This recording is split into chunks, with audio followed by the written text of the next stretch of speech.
get something else.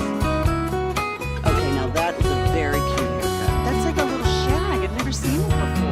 Well, I mean, of course you have. It's the Rachel. Oh, is that your name? No, I mean like your name. No, I'm Jen. My name's Jen. Right, but I just mean like this is your haircut. But that's the hair on your hair. I'm not saying this is your hair.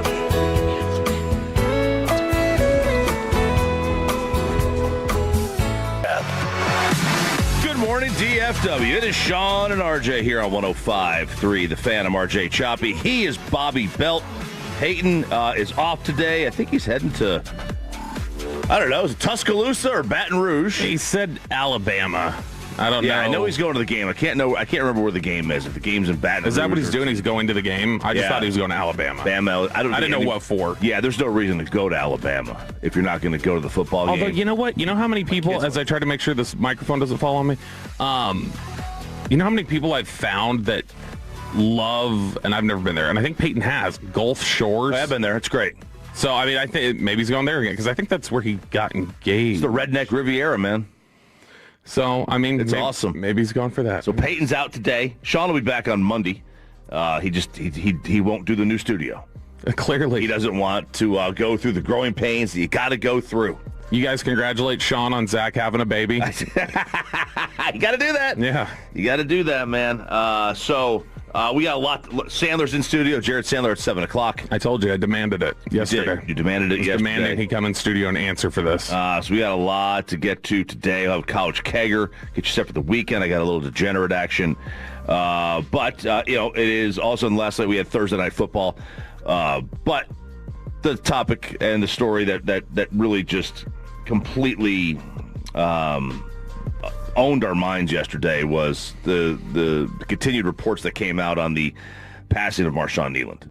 Yeah, and we did get details about what exactly occurred on Wednesday night into Thursday morning.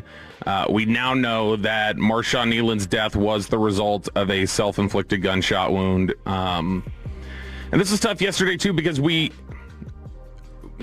full disclosure, and this is usually the case with stories like these, guys.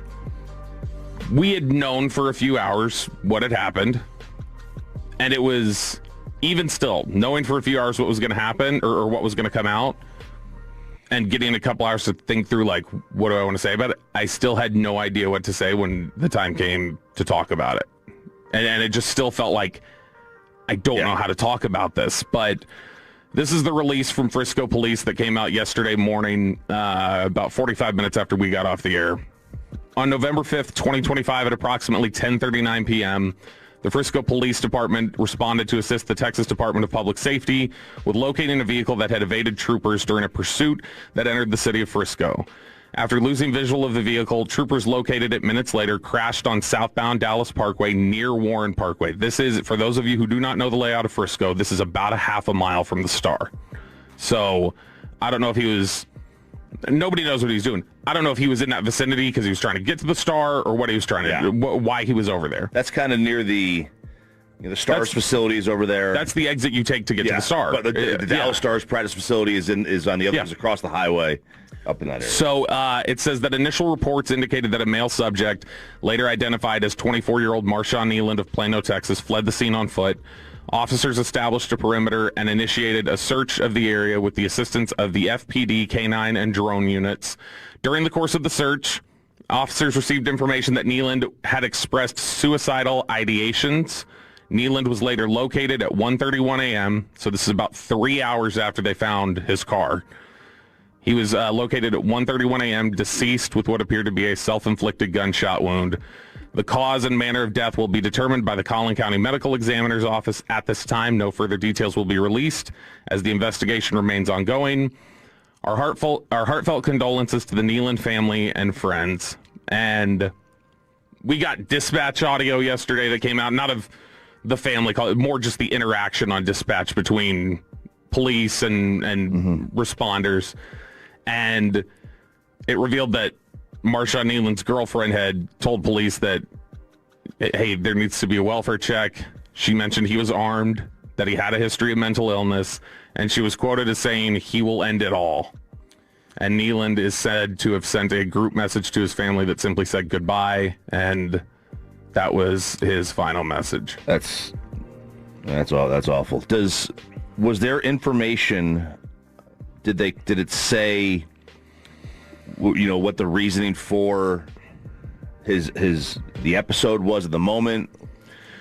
No, not that I saw. I got a lot of thoughts about this yesterday. So this story is devastating on so many different levels. Yesterday it was also pointed out, I did not know this. Yesterday it was also pointed out that his girlfriend is expecting. And so he was going to be a father. You can't help but feel for everyone in the Cowboys organization, from the players to the coaches to the staff, everybody else. That's an entire family that's in pain and trying to process this. And when I was thinking about this yesterday, I think it's normal generally for all of us to try to process these things through experiences we've had, or how do I view it through this lens or this context. And I was reminded yesterday of something that happened 30 years ago for me, which was, it was the first time I was ever in the orbit of death, even like not even super close to it. It was just, I was in the proximity of it. So growing up, we would go to, I was a Southern Baptist boy growing up, Chappie. We were going to a very small church in Farmers Branch, Valley View Baptist Church. And anybody who's been to a Southern Baptist service knows at some point early in the service, you get the worship leader that talks to the congregation and says, well, we welcome you here today. Now go around, greet some people, say hello, and you go around and you're doing the handshaking and you're catching up with people for a couple notes of the organ player playing whatever. And I would always see this. Was my least favorite part of the whole story. I would always see this older woman that was there in church every week. And I don't know her name. I never talked to her, but she was very friendly and nice. And she always was super upbeat and positive and saying hi. And so I'd always go up and shake her hand during that portion. And I remember I got to church one Sunday and I was probably 8 years old. I think I was 8. And they had little pamphlets at the entrance of the foyer there. And they had her picture on them. And they were from her memorial service the day before. She had died that week. And I remember at 8 years old, it being so jarring to me, the idea of this living, breathing human with a soul that I saw every week, even if I didn't know her that well. She's gone. That you can be here and be gone that fast. And then not just that fast, but that final. And that same sort of way, I guess I haven't matured emotionally over 30 years. Deaths of people that I'm kind of in the proximity of or kind of know hit me the same sort of way. And Marshon Neland did that yesterday. That's understandable. I could not, it was tough yesterday to think about. Marshon Neland I was standing right next to him on Monday. Like he's standing right there and he's walking out and I don't even think anything of it. And then we're sitting here today on Friday and he is, he's gone and it's final. There's a finality to the whole thing and you don't think about that. You don't think about somebody not being here. It's such a cliche, but I mean, it is. It's a cliche for a reason. You get to that thought of the finality of all of this. I mean, my dad was literally dying. And I was like, I'll see you tomorrow. Never thought. Never thought for a second that but it's just, I'll see you tomorrow. You just take it for granted. And that's the way we all do with it. And I think that weight that exists for somebody like me or exists for any of the Cowboys fans that don't even know Marshon Neland. I didn't know Marshon Neland very well. I'd interacted with him a couple times, but I didn't know him very well. And if that exists for us, the thing that I kept thinking about yesterday was the fact that those players who oftentimes are brought up in a sport that uses militaristic language and tries to really use battlefield analogies, and you guys are brothers in arms, and how difficult it is for those guys who considered him a brother. And it's probably made more difficult by the fact that I'm sure as we just referenced, his girlfriend had said, I'm sure there were a lot of people who knew Marshon Neland was fighting. Definitely people within the organization, probably some teammates. And this is something he dealt with all the way back at Western Michigan. NFL teams knew about it, that he was dealing with some mental health stuff. But what stood out to people then, and still does, was Marshon Neland's self-awareness, his vulnerability about it, the willingness to seek help for it, the willingness to take it head on, because he was, and that kind of honesty and courage that he had to face that was something that teams found really admirable, including this team. And they liked that he was willing to talk about it. That he was willing to acknowledge there was something that he needed to address. I understand that. And I think one of the important things that I really wanted to come on here today and say was that I don't think this tragedy does anything to actually erase that reality for teams, that was an impressive thing. Because I think, if anything, this just reinforces how difficult the fight can be. And even those who are open about their struggles and working on them, they can still feel overwhelmed by them. And there are countless people who have walked that same tightrope that Marshon Neland has. And a lot of them may be listening to us today. We're going to be on the air for the next 17 hours. Our station is.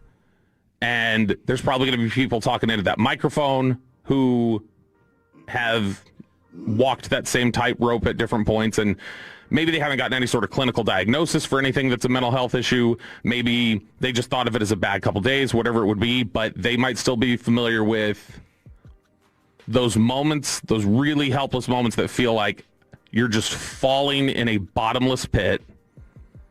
And that for even just a moment, you ponder something so dark and so tragic just to say, I want to stop falling. And those who get through those, again, this is the big thing I wanted to underline this morning. Those who get through those moments are not necessarily tougher or more resilient than Marshon Neland or the people who don't get through it. Sometimes the only thing that I think saves them from themselves is going to be timing, it's going to be circumstance, it's going to be luck, or it's going to be something even more divine that can't possibly be understood. And Marshon Neland fought like hell against demons that he never asked for. And 2 days after scoring a touchdown on national television and being showered with praise from 100,000 people, he felt like he had no other options. And that's the chilling. That's the tough part of the whole thing. One of the many, but to me, that's the one that stands out the most. Is like, this was in his view, the best possible. This was outcome, way to go about this it. Is what he had. Yeah, this is what he had to work with. He got to a point where he thought, this is the answer. Mm-hmm. Yeah, and that's very difficult to, if you're not dealing with it, that's very difficult to grasp. It's very difficult to wrap your head around how somebody could come to that conclusion, but he's not the only one. No. Like, there are millions of people who deal with it, and there are, every day there's somebody who comes to this realization, this conclusion that this is my only answer.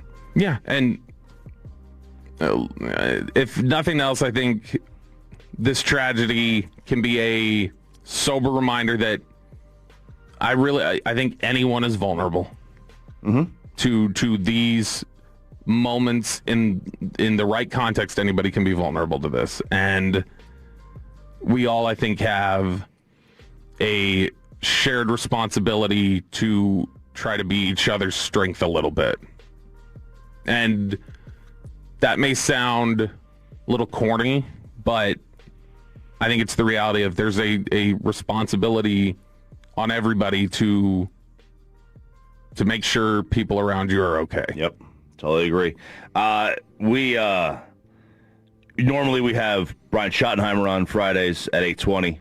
Normally Jerry comes on with K and C at 10:30 on Fridays. Yeah, we were like, that's not Yeah, I think That's not everybody. the fair. I think we wanted them to just take the bye week to. What are we gonna do? I mean, we're not gonna ask Schottenheimer about 4th and goal.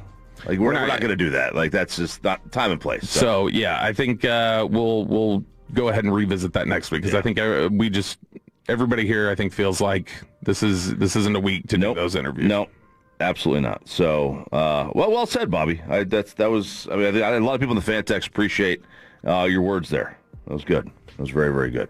Sean and RJ here on 105 through the fan. I'm RJ Choppy. He is Bobby Belt. Jacob in for Peyton. Sean is back on Monday. We talk about one of the worst games and one of the worst, most unwatchable 8-2 teams of all time. Coming up next year on Sean and RJ on the fan. Hey, thanks for starting.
skills? Doesn't sound right. Was it stuff from school?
This upcoming segment's brought to you by the Frankels. If you've been injured in a car or truck wreck, call Frankel first, 214-817-3333, With Frankel & Frankel, there is never an out-of-pocket cost. They only get paid when you win. Frankel & Frankel, the go-to car and truck wreck attorneys in Dallas.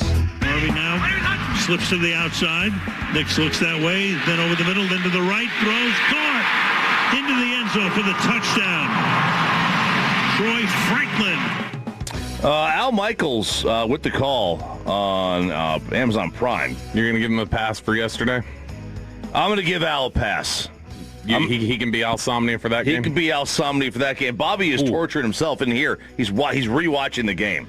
He's got the game on the TV here. I can't put ESPN up there. That's true. That's what I would have up there. Can't, so I've got NFL Network up here, and this scintillating 7-7 game with 3 minutes left in the third quarter. The Broncos really establishing the dominance and really asserting their will over the Raiders in the second half, outscoring in Vegas 3-0 for a 10-7 exhilarating win. A dominant performance in that second half. The Las Vegas Raiders had more drives that went 2 yards or less than they had drives that went 2 yards or more. That is gross. In this game. That's gross, is what that is. There have been, I'm trying to see here, 1, 2, 3, 4. The Cowboys have 4 games this season where they picked up more offense than both of those teams did combined yesterday. 408 yards, 20 first downs between the two of them. It's awful. The Cowboys have had 21 first downs in all but one game. The Denver Broncos are I'm going to say one of the 5 worst 8-2 teams I've ever seen. Oh, defensively they're very impressive. Very good. They're very good. I want that loser who was tweeting at us a couple weeks ago after the Bo Nix game going, not so loud now, are you? It's like, dude, we have told you. Everybody's going to do this against Dallas's defense. This changes nothing about whether Bo Nix has been a check-down quarterback. That's exactly what he is. This was atrocious. I don't know. If you stayed up to the end of this game, you had to have had some kind of money on it. You were making plays on underdog. That's what you were doing. If you stayed up to the very end. Got a promo code for that? Promo code TOLO, boys and girls. There's no other reason to watch this. This was awful. Yeah, awful. And Denver's going to the playoffs.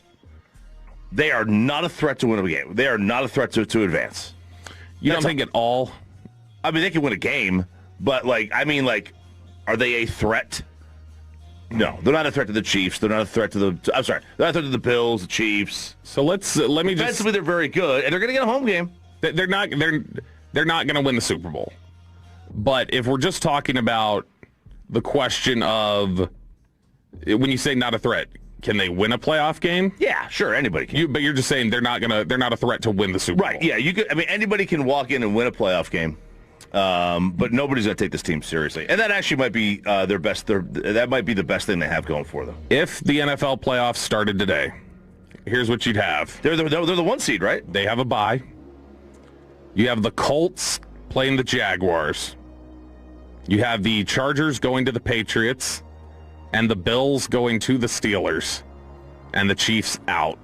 Yeah, and in the NFC, you have the Buccaneers or the Lions going on the road to play the Buccaneers. The 49ers going on the road to play the Seahawks, and the Rams going on the road to play the Packers, with the Eagles having a first-round bye. All right, I mean, the NFC's, those are the teams. Yeah. For the most part, those are the teams. Mm-hmm. The rest of it is like the AFC. It's kind of a muddled mess. Oh. Muddled mess. The AFC is in such a weird state right now in terms of just when you glance at those standings. I don't think anybody would have guessed before the year that where we'd be standing right now is Kansas City and Baltimore are out, and Buffalo is not playing a home game in the playoffs to start things out. Yeah, and the Colts are in. And if you laid that all out there, if you then also said, by the way, it's not like Burrow and the Bengals bounced back. They're out right. too. Yeah, and Denver has the bye. Yeah. It's crazy. I mean, Denver, Indianapolis, New England, Pittsburgh are 4 teams we would have never... Jacksonville being in there ahead of Kansas City is wild. Yeah, that is wild. But they beat them. That's why they've got the tiebreaker. Well, they also lead the division, right? No. Colts. Oh, duh. Yeah, Colts. So Jacksonville's got that last tiebreaker, or has that last wild card spot with a tiebreaker over Kansas City right now. Oh God, that's a mess. That really is a mess. But I mean, that's such is life in the NFL, and this is why the NFL they design it this way. They design it. It's designed for everybody to have a lot of turnover. It's just not designed for Kansas City and Baltimore and all these teams to be out and Buffalo to be second place. That's not necessarily by design. No. They don't want teams out, but they want everybody to feel like they got a shot. They create drama. Mm-hmm. It's a creation of drama. It's a wonderful soap opera, man. But that game last night, I mean, you even heard Al Michaels. He's doing, ugh. He was doing the, ugh, like when it was talking about punts and everything. It was just looking like he was served a plate of vegetables. You could tell you could tell the guys in the broadcast wanted no part, like on the studio show. Mm-hmm. They wanted no part of that. They were miserable. That's still insane to me, though, about Al Michaels. That fact. That the man, I still think he's lying. Doesn't eat vegetables? No, not doesn't eat vegetables. Never's had them? Has never eaten a vegetable. Yeah, that's got. I can't imagine. He said one time, I think he said Michelle Tafoya tried to trick him with a Brussels sprout, and he saw it before he could eat it. But otherwise, he's never eaten a vegetable. No, it's just his poor colon. His. I don't want to make too many assumptions. His poor arteries. Yeah. If he's eating red meat and nothing else, basically. Red meat every day. Chicken and red meat, or it's like a diet chicken. That's it. Jacob would have right now with chest day, and he's a big chest and arms guy. Jacob is. So he wants the protes, as you call him. Yeah, he's a bro, man. He's gotta get that. Gotta get that going. Well, hold on. I don't know if he's a bro. How short are your shorts right now, Jacob? I'm actually wearing pants. I Not a switched bro. it up for the day, but usually 5.5 inseams. So. It's like 85 degrees today. What about not in the show prep room? It's not. What about a 5.5 inseam? Is that bro approved? That's bro approved. Okay. Yeah. I'm wearing longer shorts today because I didn't have my short underwear, so I had the longer underwear on, so I had to wear the longer shorts. Yeah, makes sense. Although a lot of people will do the underwear kind of sticking out over. I can't do it. I don't like it. I don't want people to know what color my underwears are, so I can't do that. What color are they? They're like a slate. What a color is slate? It's like slate gray. I don't even remember. Like that? Hold on, let me see. I don't even remember what. Slate gray? Blue? I got like navy on today. Yeah. Bobby's got the old man boxers on, the floppy boxers. No. Oh, These those are not boxer floppy briefs? Dude. Oh, yeah, good for you. Yeah, good for you. Look, that is not floppy. I want to be clear. There we go. Sean and RJ here, 105 to the Fan. Will, won't, might happen. I'm going to run you down a list of scenarios in the National Football League. Tell me if it will happen, won't happen, might happen. Hit me. The Patriots become the number 1 seed in the AFC. Ooh, what's their schedule the rest of they look like they might be a 13-win team. Yeah. Okay, so New England the rest of the way has on the road against the Bucks, Jets at home, on the road against the Bengals, home against the Giants. That may be 4 wins right there. Home against the Bills, road against the Ravens, Jets, Dolphins. That's minimum of a 13-win team. I'm going to say will happen. I think it will. I think the Pats are going to be the 1 seed. By the way, that schedule that you read, that's like Denver. It's like what Denver's done in their 7-game win streak. beating what Indy's done. Yeah. It feels like that's what everybody in the league is doing right now. The teams that are at the top are just beating all these teams that are awful. Yep. Which, by the way, Buffalo's scheduled the rest of the way since they're sitting at 6-2 right now. Road against the Dolphins, home against the Bucks, road against the Texans, road against the Steelers, home against the Bengals, road against the Patriots, road against the Browns, home against the Eagles, home against the Jets. So their schedule is tougher. Pat's remaining schedule is .358 winning percentage. It's the easiest in the NFL. That's cake right there. Yep, that is cake. All right, next one. Quinn Ewers replaces a benched Tua Tagovailoa. This is a question from CBS Sports. What are my options again? Will, won't, might. Might. Maybe should. Ooh, should. We should add should. Maybe should. We should add should. He spoke yesterday. I saw this headline that Tua doesn't think he's, quote, playing to keep his job amid struggles. I think you absolutely are. He said, I wouldn't say I'm playing to keep my job. I think I'm playing to help our team win every time. I think that's the objective for every quarterback that's playing, for every football player that's playing as well. The objective is, how can I help my team win games? But I would say might. Okay. I think might. I think might as well. I wonder, we might have it was an interesting question posed yesterday. Would anyone have an interest in a Tua for Kyler swap in Arizona and Miami? We'll get into that a little bit later. McDaniel would if he was hanging around, I bet. Yeah. McDaniel would love to have a quarterback that could run like that. We'll get into that a little bit later on today. Steelers hold off Baltimore in the AFC North. Will, won't, might. Man, this has been, how far back are they right now? 2 games? They're 2 games back. 2 games. I'm going to say, I don't want to fence right on that one. I'm going to say they will. They will? Mm-hmm. Their schedule. Is it tough? Steelers the rest of the way, at the Chargers, home against the Bengals, at the Bears, home against the Bills, at the Ravens, home against the Dolphins, at the Lions, at the Browns, home against the Ravens.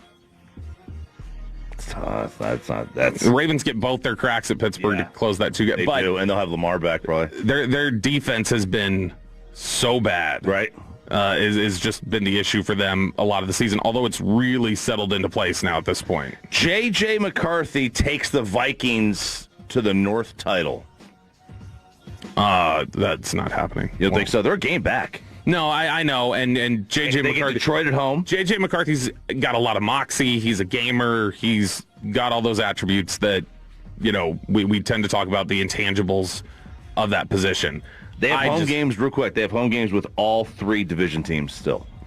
Yeah, I don't see them pulling it off. I don't think Minnesota's like a great team. They're not a bad team. I don't look at Minnesota and think of that as being a team that I'm particularly concerned. I think they'll finish above the Bears, I bet. I think the Bears have been a paper tiger, right, or a paper bear, you might say. Bear. I think it's easily the Lions and Packers division to lose. I'm so confused about that division right now because Green Bay has not taken a step like I wanted them to, and Detroit has confused me the last few weeks with some of their play. Yeah, they've hit a little bit of a bump, no doubt.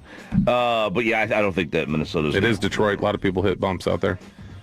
Boy, speaking of bumps, this new drive-in, and this brings us to yesterday, because you asked yesterday, like, what's a telltale sign that someone's not from here? Mm-hmm. To me, it's that if you don't know the bounciest, bumpiest road in the Metroplex at 635 between, like, Freeport Parkway and the Tollway, it's just the road, just the bounces in the road. It's like you're just dropping. Yeah. You're on a roller coaster. Yeah, like over by Luna. Like yes. it starts to dip or whatever. You're just driving down, and all of a sudden, your stomach is in your throat. I'd rather drive 635 than 35, though. Yeah, I would too. 35 is every single time I was on 35. I was like, I'm gonna die. There's going to be a wreck here. Yeah, I mean there was one this morning on 635. So don't count your chickens. Not that I saw. No, I think I saw it. All right, Sean and RJ here, 105.3 The Fan. A little college kegger. Urban Meyer to Penn State. Or not. College football overreactions or not. Texas Tech, BYU, we get you set. It's the college football kegger. Sean and RJ rolling on here on a Friday on 105.3 The Fan after we get you over to...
Giants has a low fee product? I got to remember that. Well, you know, they say in order to remember something, you have to forget something else. Okay, now that is a very cute haircut. That's like a little shag. I've never seen it before. Well, I mean, of course you have. It's the Rachel. Oh, is that your name? No, I mean, what's your name? No, I'm Jen. My name's Jen. Right, but I just mean like this is your haircut. But that's hair on your head. I'm not saying this is your hair. Okay, freaking me out a little bit.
On 105.3 The Fan. This upcoming segment's brought to you by Classic Chevrolet. If you're in the market to upgrade your vehicle, get to Classic Chevrolet in Grapevine.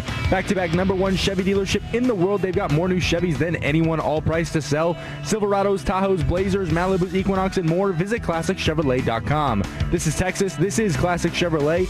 Together, let's drive, relax, and enjoy the difference based on new Chevrolet registrations 2023 and 2024. I'd like to know where Lou Holtz is right now. Oh, I win. Google me. We're not hosting an intergalactic kegger down here. Man, I love a good source-off. I love when you get a good source-off in the world of sports, especially when it comes to coaching and coaching rumors. It's the College Football Kegger on 105 to the Fan. I'm RJ Choppy. He is Bobby Belt. Urban Meyer. What do you think of Urban Meyer as a coach, Bobby? Think he'd be a good fit for Penn State? I mean, I don't know if I've ever heard of a more Penn State coach than Urban Meyer. That's a great point. That's a great point. I think he's a great coach. I don't know that I trust him. Would I make him my child's godfather? Probably not. Probably would not do that. I mean, Sean's a godfather, and he's pretty morally bankrupt, is he not? Unless it's in the Mario Puzo Godfather. Yeah, I'm a godfather. Yeah, Urban Meyer would be standing there going, "I do renounce them." Meanwhile, just bang, bang, bang all across the city. I think my nieces or my nephews. I really don't know who's. I'm a godfather to somebody. I don't know if it's my niece or nephew. Only one of them? Wouldn't it be if it was? Are they different parents? No, same. Generally, I would think you'd be godfather to both of them. Why? Because I'm talking about godfather literally as also the one who is supposed to take care of them should the parents leave? No, I have my godparents are different than my sisters. That's interesting. Is that maybe? It's I don't know. Maybe that may be more in the Italian sense of the word. I don't know. Yeah, I don't know. It's an honor. It's an honor, I guess. But obviously not for me. I don't even know who's my god kid. Such an honor. One of those little rascals. It's one of them. I don't really know which one it is, but it's one of them. Anyway, Urban Meyer to Penn State. There's some rumors about this, but we have a little source-off. Between who and who? I'll tell you who's right. It's between Urban Meyer and Zach Gelb, who's I'm going to say Urban's right. You're going to say Urban's right? Well, I'm going to say Urban's generally going to be right. Urban may have more of an ulterior motive to lie, though. Urban would know more. Urban would have a greater interest in fibbing. Now, Zach is a radio guy. He's a friend of the show. I've gone on with him many times. He's come on with us a time or two. We see him at the Super Bowl every year, but there is a little bit of a source-off going here. My question to you is, if you are Penn State, because the report from Zach is they basically... Here, we'll play the report from Zach. This is Zach's report on Urban Meyer and whether or not he'd be a fit at Penn State. Sources told me that Urban Meyer had a great interest level in becoming the next head football coach at Penn State. And those sources told me he had conversations with the powers that be at Penn State about becoming their next head football coach. The reason why those talks did break down is when they got to the topic of NIL, which Urban Meyer has never been a head coach during the NIL era. His plan and his answers in terms of navigating those name, image, and likeness waters were not viewed satisfactory enough. And that's ultimately why Penn State is not going to view Urban Meyer as a fit for their program. Look, Penn State can be picky. It's a good It's a really good program, and it doesn't have the same stain that it did maybe 15 years ago, 10 years ago. Not the same one. It's still stained. It is a bruised program reputation-wise. It is. They have to be careful with who they hire. I don't think it's the same. I think Franklin, for the most part, Franklin wouldn't answer those questions. Last year they had to apologize after he wouldn't answer the questions about the rape allegations of his players. Yeah, he himself handled the job. I think that was a misstep, obviously. But I'll tell you who needs to hire Urban Meyer's Oklahoma State. They need to throw the T-Boone money at him. I know T-Boone's not Urban, he's not. His money is. His money is. His money will live on forever. Yeah, it will. Urban would, because that's a program that I think needs to take a risk. Yeah. Oklahoma State would be interesting. I think he could function there. Yeah. Oh, yeah. Because you're the show in Stillwater. Mm-hmm. You're the show in the northeastern part of the state. So you can... I feel like that's a little bit like it's not exactly the same. So don't get all worked up, Oklahoma State fans. Cody, I'm talking to you. It's a little bit like Green Bay, where it's like you run the town and you probably run the way the team is discussed, and no doubt. For somebody like Urban who's going to want complete control and everything, I'm sure that would be more like being able to go back to Utah. You have to convince kids to go to Stillwater. That ain't the easiest thing in the world to do. From out of state. You can get your in-state kids. But you got to convince your out-of-state kids. Like in the NIL era, if you're going to win at Oklahoma State, you got to win in Texas. You got to win in Louisiana. What moves kids these days? Money. So Stillwater... Chance to play. Stillwater may not be a concern. May not be a concern. And, plus they're getting JUCO kids now. You're getting transfers in. Kids looking for 1 year. They're there for a year. I don't think, just to play ball. I will say, I don't think Stillwater, that would be a worthwhile point. I think it would be a worthwhile point if you're talking about there was an NFL team in Stillwater. Like, you got to convince them to go play in Stillwater. Yeah. A college kid, it's like, there's other college kids around. That's all I need. And then we'll party, and it'll be great.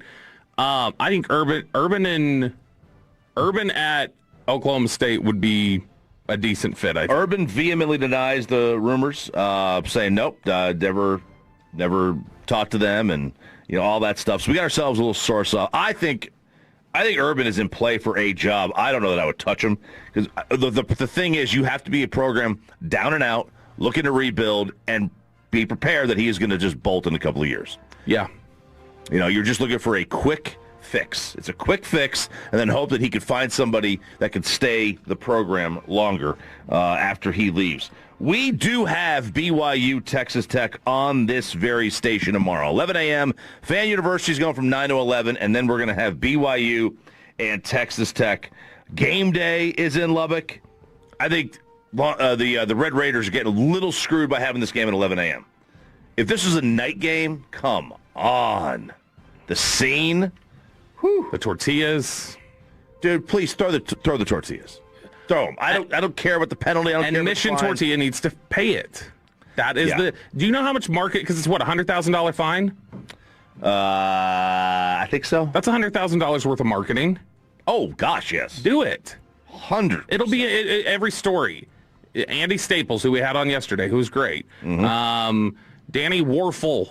You got Joel Klatt. Whoever has their college football podcast is going to talk about Mission Tortilla paying for the tortillas. 100%. So no doubt. Do it. I would do it. I would do it immediately, if not sooner. Make sure that happens. We need the tortillas to be thrown. Again, we'll have that game at 11 o'clock tomorrow morning on the Fan. BYU Texas Tech. It's a must-win for Tech.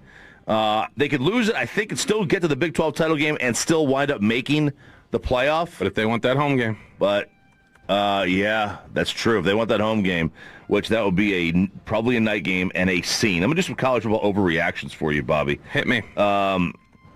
Let's see. If Texas wins at Georgia but loses a close one to A&M, or vice versa, right, they still should be in the playoff. Say it again. If they lose a close one, if they split with Georgia and A&M, but one of the losses is very close. Let's say the road game at Georgia is very close. Yeah. And they beat A&M at home. They still should be in the playoff. No. No? Beat Florida. Beat Florida, and this isn't a question. Fair. It's fair. Right now, you're a 2-loss team, so it's not as big a deal. Right. But if you get to 3 losses, everyone's allowed to. Sorry, you should have beat Florida. Everyone's allowed to slip up. Right. Yeah, you can't lose 3. Right. You know, it's you know, if we had beat, we're allowed to lose to Georgia and Alabama. You lose to Oklahoma, so you can't lose the third one. You lose the third one, I mean, anything happens. Yeah. Anything happens. You're allowed to slip up. The Group of 5 winner should have to be in the top 15 to be given an automatic bid. The group of because right now Memphis is in it, and they are outside the top 25. And they would be you say a 26.5 point dog? 20.5. 20.5. According to FanDuel Sportsbook. All right, let me give you an adjustment. Yeah, that's fine. I'll give you an adjustment here. What about a play-in game? Ooh, for the Group of 5? Get the Group of 5 play-in game. So North Texas and Memphis. And then you get Georgia. And then if they get the floor wiped with them. They get the floor wiped. They get the floor, but they at least you got that game out of the Group of 5, and you made the Group of 5 game relevant. You're watching that game? Yeah. Yeah. 100%. Oh, I'm watching. I'm absolutely watching. And if do or die game, could you imagine if North Texas got a home play-in game? I'm going to that game. I'm going to that game, and I'm gonna be screaming until I'm hoarse for North Texas. Yeah, I'm going to be doing that like Peyton Russell. I agree. That actually is a fun idea. I don't know. That's a fun idea. I don't know if they. I mean, I would assume that's more money, so just do it. But yeah, I think the whole point is whether it's because if it's top 15, you're trying not to be subject to the biases that exist about those schools. I agree. And so I don't think you can do top 15. Okay, I like that idea. Next one, overreaction or not, they should expand it to 16 teams and give all top 8 home games, so no buys, or keep it the way it is, but the 4 teams that get buys, let them play home games. These first-round games are at bowl sites. Yeah, we talked about that last year. Yeah. After we got out of it. Specifically, I think it was Oregon was the one that stood out to us as Oregon lost an advantage. They probably win that game against Ohio State at home. Although the way Ohio State was playing, I don't know. Although they beat Ohio State in Eugene earlier that year. Were they at the Rose Bowl? I think I like Bowl, right? I think I like that instead. So keep it at 12. Keep it at 12 and make those bowl sites. Although I don't know, because then you do get the like Tech getting a home game potentially. Yeah. And I think that's good for college football to expose these big moments to intense, rabid fan bases that are not traditional powerhouses. Man, I'll tell you, if I know that a lot of people were slow, wishy-washy on the 12-team play. I know I was. I thought, man, you're never going to get good games. You're never going to get good games. It's going to ruin the regular season. It's actually made the regular season, I think, a lot better. If we were still at 4 or 2, we're talking about maybe 6 teams right now that have a shot. We're not talking about Texas. We're not talking about Oklahoma. We're not talking about Notre Dame. We're not talking about any of those teams. Virginia, none of them. We're talking about A&M, Ohio State, Indiana, Georgia, and Alabama, and Ole Miss. That's it. Those are the only teams that have a shot. Yeah. I mean, it has doubled and tripled. I mean, I think it's gone better than it's like the pitch clock or anything else. I didn't want it, and now that it's here, it's like, all right, it's working. You can reasonably have a discussion about USC and Michigan, and they're in the 20s. 19 and 21. You can reasonably have Michigan, you can have reasonable discussion. USC, you cannot because Jared Sandler's coming in next. But USC does not at all deserve any of that. No, that's true. There you go. I like that one. Okay, so there's your little college football overreactions. Speaking of Jared Sandler, you mentioned it. He's coming in. He's coming in studio. We have bidding, right? We can still do bidding today. Yeah, that's until why 10 o'clock. He's going to come in. In fact, I think one of the things he's going to come in and explain is why our bidders for our table might have deeper pockets than these Texas Rangers, because that's sure what it feels like right now. That is what it feels like. 877-881-1053. Our bid. We got to get our bid up. We got to beat KNC. We got to beat G-Bag. We got to just bury these fools. Come bid with us. Hang with us at the Jared Sandler. Huh? Beat the bag. That's right. Beat the bag. Beat the bag. Hang with us at Sandler's charity event. 877-881-1053 to get those bids in. Jared Sandler joins the show next here on 105.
Racing Studios, this is Sean and RJ on 105.3 The Fan. Good morning, DFW. Sean and RJ 105 to the Fan. Sean's back on Monday. He didn't want to be here for the first 2 days of our new studio. I'm RJ Choppy. He's Bobby Belt. Peyton is gone. Peyton's at the Alabama LSU game. And as we've been saying, be sure to congratulate Sean on the birth of Wolchuk's baby, because that's why he's taking Wolchuk's paternity leave for him. He's got some paternity leave next week as well. Yeah, he likes paternity leave so much that when he ran out, he's just like, well, I'll take Zach's. Yeah. Like, well, what does he need it for? Have a baby. Yeah, what do you need it for? Paternity leave. Jared Sandler is in studio today. Morning, brother. What's up, guys? It works. How do you like our new home? It's kind of cool. I like it. So here's the biggest thing, and we were talking about this yesterday, and I got to keep reminding people. These walls right now are awful. Like here in the studio. They're just barren. They're just bare. That's the thing. It's a blank canvas. So right now there's no character. It feels a little bit like the Globe. Right, like when you the first year, the first year of the Globe, the first year of the Globe. Hold on, listen. It's where you walked in there, and it was very sterile feeling. It just needed some character, and it needed some time put into it. So we need some time lived in this. And one of the things we're gonna have to do is we've been telling people, like, all right, if you've got your high school or your local college or whatever else, and you want a pennant thrown up on the wall, or you want like a helmet around here, or whatever else, like we gotta put some character in here. So we're still trying to do that, because right now these are just it's too sterile. Blank very right sterile. now. Yeah, it's very sterile. Sterile's the word for it. Just want to defend the Globe quickly. The first year was 2020 when there were no fans. I'm talking about 21. The first year of us being in the Globe. Yeah, all the cardboard cutouts just didn't give him the atmosphere I'm sorry, he was looking for. It was literally sterile. They had to have masks and everything. Yes, that was surreal. I think about it every once in a while. The opening day against the Rockies, 2020, first ever game in the new ballpark, and it's like, there's a fly out and fake crowd noise, it's just kind of bizarre. Yeah, they were pumping in the crowd noise. Yeah. It's like being at Neland. It's wild. We don't pump in crowd noise. It's not what Tyler Booker said. No, if I never won there, I'd say the same thing. Tyler Booker, when he came out with us, he said he was like, yeah, all that. He said they were like, what was it like going to Neland? He's like, it was really cool, because I walked in and I looked up and I just thought, this is a really advanced sound system to use to pump in all this crowd noise. It's crazy. How many times had that comeback or retort circulated through the Alabama locker room? Like, he didn't just come up with that on his own, right? Like, how many plays that was? I wouldn't be surprised if he did, though, because he's so, like, the way he had quips for Sean that day, because Sean was trying to tell him he cheated in a race with a kid at his camp, and when he's in the middle of cheating on this, he goes, we can step outside on the tennis courts right now. I'll do it to you too. He was good.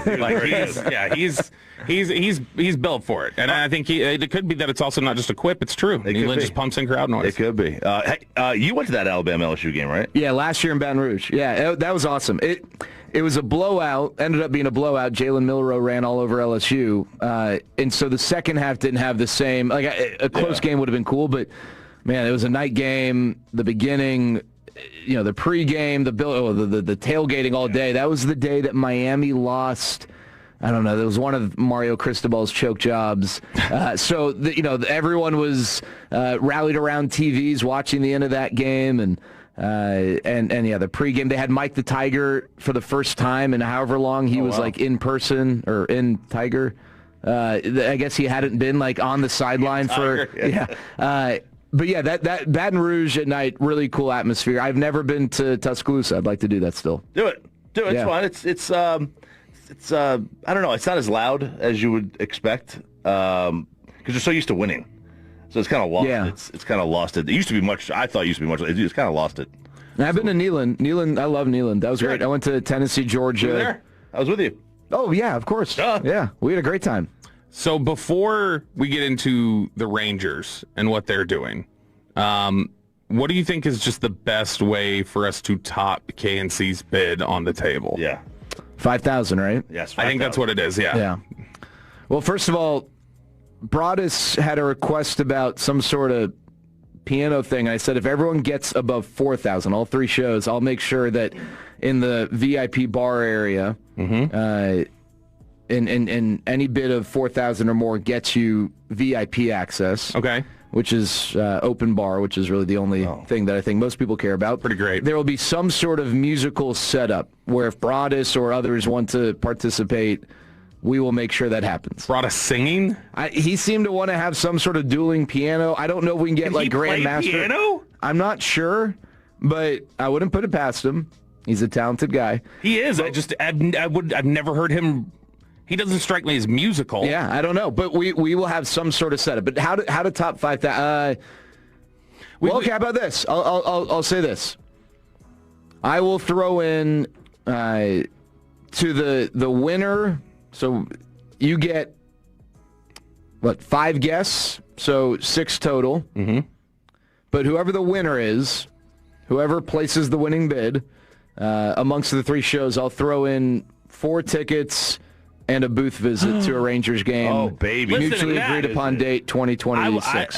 Jared, I was not even genuinely trying to get you to give something like that. I was trying to come up with ideas more like, if you bid this, you can kick RJ in the nuts. You can slap Bobby in the face. If you want to add that in there, that's all what I'm fine. just trying to feel like. What's a reasonable? What's an amount of money that you feel like moves the needle enough to justify me getting hurt or Choppy getting hurt? Probably Choppy getting hurt.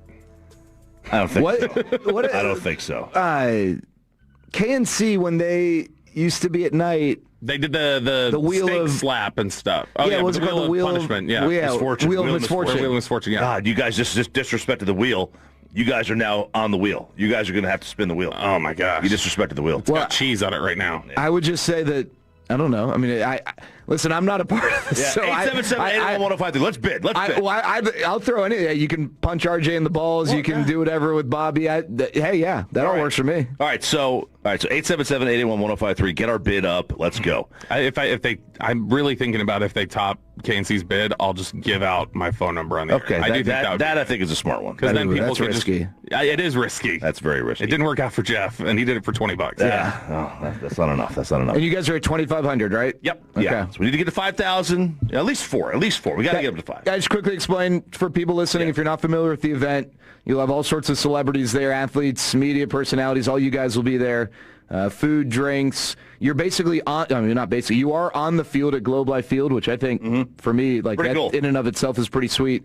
All sorts of different games and activities. It's like a field day, and it's also, one thing I want to emphasize, it's not like I'll look to my right, I'll see a bunch of kids running around having a good time. I'll look to my left, I'll see like adults, like their kids in a candy store. But it's all ages, right? So you don't need to worry about, well, what are we going to do with the kids? Or you don't need to, I don't think you need to kind of ask, the question, gosh, am I just going to how long do we have to stay? I think when people show up, they have a good time. So would love for people to come and check it out. And 972, if you top $5,000, you and I will take the winning bid on a surprise trip one night when Sean isn't expecting it and toilet paper his house. Yes, that's what we will do. We will do that. If you do this, Choppy and I will take you in the middle of the night to go deface Sean's house. We'll TP his house. Does Sean listen when he's out? Does he listen? Because when Eric Nadel is off, he's live texting us during the game. He rarely misses a game. No, Sean does not listen. Okay. No. So when we will be on the field at the Globe,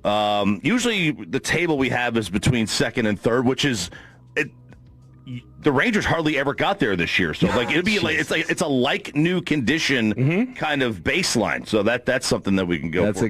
That leads me to the Rangers discussion for the offseason. I assume offense is their number one goal is to fix the offense in the offseason. Can we expect them to spend? Yeah. So I think one of the mischaracterizations with the indication that they're going to cut the payroll a little bit and try to stay under the first apron of the luxury tax was this idea that they're just not going to spend. No, they will. They'll have money to spend, but they're not going to go over that luxury tax threshold. But they're going to also be shedding some money naturally with free agents, the opportunity to do it with guys who are under team control they could non-tender. Someone like Adolis Garcia is that's going to be a decision they'll have to make, but that would save them, in the teens in terms of millions. And then, there's obviously the trade route. I know there's been a lot of discussion about trading the big contracts.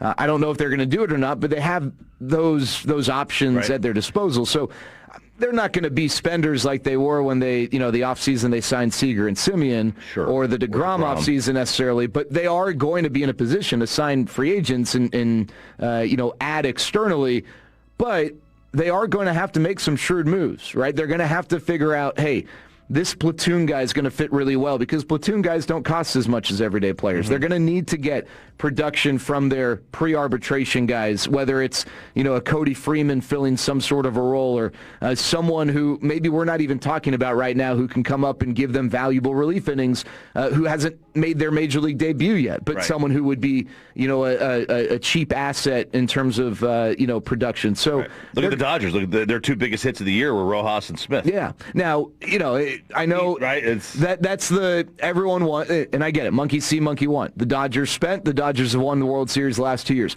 I'm not going to sit here and tell you that spending is not good. But what I would say is that spending doesn't guarantee anything, right? Look at the New York Mets, and then look at the Milwaukee Brewers. The Rangers are going to spend way more than the Milwaukee Brewers spent this year, and the Brewers had the best record in the National League. So it's just about making the right moves. I think the challenge for the Rangers is that they're trying to go from a team that was above the luxury tax to one that's below while still adding and filling holes this offseason. So they've got some puzzle pieces to move around. Okay, so how do we... Shrewd moves are fine with people, I think, if you end up making the right ones, obviously. So how do you go from just saying, we're going to make shrewd moves to making sure you're not making what appear to be shrewd moves that end up being black holes like Jock Peterson? Or how do they... Who does that need to fall on, do you think, in general? Is that just needs to be a better evaluation process during the offseason? Because, I don't think anybody thought Jock Peterson was going to hit the way he did. Right. Yeah, listen, I'll raise my right hand and say that when they signed Jock Peterson, I thought, wow, this is a perfect addition. I loved it. I love the move. A left-handed hitter who could hit fastballs and just crush righties, and that's what he had done. And I think we'll see more of that this year. Jock, will presumably be back, but. Yeah, that's tough, Bobby. I guess I don't want to sound like a smart aleck or anything, but that's kind of the burden for every front office is figuring out what buttons to push. I will say I think the Rangers have done a good job largely in making some of those decisions with role players, but they obviously now don't have as much runway to spend as perhaps they've had in previous off seasons. And I'd say this too, the lockout. Yeah, does that factor? I think it does, but I'd be curious about this. And I've never really asked anyone.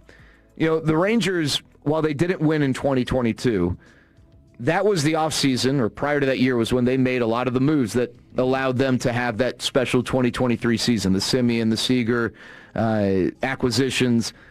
They were really quick to the trigger to get those guys. The 1st of December. Yes, and that was the year or the offseason prior to the work stoppage. Right. I wonder if I think the Rangers will go above the luxury tax after this year when the penalties that accrue over time reset. I wonder if this upcoming offseason or a year from now, with the potential lockout or work stoppage looming again, if the Rangers will take advantage of other teams' hesitancies and jump on some guys. But that's not necessarily going to be the case this year. Jared Sandler in studio here, 105 through the Fan. We threw out two names yesterday. We like Josh Naylor as somebody maybe you go get. I love the name. Right. Yeah. Trent Grisham's a local kid. Yeah. I think he was given a qualifying offer, so I don't know if that would affect somebody going after. But is that the pool you think they're swimming in? Like that 18 to 22 million a year? Which you can, how long can you stay?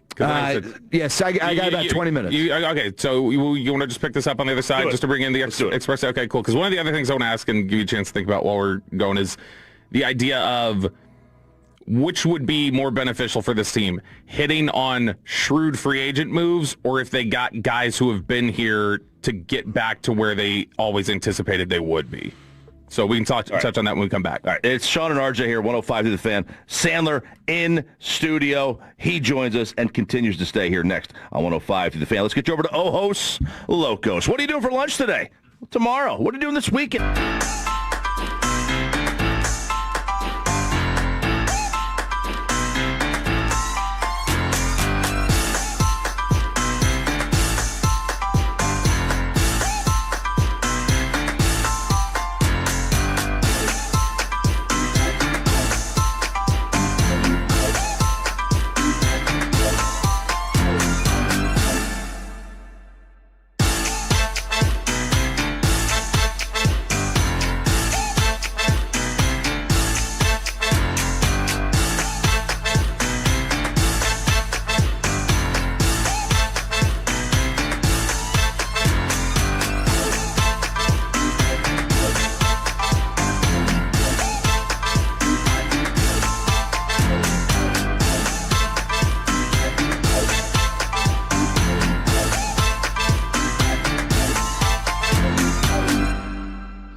and it's brought to you by the on-time expert, and the HOV lane of the expressway is driven by Mercedes-Benz in Bueno. Good morning, DFW. Sean and RJ, 105 through the fan. Jared Sandler joining us in studio for a couple of more minutes. Always like when you get to hold him over. 15 minutes not enough for him. No. It's just not. It's 2 questions with Jared. It really is. It's 2 questions. 2 questions. With Jared. All right, before we get into some players, because we want to talk about, we do want to get into some of the players they're going to go get, or maybe get. Your thoughts on Skip and any of the coaching maneuvers they've made? Well, I'm curious to see who he is going to bring in, from past stops or to fill out his staff. It's one of the things that stinks, when a team doesn't do well, changes are made. And so, a guy like Tony Beasley, who's awesome and everyone loves, and Bobby Wilson, Mike Maddox, these guys are going to be back. And that's natural in the world of sports. You have changes, and, it'll be interesting to see what the staff looks like. But, I don't know. Anyone that can take that 2023 Marlins team to the playoffs like he did, like Skip Schumacher did, gives me a little bit of excitement for what he can do. And I think they had the most one-run victories in the history of the. Did they? I think it was right. They were right there with that Rangers team. Yeah, in 2016. Yeah, they had like 34 or 33 one-run victories that year. Yeah, he's an impressive guy, and I think a lot of people are really excited, and probably with maybe a chance to have a slightly younger team, it would be a great guy to kind of usher in this new era. Not exactly the same, obviously, but is there like a Girardi element to what Skip Schumacher's done, where in terms of like just a very brief time in Miami that it doesn't look insane by standards, but you look at it and go like, the rest of Major League Baseball gave a context of like, no, but what he did there was miracle work. You don't understand, and we're going to give him another shot here, just like Girardi did for the one and done he had in Miami. That was a frustrating front office too, right? Did they have some turmoil? Yeah, well, that's why he left. Yeah, he turned down his... It was like an internal takeover or something. Yeah, there was maybe... so your boy Derek Jeter left, and he was frustrated because he didn't believe that there really was the commitment to winning that had been shared with him when he got on board. And the dismissal of Kim Ng, I think, really upset Skip Schumacher. She ran the baseball operations department there and had done a really nice job. And so he turned down his own option, right? You almost never see that. No. He walked away and said, I don't want to be a part of this. And so he was he could have managed last year, but he wanted to take some time, and he has a son who's going to go play baseball at TCU and was traveling the world playing for Team USA, and I think he just wanted to be a dad and maybe take a step back and recalibrate. But he was, I don't think it was a surprise or a shock that the Rangers made it official as early or as quickly as they did, because if the Rangers weren't going to hire him, Skip Schumacher would have been hired by someone else within minutes. So he was a hot commodity, and hopefully he'll do what Bruce Bochy was able to do, which is have a big time impact during his tenure as the manager. The question I asked you before the break that I'm curious about, the Rangers, obviously, you mentioned it throughout the year. They weren't slugging the way that they were supposed to, like the way the team was built to. So which would be a bigger bump for this team right now? If they just got the offense, the guys who are here, back to where they thought they should be, or if they were to find 2 or 3 really good value signings? I just want to say quickly, I answered 2 questions in 3 minutes. So that's very impressive. It's very impressive. Look at when that. I focus, I can do it, right? It's like Bobby. I need to make sure I'm on my medicine. Yeah, you got to get those PEDs. Yeah, I think the answer is always getting production that you expected to get out of your own guys, because to some degree, it's what's that stupid saying about the bird you know and the bird you're killing, but you don't know in the bush. Yeah, whatever it is. Devil you know and devil you don't know. Bird in the hand versus 2 in the bush. I don't think we're killing birds out here. Okay, whatever. Yeah, I'm sorry, Peter. But I think birds aren't real. Birds aren't real. Some believe that. I don't, but that wouldn't surprise me if you do. I do not. Believe that. We can check with Chief. I love a good conspiracy theory. Yeah, that's not one of them. Where I go. I think. Listen, the reality is, and you identified it a few minutes ago, the Dodgers, RJ. You can spend all you want, but the best teams are ones that they check all the boxes, right? They do well internationally. They do well in the trade market. They do well in free agency with the big names. They do well with the smaller names. They do well at the deadline. So it's never just one. But to answer your question, Bobby, if you gave me the option, hey, can the Rangers sign 3 players that they combine to have a 6.5 WAR when we expected them to barely contribute, and they're great stories, or have Marcus Semien, Jock Peterson, and pick a Josh Young return to like 90% of who they were in 2023, or for Jock 2024. Then yeah, I'm taking that, because that ceiling of production is way higher. Is it realistic that all of them get back? No, it's not ever realistic that every single one of those guys returns to form. But if you told me I could get, Marcus Semien at, 80% of the 2023 Marcus Semien offensively, because that still is Gold Glove defense and really good base running, and you told me I could get Josh Young to be healthy and Evan Carter to be healthy, and what that looks like.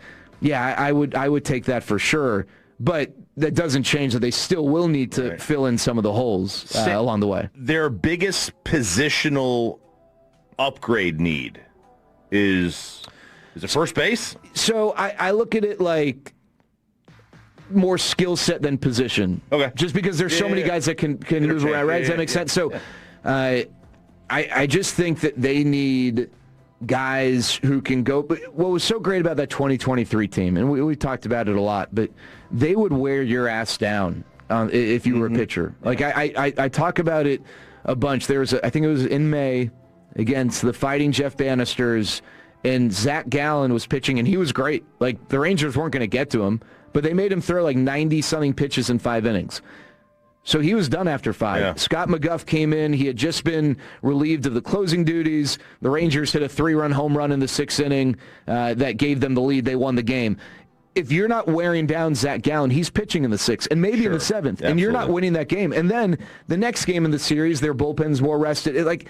So one of the things the Blue Jays did, and you saw it in the World Series, but they did it all year, they wore pitchers down. They made life really difficult. The Rangers lineup the last 2 years hasn't had that quality. They need guys. You're not going to have all of the same hitter, right? No one is going to complain about having Corey Seager swing at the first pitch when you got a 900 OPS. But you can't have 9 guys who are going to be uber aggressive. And so I think that having more of a balance is something that they'll try and achieve with some of their acquisitions this offseason. From a positional standpoint, I think that you got the same question that Bobby asked Jake Berger. Getting Jake Berger back to maybe more of Jake Berger, even if it's in a timeshare situation. But I do think that the outfield's got to be figured out. Because there's a good chance Adolis is gone. What are you going to get from Evan Carter, right? When he's healthy, he's really good against righties. But he's got to stay healthy, and you got to figure out, are you planning on him getting at bats against lefties, or is this a platoon? So I think there is some need in the outfield. So we know you're going to have to get going here in a sec, but we did get a couple of questions about this on the fan text, and it was out there on social media yesterday. Have you seen the Ron Washington chatter? Yeah. Do you? So the report apparently is, and I haven't seen it. It was aggregated by somebody, so I'm basing that they heard this correctly. But they said that DLLS Rangers had reported that Ron Washington has reached out about some sort of role in the organization. So are you buying that, and if it could happen? Okay, so some sort of role in the organization, absolutely. I mean, he lives in Louisiana. This is an easy drive. A lot of guys who, they're in his position, his, at his age, maybe his, spot in his career, they want to be maybe involved in the game but closer to home. So, yeah, absolutely. This is home for Ron Washington. It always will be home, right? He's going to be in the Rangers Hall of Fame when he really kind of decides, I'm no longer pursuing managerial jobs. I'd ask you guys this. I was thinking about this briefly yesterday, and I'd say this. DLLS is Jeff Wilson. Jeff Wilson and Ron Washington are really close. So I have no doubt that Ron Washington wants to be a part of this organization. I don't know how the Rangers feel about it. And someone had mentioned third base coach. Is there an example of someone who at one point was the manager and a successful one of a team, and then later goes back to that team in a lesser role? It's happened in... Did Jerry Naron come back here? I know Johnny Naron was here, but did Jerry Naron come back? Did he come back as a bench coach at one point? I know Dave Campo did. If you want to talk about another sport, If you want to talk about sport. I mean, look, Bochy's a special advisor now to... San Fran, yeah. That's a lesser role, but it's not. Yeah, on the that's field. different. You're not. You're not. So like, I don't know. No, he didn't come back to Texas. Johnny was here, obviously, with Josh. Right, with Josh. Yeah. So I don't know. my guess is that Skip's going to want. First of all, I would think that Corey Ragsdale would maybe be the third base coach. I don't know. I mean, he's been over on the first base side for a while, but it would be awesome to have Wash a part of the organization. I don't know if he's going to be in uniform on the field.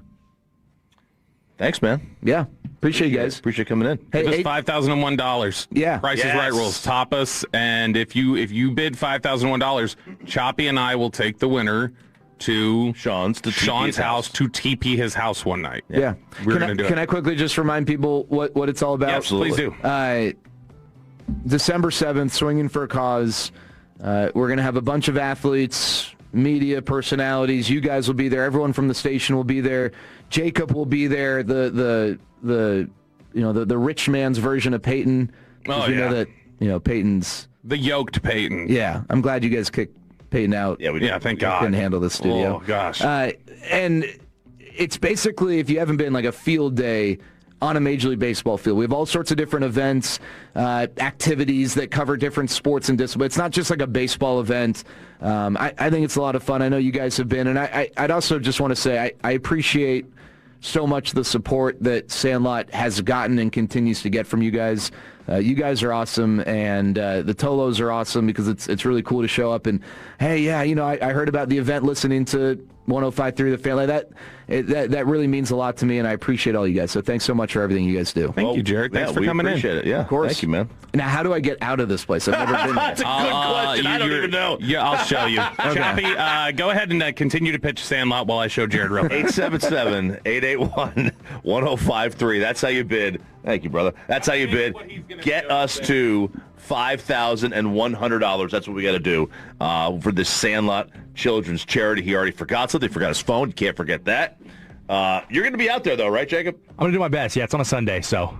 What does that mean? You don't do Sundays? I don't work Cowboys usually, so I should be free. So, yeah, should be good to go. Absolutely. I don't even think that's they got a Thursday game that week anyway, right? Oh, yeah, we're chilling. We're chilling. We'll make it. I don't think they're playing, or maybe it's a Monday. You got to come on out. It's a fun time, though. It's at the stadium. It's at the Globe.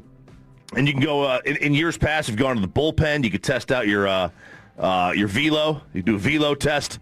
They got a wiffle ball. Peyton was just dominating, owning basketball. Owning the basketball last year. What kind of basketball was it again? Was it? Oh, Go ahead, say it. It was wheelchair basketball. It was wheelchair basketball. He was playing. Yeah, he was playing that wheelchair ball. He was dominating, owning it. So it's a fun time. It's a real fun time out there at the Sandlot Children's Charity. Again, 877-881-1053 to place a bid. It is Sean and RJ here at 105 through the Fan. Yeah, and we talked about this at 6 o'clock. We haven't revisited again yet, but we'll touch on the update throughout the show. Obviously, yesterday while we were on the air, the news broke that Marshon Neland had passed away. And after we got off the air, we got the update as to what had occurred, and this was the release from Frisco Police. They noted that at approximately 10:39 p.m. on Wednesday, Frisco Police responded to assist the Texas DPS with locating a vehicle that had evaded troopers during a pursuit that entered the city of Frisco. And by the way, I want to be very clear about something. Because I've seen a couple people say this. Don't run from the cops.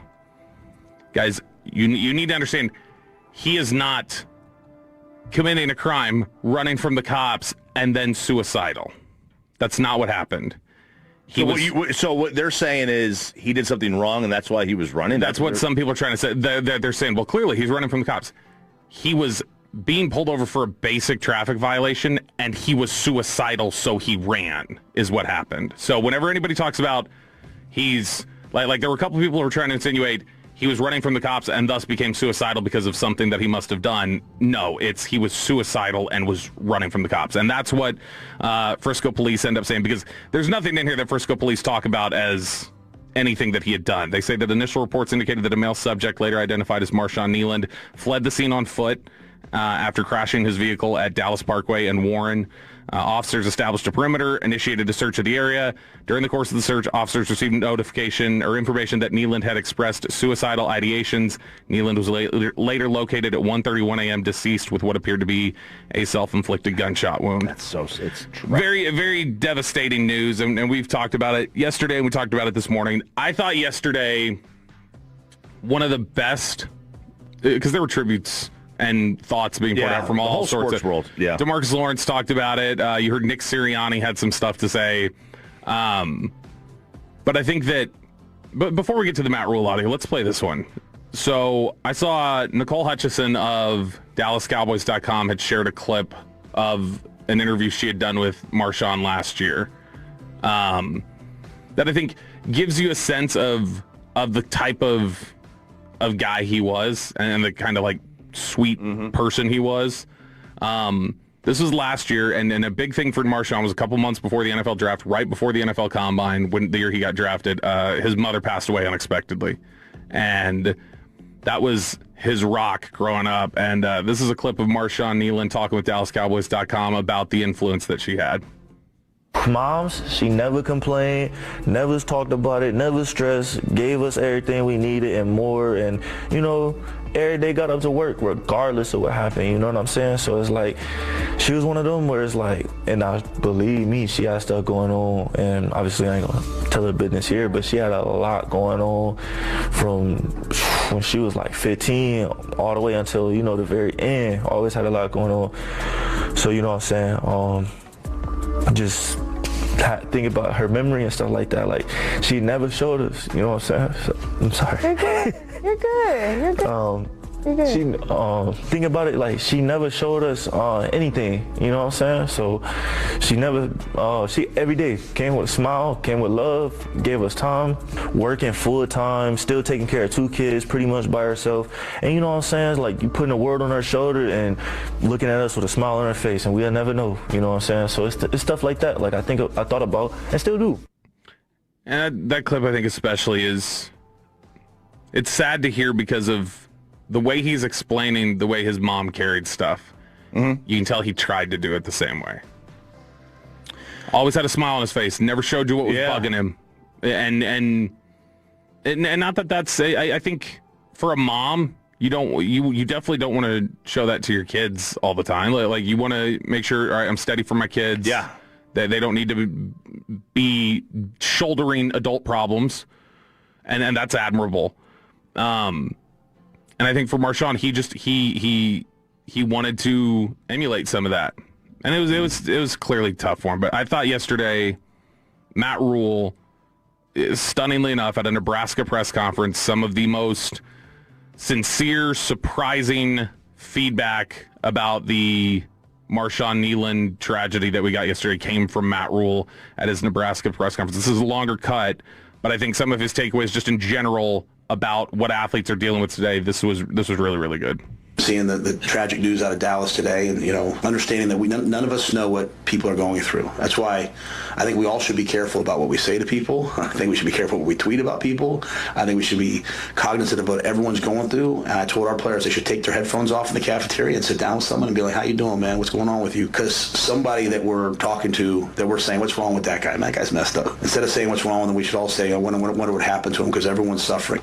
I will forever, the rest of my life, think about the time that I saw Adrian Robinson right before he took his own life. And I saw him on campus, and I was walking this way, and he was way over there, and I was like, I need to catch up with Adrian because he got done playing. And a week later, he left this world. And a month later, I was given the eulogy. And I just wish in my life I could go back and just stop and say, "Hey, how you doing?" And so it's not really what you asked, but it's on my heart, and I just share it with the team, like, just think it's a time in this world for us to be kind to people, and at the same time care about people and ask about people. Our generation of kids, my kids, they all just say, "Yeah, I'm fine, I'm straight," and it's just like, you really got to unearth it. So I look at road trips and travel, and I look at time together practice as chances to impact young people's lives and try to be around them. And I would encourage everybody to. I would encourage everybody today, with your own kids or the people you work with, just check on them, because that young man scored a touchdown just a couple days ago. On the outside world, you'd think he's at the pinnacle, but he's dealing with something, and I don't know what it was, but I pray for him and his family. So that's the weight of coaching young people today. And they're going through a lot, way more than I went through growing up. So just a sad story, but sad fate. And again, I pray for him. But I also know there's probably someone on my team going through something very similar. And so in what ways can I be there for them? Can we all be there for them? I think that's the blessing we have of having another week together. That's the biggest thing, I think, right there. Let it be, if nothing else, let a story like this, which is making everybody, everybody's bummed about and is sad about. Let it at least be something that kind of shines a light on your own circle or your own world, like Matt Rule's just talking about there, there's probably somebody I know who is in a bad way right now, and they're not showing it. And the challenge is obviously connecting with that and trying to find it. And like he said, with young athletes, and I heard Mike Zimmer say something similar on Fox 4 yesterday, you get these athletes who they're conditioned to, I'm good. I'm good. Like there's all right. Don't let them see you sweat. Right. Absolutely. And so it can take more sometimes to pull that out of them. But I think just that's the biggest thing, silver lining you might be able to take out of this is hopefully it grounds people a little bit and causes them to reflect on their own social circle and where people might be hurting or who needs to be checked in on. That's Matt Rule's had a pretty good transition. I mean, the last few times I've heard him speak, I was like, okay. He had the comments about like he was staying adamant about that. He seems like he's had a transition for whatever reason, a public perception. I don't know. Yeah, he was. That was a really nice thing he said. Matt Rule is always fascinating to me as a coach and as a personality. I knew he'd ascended so fast. He did, and he really did. He obviously went to Temple, and then he was Baylor, and then he gets to the NFL Carolina. That's a big jump. That can ruin a reputation fast when you flop in the NFL. But I remember I'd gotten close with some guys who had played for Rule and were in the NFL. And even when things were going sideways in Carolina, all of them told me consistently, if I was a free agent, I'd go play for Matt. I'd go right now. And they were just like, Matt is, that dude loved us. That dude preached toughness. Wow. He taught us all of these different things that we needed. And I mean, that's how he ascended the way he did. The whole Temple tough mentality, that was Matt Rule. And then the Baylor stuff. He came into a Baylor program, obviously, that had been having some trouble and had some bad publicity when he went back in there and kind of righted the ship and corrected things. And so, no, I think he clearly has gotten to where he has for a reason. And this is when we talk about the coaching rehab programs that you get sometimes, Nebraska's been one for him that has, I think, kind of shifted things. Nice sentiment yesterday, obviously. I thought that was good stuff. But also another takeaway here from it is just Matt Rule is I think, reflecting and kind of getting back to his roots after the Carolina stuff. Yeah, I could see that, and boy, there's people in the fan text just loving what he said. Loving what you said earlier this morning. This has always been kind of a blind spot for me. I'm a very happy guy. Like I'm Travis Tritt, man. It's a great day to be alive. Like that's me. Yeah. I had to lean on my wife a little bit for this yesterday because she goes through some pretty serious depression to where like she can't get out of bed, and she's gone like 2 days without leaving bed. Just. And I'm like, I can't relate to that. Right. I can't relate to that. The only time I'm ever in bed is I'm in bed to sleep. Yeah. I can't relate to that. So I had to lean on her a little bit yesterday for, I don't want to say guidance in this, but at least try to get some understanding. And she's never gone that far, right? It's not even close. Right. There's different. Like that just shows. So the difference between somebody who just can't get out of bed for a couple of days because they're down to this, my only way out is to take my own life. I mean, that is a very big. It's a big. Not this is the actual word. It's a big belief of a solution to a problem. It's a big jump. Yeah, it is. But in general, I think that like we talked about at 6, I think any one of us is capable of being put into a context in life where the thought crosses your mind of something similar to the place that Marshon Neland got.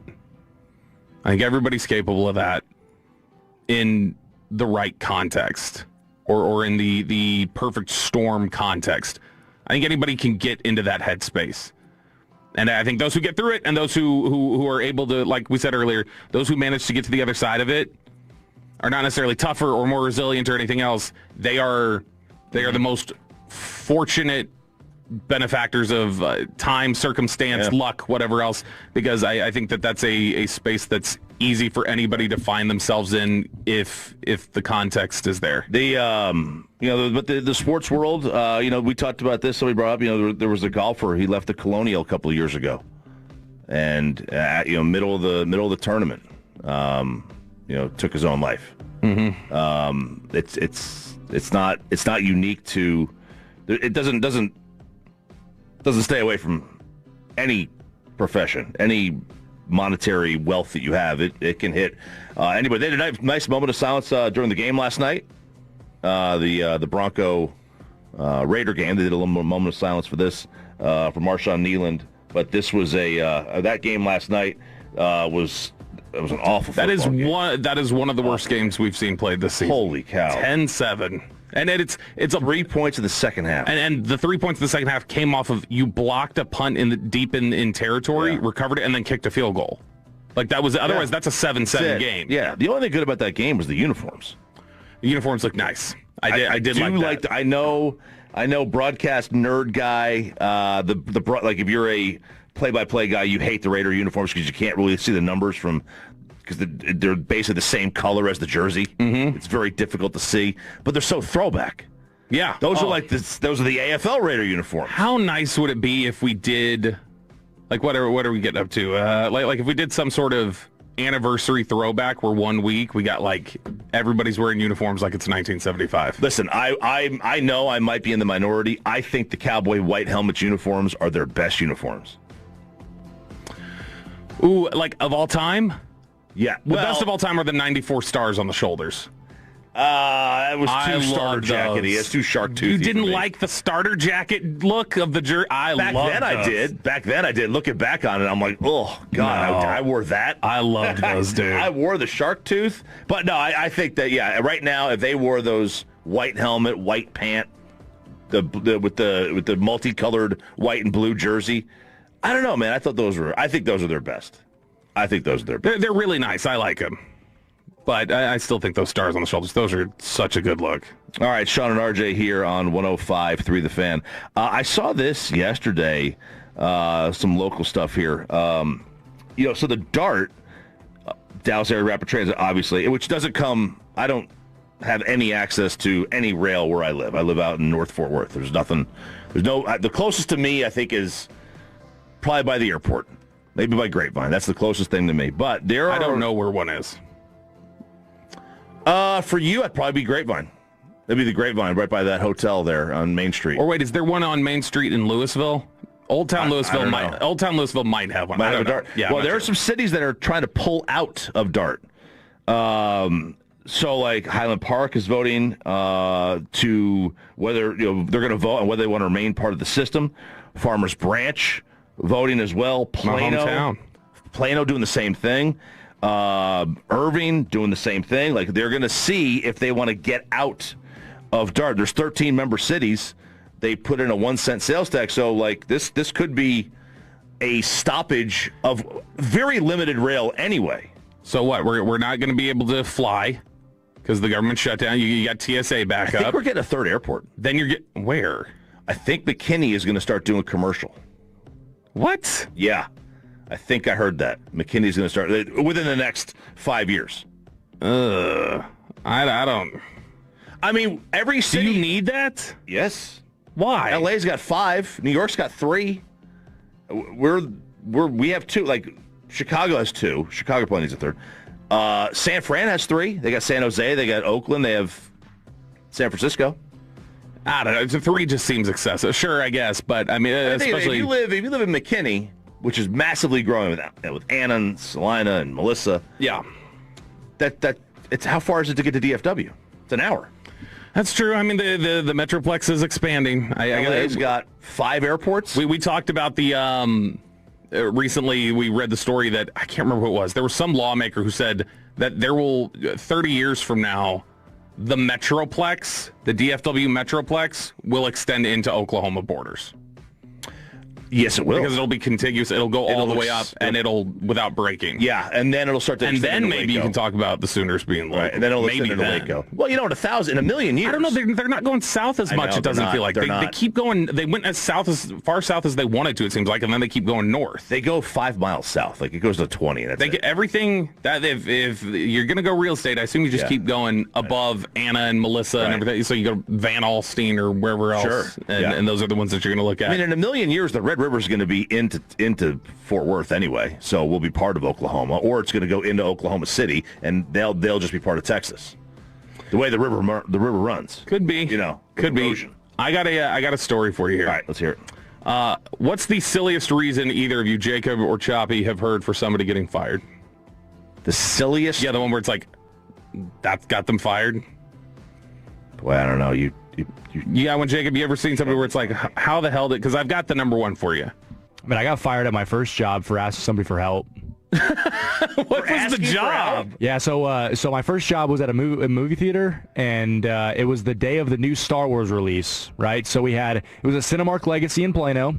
Oh, he's plopping it on the table. I'll drop it. I'll drop it. So lines were at the door, first day of Star Wars, right?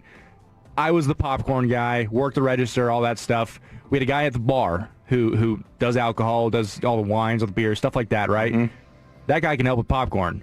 Guy was sitting there on his phone, so I was like, "Hey, dude," you're like, very nice, like not bossy or anything. I was like, "Hey, man, can you lend me a hand, dude? My line's out the door." And later that day, the manager came up, and that was their reason of firing me.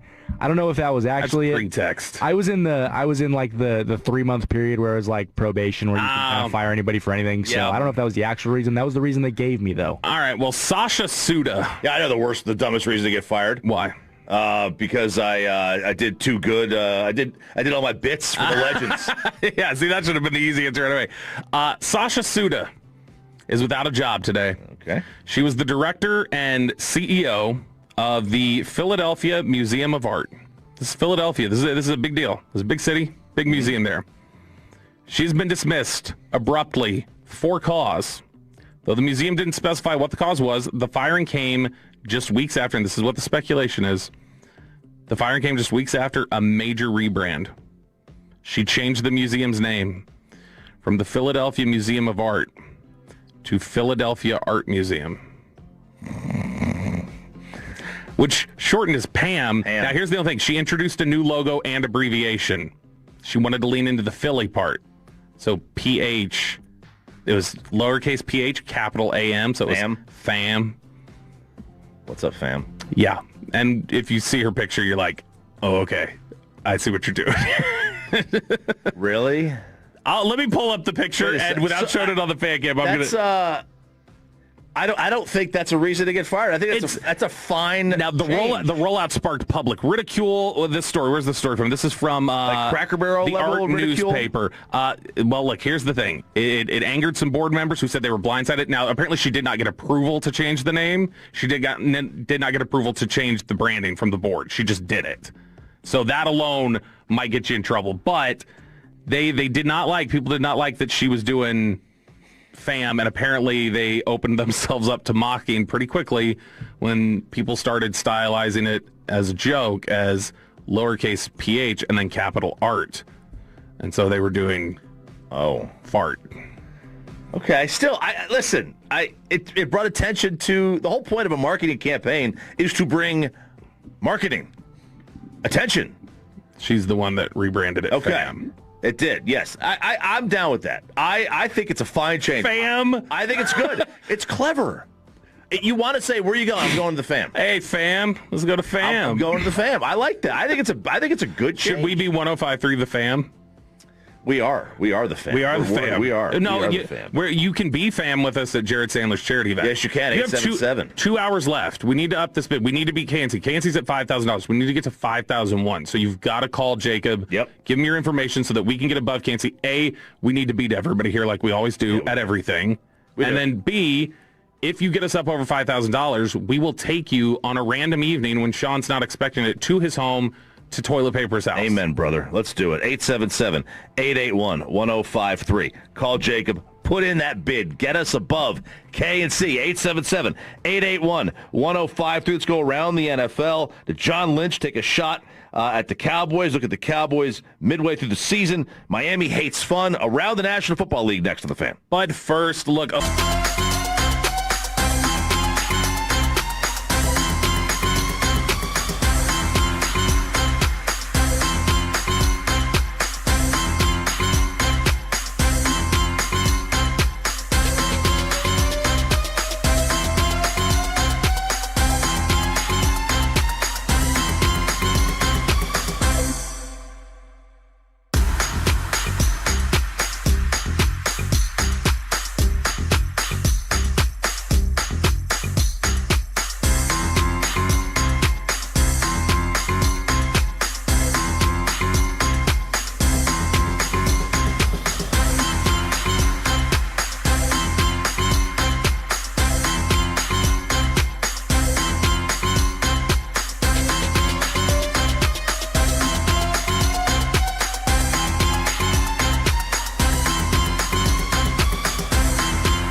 used to be a, what was it, Pepper Lady? Pepper Lady? Wasn't it Cinnamon Sisters? Those are babes. Saffron Squad? Nutmeg Maidens? Paprika? No. Nutmeg Maidens. I just said that. Was it Spice Girls? Doesn't sound right. Was it Saffron Squad?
Sean and RJ on 105.3 The Fan. Play clock at 3. Gonna run it into the end zone. Ashton Jeanty for the touchdown. That was a rarity last night. A touchdown call. Yeah. Only saw 2 of them. 10-7, an unwatchable mess. And Denver goes to 8-2. They're the first team in the NFL to 8 wins, are they not? Denver is, yes. The first team to 8 wins in a terrible football game. They have beat. I mean, they have not played a tremendous schedule to begin with. Like they have. I mean, obviously they beat the Cowboys, but the Broncos this year have a win over Tennessee. They beat Indy. They did. Which we don't know if Indy's frauds or not. No, they lost Indy. Or no, they lost. You're right, they did. Yeah. Indy beat them. That was the good Indy win. They beat Philly. That's what they beat. They beat Philly. It was a nice comeback. But they beat Cam Ward. They beat Jake Browning. They beat Justin Fields. They beat Jackson Dart in a crazy comeback. In this 7-game win streak, I mean, the only good team is Philadelphia. Otherwise, it's Cincy, the Jets, the Giants, Cowboys. We know about that. Houston and the Raiders. But they're 8-2. Yeah, you got to beat your teams.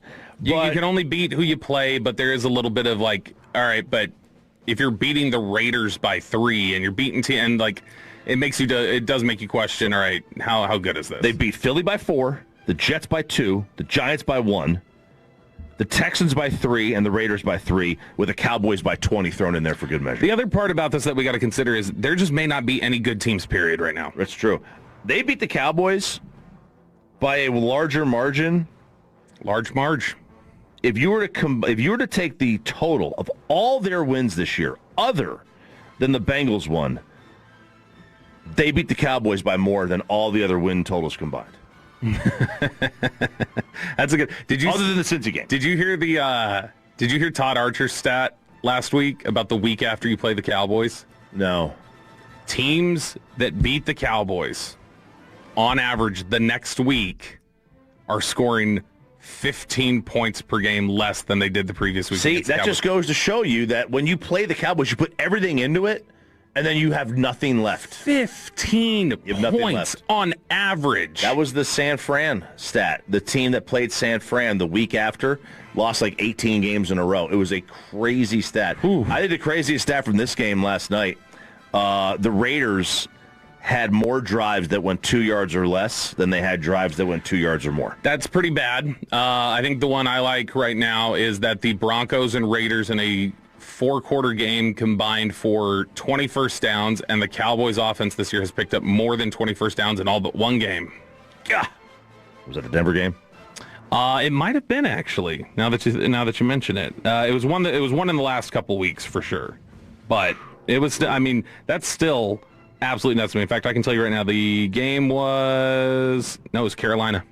It was Carolina? Mm-hmm. Okay, that makes sense. Sean and RJ here, 105 through the Fan. Sean's back on Monday. Allegedly. Stop, he'll be back. He's got to check out the new digs. I love it. I love it up here. It's a great spot. Where are we with the parking? Where are we with the microphone? Yeah. Who says no first? Sports Illustrated had a question. Who says no first on a Kyler Tua swap? Who says no, Miami or Arizona? Okay. Or who says yes? So let's look at the contracts, because that's going to. Are we stripping away contact? Just strip away contract because they've both been paid. They've both been paid. The person who says no first is Arizona. You'd rather have Kyler than Tua? I think Arizona feels like they should get more than that. Is what they would think. I think Arizona would probably believe that, or Miami has a greater use right now for Kyler Murray than Arizona probably does for Tua. Like right now, they've got Jacoby Brissett in there, who they like, big pocket quarterback with a big arm. Right. Tua doesn't have that. Miami doesn't have options. So Miami, if they get rid of Tua, it's like, okay, all right, well, we'll go to Kyler. And Mike McDaniel, if he's still there, would probably love being able to have a mobile quarterback to start playing around within the run game. So I think Miami jumps all over that. I think Arizona's the one who says, no, we'll find something else for Kyler. I do think, I think Tua might be more stable. In what way? I don't know. I just feel like he's the adult. He'd be more the adult in the room than Kyler would. I mean, he's been getting crushed for the way he's... That's true. The way he's talked about certain things. There's no doubt about that. I also think for Tua, if he went to Arizona, it would get him out of the AFC East, which I think the AFC East... I mean, that and the AFC North is the worst division for a weak-armed quarterback because of where you got to go. Buffalo, Jets, Patriots. The only other place to be worse is the AFC North because those are all outdoor stadiums too. But if you're in the NFC West, Rams, it's fine. Yep. San Fran, it's fine. Seattle might get a little squirrely, but not like anything up east. So that might help him from that perspective. Sure. But I agree with you. I think Arizona would say no first. This is very random. But I wouldn't hate seeing Marvin Jr. with Tua. I still think this is funny. I just saw this. I was looking at Pro Football Reference, Tua's page. This is his full first name. Tua Nai Gaman Uolipola. You're getting canceled. No, that's his name. His last name is Tungavailoa. What's his middle name? Sam. Donnie. It is not. It is. Oh, my God. Walk around and look at it. Just walk around and look at it. I'm going to talk. I'm just saying, walk around and look at how hilarious it's so much better to even just read it. It's Donnie with a Y, too. It's not even Donnie I-E. It's Donnie with It's not spelled like Donnie Wahlberg. How do you have the rest of that name of just like clearly, and I don't know, maybe that's a cultural name and I just don't know it. Maybe it is. But how do you have such a cultural name that you're like, this is Donnie? Yeah. He's Donnie, man. Speaking of Miami, they pulled the Baltimore Ravens. Problem solved, baby. You know what they did? What? They took out the Papa shot and the ping pong. They took out the Papa shot. It's gone. It was previously in the Dolphins locker room. This is from David Ferrones. And then they were declined to comment about it, but that is gone. So the Dolphins have gotten rid of the pop. That's problem solved, baby. It takes real Ferrones to make that decision. Wow, well done. You should like that. Come on. There was an article years ago from the Washington Post where this Washington Post sports columnist, and we've talked about the idea of this, but said, we are forever living in a cycle of teams putting ping pong tables in to build culture and show that winning matters most, and then a few years later removing the ping pong tables to show that winning matters most and that we are focused on it's just whatever it's a cycle. Whatever you need in that moment. If you got a ping pong table, take it out. If you don't have one, put one in, and that'll be your justification for winning. It really is. That really is where we are. How did John Lynch take a shot? Okay, so did he take a shot? Okay, is the question. This is what we're going to try to figure out here. So John Lynch and the 49ers did not make a move. They were one of the more active teams that we were hearing about that could be doing something. Do you think they missed by not making a move, or are they... Is that them resigning themselves to the fact they're probably not going to win the Super Bowl this year? Well, so this is why he says they did it. And I feel like San Francisco's not the San Francisco of the past. They don't concern me nearly as much. I'm not scared. But I got to know, is this a shot at the Cowboys and Eagles who went and made moves for Quinnen Williams and Jalen Phillips? John Lynch was asked, hey, why didn't you go out there? Why didn't you get a player to help your pass rush, a defensive end, a defensive tackle? Why didn't you do it? And John Lynch said, is this a shot or is this speaking generally? We weren't going to get fleeced. We weren't going to overpay. It's just not good business. And as they say, sometimes the best deals you do are the ones you don't do. So is that a reference to we're not paying Cincinnati a first-round pick for it? Sure. Is that a reference to we're not going to be like them? Because a lot of people thought, even if they liked the deal of Jalen Phillips in Philly, people thought Philly overpaid a little. Some people thought Dallas overpaid a little for Quinnen Williams. Sure. So is that potentially we're not like those guys over there, or do you think he's just talking a little more generally? Because he said his biggest thing was value wasn't there. That's why we didn't do it. We could use the help, but value wasn't there. Well, I know you like that thinking. I like that line of thinking. I also think that, it's okay to overpay, too, as long as you recognize that that's what you're doing. I think most teams at the trade deadline probably do overpay a little bit. Just in general, right? Go to the baseball trade deadline. Go to this. I think more often than not, teams are overpaying at the trade deadline because there's a deadline. They have to do it. They're in the middle of the season. Sometimes they're desperate for the position, and they're willing to overpay. And that's okay. That's okay. If you're gonna do it. You're probably gonna overpay a little bit anyway. But it's not like you're overpaying these teams buy these franchises. These billionaires buy these franchises. Mm-hmm. I mean, they're overpaying for them. They're gonna get but they're gonna make at the money time. But you know you're getting it. So at the time. Like who was the last one? Were the Broncos worth $7 billion or whatever they paid for it? They're not even worth $8 and $2. You know, like they're always getting whatever the valuation is by Forbes. When they sell it, they always sell it for more. Yeah, it's like the housing market in a lot of ways. Yes, which you can avoid with Orchard.com. But here's my question to you: which teams do you look at in the NFL right now, and without knowing what the specific need was, but which ones would you say? Okay, these are the teams that at the deadline, if they made an overpay for the one thing they felt they need, I get it because of where they're at. Was Indy that team? Because Indy, I don't know that where people going like they need it. I don't know. To me, the teams that should overpay or need to overpay are the teams that are like they're in the peak of their window, but it is the end. Like Detroit. I'm going to give you some teams. Detroit is at the very. I think this is the last year Detroit has their window. Maybe next year, but they should have overpaid for somebody. And I think if a team like the Rams, you're at the end of Stafford's run, maybe the end of McVay's, make a move. Like go all in. I'm going to list teams. You just tell me if you would have said that's a team that I would understand if they overpaid. Denver. No, these are all contenders. I don't think they're a serious contender. Indy. No. New England. No, it's too early. Oh wait, you know what? Hang on a second. Let me backtrack. I'll even backtrack on Denver. You're still in the window of craziness where you have the free quarterback and you can make these kind of crazy moves. So that's another one that okay. Pittsburgh. That might be a window. That's a window thing, so yeah. But how good are you? Are you worth investing in? They've got some big wins this year. They got some wins, man. I think so, yes. Buffalo. Yes, you're absolutely in the window. Chargers. No. I don't trust them. Jaguars. No. NFC now. Philly. You just won one. Just won one, you're fine. Tampa. I think, I like Tampa. Seattle. And these are teams we're talking about with Choppy about that he would justify them overpaying at the deadline if they would have made a move. Seattle's a problem. I think that would justify that. Green Bay.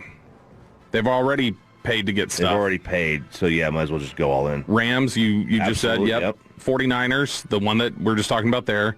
Lions. Absolutely. Like I said, I think the Lions this may be the last year they have, maybe one more year where they're a legit, because those guys are either going to get older and the contracts are coming due. Like they've already paid them, and now like the money is getting to the point where you're going to have to start restructuring and getting funny with it. And then round out the NFC North, Bears and Vikings. No. Who are both right on the cusp of the playoffs. Right. Now the Bears, again, they've got that free quarterback, so they can make that risk.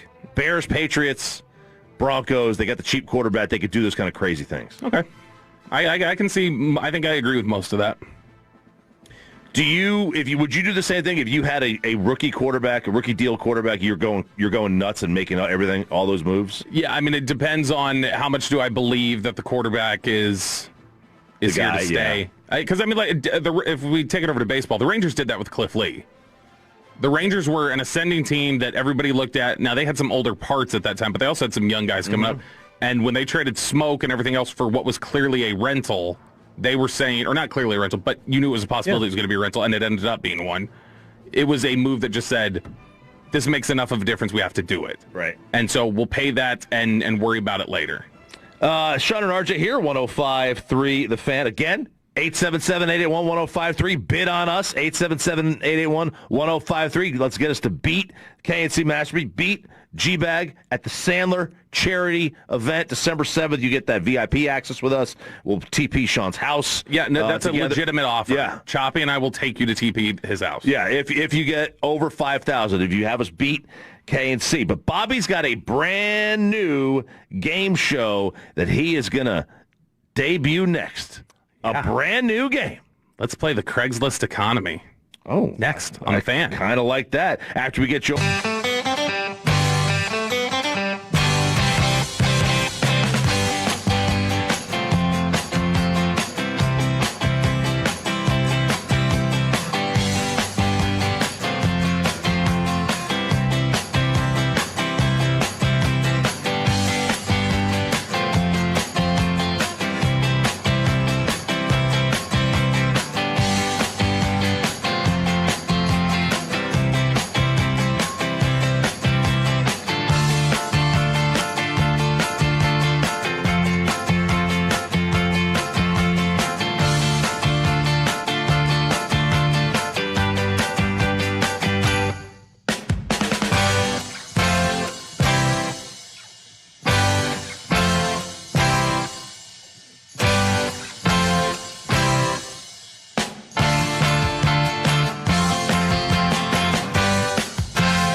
the Rachel. Oh, is that your name? No, I mean like your name. No, I'm Jen. My name's Jen. Right, but I just mean like this is your haircut. But that's on your head. I'm not saying this is your hair. Okay, freaking me out a little bit.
been injured in a car or truck wreck, call Franco first, 214-817-333-3333. With Franco and Franco, there is never an out-of-pocket cost. They only get paid when you win. Franco and Franco, the go-to car and truck wreck attorneys in Dallas. Got the Degenerate coming up at 9 o'clock, right before Worst Take. We have Worst Take of the Week, and I'll get you paid with the Degenerate coming up at 9 o'clock. Below the bell at 8:40. It's Sean and RJ 105 through the fan. Sean's out back on Monday. But we still have about an hour and a half for you to bid. you to bid to hang out with us at the Jared Sandler charity event, Sandlot Children's Charity, December 7th at Globe Life Field. You're on the field. You are on the field playing games. The bid, get it in, 877-881-1053. The current bid is at $2,500. $2,500. You got to beat that. And what was it? Jared said we got to get all the shows to 4,000 for the extra package that's involved there. Right. So if we get all the shows to 4,000, I think he said he was going to put the piano. He was going to get the piano set up, and some then music. I don't know. Yeah, there's extra things here, including we'll vandalize Sean's house. We're going to vandalize Sean's house for charity. I already got people asking, can we just do that without bidding? I mean, why not have help the kids out in the process? That's I think the big thing. Yeah, the answer is no. You can't. In relation to that, bid. You got to bid. 100%. All right, I got a new game for you, and this may completely flop. I don't know, but I was. Listen, I love the risk. I mean, you got to find out. You got to take risks to look. If we didn't end up doing Coach or Killer or Missoula or Manson. G-Bag ticket, and it's taken off for them. And then they've gotten, they've had fun with it, and they've been able to do it regularly. And so now it's like, I don't want to leave any questions out there. I want to know. I want to know what's out there. I want to know the answer to whether or not this is going to work out. So we're going to do this one. This one just popped in my head the other day because I was Googling for something, and it kicked me a link. One of the top links was an ad listing on Craigslist. I was like, I didn't even realize Craigslist was still open. No. I didn't even know that was around anymore. Jacob, you're young. Do you know what Craigslist is? I do, and the only way I know what it is because I keep seeing. I saw an Instagram post once of people selling mirrors on there, and people taking a picture of their mirror. So Craigslist, picture of the mirror. Yeah, so it's like you're trying to take a picture. How do you take a picture of a mirror without being in the picture? A little off center, I guess. Great something. Point. This is something where Craigslist was notorious back in the day for you didn't always pay with cash. If you know what I mean. You didn't always pay with cash? Mm-mm. Sometimes you paid with favors. Oh, I see what you're saying. So it became a seedy part of the internet that we let die for the most part. But there are still some people who go, this is where I want to sell my items. Uh-huh. And so yesterday after I clicked on that, I was like, is this website still around? I clicked around, and I found some wildly priced items or random crap that people wanted to sell, and I want to see what you think the monetary value is for this. So I'm going to read the description to you. Okay. I'm going to show you the item. All right. And these are things available to you in the DFW Metroplex today if you want to buy them. Okay. Okay? And we're going to see if you guys can get close to the value. This is the first item up for purchase. Mm-hmm. The headline is, if you love elephants, which I already love right there, this is for you. Featured in a movie. So the post says, if you love elephants, this is for you. Featured in a movie, a fabulous original oil painting set in a beautifully hand-carved wood frame, large elephant oil painting, 56 by 44 original oil on canvas from 1970 in excellent condition. And it does not tell you what movie it's from. I think probably for a reason. But this is our elephant photo right there. I'm showing it to Choppy. Yeah. What do we think this is going for right now on Craigslist? Jacob, I'll let you start off. I'm at like $7,000. $7,000 for an elephant painting? Oh, it's from a movie. But what movie? We don't know. It could be a bad movie. It could be a great movie. So you just want to be so you're the cloud chaser. You just want to be want to be near the fame. It's kind of like when it's pick the item in the hand or the mystery box. It could either be you are a mystery box guy. I'm a mystery box guy. I am a mystery box. So what are you valuing this at? Man, I think you went high. I was going to go high too. I don't know if I was going to go that high. I will say $49.99. $49.99 or $5,000? Yeah, $5,000. You both might want to look at getting a little bit of a loan to buy this thing then, because it's a deal. $1,500 for the elephant oil painting. See, I don't get art. They're not even telling me what it is. Where is it from? I don't understand art. I don't understand how art is so expensive. It's just a picture. And then these abstract artists, it's Jackson Pollock. I mean, that's just, I don't get it. I don't get art. Okay, so you guys were way over on that one. Both of you, if this was the Price is Right, $1 would have won that one. All right, next up. You guys play a lot of board games still? I can't. So, do we consider Cards Against Humanity to be a board game? No, I consider it a card game. Okay. So a board game, but if you were going to get a board game, you'd probably go to Dollar General and go get a $5 one. For sure. You can get a used board game right off of Craigslist. Pirates of the Caribbean, Dead Man's Chest, Game of Life. Complete. So this is a life game themed for Pirates of the Caribbean Dead Man's Chest, which from what I can tell, nothing really special about it other than it's just a movie-themed game of life, which they had like a dozen of them. Okay. They say the version of this 40-year-old classic board game lets players plunder for treasure on the high seas for 2 to 6 players, and it is a complete set. It is used, but it is complete. And so you've got Pirates of the Caribbean, Dead Man's Chest, Game of Life right here that you can bid on, and it is just a regular game of life. How much do you think this goes for? Well, it's a unique. It's not just a regular game. Unique item. It's a unique item. Yep. Item. $99. $99. Okay, what you got, Jacob? I'm gonna go $175. $175. It's $40. I don't think that would be $40 brand new. No, it'd be $20. So why is it $40 used? Because you can't buy that specific game of life. Well, you can actually. What if you're a crazed Pirates of the Caribbean fan? You can buy like Michael Bolton from. And do you say why do you say Caribbean, not Caribbean? Because I say it like Billy Ocean. Caribbean Queen. Yeah. Now we're sharing the same dream. By the way, that's available in Keller. So if you're going to go see a Keller Indian softball game, you can go by and pick up this $40 game of life. All right, we're checking over these Craigslist listings. These next two, I think, are kind of crazy that somebody would even sell these. Next up, there's not even a description for this one, Chop. A 3-count smart strap, 3.5-foot bungee tie-down strap set. These are literally bungee cords.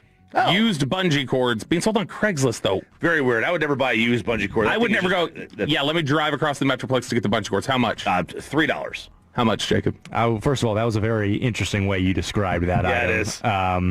Jake and I gave it a lot of looks. Yeah. I mean, I didn't describe it. They described it. Well, the smart strap. You let the mind wander a little bit. $7. Look, $7 for the smart strap, 3.5-foot tie down. Yeah. What's wrong with that? Both of you guys are correct. If I combine your prices, get $10. $10 for used bungee cords. Yeah, you got a bungee cord for $5. Oh my gosh! All right, and the last item we got up here for item. The last item up for sale is from the same individual. You can drive to far north Dallas. You can't get the lamp with it, but they've got a floor lamp remote control for your living room or bedroom. So they've got a used floor lamp remote that is not actually no lamp to go with it. You just got to hope you match. You got to buy the remote. You got to buy the remote. Somebody in Dallas is looking for that remote on Craigslist. How much is the floor lamp remote only going for? I figure you got to you got to upcharge that because you're finding a unique item. It's a unique item. Yeah, it's like how they'll charge a lot because it's like, well, it's really hard to go get. $13. What do you got? $9. If this is Price is Right rules, Jacob wins. It is a $10 remote control with scuffs on it too, we were on and it, nothing. baby. So there you go. That is some of the wild listings crazy. I saw, It's and funny. I cannot believe that. It's a very dumb game, but I like it. The one that blew me away, $40. Yeah, for Pirates of the Caribbean used. Found on eBay for $12.99. See, there's no way you should pay $40. Yeah, they're just trying to gouge. I don't know what you're doing out there in Keller. It's inflation, guys. I love you in Keller. I don't know what you're doing out there with that though. Let's talk about. That sounds like stealing from people right there. Let's talk about the heist. The heist of the century. That occurred and why the Louvre might be up for worst take here in about 30 minutes. This is unbelievable. The Louvre apparently, so they got robbed a little less than a month ago, right? But apparently what had happened, they found the Louvre's security camera and security password, their surveillance system. Mm-hmm. The password, it's got to be something like foreign language, bunch of numbers and symbols. Right. And the password to the Louvre's surveillance is Louvre. The password is Louvre. The password is Louvre. Fidelio. It is not. Maybe the password is Louvre. The only way this is worse is if they would have made it Louvre 1. Oh, we're going to be so... or the one is an exclamation mark. At least make the O a 0. Yeah. Make maybe the E a 3. Yep. They found something. You deserved it. I now say you deserve to have it taken. And this is after we found out the other headline that came out of the Louvre this week was... This was a great headline we got. Louvre heist suspect is motorbiking legend from poor neighborhood. If this isn't a movie script. This is the Italian a job motorbiking legend from a poor neighborhood comes up with a heist to save the neighborhood from, I don't know, what was the plot in Short Circuit where they were coming in there kicking everybody out of the building, like Hume Cronin and stuff like that, whatever that is. That's happened in this poor neighborhood. Well, the motorbiking legend is like, let's take this ladder and I already know the password. It's probably something like Louvre. Now, do you think it's just that they thought Louvre is already something people don't know how to spell? They don't know the R's in there, and so they're like, they're not going to know this is the password. That could be it. This is like the Spaceballs. This is the same combination an idiot would have with their luggage. 1, 2, 3, 4, 5. Yeah, this is pretty bad. Your password is Louvre? How do you... Our password appears pretty... How many passwords do you have, like a couple that you just rotate, or do you have like several that you always got to keep track of? I have a couple that I rotate, but now I'm having to do new ones because they're like, your password's been compromised. See, and they make us change them like every 3 months now, I feel like. Yeah. So I have screwed myself because I just will look around. I'm out. I look around the room. I either find a word spelled somewhere or see an item. And then you forget it a week later. I spell it out with a bunch of symbols in there too. And then, I literally have probably 20 passwords that I use on various things that I'm like, I hope this is the one that it is because they only give you 5 chances. And I know. So, it's tough, man. Like this is absurd. This is absurd, though. Your password to the Louvre surveillance is Louvre? It's pretty bad. It's pretty awful. It's pretty bad. I mean, it's pretty hilarious. It is. Because, they're probably not thinking, like, who's going to hack our Wi-Fi? Like, who's thinking, like, the Wi-Fi at the Louvre is getting hacked? The late, great Ted Nichols-Payne had, I thought, the best password ever. It was some random Tour de France champion from, like, 1980. Nobody would possibly ever get that. No, that's why I remember one time I read the branding on a racetrack cup. And I was like, oh, okay, I'll just use that. I'm not even kidding. This is my password last time. I won't say it on air because I use it for different things. But it was inspired by Reetma.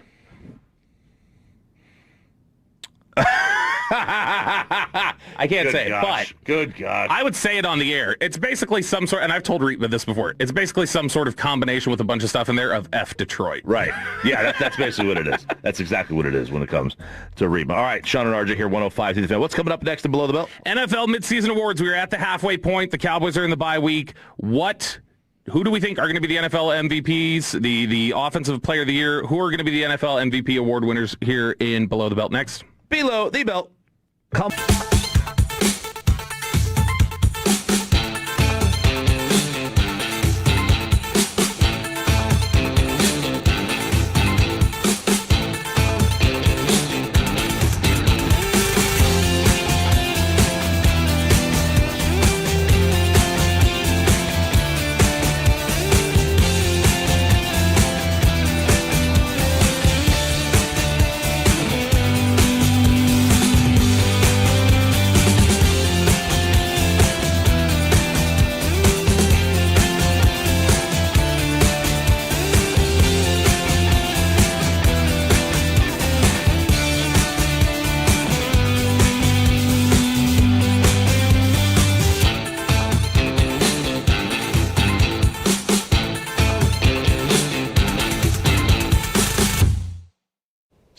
True that you've got to forget something else to remember that Uber Eats has groceries. No, that's absurd. Hey, remember when you used to be what was it, Pepper Lady? Pepper Lady? Wasn't it Cinnamon Sisters?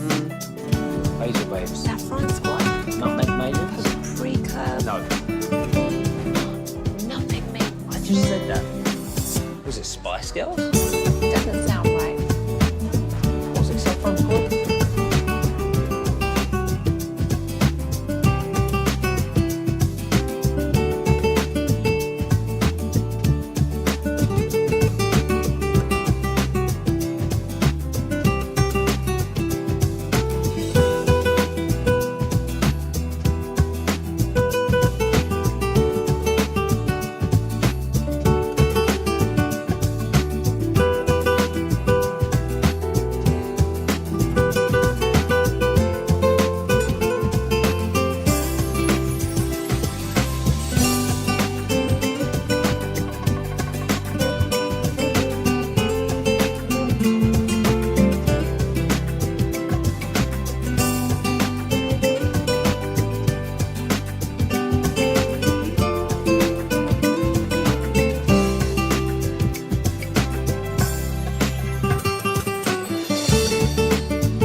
I mean like your name. No, I'm Jen. My name's Jen. Right, but I just mean like this is your haircut, but that's hair on your head. I'm not saying this is your hair.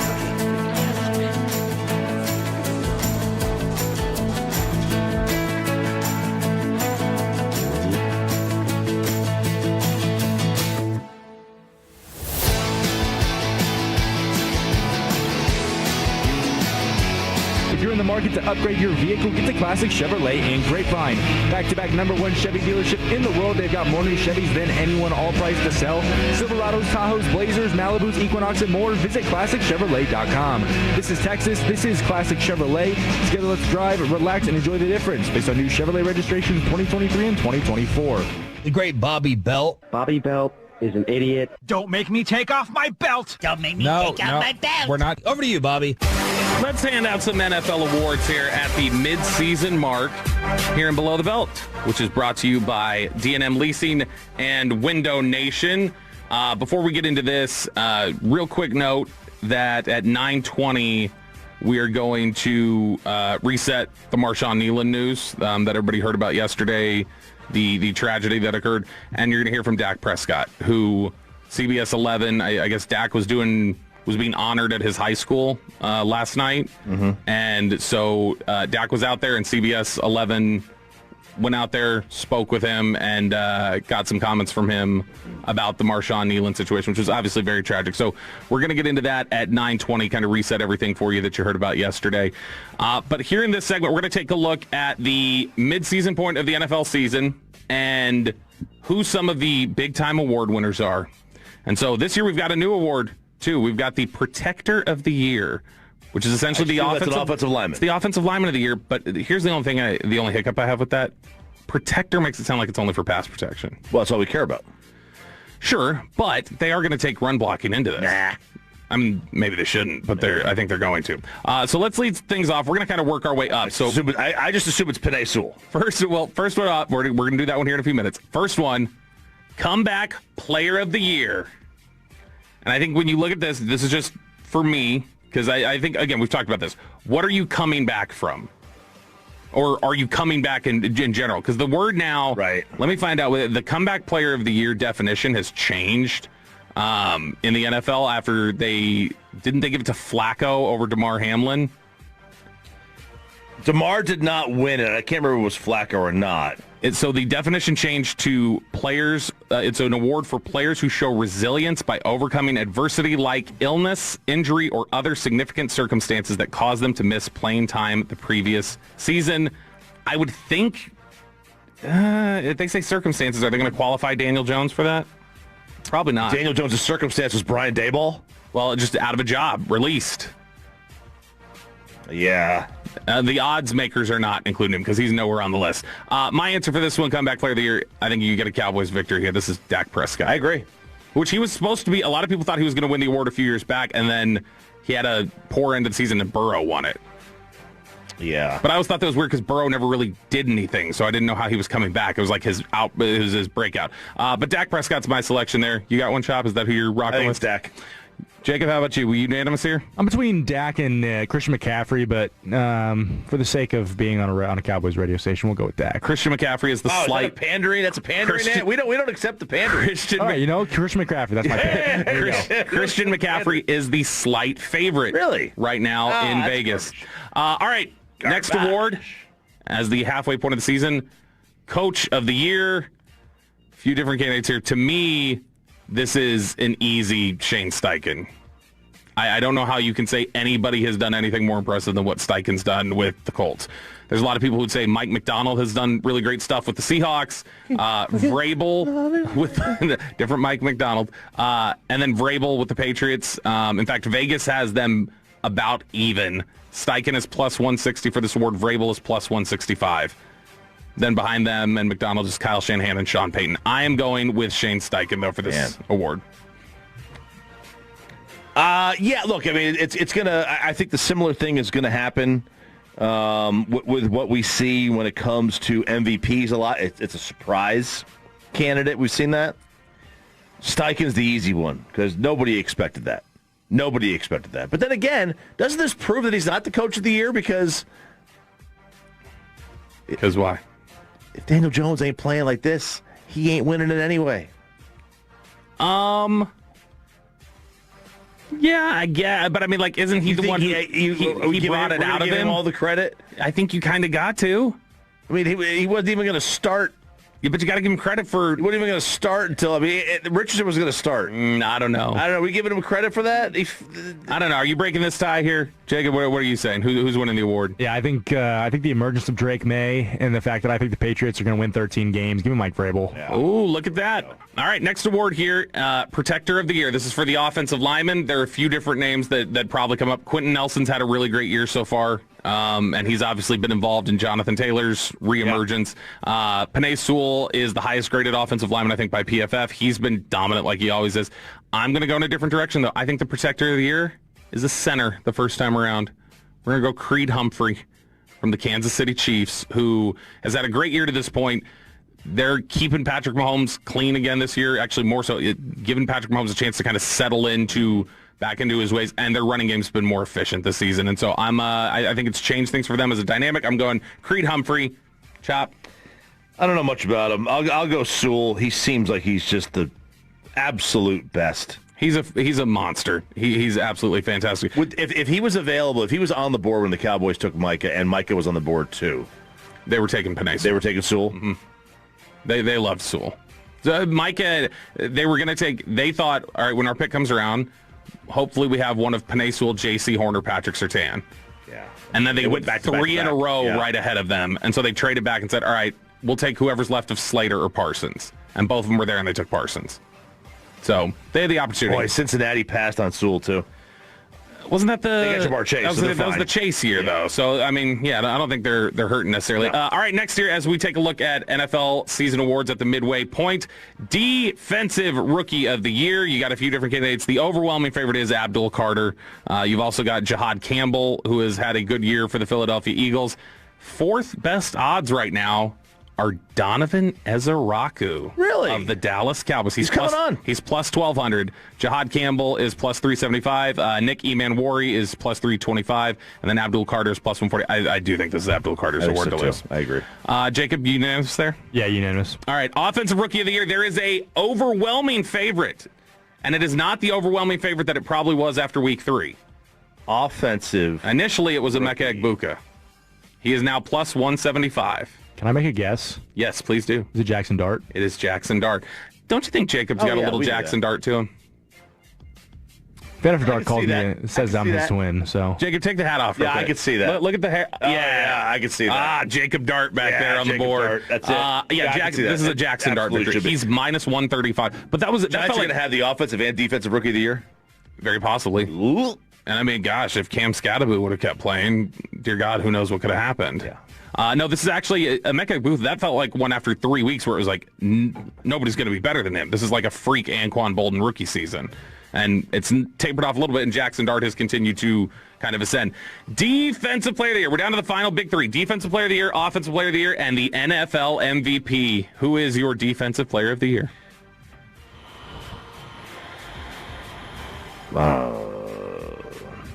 And you can make this who will win the award and who you think it should be. There's a favorite. Is there? There's a clear favorite right now. Am I drawing a blank here? Yep. Nick Bonito. That's who I think it should be. I think it should be Nick Bonito. Nick Bonito is 4th at plus 600. Fourth? 4th at plus 600. Is it Miles? He's 2nd, plus 325.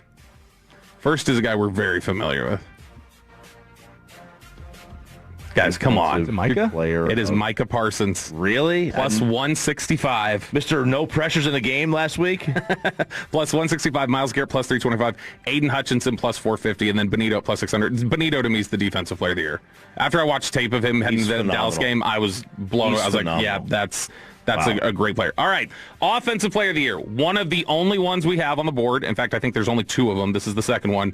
That's minus money on the futures. And it's Offensive Player of the Year, which is usually here's the award to the actual MVP Taylor. Who's not a quarterback. Yeah, Jonathan Taylor. I was going to go JSN. Ooh, that's a good answer. Jackson Smith and Jigba is 2nd at plus 300. He is Rockwall's own, Jackson Smith and Jigba. I got to see, what are his actual numbers this year? Because I know he's been absurd.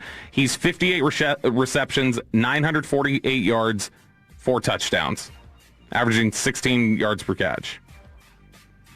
Pretty impressive. Not bad. That's Pretty not good. bad. Yeah, I think it's Taylor, though. I'm looking down the list here. I'm trying to see.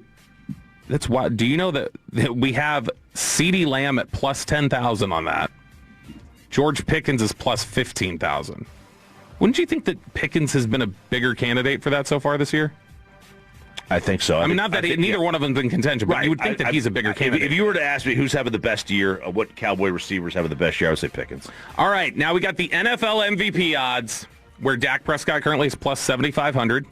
And we're starting to clear the field a little bit. There are 4 clear contenders that are below plus 1,000. The next fifth place is plus 1,600, and then it all falls back from there. But who is your NFL MVP, and who do you think it is? It's probably Daniel Jones. Daniel Jones. Well, let's see here real quickly from Jacob. Jacob, what's your guess? That's who it is. I think right now it's probably Drake May, but I think a sleeper at the end of the year is going to be Matthew Stafford. You think it's May? And would May be who you vote for? I would vote. May is May. I would vote for May. May should be the MVP, I think. I would probably vote for May. I would think that they're going to give Daniel Jones the favorite there. Daniel Jones, you think May is the favorite? The favorite is not Daniel Jones. Daniel Jones right now on ESPN Bet, which is going out of business. We'll talk about a little bit next segment. That too. Holy cow. Daniel Jones is not on the board. Well, that's probably why they're going out of business. Not on the board. Drake May is second, plus 400. Matthew Stafford, plus 600. Patrick Mahomes is third at plus 425. Plus 175. The back-to-back contender, Josh Allen. Really? Mm-hmm. How do you feel about that? So I wonder if what we're going to run into is, because last year, if you look at Josh Allen's numbers, they were not the best of his career at all. Right. It was more like impact on the team that he had and different things like that. If you look at him this year, he's playing well. I don't know that he's a clear MVP candidate. To me, again, I hate saying it. It's the guy who is going to be hard charging is the guy Jacob just mentioned, Stafford. Yeah. Stafford's 21 touchdowns to 2 picks, and they're beating everybody pretty consistently. Yeah, they are. So Big game this weekend. I don't know. To me, it's May right now, but I think it definitely is a jockeying from here on out for me between Drake May and Matthew Stafford. But Josh Allen is the favorite there. Okay. Boy, Josh Allen. He's going to turn into Peyton, where he's like winning all the MVPs, but Mahomes. I thought you meant Peyton Russell. No, where he's not wins, here. Yeah, but Mahomes wins all the Super Bowls. Yeah, that may end up happening. But the ESPN Bet doesn't like Daniel Jones. Maybe they're going to go out of business. Maybe they are, and we will discuss that in Worst Take of the Week, right? Which is next. Along with the Degenerate. I'm going to make you some money. Worst Take and Degenerate. It's Sean and RJ. I'm RJ Choppy. He is Bobby Belt. Peyton is out. He is heading to Alabama, LSU. Sean is back on Monday. We got Worst Take and Degenerate coming up next year on Sean and RJ 105.3. The Fan after...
is Sean and RJ on 105.3 The Fan.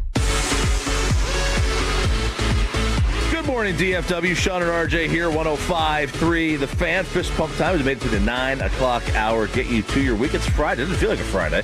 It's Friday. It doesn't feel like Friday, but it is. No, it's been odd because it's like we didn't have Sean for he missed Monday. Because he was just broken up about the Vandy game. Yeah. He missed yesterday and today. Right. And the move. Because Zach had a baby and he had to just steal his paternity time for and it. the move. And then, the move, like we've been in two different spots this week. Yes, and it feels very, it's just been an odd week in terms of how we've stacked up the show and done different things like really that. has. So it's been a little bit different. But all right, Sean and RJ here on The Fan. We will have Worst Take here in a second, but I want to do a little degenerate and make you some money. First off, I want to remind you, 11 a.m. tomorrow, right here on The Fan, BYU, Texas Tech. We are having the game. We are airing the game. Fan University, 9-11, and then BYU, Tech. Just soak it all in. Soak it all in. Here's your college selections. Indiana, minus 14.5 against Penn State. Give me IU. I like Mississippi State plus the 8.5 against Georgia. They're at home. So you love that. You love Starkville. I hate Starkville. No, but I mean you love it as a betting advantage. Yeah, it's not the best. You just covered your camera with the paper, by the way. Dang it! It's not the best crowd set up, but the cowbells are nuts, and they're scrappy there. They play. I mean, they play Texas tough there. They play Tennessee tough there. They play just about everybody. The only people that didn't play tough there was Arizona State. But I think they're playing much better down the stretch this year. So I like Mississippi State plus the 8.5. I like A&M minus 7 against Missouri on the road. I also like the over in this game. And then I think Tech wins, but I like BYU plus 10. That's a lot of points. It's a lot of points. Again. Yeah. BYU is a good team. NFL. Indy, Atlanta, over 47.5.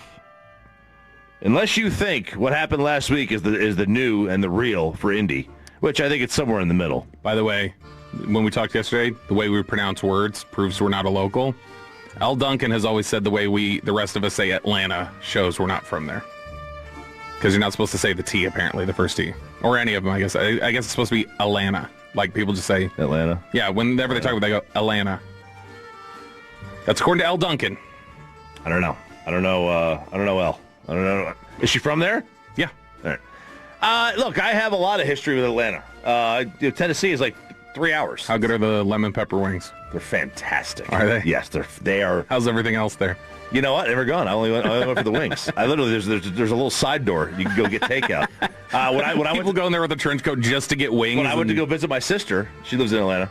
I had the Uber driver stop there and get me takeout. It's fantastic. It's fantastic.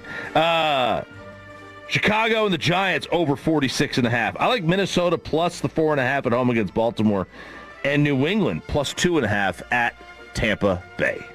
Perfect. Little dog action. All right, there is your degenerate time now for Worst of the Week. Ever met someone who is so extremely dumb that they don't know how stupid they actually are? Yeah, I have. There's been a whole lot of stupid said this week. You are made of stupid. That's right. It's time for Worst Take. This is where we highlight the worst takes, decisions, tweets, whatever else are out there in the world of sports and pop culture. And we just tackle them headlong and try to decide who was the absolute worst this week, who had the absolute worst one. And we'll start off. We'll adjust it a little bit. Wasn't in the rundown initially, but we just talked about it. And I'll let you tee off on it, Chop, because I feel like this would be more a submission from you. And that is, you're going after ESPN Bet, which is now going to be the Score Bet or something like that. I don't know what their rebrand is exactly, but ESPN Bet is getting out of the game, and you think that's a bad take? Well, they're joining DraftKings. Like they got a $2 billion deal, right? That's their deal. And listen, I don't want to hear ESPN wax poetic about gambling problems. It's obvious now. Because the difference between doing their odds and promoting betting and the betting that happens on the sports, like I understand there's a difference there. But it's still weird. They had ESPN Bet. It was fine. They had casinos. But it was not an obvious money grab. Right? You were like, hey, we're ESPN. Let's just make a casino. Might as well, right? Makes sense, right? We're here. We're already doing all the sports. We already put the game lines on the scores anyway. Yep. Let's just make a casino out of it. I get it. So you can at least say we were trying this on our own.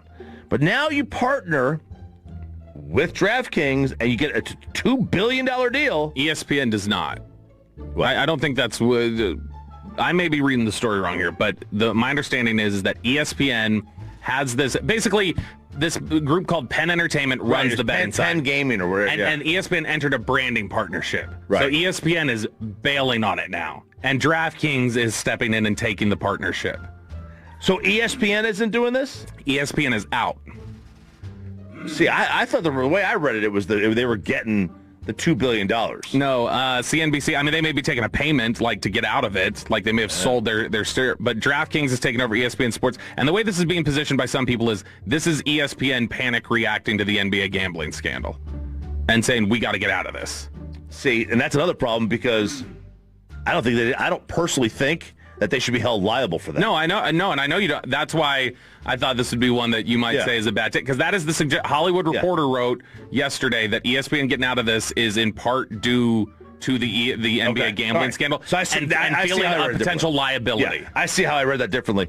So that doesn't really change anything for me because I still think it's a dumb take. It's a dumb because they're not liable.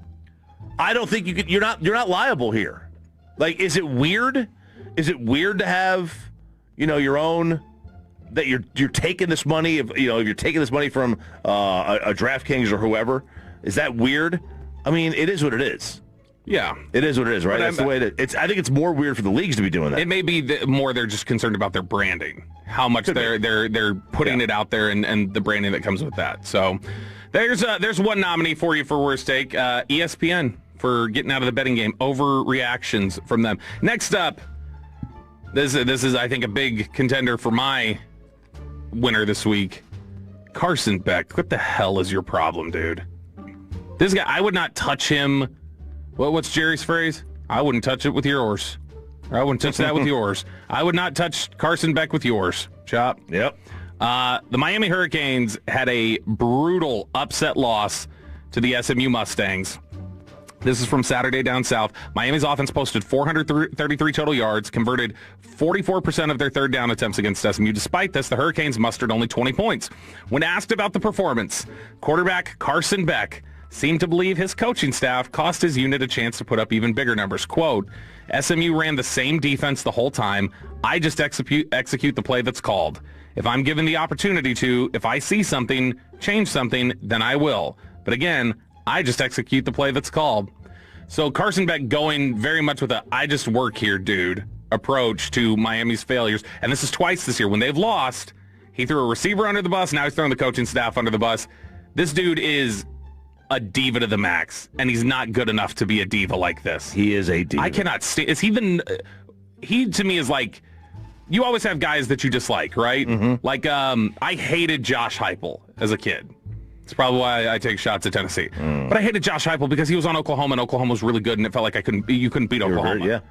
And so that's why you end up hating him. And in a related story, you couldn't beat Oklahoma. Then you have people like this, like Carson Beck, who I have no animosity or love either way for the Miami Hurricanes, and I hate Carson Beck.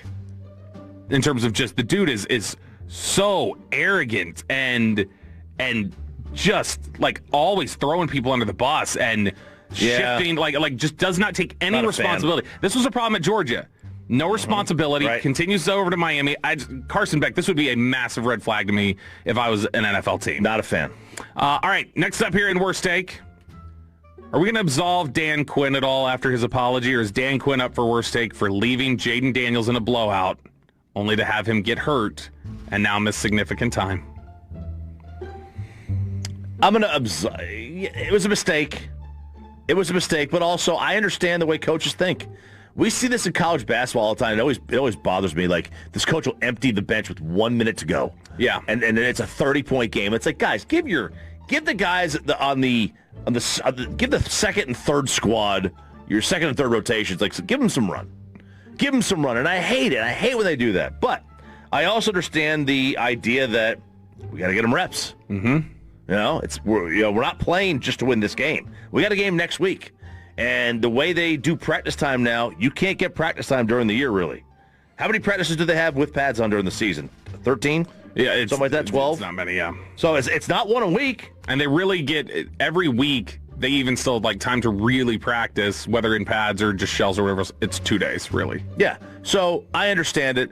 I'm not going to kill him for it, so I wouldn't put him on there as for worst take. I have another... You're not going to put him on there for worst take? For leaving this guy in? Okay, all right. Hold on real quick. Jacob, your thought? Would you say Dan Quinn, worst take for leaving Jaden Daniels in a blowout? I think it's a worst take. It just got reported that they're not going to put him on IR. They're going to reevaluate it over the bye week. He could come back. It is the other arm. I guess if it just... You didn't need that one. Yeah, I mean, you don't need to throw with it. And what's your extra submission here, Chad? I completely forgot about this one, but the Blue Jays announcer. Why? Caleb, let's see, his name is, Caleb Joseph. He said, I think the better team did not win this series. Okay, this is not a worst take if we're talking about how they played. Correct. The Blue Jays did play better over the 7 games. I'm just submitting it. I'm submitting it for vote. I agree. The Blue Jays won. They outplayed them in Game 1. In Game 2, they did not. In Game 3, they outplayed them. In the first half. In the first half of the 18 innings. In Game 4, they outplayed them. In Game 5, they outplayed them. In Game 6, they did not. And in Game 7, they had a lead until about the 8th inning. So they outplayed them.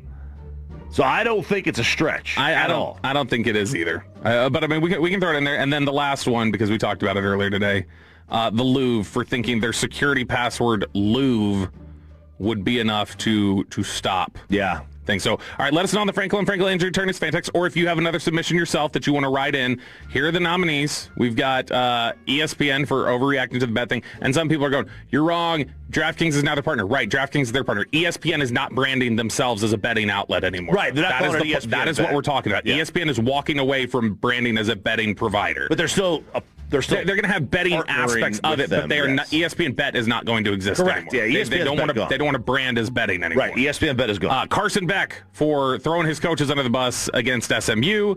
We've got Dan Quinn for leaving Jaden Daniels in too long. We've got the Blue Jays announcer for saying the Blue Jays were the better team, and the better team did not win. And then we've got the Louvre for making their security password Louvre. My vote this week is going to, and you can weigh in again on the Franklin Injury Attorneys fan text 877-881-1053. My vote is Carson Beck. It's such a just shift the blame mentality with him every single time he fails. I actually am going with the Louvre. Oh, that is a bad one. It's a bad one, man. I feel like they just don't believe people know there's an R in there. And so they thought it was safe. Yeah, maybe. They're like, people don't know how to spell Louvre. We'll be fine. Maybe, but, I mean, we got to change our password up here. It's just too easy. I got to change mine at home. It's just too easy. Wait, what password up here? All of them. Our passwords on our computers. Oh, yeah, we got to change it frequently. Yeah. It's too easy, right? Yeah, I do think it'd be funny again if it was just Louvre 1, Louvre 2, Louvre 3. Jacob, what's your vote here? Winner, chicken dinner, Carson Beck. This is the second time he's done it this season. First, it was a Louisville game saying his receiver ran the wrong route, didn't learn his lesson. I can't stand this guy after a loss. He's the winner. That's how you know that you're not from the South right there, is because he said Louisville, not Louisville. 302, by far the Louvre. 469, got to be the Louvre. We've got 214, Carson Beck. So we got some pushback. Sounds like there's some... It seems like the fan text is going with the Louvre. We voted here internally as Carson Beck, so I'm going to say it's a split. We'll say it's a tie. We're awarding a tie this week to the Louvre and to Carson Beck. It's Sean and RJ here on 105.3 The Fan. There is your worst take of the week. Dak Prescott spoke on the Marshon Neland tragedy. We hear from the quarterback of the Dallas Cowboys coming up next on Sean and RJ on 105.3 The Fan. But let's get you over to Underdog Fantasy. That's right now.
Uber Eats has low fee products? I gotta remember that. Well, you know, they say in order to remember something, you have to forget something else.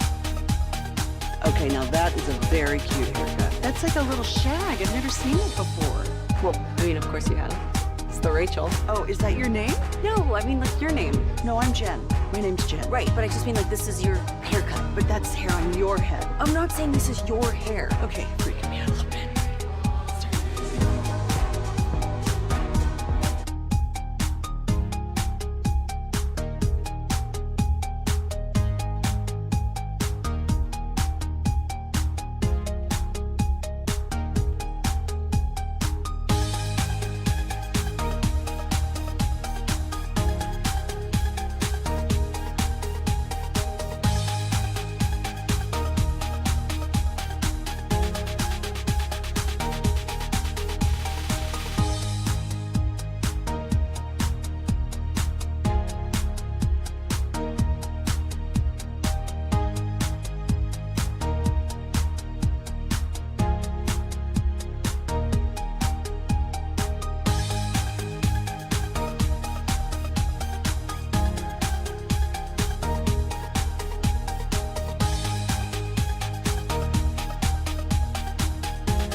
You've been injured in a car or truck wreck, call Frankel first, 214-817-333-3333. With Frankel & Frankel, there is never an out-of-pocket cost. They only get paid when you win. Frankel & Frankel, the go-to car and truck wreck attorneys in Dallas. Good morning, DFW. It's Sean and RJ, 105 through the fan, getting you through your Friday. Sean's back on Monday. It is a Cowboys bye week, which, this is, I think, Sean usually takes off on the Friday before the bye week. That's why he's off here. We've been joking that it's paternity leave for Zach's baby, but it's not. That's not. I mean, it could be. Could be, but it isn't. But I mean, that explains why he took off the Friday before the bye. You're right. What about Monday and Thursday? I don't know. Crosstalk with the KNC Masterpiece coming up in about 18 minutes from now. We did not have Brian Schottenheimer on today. Jerry Jones usually joins us at 8:20 on Fridays. And Jerry Jones usually joins KNC at 10:30 on Fridays as well. And they won't be having Jerry on today either. We decided both the Cowboys and us. It's like not the time. Yeah, not appropriate. Let's let everybody get a minute to process everything after the news that came out yesterday. That we knew early in the morning, the report that Marshon Neland, the Cowboys' second-year defensive end, had passed away when we got the statement from the Cowboys yesterday morning around 8:40. But it was a little bit later in the morning that we got the release from Frisco Police that kind of fleshed out what exactly occurred. They said on November 5th at approximately 10:39, the Frisco Police Department responded to assist the Texas DPS with locating a vehicle that had evaded troopers during a pursuit that entered the city of Frisco. After losing visual of the vehicle, troopers located it minutes later crashed on southbound Dallas Parkway near Warren Parkway. This is about a half a mile. This is my commentary, by the way. This is about a half a mile from the Star. Initial reports indicated that a male subject, later identified as 24-year-old Marshon Neland of Plano, Texas, fled the scene on foot. Officers established a perimeter and initiated a search of the area with the assistance of the Frisco Police Department canine and drone units. During the course of the search, officers received information that Neland had expressed suicidal ideations. Neland was later located about 3 hours later at 1:31 a.m., deceased with what appeared to be a self-inflicted gunshot wound. They said at this time no further details will be released as the investigation remains ongoing. Our heartfelt condolences to the Neland family and friends. And there was some dispatch audio going around of just their interaction of looking for him. And Marshon Neland's girlfriend had told police that he had a history of mental illness. She was quoted as saying he will end it all. Marshon was said to have sent a group text to family that just said goodbye. And so a very sad story. And yeah, it is. I think one of the things that I want to clear up again, because I see it's not much. There's a very small group of people on Twitter, on the fan text, whatever else, who are saying, well, why is he running from police? What did he do? And it's like, guys, I think you need to understand something. This started as a welfare episode, a mental welfare episode. And he was erratic and suicidal, and police then saw him and were trying to pull him over, and then he went on the... This was somebody trying to evade police so that he could do what he was wanting to do, which was take his life.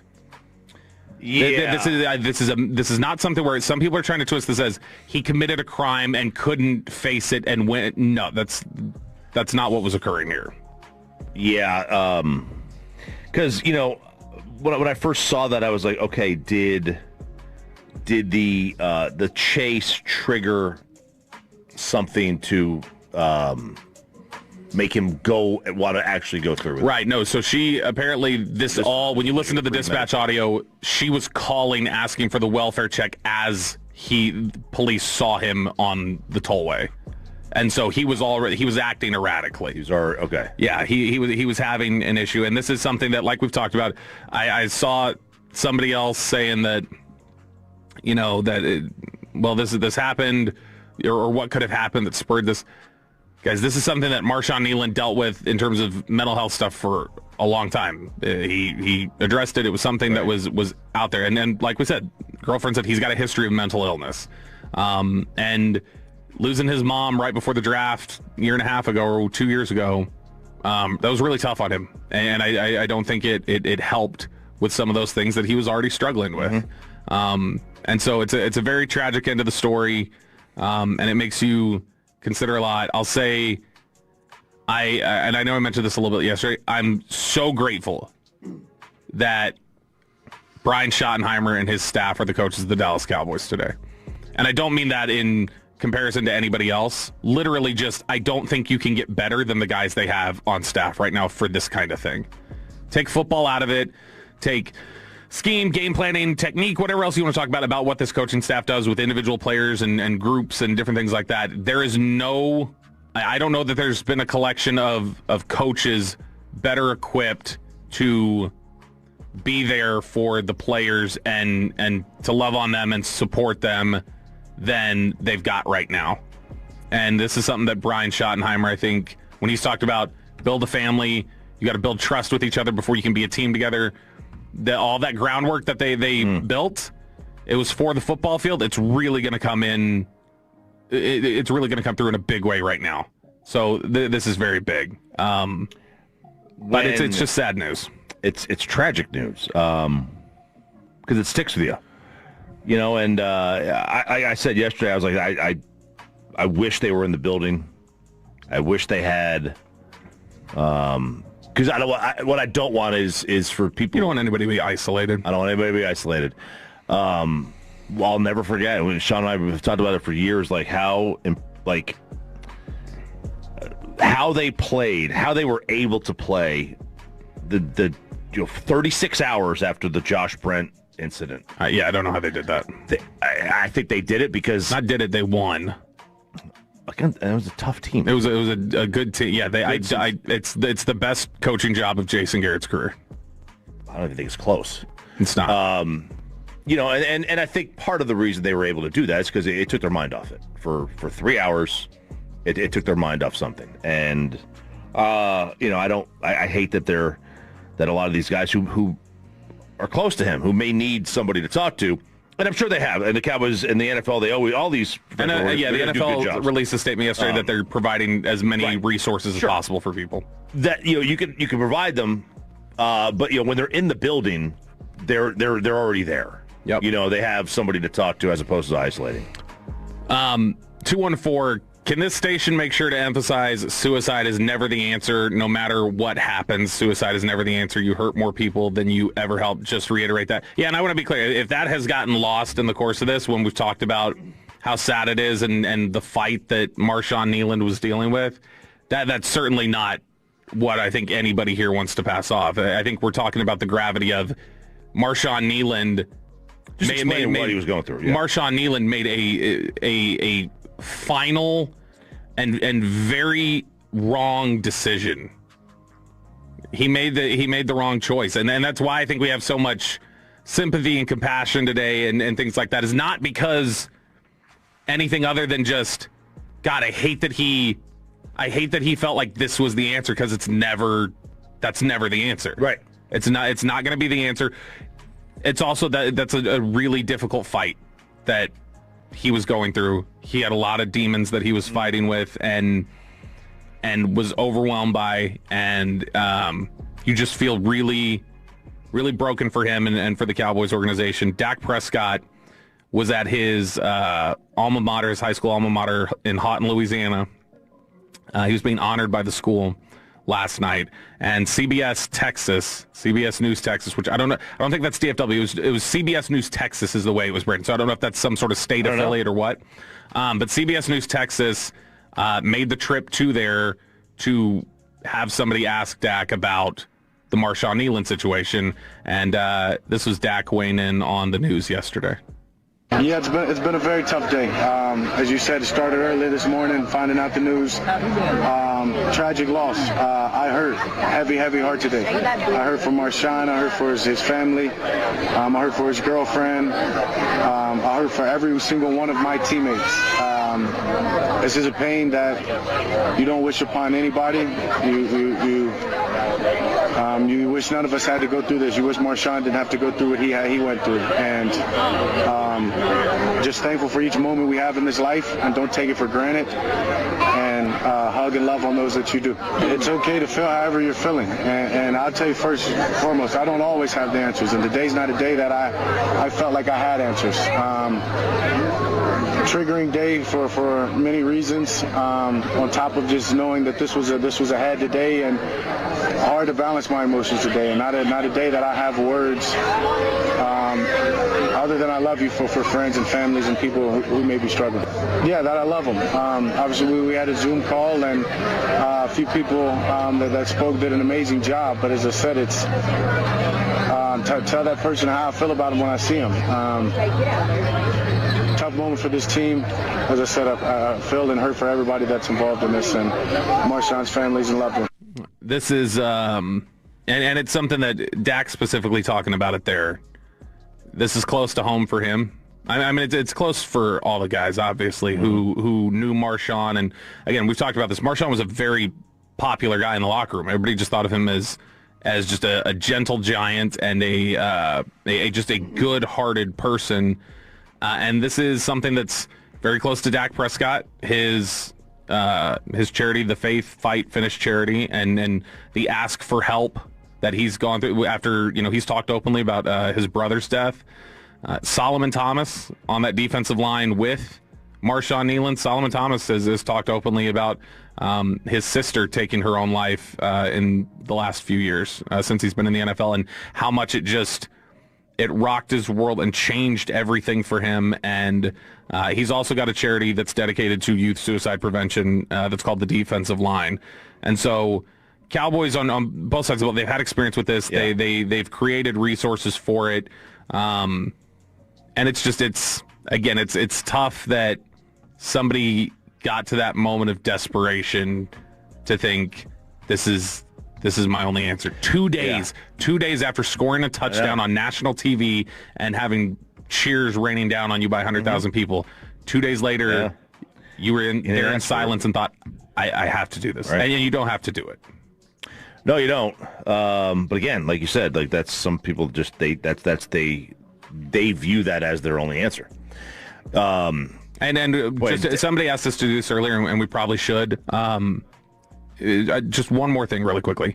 988, that's suicide prevention hotline. People have asked us to give that out today to call for resources. But I know we did have somebody who called earlier who's on hold for us now.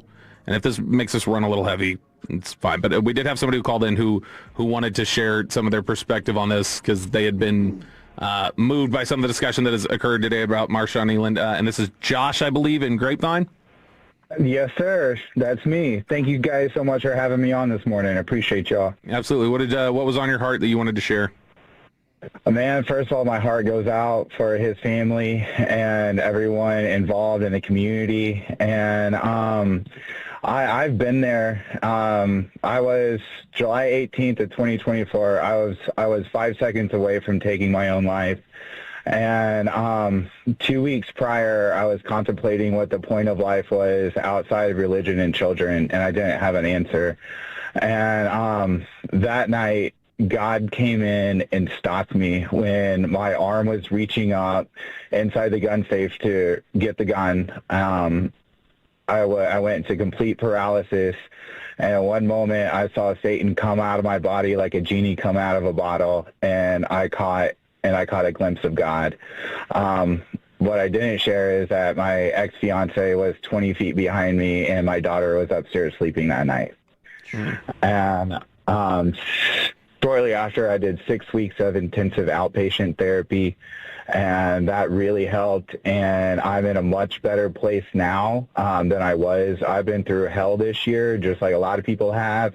Everybody's heart is different, but doesn't mean that it's still not hard for them. And I just want to spread the word that God's here. He is real. And when we rely on community, when we feel alone, when we put ourselves out there, when we open and share, we realize that we're not alone. And it is okay, men, to go to therapy and get involved. 4 years ago, I had a childhood friend take his own life. And his mom was hugging me, telling me that she wished she was hugging her own son. And none of that went through my mind in that moment, that night. None of that did. Wow. Josh, we appreciate your call, and we're all grateful that you're here tonight, and or that you're here today. And it's something that it's tough. I'm glad he had the moment of reckoning and turnaround, because not everybody gets it, and it's not a commentary on resilience or mental toughness or anything else. A lot of times it's circumstance, luck, something divine, something greater potentially, just like Josh was talking about. These are all different things that factor into it, and just ask for help if you feel like you need it. Absolutely, well said. Crosstalk with the KNC Masterpiece is next.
you've got to forget something else to remember that Uber Eats has groceries. No, that's absurd. Hey, remember when you used to be a, what was it, pepper lady?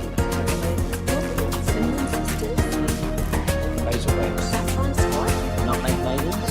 Free curb? No. Nutmeg maidens? I just said that. Is it Spice Girls? It doesn't sound right. Was it Saffron squad?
#1 Chevy dealership in the world. They've got more new Chevys than anyone, more all price to sell.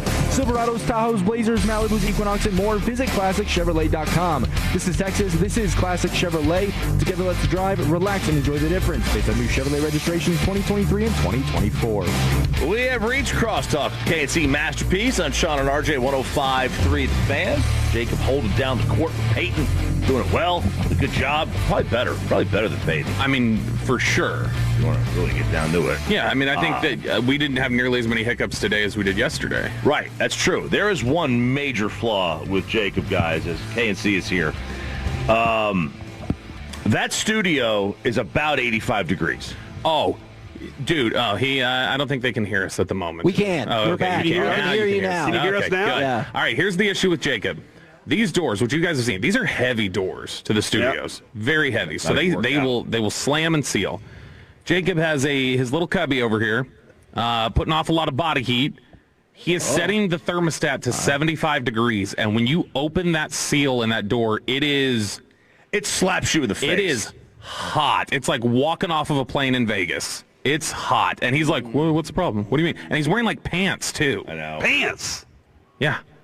So something's wrong with him. They're ventilated pants. Well, there's no ventilation in that room, so it doesn't matter. They have to be. Ventilated pants mean? It's breathable. He's an adult. And when I looked at the thermostat, it said 75. It hit me. My mom keeps the house 3 degrees warmer than that. Okay, but again, like in a whole house, like there's room for air to flow. That is a little just. It's brutal. That's a room. Your mom where, keeps the house at 78? Not my mom. She's gone. My mom does. Okay, I know mom. 78. 78 degrees. That's too hot. You think? Yeah, I do. I don't have the heart to tell her. I keep telling her. I don't have the heart. What do you think's going to happen? She's going to be like, oh, Jay, what are you doing? I said, I was like, there's... What was that? Oh, Jay, what are you doing?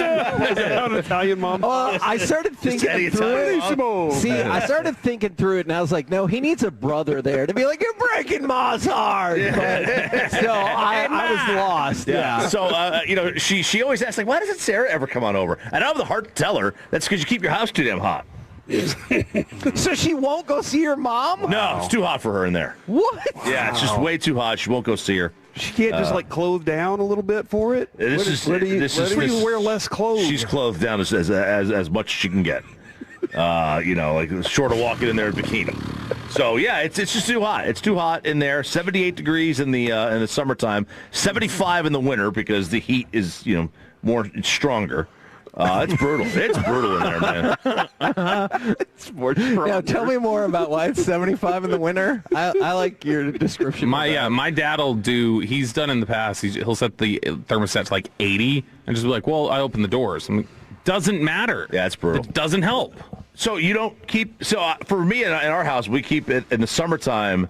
The AC at 70 or 69. Oh, nice. what does your bill look like? And in the wintertime, we keep it at 67. Well, I have Milo insulation, so my bill's fantastic. Oh, that's a good point. Yeah, we keep ours at like 71 unless I'm warm, and then I turn it down to 70. But that's usually the range, 72 to 71, 70 in the summer. And then in the wintertime, it's always 74. Lower. Wait, you said it higher in the winter? 70, yeah, or 68. Yeah, 68. Yeah, it's always lower in the winter because it hits you more. Yeah. I don't think it's the same temp. And then we start fires with firewood. Yeah. I will. Kristen and I have an ongoing fight about the thermostat. That is like to the point of you win. No, I mean I win because ultimately you're stronger. She's not going to tell me. Like what's she going to tell me? No, you're stronger. That's not going to happen. Here's the thing: is that we end up fighting on like it can be something like she goes to bed, right, and I'll be up front still watching TV or something, and so she goes, "You can't turn it down. It's got to be 72 in here or whatever."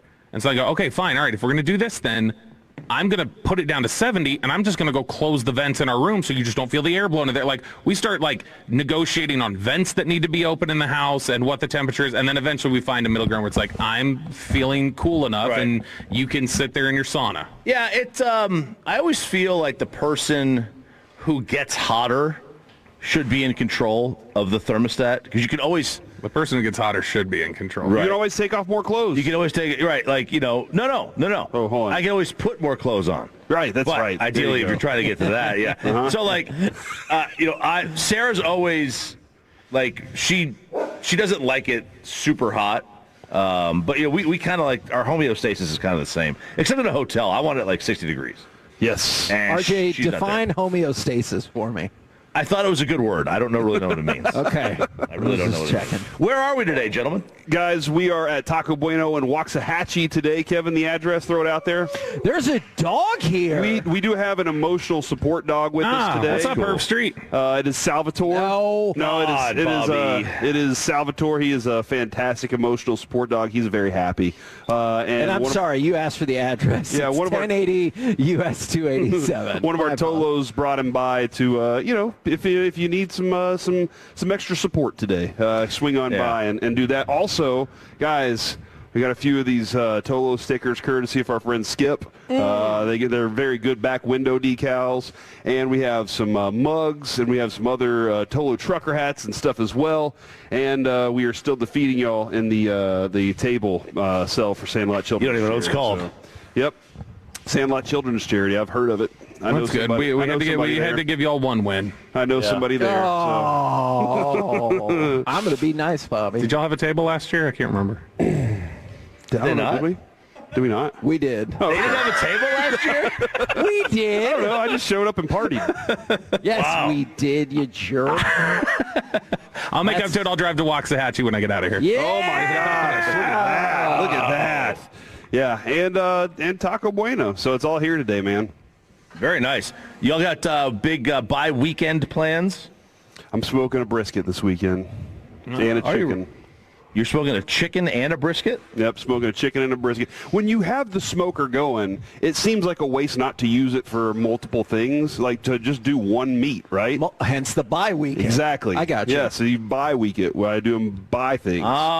Two things, if you will. Oh, my God. All right. Or big into buy things. So are you not having a party? That's a lot of food. That's a lot of food to cook, man. I got a lot of family. I have a lot of kids. They eat a lot of food.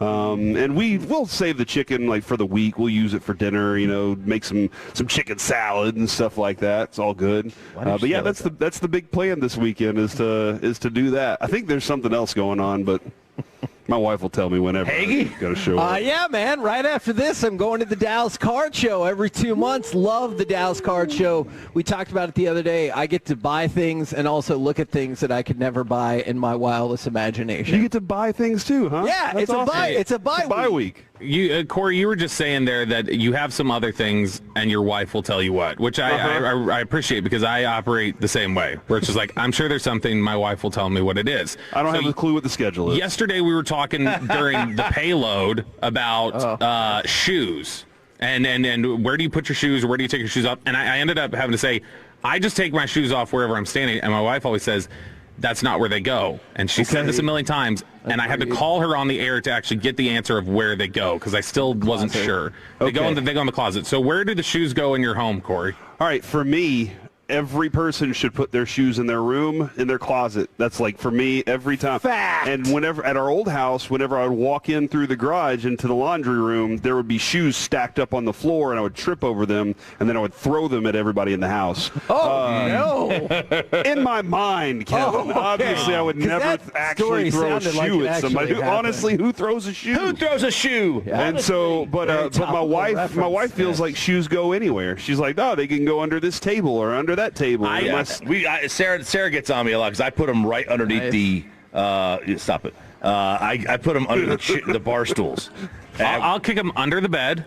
I'll kick them over by the kitchen. See, under the bed is fine. I'll kick them by like the kitchen island thing. I'll kick them off by the TV. It's wherever it strikes me. Her main thing is she doesn't want me, traipsing in all the urine from the fecal matter from outside. What? That's true. That's true. Then pick them up and carry them to your room. Yeah, I just assume that the whole world is full of fecal matter, so just give it all to me. Human fecal matter. My OCD won't allow just shoes to be out wherever. But as long as, Bobby, at least you're being safe by kicking them under the table, because I get what Corey's saying is shoes can be a hazard. Just walking across your house, you're like, there's usually nothing here but carpet or floor, and all of a sudden there's shoes. You could fall. No, this is not a minefield. I'm not like kicking them off in the middle of a room where somebody's just like, oh my gosh, shoes. But the problem is also because there's no consistent place, there have been several mornings where I'm late getting out the door because I don't know where my shoes are. Oh, guess what would fix that? Just like with my kid, he's like, oh, where's my backpack? If you had taken it to your room and hung it up on the hook in there, then you would have known exactly where it was. Is that where you do the backpack? Putting it in the same place every single time, you'll know exactly where your shoes are all the time. Where do you get dressed? Do you get dressed in the living room underneath a kitchen island, or you get dressed in your bedroom? I'm an island boy. Wow. Bobby's lost. We've lost Bobby. I think it's time. We've lost Bobby. I've lost control here. That's a great song. It is a great song. What do we have today, boys? Give us one more time. We're pretty much just going to sing. What do you think about the idea? Because, yesterday was a really hard show. What would you think if we just had some fun and did Cowboys win because Cowboys lose because against the bye? Yeah. What do you think about that? Do you think that would be an entertaining segment? I think it'd be a very Sounds like some classic KNC bye activity. You're going to KNC it up. Do you think we're going to KNC the crap it's out the of bye boys? Yes. Hey, Bobby, I'm going to text you the joke I was about to tell you earlier. I had like 4 jokes I did not use during this crosstalk that I want credit for not using them. Okay, I'm proud of you, Bobby, and thank you for singing This Woman's Work. Yep. Because that's a really good song. It is. Where you ever y'all seen again? She's Having a Baby? We are live from Taco Bueno and Waxahachie, 1080 West Highway 287 bypass. Come see us today. I'll see you there in 45 minutes. KNC is next.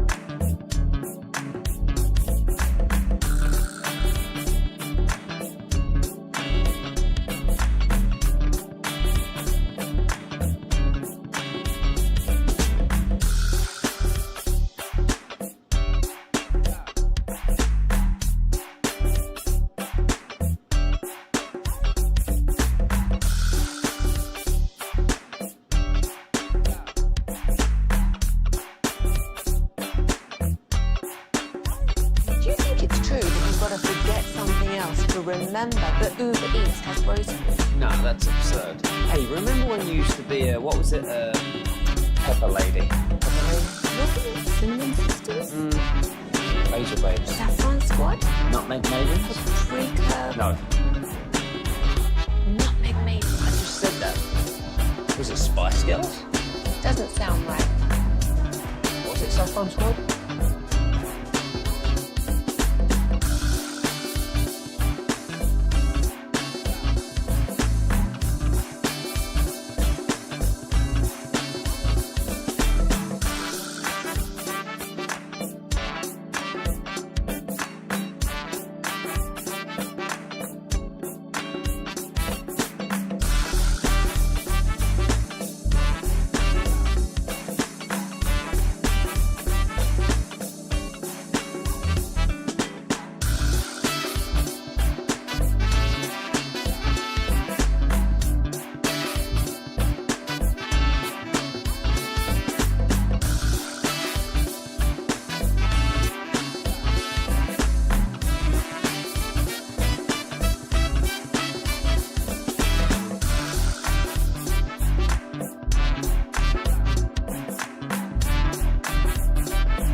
E&M Leasing Studios. It's the KNC Masterpiece on 105.3 The Fan. KNC Masterpiece right here on 105.3 The Fan, and we are live from Taco Bueno in Waxahachie, 1080 Highway 287. We're on that bypass if you want to come out and see us. 877-881-1053. Would love to see people all day long. We got all kinds of tremendous giveaway items as well, and you got me, Kevin Hageland. You got, Corey Majors. True. And the famous Alec Medford. Kevin, I posted a picture of Salvatore, the emotional support dog. Yes. Who's still with us right now. Look at how happy he looks right now. And So- I posted a picture, and somebody posted back and said, WTF. I'm not sure what that means. And it says, Why the face? That looks just like my dog. And doesn't it look just like his dog? So... But it's not. They're two different dogs. Okay, because that would could be be weird close. if we found out he stole that dog. But I was about to say hello to someone, and I go, hold on, I need to take a picture with a dog. And I wondered if they thought that was a weird sentence. Probably. For me to say to them. Probably but it's so. true. Yeah, man. So here's the deal. I'm just going to, go ahead and set out a mission statement. I hope that's okay. We talked all day yesterday about the Marshon Neland death. It's no less sad today. It is no less relevant today. But yesterday was just a really, really tough for everybody. And we thought we might just switch it up today and have some fun. So, can I ask you a question real quick before we move on? Did you talk to any other people after the show? I did. Family-wise, about everything? You know who I talked to? Mike. Mickey. Yeah. Nice. I just reached out to Mickey just to check on him because, I mean, look, if you go back and listen to Mickey's segment yesterday, I thought it was amazingly effective from an emotional standpoint. And I just checked in on him, and I was like, hey, man, just wanted to see how you were doing and stuff. And so, yeah. And then I got a chance to meet a whole lot of new people yesterday. Well, digitally meet a whole lot of new people yesterday. Oh, you went to one of those sites, huh? Not all right, like that. Yeah, okay. That's what we were all in the mood for after that show. Okay, all right. But interesting. Yeah, so like I got a chance to talk with a whole bunch of people, meet a whole lot of new people there, and it was really nice, and it was really, I'm just going to go back to, I'm just going to stick with nice because it was a hard day. Yep. And I can only imagine how difficult it was for the Cowboys players and for Marshon's friends and family. Like, I can't even really fathom that. So we thought we might switch it up and just have some fun. Let's roll. Regularly scheduled K&C. Mike texted me, though, just now, and he said Kevin hasn't checked in on me yet. He's very needy. I don't know if you guys have ever met Mike before. So, Alec, I don't know if you guys do this at all.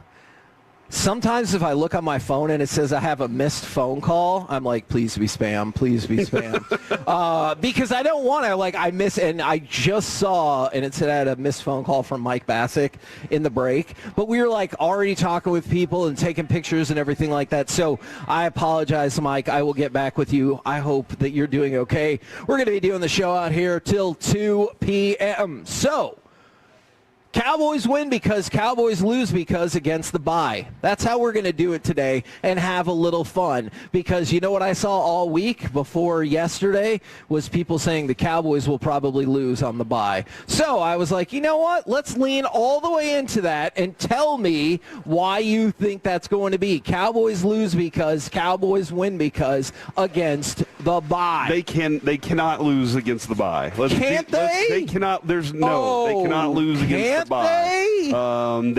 There is no way for their record to change, other than the other teams that are playing this week win. Now that would change things, but they can't physically lose a game. Well, we'll see about that. All right. Have you seen this defense? Yes. All right. I have. Cowboys lose because despite putting up their best defensive effort of the season, they lose to the bye 17-14. Okay. Hey, that's a positive. They only gave up 17 points against the bye. This morning, Bobby, which is as many points as got scored yesterday combined. Did you see that game? Yeah, that was brutal. Bo Nix was he was a lot of bad Bo Nix. We talk about good Bo, bad Bo. That's a different Bo, but at the same time, there was that wide open throw down the left side to the end zone that, I don't know, bounced 6 yards short. What was that? Yeah, there was a lot of, every time he would do something good, he would do three things bad. And I was like, man, that's not and it's not like the Vegas was the one giving him fits. It was him doing it to himself throughout that game. That's got to be very frustrating for Sean Payton. But Bobby threw this stat out this morning, Kevin, regarding the Cowboys. And he said that after playing the Cowboys, teams are averaging 15 points less. And Choppy was trying to make it sound like the Cowboys beat people up so much that their bodies just physically can't handle it. So bad. I was like, no, it's because they give up so many points. Yeah. It's the average. Yes. The average number comes back to the norm against other opponents. See, this person gets it. Cowboys win against the bye because Mozzie Smith said goodbye to the franchise and went somewhere else. Yeah, he is. So that kind of feels like a win. That's a positive for sure. It is also a shout out Friday from the 469. Shout out to me. That's that person. Okay. Today is their 44th birthday. That is Nathan from Forney, home of the 10-6A district champion Rabbits. Is it Jack Rabbits, right? Not just regular Rabbits? I think they're the Jackalopes. That's not a real animal, Kevin, right? I'll be in Forney for the next Cowboys game against Vegas. So I'll be in. That's the next Bearded Monkey event that I'll be doing. Okay, so be ready for that. I'll see you out there, person. Nathan. Okay. You're doing a great job. I had to read through it real quick. Okay, you're doing a great job. I don't think this is going to happen on the bye week. From the 972, Cowboys win because Jerry finally randomly decides to sell the team. It's not going to happen. Yeah, that feels there's no way. Very unlikely. Especially after they made these big trades. Jerry wants credit for those trades. Yeah. So there's no way that he's going to sell the team right now. Oh, you know, this is a great during point. the bye week. From the 214, don't say they can't lose on the bye. Craig got fired on his day off, Corey. It's a good point. If he can get fired on his day off, the Cowboys could lose on the bye. How are you going to get fired on your day off? Cowboys lose because they're overwhelmed that they have to go 6-2 to make the playoffs, and they're like, it's too much. So they'll go ahead and concede a game right now to fall further back in the standings. Do you, from the 858, have some faith the Cowboys are undefeated against the bye over the eternity of their franchise history? But, okay, so do you think that they're, seriously, this team is looking at it going, all right, all we have to do is go 6-2 on the back half of the schedule, or do you think they're thinking we just got to make it through this season? Yeah, see, but I think it's even different than that. I think, and they'll tell you this up and down, left and right, is you just have to focus on the Raiders, right? Like that's what they're going to tell you. It's just a series of because if you do that, seasons. then the next week you can say the same thing, and if you've won, then you're like, well, I mean, we say the same thing, and then we keep stacking those up, right? Keep stacking up wins. And that makes a lot of sense if you're behind it, right? Because I don't understand how a team that could ever be down in a series 3-0 and be like, all we got to do is win 4 in a row. No, we just got to win one pitch. Yeah, exactly. You just got to win one at bat. One pitch, one at bat, one game, one basket at a time, whatever the case might be. And I think that's the same thing here. You know what? We haven't even considered this. This is the most logical thing in the world. One coxswain at a time. Not that. That's in rowing. That's in rowing, Alan. Yeah. The guy that's in Thank the front God of the you boat. used a W and not a T, right? All right. So, okay, Alec, that should be fine. Those are letters of the alphabet. All right? Get it together, Corey. So we're ignoring the fact that what's really going to happen is the Cowboys are going to tie on the bye. Look, they already have one tie. They're obviously going to tie on the bye. That would make sense with this team. For the 6-0-1, Cowboys win because Quinnen Williams allows 0 rushing yards for the first time this season. That's a good point. Mm-hmm. He's a beast against the rush, so that's why the Cowboys win. And Quinnen Williams said he wants to win. He does want to win because he was on a bad team, and fortunately he came to an undysfunctional franchise. Do you think when he got traded, he was like, well, it couldn't be worse? And he goes, I was hoping it would be a little bit better. He was like, I was kind of thinking, maybe the Patriots. Like, the biggest loser in all of this was Breece Hall. He almost got traded to the Chiefs. Yeah. And so he's like, hold on, all my friends left, and I could have gone to play for the Chiefs? But instead, no, he's still stuck there. Alec, do you have any Cowboys win because Cowboys lose because against the bye? I don't know. I feel like the stat that they're undefeated against the bye all time is kind of rattling around in my head. So I'm going to have a lot of positivity here. But I would say Cowboys win the bye because they just take some time to reset. There's been a lot going on, obviously, this week. But this whole season, I feel like, especially after a game that you lost that you shouldn't have lost, in my mind, in Vegas's mind, and pretty much everybody's mind, they really just needed some time to kind of step back, reevaluate.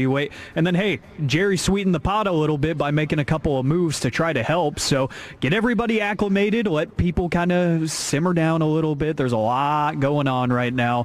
And come back fresh and everything's going to be A-okay. But Cowboys lose the bye because, they just Cowboys. Yeah. Now, this is, while we're having some fun with this, on a serious scheduling note, this is the second of 3 straight Sundays with no Cowboys football because you had the Monday night game last week, obviously the bye this week, and then the next game is also on a Monday. Does it feel odd at all? Is the next game on a Thursday? No, then they have a game on Sunday and then Thursday. Yeah, I got you. Yeah, is it odd? Man, that's a really short, condensed schedule. Yes. Monday, then Sunday. Yeah, wow. Absolutely. I mean, at least it's off the bye. But off the bye, wouldn't you think like, hey, give us that early Sunday game, which so we means can have you more could time. get 3 real quick wins or 3 real quick. Yes. Games. Yes, you could. Look, in the span of 10, 11 days, you have 3 games, and that gets talked about a lot with the Cowboys. But is it odd to see that scheduling quirk where 3 straight weekends and 4 of 5 weekends, you do not have a Sunday game? I feel like, Kevin, there was early on when we started working nights, there was a time where they played like 3 games in like 12 days or something, like something, or 10 days, something ridiculous where we were like, this is insane. So, yeah, it seems to happen to them, though, because they do love the Thanksgiving game. But I always am curious, why would you put them on that Monday night before the Sunday? But at least it's an early Sunday game, right? It's not a Sunday night game where they only have 4 hours of sleep before they got to get back to work on Monday morning. It is the afternoon slot. That's fine. That's better than Sunday night, though, for sure. That is true. From the 817, never rule anything out, because Channel 8 had a closed caption that said Cowboys trade Maggie Smith to the Jets. Look at that. Is that the lady from Downton Abbey? Or she just feels like she would be in a movie or a TV show like that. Cowboys tie because they hold the offense to 0, and then they score 0, and then that puts them essentially at 4-6. Another tie would be helpful because then that just means 1 win and 1 loss, and I think everyone would understand better. So they're suggesting that this Cowboys team will score 0 points in a game? I mean, that hasn't been their MO so far, but they are working that direction right now, right? Yeah. Isn't that how things are going at the moment? Yeah, their offense isn't turning things around. That is fair. Now, that was my biggest concern early in the season, was the Cowboys' offense looking as good as it was, but I was like, I don't know if it can keep this up. And here we are hoping that they can, reboot a little bit in this bye week. We talked about the expectations a little bit right after the draft. What are you really thinking you can see in terms of improvement with Quinnen Williams, with Logan Wilson? Because, here's another stat I saw for Quinnen Williams. He's beaten 57 double teams to generate pressure since 2022. That's the most of anyone in that span. And his 190 pressures in that span is 4th most among defensive tackles. So even though we talked about he's slowed down at getting pressure on the quarterback and gotten better at the run, he's still does great getting to the quarterback for a DT. Yeah, and he even talks about that too, like the fact that, hey, look, my pressures might be this, but I'm doing this. I know what I'm doing, right? Sure. And he knows that he's good at making being not necessarily a run stuffer, but helping cause problems when it comes to the run game. Kevin, if he's taking on that many double teams, that means somebody else is free. That means somebody else can fill a gap. That means somebody else is, and Logan Wilson knows how to fill a gap. From what we've been told and what we've seen, what we watch, we see a guy that has good instincts at the linebacker position. That also means that somebody else on the defensive line most of those guys should have one-on-ones. And now is Ezeraku going to take advantage of that one-on-one? Is Osa going to take advantage of that one-on-one? That's the difference, is we've seen a lot of one-on-ones. They'll take Kenny Clark out of a play. Can they take both Kenny Clark and Quinnen Williams out of a play by saying we're going to one-on-one you guys? That's going to be the difference for me, Kevin. That's what I'm anticipating should be a little bit different, is Quinnen Williams is going to affect it by giving other guys better space. All right, got a couple of shout-outs already going this morning. Shout-out to the Eustis Lady Bulldogs volleyball team. Let's get that regional semifinal win tonight over Gunter. And from the 945, can I get a shout-out to my fiance? No particular reason. I just love that she Tolo's with me. They didn't put the name on that one. Oh, if you're a fiance out there. Exactly, or you're with your fiance, wouldn't you just say, hey, I did that. That was for you. You just blew it up for them. Oh, yeah. I mean, they're listening right now. They just heard that. Turn the volume down real fast. Guess what? It was a trick. That was a valuable lesson. You should not lie to your partner. That was a valuable lesson that you just learned because of that. I got a shout-out to the guy from Mineola at the Walmart in Canton filling up his gas and blaring the KNC Masterpiece, and my dad heard it, and he was like, hey, that's my kid on air right now. And so they had a little chat. So shout-out to that guy. I don't want to be that guy. How's he blaring the KNC masterpiece if he's pumping his gas? He has this radio on battery mode. Okay. I'm presuming, or it's a diesel. You can fill up diesels, right? It's supposed, dude. Have you ever left your car on? No! While you pumped gas? Because I have, and it didn't blow up, and you're like, why would I do that? Something is going to happen. I have been properly taught to fear and respect the Wi-Fi signal on the plane when I have to switch it to airplane mode, and to respect not to leave my car on. I saw somebody smoking at a gas station once. I just drove off. I didn't even give my gas there. I was thought you would run them over. No, yeah. I was like, that guy's doomed. Well, yeah, Does he not see the little icons and everything? From the 903, shout out to my buddy Lance. He's a good guy, but he would be a great guy if he bought me a boat. That's right. Sure. Thank you, Alec. I appreciate that. Yeah, that's the exact same thing that Alec thinks about us. If we just bought him a boat, we'd be doing great. We're the KNC Masterpiece right here on 105.3 The Fan. We're live from Taco Bueno in Waxahachie. Coming up next, it's the Mavs and Stars Super segment right here on 105.3 The Fan.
segment of the KNC Masterpiece is brought to you by the personal injury lawyers Frankel & Frankel. If you've been injured in a car or truck wreck, call Frankel first, 214 or 817-333-3333. With Frankel & Frankel, there's never an out-of-pocket cost. They only get paid when you win. Frankel & Frankel, the go-to car and truck wreck attorneys in Dallas. Slid it to Rantanen. His shot, score! Rope Hintz was in front. Whether it was tipped or not, we'll see. Either way, Dallas back within one, and there's still time. Well, there wouldn't be time enough as we are live at the Taco Bueno 1080 West Highway 287 in Waxahachie. We've already had a ton of people come up today. Ooh, I like that. A little bit of delay, but I like it. So it is also a Shout-Out Friday, and then I have a gas station revelation that I've been told, and then Stars and Mavs Super segment. So a lot happening right here from the 817. Shout out to their fiance Dom for being such a great dad and a great man. That is delightful. And then I really like this one from the 469. Shout out to my wife Jessica. She's awesome. Agreed. I would like to take that as well. But then I have multiple people saying, don't worry about leaving your car on at the gas station. You leave your car on, it's a myth that you turn it off. And then somebody said, I'm pretty sure you learned that from the movie Zoolander. And yes. They were having that gas party, and then all of a sudden they lit on fire. The engine being on will not blow your car up. It's internal combustion from the 972. Look, I get it. There are lots of things I used to believe. I used to get nervous when people flicked their lit cigarette out the window, and I thought if I drove over it, like my tires would explode or something. So, look, there are a lot of things that I did not totally understand. And then we got a text shout out to the fan. Y'all are the best station from a female Tolo for the 817. What's up, ladies? Okay, right. That's not really what I was getting at. We had a chance to talk with multiple female Tolos in the break as well. If you want to go ahead and come on out here. And then from the 682, no, you're not blocked. So they asked several times if they're blocked. They're not blocked. Okay. So there you go. All right. You want to start with the Stars or the Mavs? Let's start with the Stars. Okay. You were going to be screwed either way because they both lost. It's been rough. So the Stars did exactly what I wanted yesterday to start the game. We talked about it. They were on a 7-game point streak heading into Thursday night. 4 wins, no regulation losses, and 3 shootout or overtime losses. But what was one of the things we talked about? They kept falling behind. They had trailed 2-0 in 5 of those 7 games. So what did they do last night? They go out, they take a 2-0 lead. Look at that. Hey, all right. All is right with the world. They got the lead. Wyatt Johnston scored not once, but twice. Miro with the assists on both of those, and then they lost 7-5. Dude. What happened? Well, I mean, why are we so bad with the lead? I'm not sure, Kevin. Whenever the most goals scored ever in hockey in one game happens, I think feel like that. I think that's just that second period was brutal, dude. That second period was just absolutely brutal for this team. And obviously, you know, they're still not completely fully healthy. Like that's a thing that's going to be a problem for them for a while. But I'm starting to have a lot more concerns about just the structure, the fabric of this team at the moment. I'm hoping for more from it from the future. They had given up the lead 3 minutes into the second period. They had given up those 2 goals, and so the final score is the jarring 7-5. Now, I know we played that clip right there where Mikko scored, and there was plenty of time, and that brought it back to 5-4. Before the midway point of the period, the Ducks had scored again, and yet again, the Stars scored another goal, this time via Rope, and they got back to within 1 again. And that's what you saw all throughout the third period, but they couldn't tie it up to get at least another point. Ducks tag on the empty netter, but it was a shaky night, a shaky second period, especially for that defense and for Jake Ottinger. And I know the Ducks are really good. As I was talking to Spittle yesterday, he goes, "Oh, these aren't your dad's Mighty Ducks." Oh, yeah, I guess they just go by Ducks. But, like, they're very good this year, but I'm never going to be like, "Oh, you gave up 7 goals. That's okay." Yeah, no, I'm not going to be happy 6. with that kind of game at all. No, and I'm not going to say effort because that's a completely different thing. Yeah, but I think effort often gets judged. Sometimes it can be on a nightly basis, but a lot of times I thought they were just bad over a period of time. That was a bad night on their part. Yeah, absolutely. You know what? As we're going back and forth here between that and some shout-outs from the 806, shout out to me. I'm the best. All right, so there's that one from the 817. Shout out to anyone and everyone struggling mentally. Absolutely. We don't want to lose total sight, obviously, of that message today, but we talked about that a whole lot, and you're right. If you're there, stick around. Reach out to us. Reach out to loved ones, or reach out to NAMI North Texas. All great options. From the 469, I want to wish a big up to my wife, Kelly. She's been given some recognition at her job at MP. Oh. So we got some MP listeners. We got some Peace-a-thon coming up on the way here pretty soon. Yeah, and if you missed yesterday, we got a official Paige Becker's autographed jersey from the Dallas Flames. Yeah. Yeah. You were there, Alec. You saw it. Yeah, you saw it. You know, I always like it when I can say the certificate of authenticity is from the team that person plays for. Like last year, the Mahomes jersey is like, "Oh, where did you get it?" I got it from the owners of the Chiefs. Yeah. Where did you get this Page jersey? From the team. Where'd you get this certification for this Rangers ball? Yes, from the Rangers. The Texas Rangers. The Rangers literally handed it to us. So look, and I told somebody this yesterday. Have I started to think that this is the year that we're going to go past 100,000? Yes.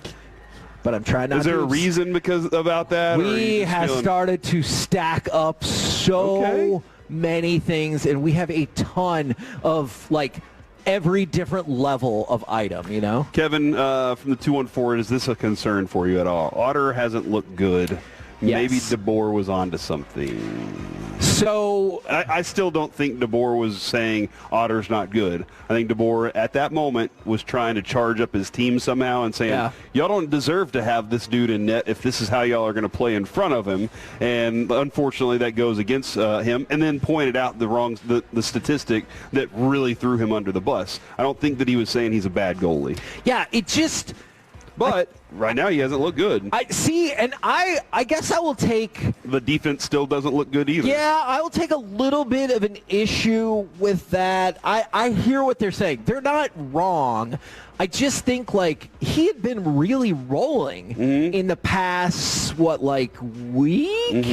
and a half. His past 3 starts, he had been doing really well, including that shutout that, almost... single-handedly won you that game against Washington. But he had been really good in probably the 2 games before. Like, I'll admit, the first 2 games out of the gate, not his finest work. You go to that Columbus game, probably not his finest work. And then this yesterday is going to look terrible. So, like, his stats for the year are going to look really bad right now because that game really torpedoes them.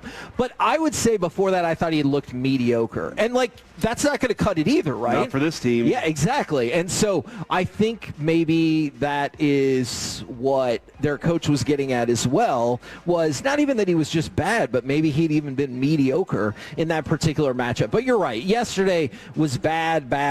Otherwise, I thought he's been okay this season and not necessarily bad. Kevin, can I ask you a question? Yes. I tweeted something out this morning.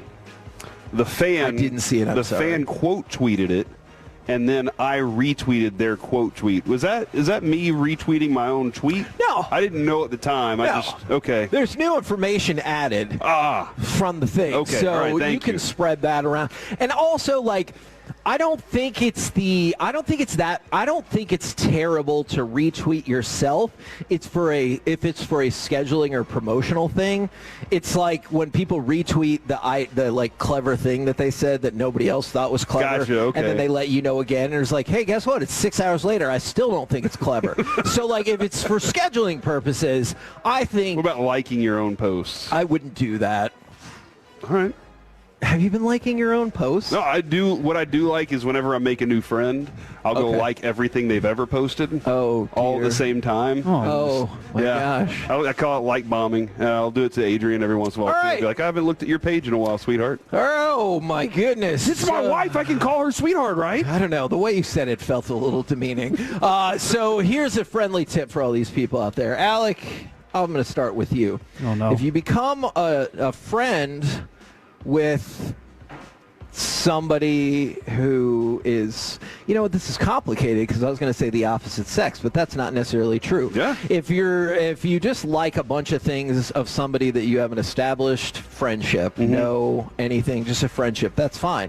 If it's somebody you're trying to say what's up to, I think one of the worst things you could do is go like all these things going way back, like especially if you're looking for those summer vacation photos. No, don't do that, Alec. No. Why me? Yeah. Because you're single. Yeah, you're the single one. I am established in a marriage. Yeah, and we've already established his sexism with his condescending sweetheart. Like, I don't know. It's just the way you said that. It felt like just a little bit, I don't know. All right. Sugar butt. So, oh my God. Stuff like that. Is that what you're saying? I get it now. I mean, now it makes sense. Your wife, you didn't change. Your wife knew you were like this when she married you, so. She married me on purpose. She did. That's crazy. I hope so. Yeah. I can confirm that's kind of wild. That is factually accurate. Now, in the meantime, we didn't really talk about the Mavs and Rockets game yesterday because of obvious reasons. I want to go ahead and throw it out to cut number 8. It was another solid, or the Pelicans, not the Rockets, my apologies. It was another solid defensive effort. Game on the line, you get a missed free throw, Cooper Flagg gets the rebound, has an opportunity to go down and tie the game, and here's how it played out. And Cooper's going to separate for the receiving of the inbounds pass. He puts it down, he pulls up, shot is missed off the back rim. High for the rebound, Trey Murphy. They got a foul, but he passes up ahead, and the game is over. So Cooper Flagg he was all right. I know, like, he had 20 points, and that seems good in theory, especially to go along with 9 rebounds, but he wasn't particularly efficient shooting the ball, and then he had an opportunity at the very end to tie the game. So one encouraging thing, especially down the stretch with Cooper, he did a really good job of creating his own shot and getting more separation. But on the flip side, you're like, hey, that's great, but you didn't make the shot that could tie the game. And I understand that complaint. Yeah, no, I'm going to be patient with the player altogether, but man, that would have been nice. That would have been one of those highlight moments for him to put a flag in. Yeah, I got it. He planted his flag, if you will. I if he'd have made that, but so far, flag still lowered. Oh my gosh. So the Mavericks have lost 3 straight games. That loss in New Orleans, it's early. You're a tenth of the way through the season, but it puts you into a tie with New Orleans for the worst record in the Western Conference. Who's the next NBA?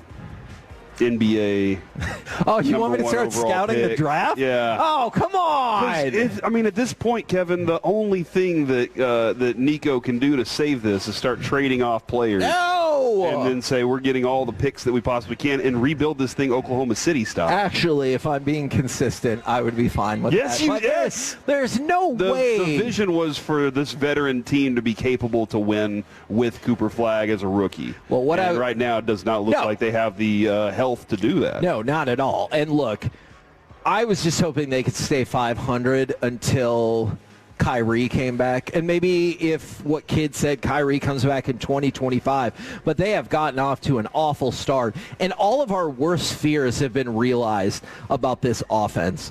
102 points the game before, 99. And remember, this is a different NBA. Like, if you're not scoring like 114 points, you're probably getting left behind. And the Mavericks have the worst efficiency, offensive efficiency in the entire league. All of our concerns about shot creation, they have been there and they've come to fruition. So there have been times that I think their defenses look significantly better. But, hey, guess what? You have no offense. And then here's the other thing. Is you got Memphis tomorrow. Guess who's going to miss that game? You can guess a lot of people. They'll probably be right. No, for the Okay, for the Mavericks. Anthony Davis. Dereck Lively. And Dereck Lively. For Anthony Davis, This will be his 4th straight missed game for Derek Lively. It'll be his 6th game in a row that he missed. Jason Kidd said Anthony Davis is feeling better. And then about Lively, he said hopefully he'll be back by next week. Positive. But the season just started. Mm-hmm. And you're already, it feels like, at an injury deficit. Most of the time, Kevin, the training camps are very vigorous for these guys. Are and they? So it puts their body into a situation. No, that's not the case. They should be in the best shape of their lives right now. Well, we'll see how that goes. But Jason Kidd still says, I think Kyrie Irving and Cooper Flagg will be the perfect backcourt. And I agree. But what happens if Kyrie comes back and you're 10-25? Then you got a lot of work to do. You got a lot of work Probably to do. too much work to do? Not if you're trading away pieces. Okay, stop. We're not trading people yet. It's going to happen. Be Okay, ready. well, you're probably right, but just not yet. Just remember, as Fortune somebody favors the bold. Yes, I know. Fortune favors. Will he ever live that quote down? Nope. Okay. No, he won't. Well, there you go. We're the KNC Masterpiece. Stop chanting Fire Nico, I think is what they might have said. We're the KNC Masterpiece right here on 105.3 The Fan. We're live at Taco Bueno in Waxahachie, 1080 West Highway 287. Coming up next, it's time for Baseball Nuggets, looking ahead to the 2026 season and planning your life around the Rangers spring training. And a home run king is available. Not for us. Next on The Fan.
is brought to you by Classic Chevrolet. If you're in the market to upgrade your vehicle, get the Classic Chevrolet in Grapevine. Back-to-back #1 Chevy dealership in the world. They've got more new Chevys than anyone, all priced to sell. Visit ClassicChevrolet.com. This is Texas. This is Classic Chevrolet. Together, let's drive. Based on new Chevy registrations 2023 and 2024. 3-2.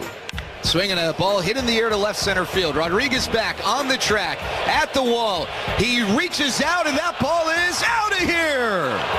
Just beyond the wall in left center field. Corey Seager leaves the yard. And the Rangers on top 2-1. KNC Masterpiece back here on 105.3 The Fan. We're live at Taco Bueno in Waxahachie, 1080 West Highway 287. And Corey, I understand your apprehension to give this woman a Tolo sticker. I talked to her. She's very nice. It's not her fault she's from Wisconsin. I understand that. It's just that she's representing the Packers. I know. It felt like a choice to wear that shirt today is what you're saying. To see us, I have battle wounds. I have scars. Okay, all right.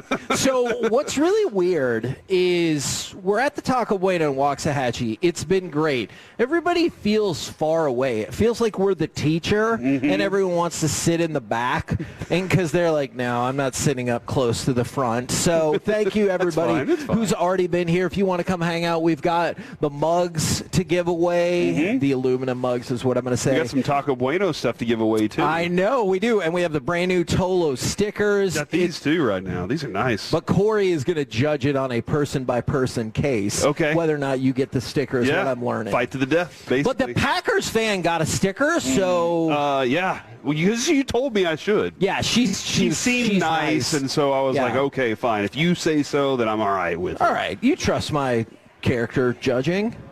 I do a lot of judging. Sometimes. Okay. We're the KNC Masterpiece right here on 105.3 The Fan. You're very judgy. And that's very true. And right now, it's time for Baseball Nuggets. Look, the number one thing people could say to me is, judge not lest you be judged. And I'm like, ooh. That's a good point. You judge that. Yeah. No, I was like, whoa. Judging the person that said that. You make a lot of really fair points. All right, let's start with this. John Schneider, in a surprise to nobody, will be back to manage the Blue Jays next year. However, Don Mattingly will not be back with the club.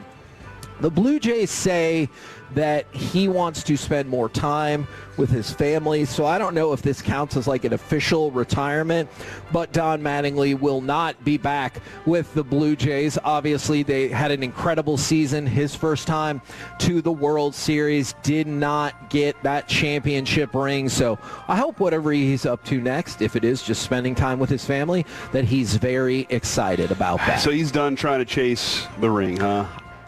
I'm not positive about it's that, just going to elude me forever.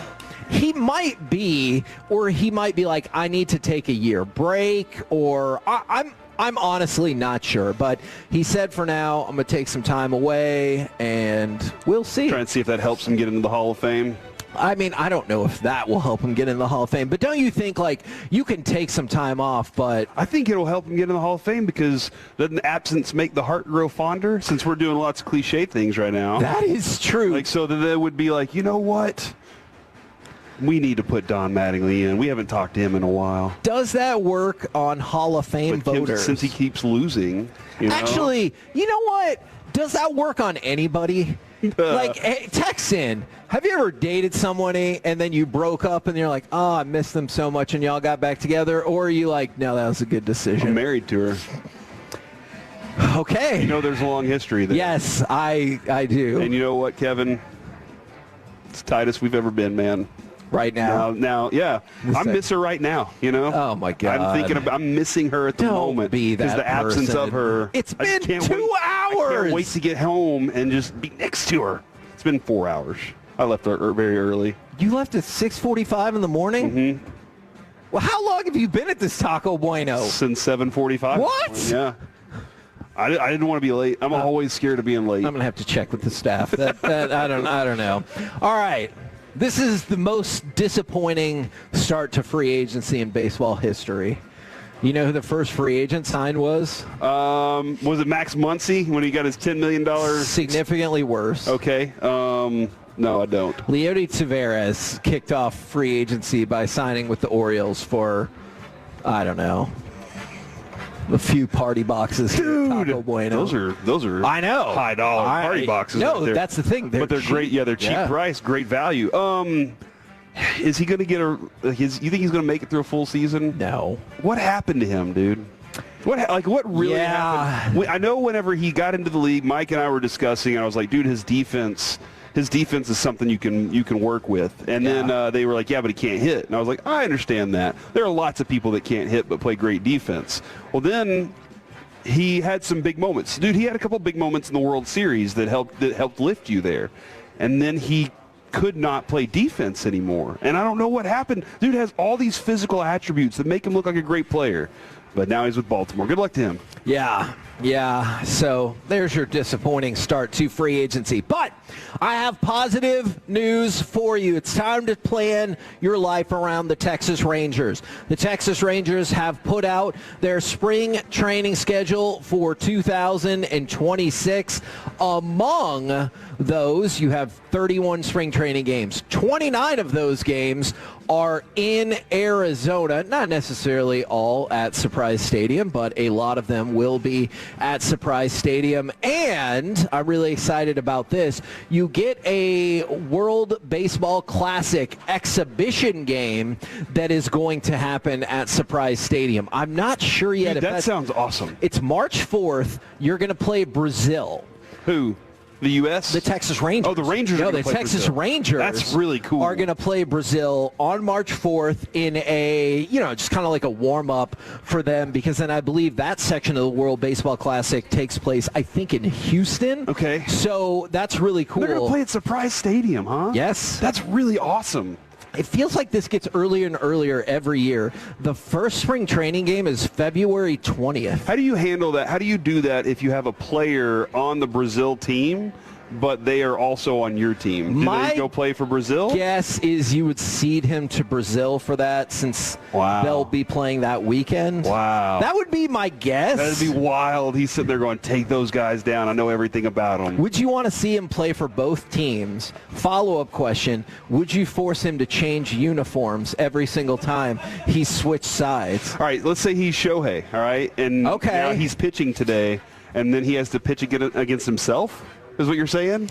I don't know. But as he throws the pitch, he has to strip his jersey off and put another one on. We'll have to ask Tom Brady about the cloning process with his dog to see if we can. I bet Shohei's already a clone.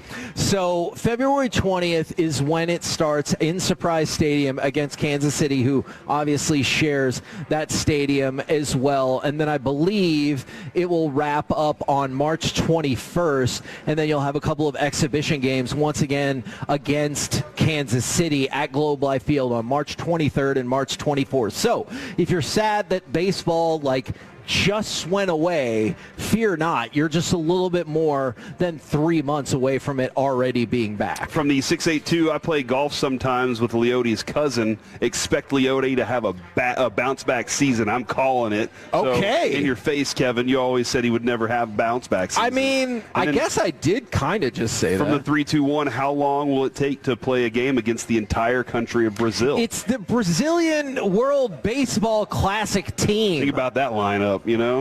How many people live in Brazil?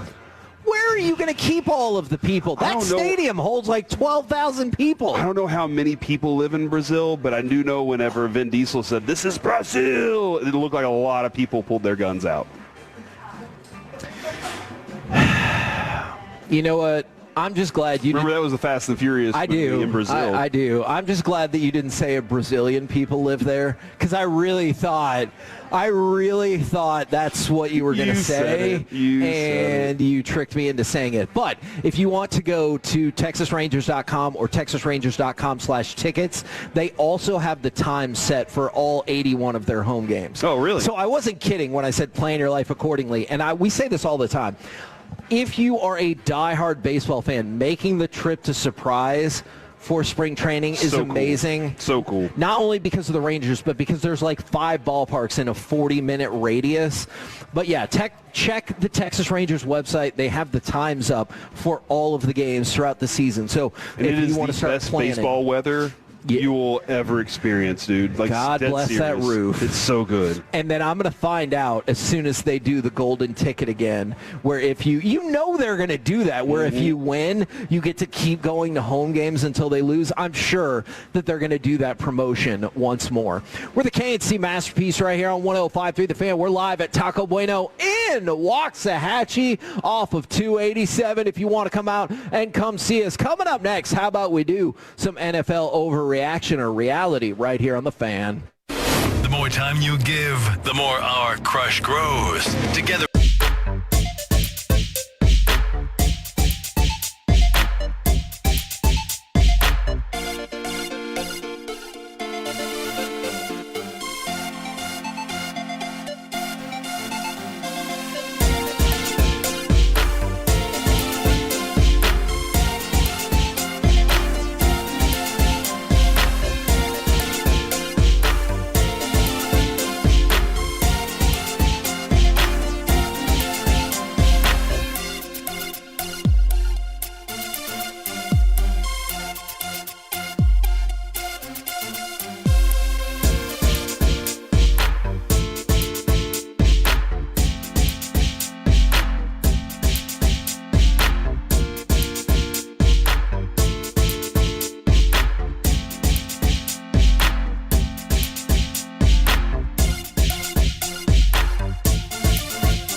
Right, but I just mean like this is your haircut, but that's hair on your head. I'm not saying this is your hair. Okay, you're freaking me out a little bit.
our D&M Leasing Studios. It's the KNC Masterpiece on 105.3 The Fan. KNC Masterpiece right here on 105.3 The Fan. Man, it has been popping in Waxahachie this morning. We actually had to go into the tub of extra giveaway items because we gave away so many things already. So y'all continue to come on down. Alec, Corey has started to eat, so there's a lot of pressure going to be on you for NFL overreaction or reality. Dude, this is the chicken potato burrito? Oh, my gosh, this is awesome. Okay. It's got tater tots in it. You know I love tots. It's the best French fry. I know that you do. So 1080 West Highway 287 in Waxahachie. If you want to come on by. In the meantime, let's do some NFL overreaction or reality. NFL overreaction or reality to start. Excuse me. Were you waiting for music? No, I had to burp, and so I was hoping no one would call attention to that. I was sitting there going, all right, now the Gridiron Great music. No, that was me. I was like, I need about 2 seconds. Let's see if it works out for me, and it did not. NFL overreaction or reality. And we usually like to start with the Cowboys here. Even with the trades, the rest of the Cowboys season is going to be dreadfully boring. I don't think so.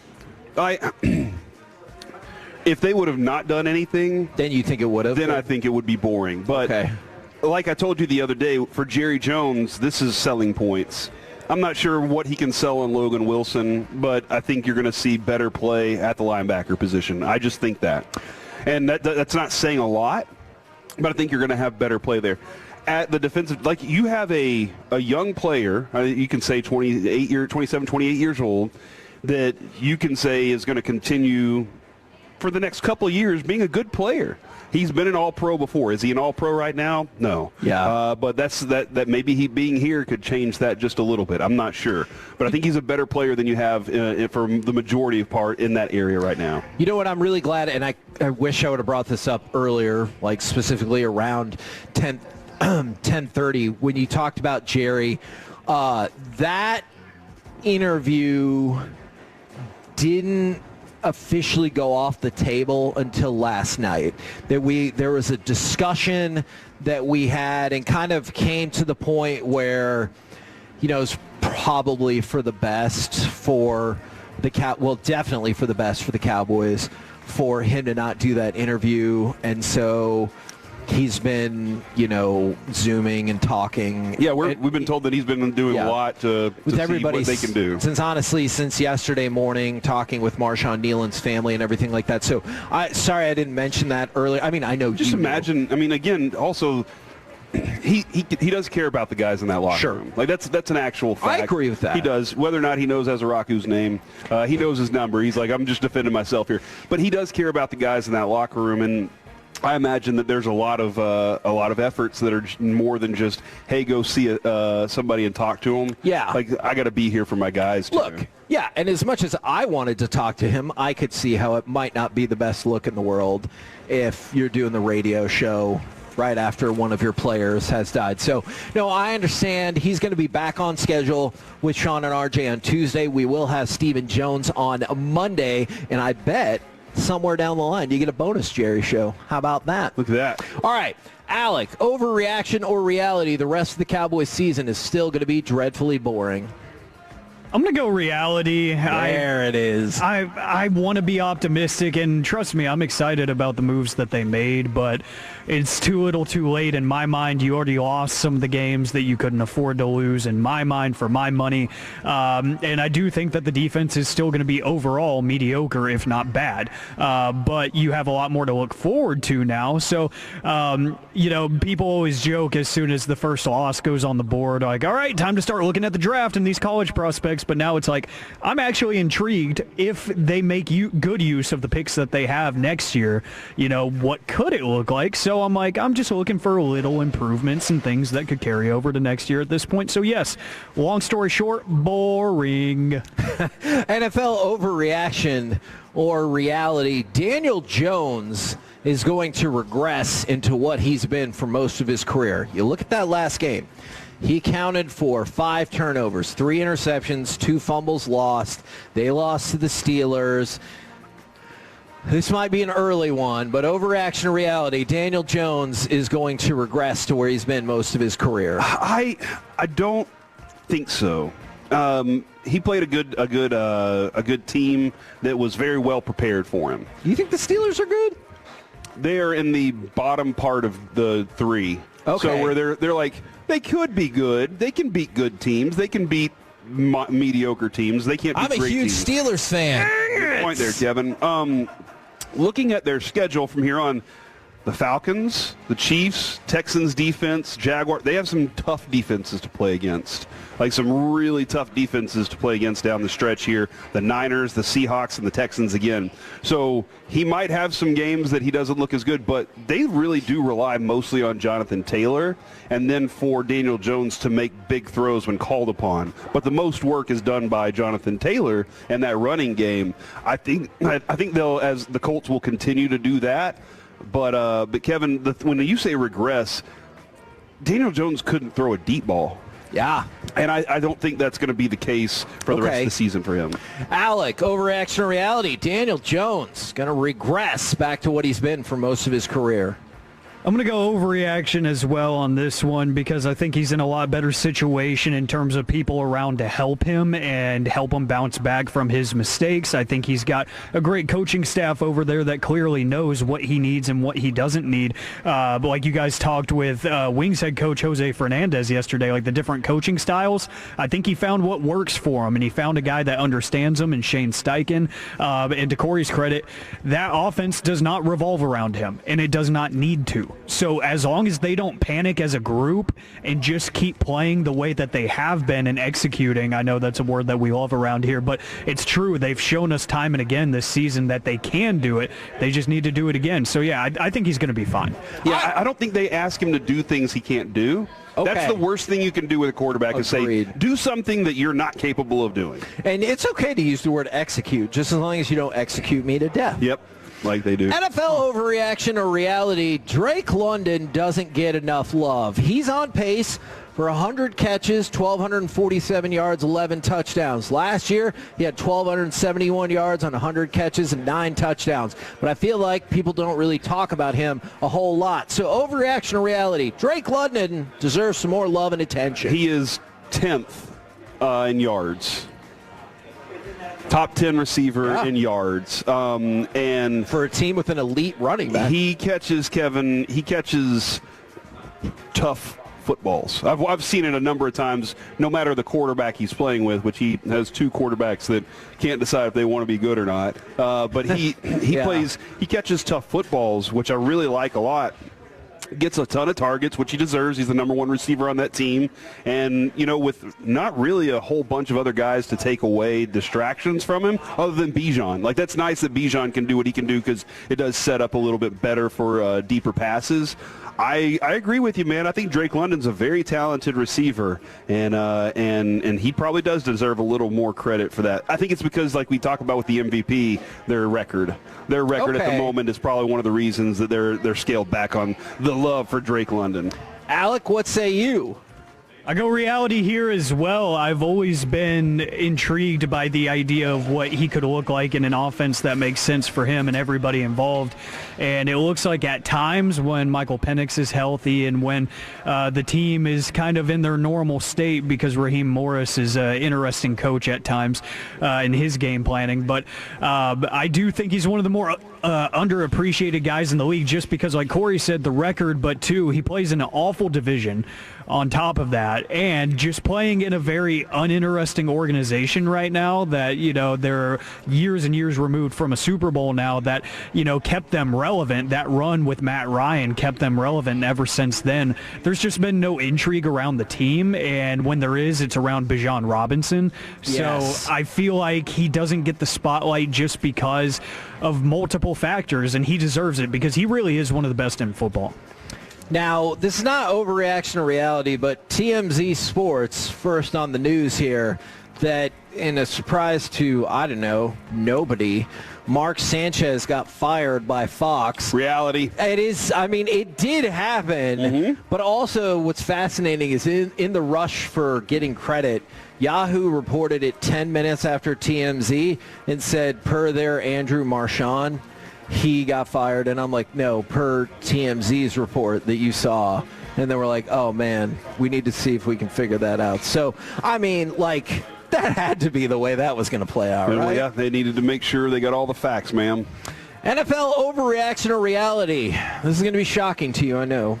Even with Micah, the Packers still can't stop the run in important moments. Now, the key phrase right there is important moments, because going into last week's game, they were still great in terms of overall run stop. They were 4th in the NFL. The year before, just lest you think it's Micah, they were 3rd in the NFL in run stopping. But take a look at what's happened in the key moments. Week 3 against the Browns, gave up Quinshon Judkins. They gave up 58 yards rushing just in the 4th quarter. Then in Week 9, Rico Dowdle, first ever 2-touchdown game. And you saw it last year. That's the reason they got bounced from the playoffs. That might have been the reason the year before they got bounced from the playoffs against Christian McCaffrey. So it feels like it's true. Overreaction reality. In the important moments, the Packers still can't stop the run. It's kind of crazy, too, because they have Quay Walker and Edgerrin Cooper are in the top 30, I believe, in tackles. Like, they're doing their job. Oh, yeah. But this goes back to the season that Josh Dobbs, Bob Dabalina, beat the Cowboys. Go watch that game, and it wasn't Bob Dabalina doing it. It was the run game. They went right at Micah many times, and then whenever they said, hey, we're going to run away from him to tire him out, it did. It did exactly what they wanted to do. Having a couple of really good, talented linebackers on the Packers team is good, but they know they can play around Micah whenever he is hunting for sacks or just go back. You remember the night that he was drafted? Micah? Yeah. Yeah? And Zach Wolchuk and Brad Sham got into a fight about it. Well, at least that was the last time that ever happened. The reason Zach didn't like him at linebacker was because he didn't like his linebacker instincts. He said, I think he can rush the passer, but I don't like his instincts at the position. Yeah. And he was like, everybody's basing it on this one play they saw in Dallas of him filling a gap and making a tackle. And Zach, like, I remember this specifically. Zach was dead on. If you go back and look at that specifically, Mike had never developed as a linebacker, like a tackling linebacker. He's that piece, as I've said multiple times, that you add at the very end. But you do not, you treat him like Von Miller, and you say, go get the quarterback. I'm not asking you to do anything else. But that's but then you look at the immense talent, and you're just like, why would I not want him on the field? It makes a lot of sense. It's tough. It's a tough rock and hard place situation. Yeah. Or golden handcuffs. Or I don't know. I'm trying to come up with something. Are you trying golden to handcuffs is whenever you get paid a lot of money to do a job that's not that great, but you don't like, but you're getting paid a lot of money, so you're like, I got to stick around. So now that was not the thing with the video with the president. What are you talking about? Alec, sorry. Overreaction or reality. In the important moments, the Packers still can't stop the run. I'm so concerned about this show today. Bobby's here, so it's going to get worse. We haven't even had him on here yet. He's a terrible influence on me. Yeah, he's a terrible influence on everybody. I would say reality, because I think that the Green Bay Packers are just front runners in general. Because think about some of their marquee wins in the past 2 seasons, or even just in the Jordan Love era altogether. It's been when they start off scoring fast and scoring often in the first half. So whenever they get out to good leads, everybody's amped up and everybody's playing well when they're out in front. But whenever they get into a tough matchup like that against a defense that's, keeping that offense at bay just a little bit more than they're used to, a couple more punts and 3 and outs than they'd like, it feels like they give up the big play because the defense is going out there more often, so on and so forth. It definitely does feel like they kind of give up when it matters the most, which might be par for the course for the guy that they traded for. Ooh. I mean, I don't hate that. NFL overreaction to reality. Injuries will keep Puka Nacua from ever being truly great. Reality. That's a shame. He's going to put up awesome, epic numbers every time he's healthy on the field. Yeah. But you can only count on him for maybe 3 quarters or 2.5 quarters. Yeah. That you never know. And he's going to play through injury.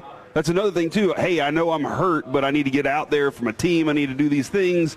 And then he gets hurt even more, and it makes it even worse. So I think you're dead on with that. Alec, what say you?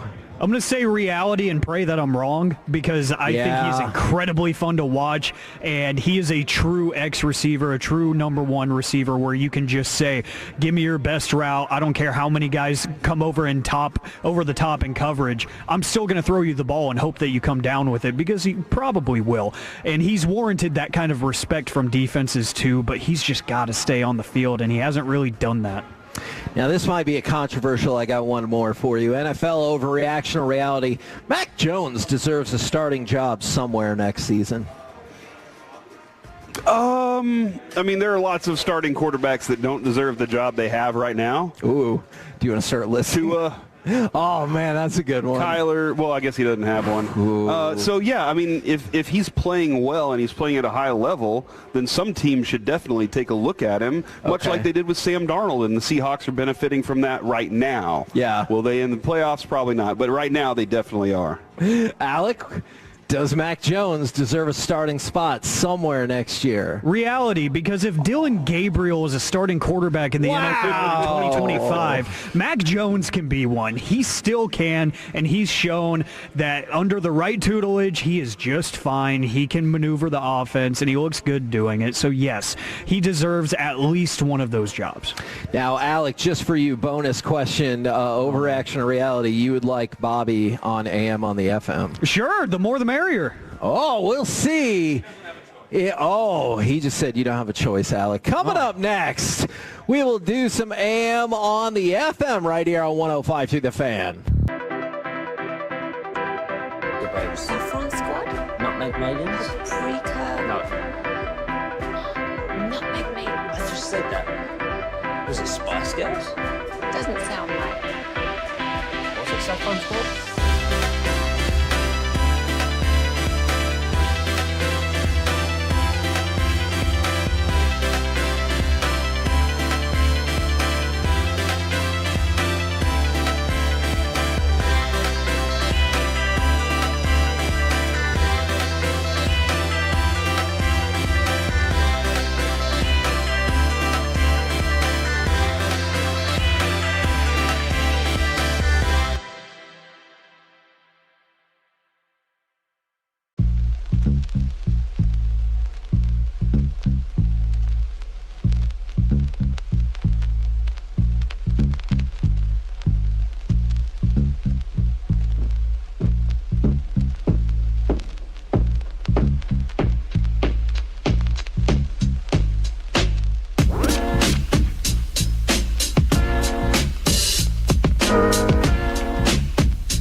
of the KNC Masterpiece is brought to you by the personal injury lawyers Frankel & Frankel. If you've been injured in a car or truck wreck, call Frankel first, 214 or 817-333-3333. With Frankel & Frankel, there's never an out-of-pocket cost. They only get paid when you win. Frankel & Frankel, the go-to car and truck wreck attorneys in Dallas. KNC Masterpiece right here on a 105.3 The Fan, where we would really implore people, keep your rent rates reasonable. Stop jacking up the price so much. Right now, we bring in Bobby Bell at Taco Bueno in Waxahachie off of 287, and he gets to join at the best time because it's time for this. What does this button do? Please, please, do not push the button. You have no idea what it...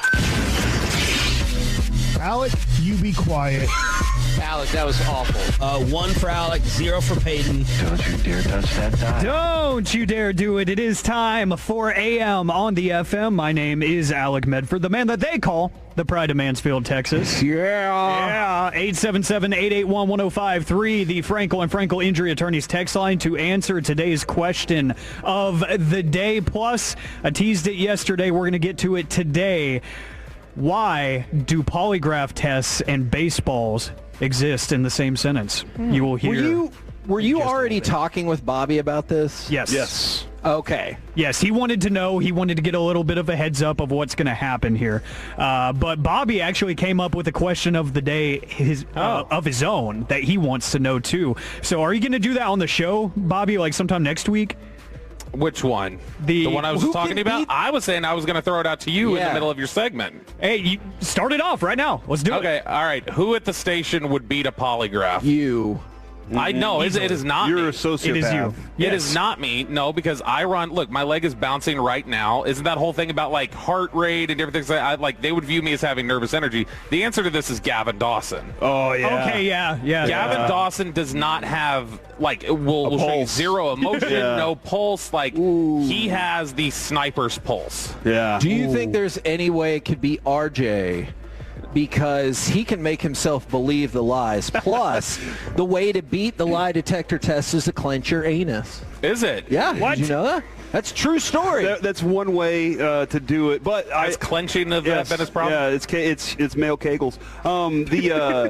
The thing about Choppy though is he recognizes when he's caught in a lie and then just deepens the lie, and it's going to pick that up quick. Oh yeah, this is because Choppy will normally talk like he talks like this. He'll do this.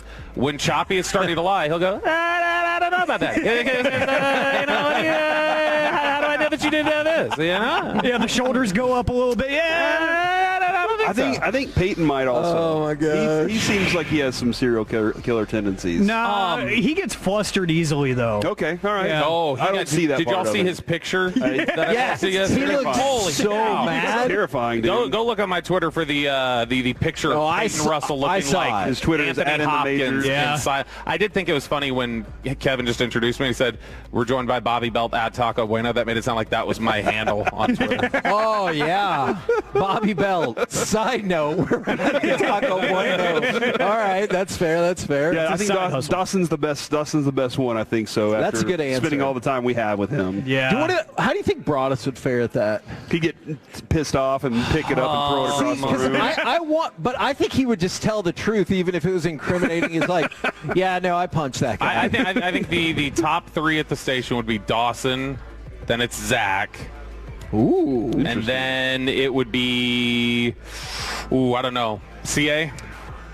Well, because CA's tell the truth. CA is like, he's just so calm and it's just a steady beat and he's told these stories. Yeah. Those stories, he knows these stories. So I mean, and that's the thing, he's anything sounds believable from him. And then he's the Forrest Gump of radio. And at the end of the polygraph, he'll go, now marinate on that. And you'll be like, I have to, Would he come up and sit down and go, polygraph's a sport?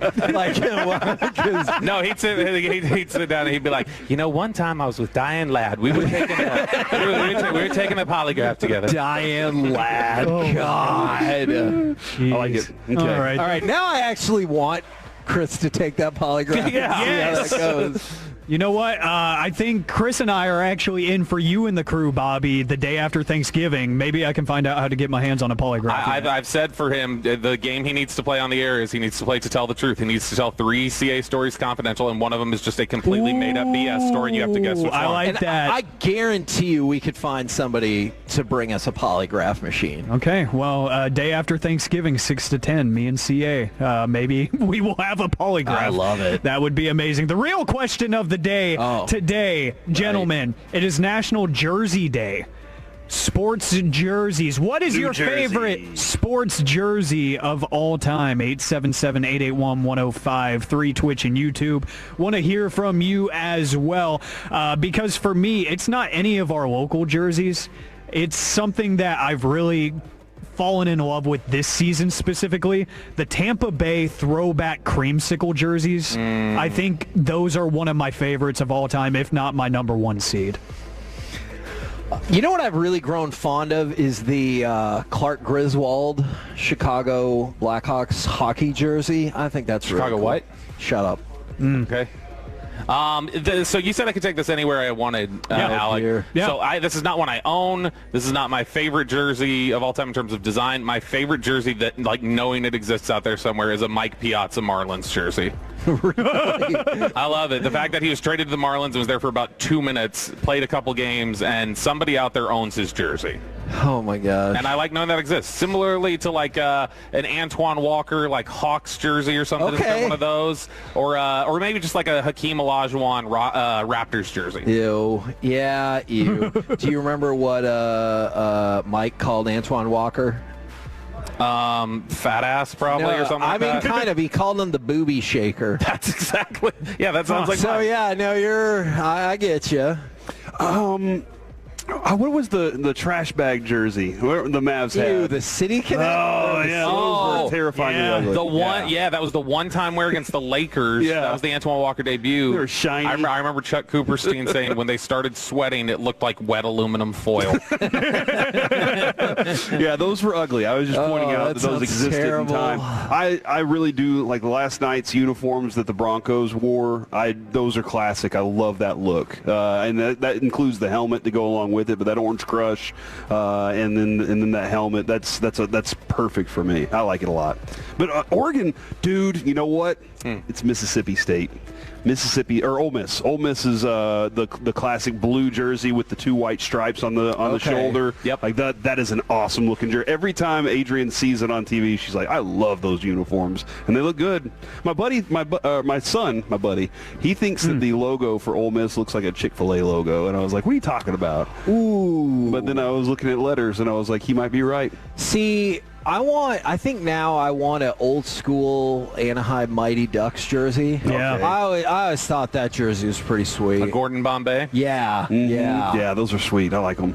I do love and the new like SMU jersey with Dallas right there at the If we're just talking design, those Houston Cougars football jerseys that the Titans made them stop wearing because they looked too close to Oilers jerseys, those were beautiful. Yeah. They were from the 817 Des Bryant Saints jersey. Yeah, that's a good one. That is a wild pull. That is my favorite thing to do, like when people watching at a sports event, is just find the most obscure jersey in the crowd. That Olajuwon Raptors one would be pretty high on my list. Every time. Awesome. I like when we're on the road for Cowboys games, I always just scan the crowd and take photos of the most absurd jerseys. Like, why are you wearing that while you're here? Like, because there are a lot of them where somebody showed up in a Mark Brunell 97 Jaguars jersey to the Cowboys and Jets game. What? I don't know why. What? I don't know why.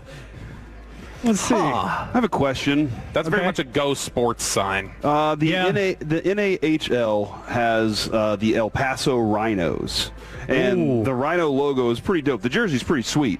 Have you ever seen a rhino in El Paso? Is that where they are native to? I have one on my arm. That doesn't feel right. Mm-hmm. The rhino, which is native to El Paso. Travels. That doesn't feel right. In and out of the New Mexico border. You know how Pablo Escobar had the hippopotamuses that he like bred or whatever? Maybe Actually, it's like I do not remember that. No, Corey knows it. Yeah, I know what he's talking about. Yeah. Maybe it's like similar like that. Like there's just cartel rhinos out there. Or something. It's not natural. just created, man-made. So do you think they're like cartel rhinos? Their building or their mansion is being guarded by the rhinos? That's why he had hippos. He liked the animal, and now that he's been cleared out of there, they just right. And hippos are what? Fine. The deadliest animal on the planet. Fine. Let's go down this line of thinking. Wouldn't you rename your minor league team the El Paso Cocaine Rhinos?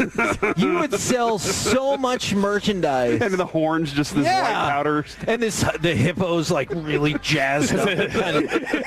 Yeah. Or is it like a Chime sponsorship on a jersey where the cartel's like, hey, this is our new product we're moving. Yeah. Put that patch on the jersey. Oh, cocaine rhinos. I see why Kevin's a big proponent. 877-881-1053, your favorite jersey for National Jersey Day. I'm seeing a lot of people, which I'm kind of surprised after the initial backlash, a lot of people saying the Rangers City Connect jerseys, which I agree. I was a fan of the Peagle. I was a fan of the Peagle. I was. But from the 972, I actually know someone who has a Cowboys Tony Banks jersey.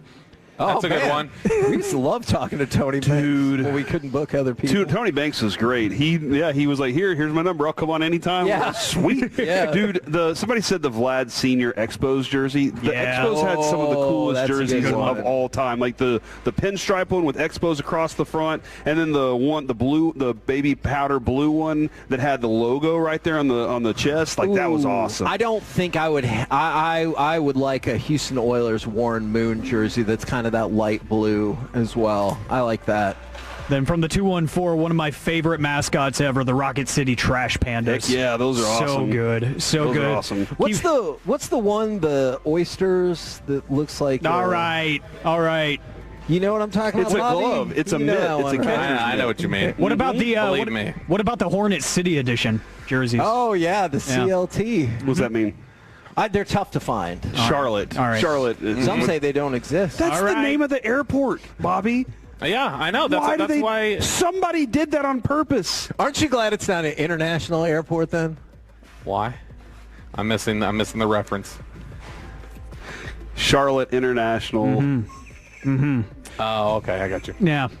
I got you now. That took way too long for you. I know. I got it. I got it. Just for you. I was thinking literally like international, like they were in another country, and I was confused. Come on, Bob. That took way too long for somebody like you, Bobby. Let's see, guys. Polygraph tests and baseballs. Why do they exist in the same sentence together? Well, you guys might remember in Game 4 of the NLCS this past postseason, Shohei Ohtani had perhaps the greatest single-game performance in MLB history, maybe even sports history, where he ended up hitting 3 home runs after throwing a gem of a game on the mound as well through 6 innings. No runs, 2 hits. The second of those home runs went so far that they put a plaque in center field in the concourse to commemorate it because this ball was hit out of the ballpark. Like, StatCast could not keep track of the baseball. They don't know where it actually landed. So this was supposedly caught by Dodgers fan Carlo Mendoza while he was eating some nachos in the stands in center field, and he caught the piece of history. He had to make a move for it where he said he scraped up his leg real bad, but he came down with the baseball, and he ended up putting this up for auction at SCP Auctions with a starting bid of $200,000. But getting it to the auction house was not easy. Since the baseball flew so far, MLB's official on-site authenticators were unable to see where it landed, let alone who actually came up with it. So he had the ball stamped by Dodger Stadium staff with the October 17th date on it. He also immediately took some pictures of himself with the baseball, but SCP said that is not enough. So they also had him write a notarized affidavit and undergo a polygraph test. He passed the test, and now the ball was accepted and posted for auction. Do you get a copy of that when you buy it? And you're like, here's the guy's polygraph tests that says... I hope so. Oh, yeah, like an authentication thing? Yeah, you would think so. So he hit the ball so far, it just flew. Did it travel too fast or travel too far for them? Too far. Too far, yeah, because they couldn't see where it landed. Yeah. So, and then Carlo Mendoza caught it, so you know what that would make the StatCast line where the ball travels too far. Hey, the Mendoza line. The Mendoza line. Look at you. And if you go to SCP Auctions, for you, Hagee. Thank you. If you go to scpauctions.com and go look at the listing, they do have screenshots of the notarized affidavit that Mendoza signed, and you can read it. It's amazing. So, and pictures of him holding the baseball at Dodger Stadium, too. So starting bid, $200,000. Nobody has bid yet. 15 days and 9 hours left to go. Dude, you do not have but we do have Peace-a-thon coming up. You can't divert funds. Yeah, next year's Peace-a-thon is going to be one auction item. That's Shohei ball. We really hope it went up in value, because if it didn't... Corey just trying to go full Brett Favre and divert funds. God, yeah, man. Man, I didn't even lay my plan out. How'd y'all know it? I know, he's going to start building arenas for Lucy and stuff like that, just like Brett Favre did. All right, Bobby, can you stay around? You Sure, got stuff I can to hang go? around. All right, Bobby's going to stick around. How about coming up next? We go around the entire NFL and dip into some gridiron gravy right here on 105.3 The Fan. Coming up in the next Jeep.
Uber Eats has Lola V products? I gotta remember that. Well, you know, they say in order to remember something, you have to forget something else. Okay, now that is a very cute haircut. That's like a little shag. I've never seen it before. Well, I mean, of course you have. So, Rachel. Oh, is that your name? No, I mean, like your name. No, I'm Jen. Your name's Jen. Right, but I just mean like this is your haircut, but that's hair on your head. I'm not saying this is your hair. Okay.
sisters?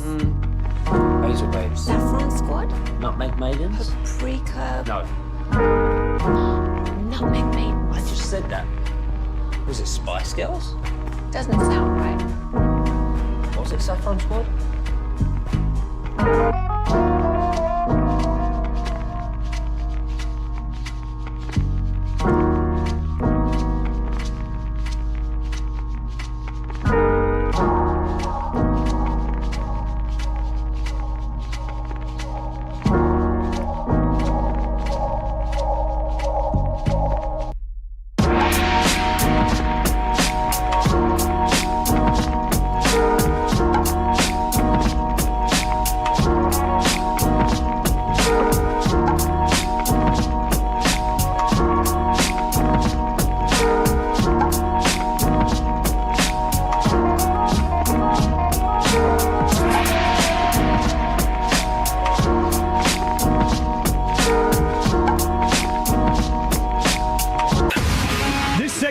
To you by Classic Chevrolet. If you're in the market to upgrade your vehicle, get the Classic Chevrolet in Grapevine. Back-to-back #1 Chevy dealership in the world. They've got more new Chevys than anyone, all priced to sell. Visit ClassicChevrolet.com. This is Texas. This is Classic Chevrolet. Together, let's drive. Based on new Chevy registrations 2023 and 2024. Second and goal. Blitz coming. Hurts. Barkley wide open. Touchdown, Philadelphia. KNC Masterpiece back here on 105.3 The Fan. We're live from Taco Bueno in Waxahachie, 1080 West Highway 287. It has been packed all day, and I have some shout-outs. And they love us in Waxahachie. They do. And we loved us in Waxahachie. I hope these people getting their shout-outs appreciate their friends and family for getting this stuff done and picking up Tolo stickers for them. I need to shout-out Jason. Is it Jason Reeves? Reeve. Okay, and then also Chris Smith from Ivy Photography. You got people out here doing stuff for you today. That is delightful. And we've got Bobby Belt hanging out with us as we go around the entire NFL, powered by Men's Tea Clinic, and dip in to some gridiron gravy. Dip it and rib it. And let's start, Bobby, with, I wanted to get all of y'all's thoughts on this. Division winners at the midway point. We can run through each division, and I want to see if you're locked in on who is going to win the division or not. AFC East, who is your division winner? The New England Patriots. That'll be a minimum 13-win team. You know, I'm going to go with Buffalo. Okay. But, man, the Patriots are playing very good ball, and Drake May is playing exceptionally. Okay. But I'm going to go with Buffalo. Drake May's the MVP right now. You think so? Yep. Is Stafford in that? Where's Stafford? It's Stafford and May 1-2. Okay. All right. I gotcha. All right. Let's go to the AFC North. Who is your winner in the AFC North, the division that nobody wants to win? You know, NFL.com yesterday, they had like 17 panelists pick their Super Bowl at the midway point. Yes. 6 people picked the Ravens to go to the Super Bowl. Kevin's been on that for like the last 3 weeks. I'm so tired of it. I'm going to hesitantly say Pittsburgh wins it. Oh, okay. Very hesitantly. Corey? I'm going to stick with Pittsburgh, too. I don't know if y'all been watching Aaron Rodgers in his power position every time they do the quarterback sneak without the quarterback. But he's really got a hold of that team right now. The AFC South. This might be the easiest one of the group. Titans. But maybe not. Tighten up. What? No. They might be eliminated already. I'm not sure. Technically, they are not, but it's shockingly close. They have a minus 127 point differential. That's miserable. Remember what Cam Ward said. When he figures it out, the NFL's in trouble.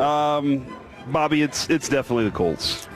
It is the Colts. I'm really disappointed the last 2 years in Houston. Yeah, absolutely. That looked like a team that was coming together and was going to be a strong contender for a few years, and they've been very disappointing. Now, this is the one for me.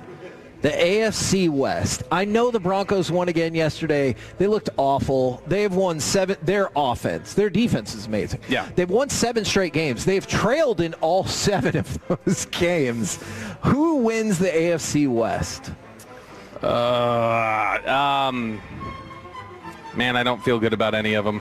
I'm going Denver. I think that they are in a position now that Sean Payton knows how to motivate them enough to not let anybody catch up to them. He's going to have them prepared each week because he knows that division has two other teams that are chasing hard. I'll say Denver, and who knows, because as it stands now, the Kansas City Chiefs are out of the playoffs. Yeah, by today's I don't standards. think that's going to hold. Maybe not. Maybe, though. I mean, they've lost some games that they shouldn't. They lost to Jacksonville. They've not been the same team. But, no, I'll say Denver, Kansas City Chargers is the finish there. Is the streak finally over? Who is winning the NFC East?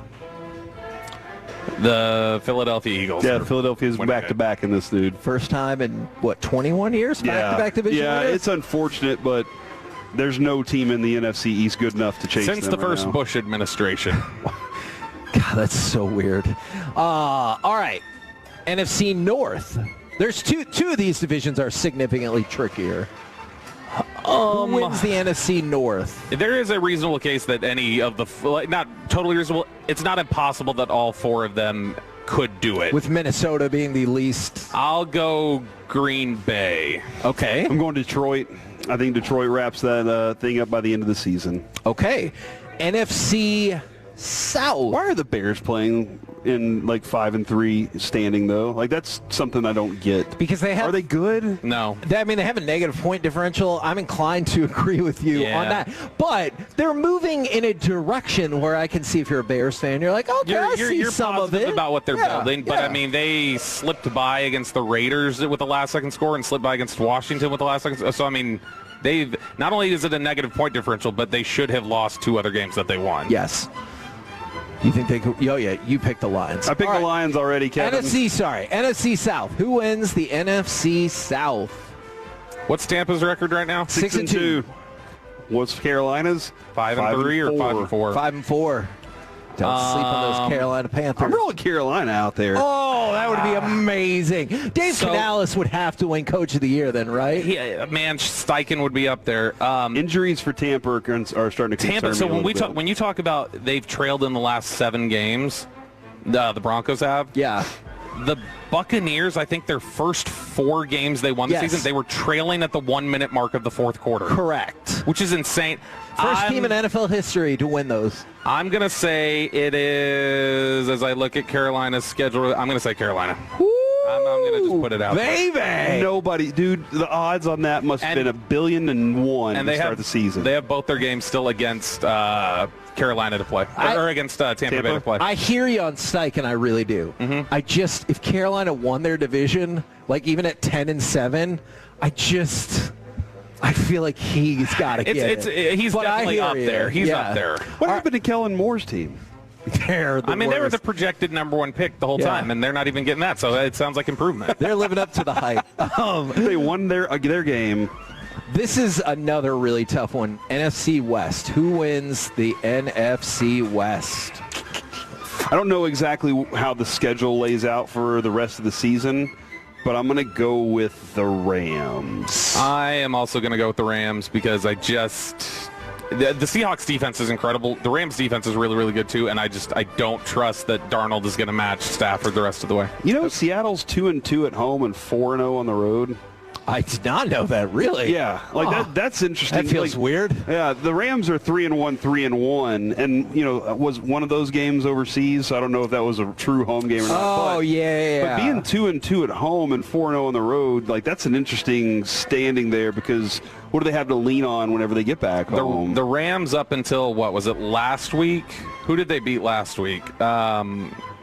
They had finally they beat New Orleans. Before that, so they got all the way up to November as a 5-2 football team without beating the NFC. Right. Wow. They were 5-0 against the AFC. So let's go from that to... The AFC's better, right?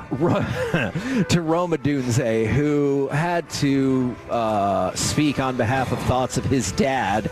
His dad reposted a message on social media that said, I hope he gets traded to a team that will actually throw him the ball, and he should be seeing at least 10 targets a game, which forced Rome to come out yesterday and say, I don't make a big deal out of it. Obviously, he has his opinions, and I have mine, but he speaks for himself, and I speak for myself. I hear him, and he's right, but that seems like a giant annoyance to have to be like, well, your dad said this. What do you think? And you're like, I don't agree with that. What he should have said is, hey, I'm still developing.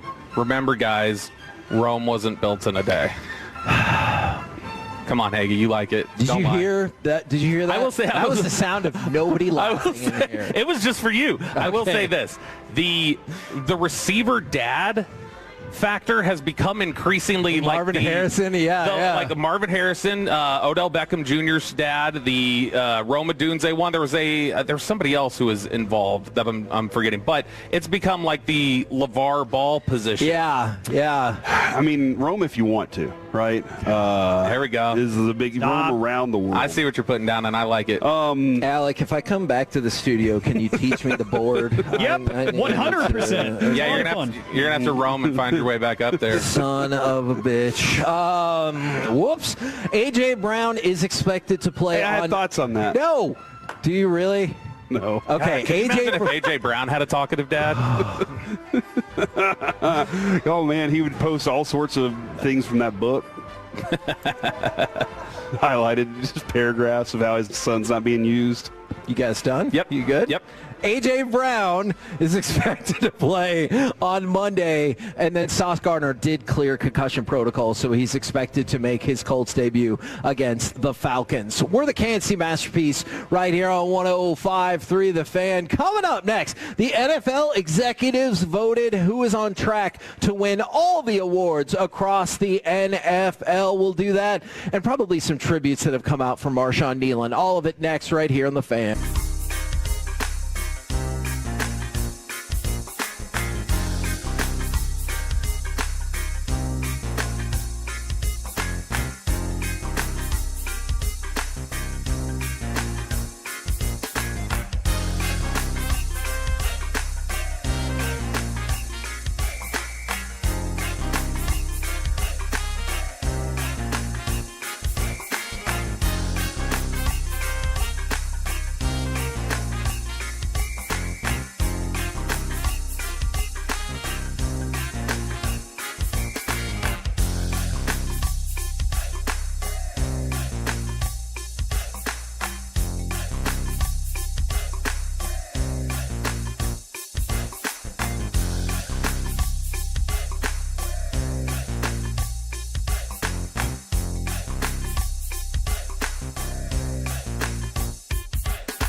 Masterpiece on 105.3 The Fan. KNC Masterpiece right here on 105.3 The Fan. You got me, Kevin Hagelin. You got, Corey Majors and the famous Alec Medford. We're at Taco Bueno in Waxahachie, 1080 West Highway 287. It has been a jam-packed day all day. And in case you don't believe me, guys, can I hear a little noise from the Taco Bueno? Kevin, told you. Moments ago, a woman came in and said, I was told that I have to get one of those Tolo stickers. And I said, by who? And she said, my soon-to-be ex-husband. And I was like, this is fascinating. Are you serious? Yeah. And so I thought that was really interesting. And I wanted to know more information, but obviously there were a lot of people here today. So I had lots of questions after that. Man, is she still here? And then when she left. When she took the sticker, she goes, thanks, this is going to get me lots of points. And I'm like, well, hold on. I need to know more. Points with your future ex-husband. Man. I don't know how that works. I really want to know, Yeah, I got to know so many more things. Yeah, is it like, I know you said you were going to get the credenza, but look what I have. Oh, well, or maybe this could be what brings them back together. You know what? KNC did it. That's probably not going to happen. We've made lots of love together. Like with What the hell did you just say? Think about the time that we had the show downstairs and we got that couple together and they got engaged. And then that one couple on air, they got engaged on. Mike engaged them. Remember? He said, hey, fart heads. And then they got married and they're together still to this day. Lots of love has happened on this station. Yeah, it's just the phrasing. It was an accident. That I didn't love. 1:30. You threw out there. 1:30 for Masterpiece of the Week. I have no doubt that it is going to be a jam-packed edition today, just like we've been jam-packed at Taco Bueno all day long. Now, got another thing for you right here, NFL related, if that's okay with you guys. Sounds good to me. All right.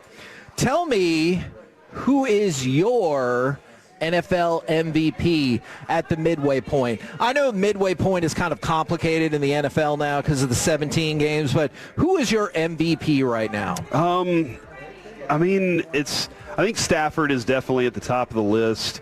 The 21 touchdowns really does stand out. And it's 21-2 interceptions. Yes. So that number itself, he's sixth in passing yards. It doesn't matter who the receivers are, although they do have some pretty legit receivers on that team. They do. And he's found a connection with Davante Adams. Like, it's fascinating how good Davante Adams is, still to this day, because he connects so well with quarterbacks.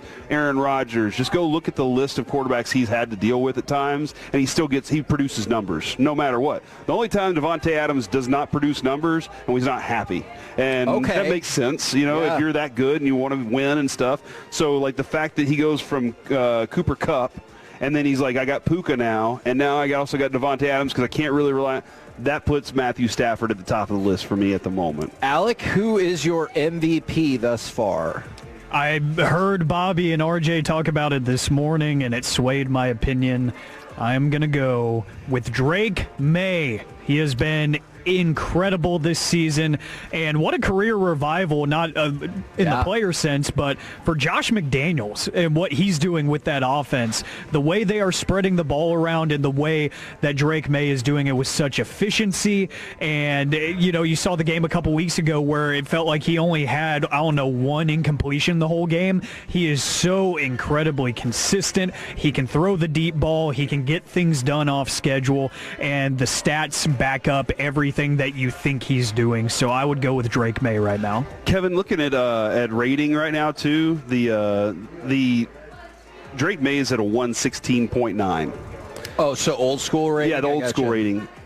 I'll say QBR if I go with the new one. Gotcha. The 116.0 is Sam Darnold. Huh. And then you scroll down further. The next one is 115, Jared Goff, but 114 is Jalen Hurts. And you asked yesterday if he's getting enough of that love. Yeah. And I think, because nobody's truly separated themselves record-wise, you have, 10 or maybe 6 or 8 quarterbacks that are all kind of lumped together because they're winning and their numbers are all very similar. It's just that his yards are down.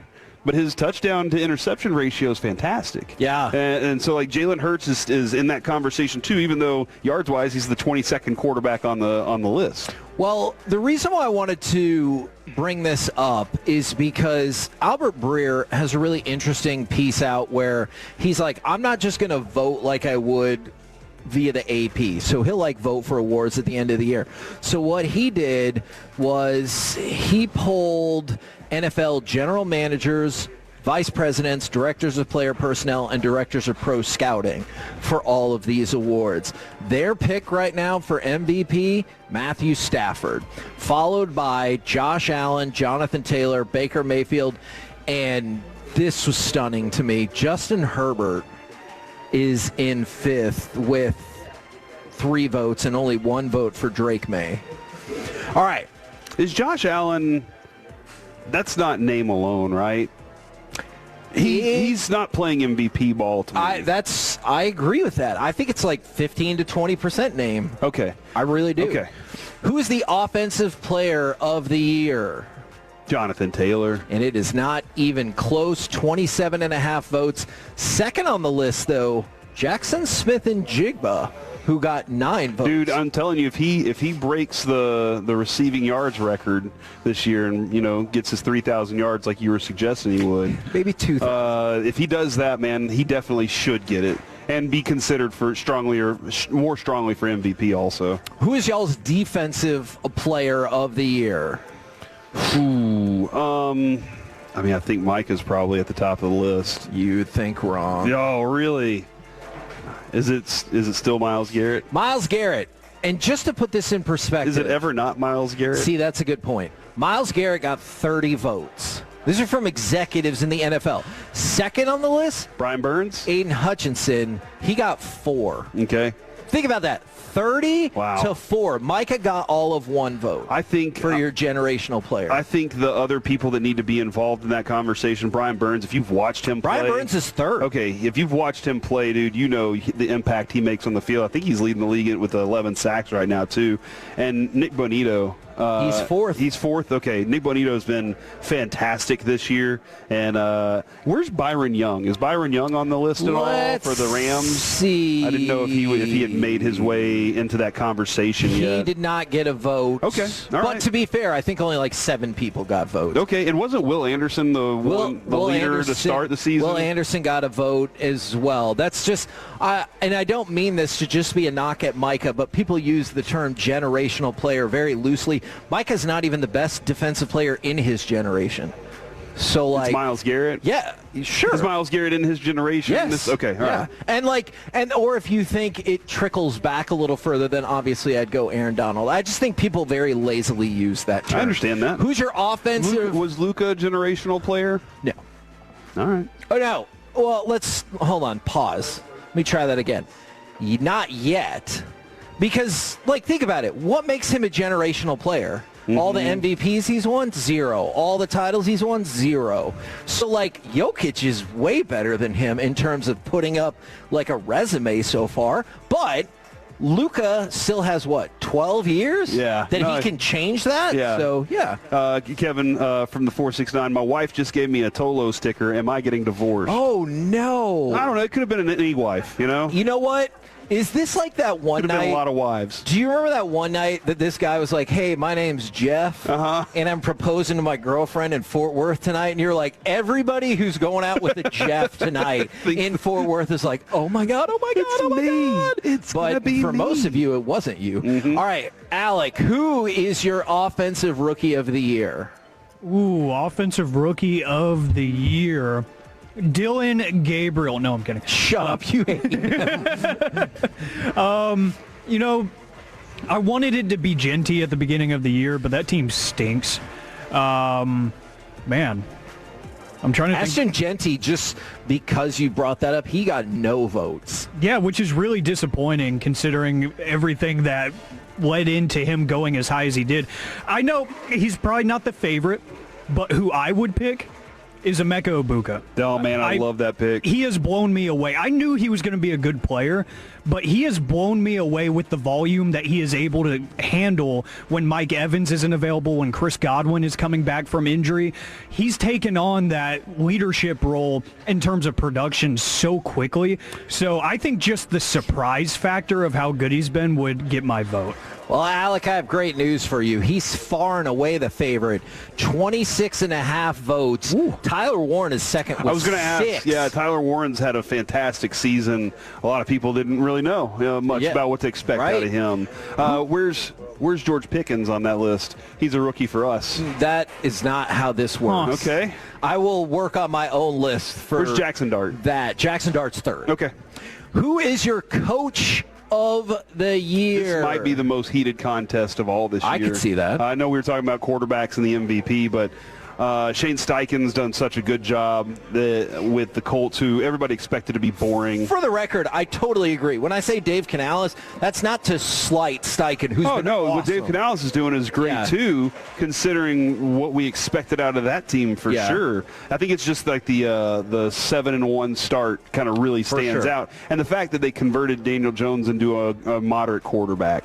Like Bryce Young, you're like, okay, he's a top pick. He should be. Daniel Jones had been proven to fail over and over. Here we are. I'll say Shane Steichen is my number one on the list. Alec, who is your coach of the year? It's got to be Steichen for me. You can't not get that kind of love for taking Daniel Jones and putting him in a QB competition in the offseason and, playing coy the entire offseason saying, we don't know. It's up to them to battle it out. A former top pick versus a guy that didn't stick in his top pick destination. He gets cut, got a chip on his shoulder, and everybody's making fun of them throughout the offseason. Now look at them. So, the work he's done with Daniel Jones alone, but then you look at how the entirety of that team has been playing. He's done a phenomenal job.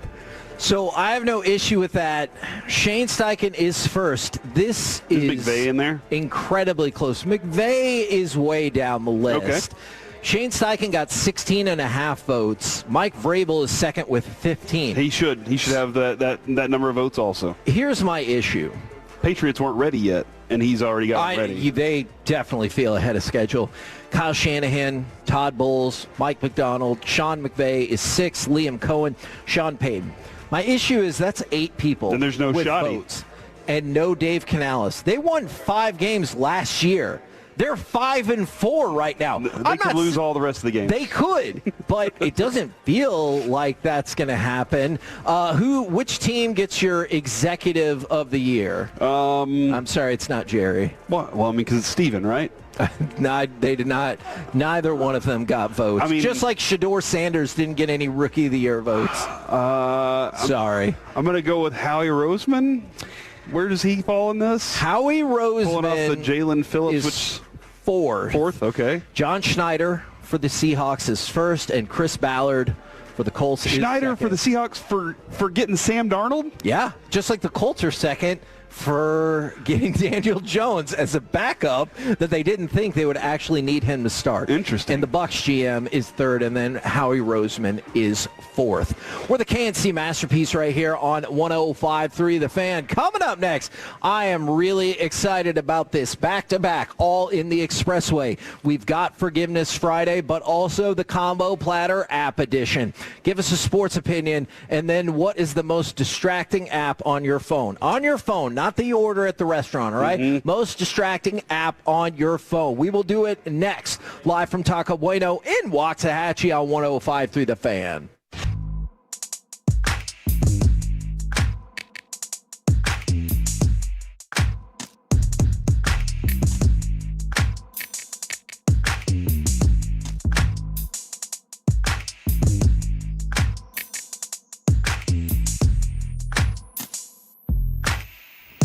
Uber Eats has Lola V products? I gotta remember that. Well, they say in order to remember something, you have to forget something else. Okay, now that is a very cute haircut. That's like a little shag. I've never seen it before. Well, of course you have. It's the Rachel. Oh, is that your name? No, I mean like your name. No, I'm Jen. My name's Jen. Right, but I just mean like this is your haircut. But that's hair on your head. I'm not saying this is your hair. Okay, man, I love it.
true that you've got to forget something else to remember that Uber Eats has groceries? No, that's absurd. Hey, remember when you used to be a, what was it, Pepper Lady? Pepper Lady? Wasn't it Cinnamon Sisters? Basil Babes. Saffron Squad? Nutmeg Maidens? Paprika? No. Nutmeg Maiden. I just said that. Was it Spice Girls? Doesn't sound right. Was it Saffron Squad?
Expressway on 105.3 The Fan is presented by the On-Time Experts. Snap to Prescott. First and goal, looking, standing. Over the middle, into the end zone. Touchdown to the post.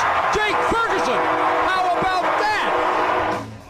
KNC KNC Masterpiece right here on 105.3 The Fan. We are live at Taco Bueno in Waxahachie, 1080 West Highway 287. If you can hear Corey in the background, he is giving things away.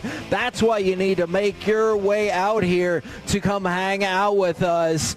And you can also connect with us on the Franklin Injury Attorney text line 877-881-1053 or the Twitch or the YouTube.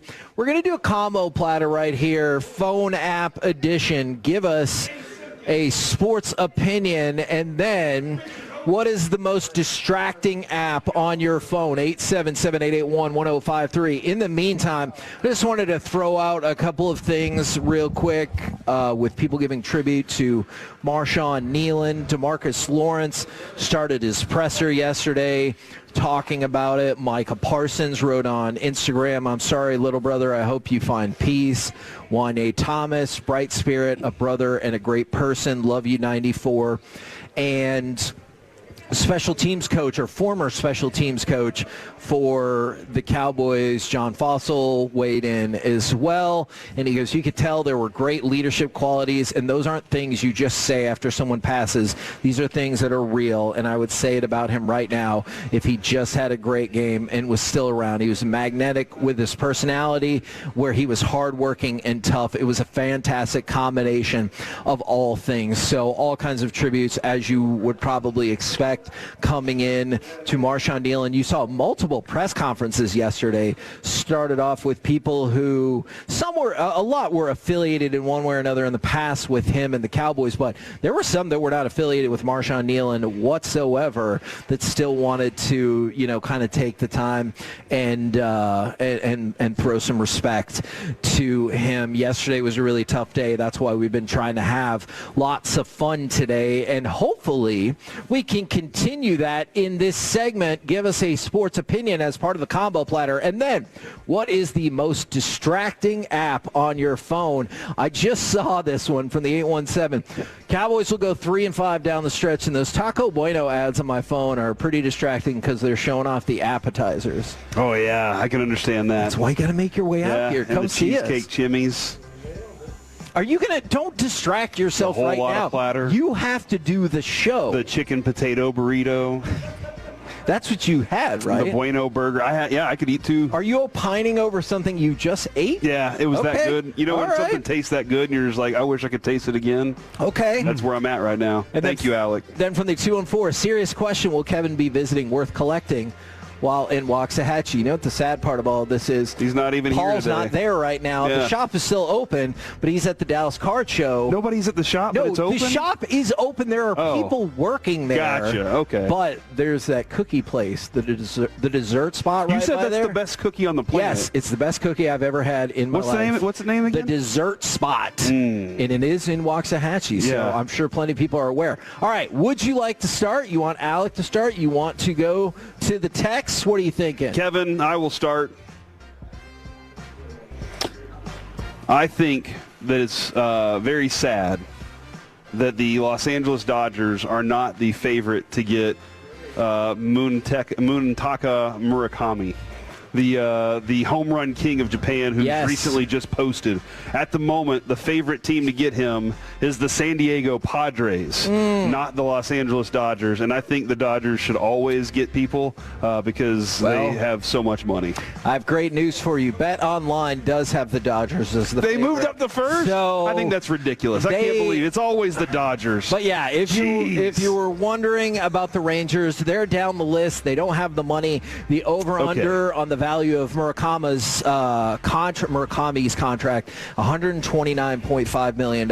I just don't see the Rangers getting into those waters for people who are curious about them linked with pretty much any high-dollar free agent. Why? Why? What's wrong? Is the owner going cheap on us? What's happening here? Yes, that is exactly what is happening. Because the 1 year potential lockout is a big factor, right? Agreed. Or is that just him saying we're not making enough and he can win? I think there's an outside shot. Actually, let me try that again. I think there's a pretty good shot. That's why the Angels constructed their managerial contract the same way they did. 1 year in case you have a work stoppage in 2027. If there's a work stoppage, do you continue paying the managers? Because they're not locked out, are they? Yes. You don't hear the managers arguing for the players to be out. You just hear it's like the players and the owners. That's a good question. And so I wonder if they still have to pay them, and they're like, we're just going to pay them for 1 year, though. That is a good question. I apologize for not knowing that answer. Now, what I wanted to throw out there is the Rangers are about to get their competitive balance tax information. So they're either just under the tax or just a little bit over, which will obviously depend what kind of tax they'll have to pay in the future. But it doesn't sound like they want to be anywhere near that line, even if they did stay under it. So just don't expect a lot of big money deals, or quite frankly, maybe any big money deals for the Rangers. I think it's significantly more likely you'll see players like Semien at a discount and maybe even Seager who get sent away. You're suggesting that the Rangers are going to trade their 2 big-time acquisitions from a few years ago that helped them win a World Series? Well, you know what? I'll take it a step further. I would suggest that the Rangers desperately are trying to trade Marcus Semien as we speak. What about DeGrom? I would be surprised by that. What about Evaldi? I would be really surprised by that. What about Alejandro Osuna? That would make no sense. He does not make much money. But he played really well. For an athlete. Yeah. He makes lots of money for a human. All right. That's true. All right. Do you want me to go back to the text, or would you like to lead off or kick it to Alan? Well, I've already led off, so I'll finish up here with my app that I spend this ridiculous amount of time on. It's the Vanguard app to check my 401k. Why are you doing It's a volatile that? market, Kevin, and I'm not exactly sure if I'm up or down right now. I was told that it was up 50% recently, but I wasn't sure about that. It was not. But if it wasn't that, it's probably the app where I can set the temperature in the house, because my wife will go change it, and then I have to change it back. So I spend an inordinate amount of time changing. Do you guys ever discuss that this happens? Nope. Or, okay. I just look and notice that it's changed, and I'm like, I'm sure it was her. But it might have been the kids, but I don't think they're smart enough to know how to use it. Okay. Man, you know what? I think they just assume that the temperature in the house is a certain way, and that they don't know. Like, they don't know how to push the button. Nobody's ever told them. Yeah. Well, also, they don't pay the bill, so I don't need their input. From the 858, I swear I didn't text this in, but I love this one. Bold sports take. Sorry, Corey. The Ravens will still win their division. And the most distracting app on their phone right now is the Underdog app, because if you download the app and promo code Masterpiece, you get $100 in bonus entries. I didn't even send that in. Yeah. I don't even know whose phone number that is. So that's awesome. From the 214, this could be good or bad. The most distracting app is the Odyssey app. I got it. I understand that. Hopefully that's a good thing. But it's it's a decent distraction. There was times when it was bad. You can do things like while you listen to the Odyssey app. Okay. You know? All right. Yeah. Okay. All right. Drew Mestemaker's the best quarterback that UNT will ever see, and Facebook Reels can distract them all day. Okay. So Instagram has Reels too. You know the guy who runs the Dallas Card Show, Kyle, he loves Mestemaker. Oh, really? He's like, when are we going to get the Cowboys to get Mestemaker? But before it was Arch Manning, so he just is not He likes any quarterback that's not Dak. Currently playing for the Cowboys. I think that is very fair. All right. Alec, you got a sports opinion for us, and then what is the most distracting app on your phone? Sports opinion, gentlemen. I'm going to go back to baseball like Corey did, and I'm going to say that parity is on the horizon for Major League Baseball, because the Dodgers showed their hand in the World Series that they are human, and some of their franchise cornerstones that are getting up there in age, they will disappear on you for quite a while in very important moments. So I still think they're going to be very good. I'm not saying that they're going to be bad. They're probably going to make the World Series again next year if I had to bet right now. But I do think that good things are on the horizon for people who want parity, especially when I start looking at some of the managerial openings and fillings that we're getting that have a lot of younger managers coming in, which kind of tells to me these teams are willing to give these guys a little bit of time to figure things out, build out a roster, and go from there. So I do think that we're going to see some parity in Major League Baseball somewhat soon. And the most distracting app for you? This is 100% easy. The answer would have been different a couple months ago, but I am on a massive TikTok phase right now. And do you want to tell people what kind of TikToks you watch? No, I really don't, Kevin. People that are at Taco Bueno can ask you off the air. And that is true. I might show them one. And they're going to think I'm a terrible human. But, I've gotten through a phase here recently where that's just doom scrolling is how I kill time. Right. And laughing at the stupid Sora AI memes and stuff that make no sense. Like, why is a grizzly bear twerking at somebody's Ring doorbell? I don't know. Why does Derek Holland continue to post AI stuff of him smoking a cigarette? He's riding a velociraptor on a beach in his underwear with a cigarette hanging out of his mouth. Yeah, that was AI, not real, in case you're wondering. Hey, Kevin, I learned something today. What's that? I wanted to tell you. I learned something from a man's shirt. Did everybody in Waxahachie know that y'all are the crepe myrtle capital of Texas? Did y'all? Yes, they did know that. Did y'all know y'all are... I don't know. That was like 3 people who cheered for that. So I feel like there was other people who didn't know. Did y'all know y'all are gingerbread city also? Because the amount of... Okay, they did know that too. Did you know that, Kevin? There's no chance. Because of all the gingerbread-style homes they have. Myrtle is. A crepe... You don't know what a crepe myrtle is? It's like a tree. It's a... Yeah, it's like a tree. It's got purple and pink and red flowers. Oh. It's a shrub. Oh, it's see, a shrub. You didn't know either. Oh, I have one. Man, you what? In Dallas or in Plano. Man, you were all judging me. I had 2 in Dallas. Yeah, you didn't know they what it was either. You try and get rid of them, they come back all the time.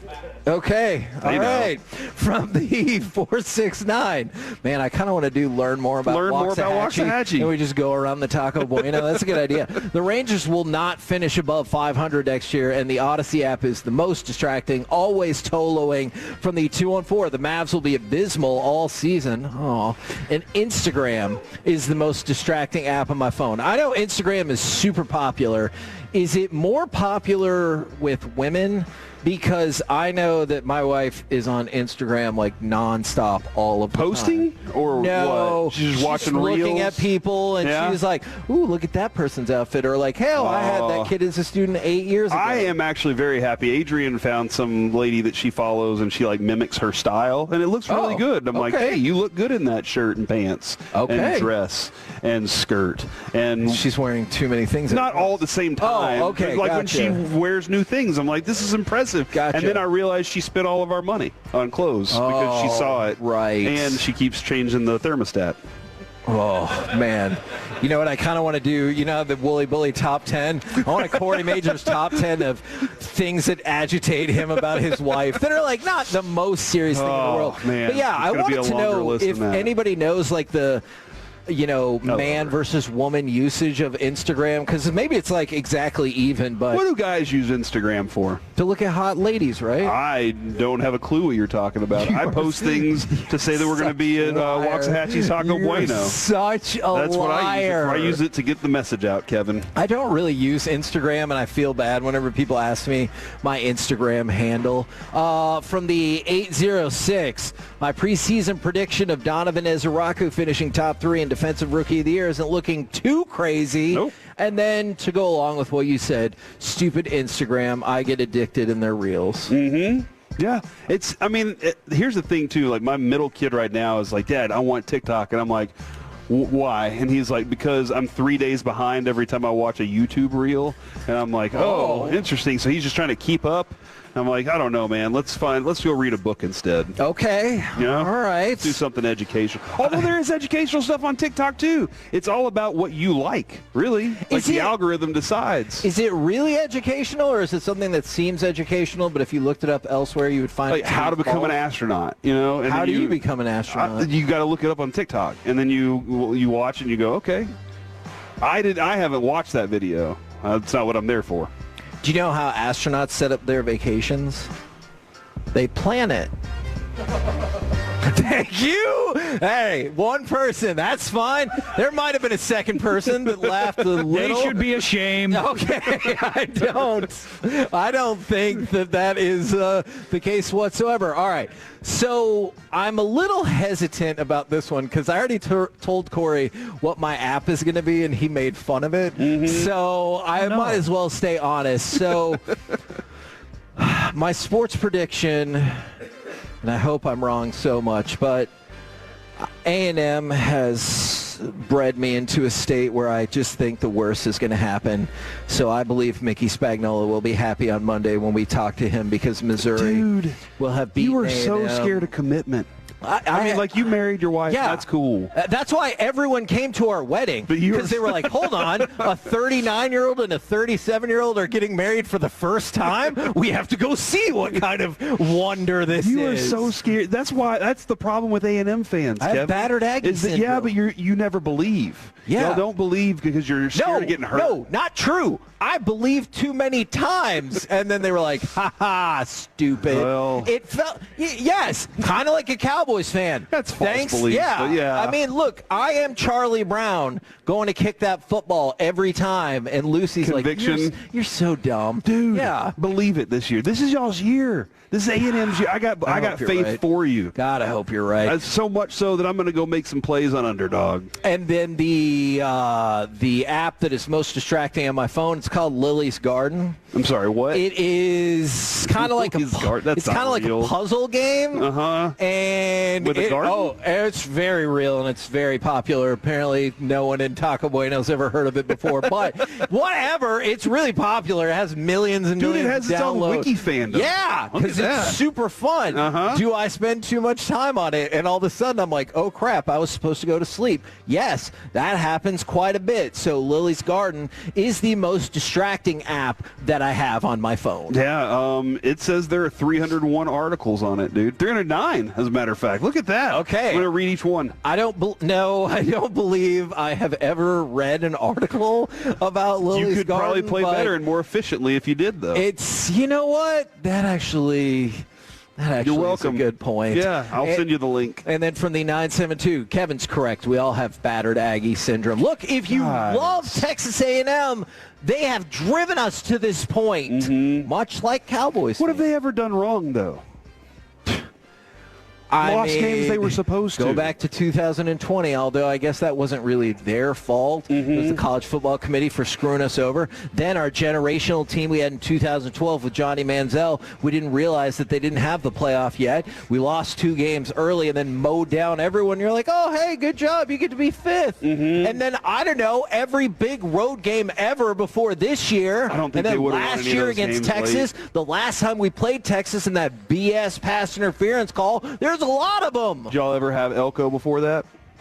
Last year we did. Yeah, but last year was a different year. Texas. What about Marcel Reed? We had Marcel Reed last year, too. But was that in 2025? No, it wasn't. There you go.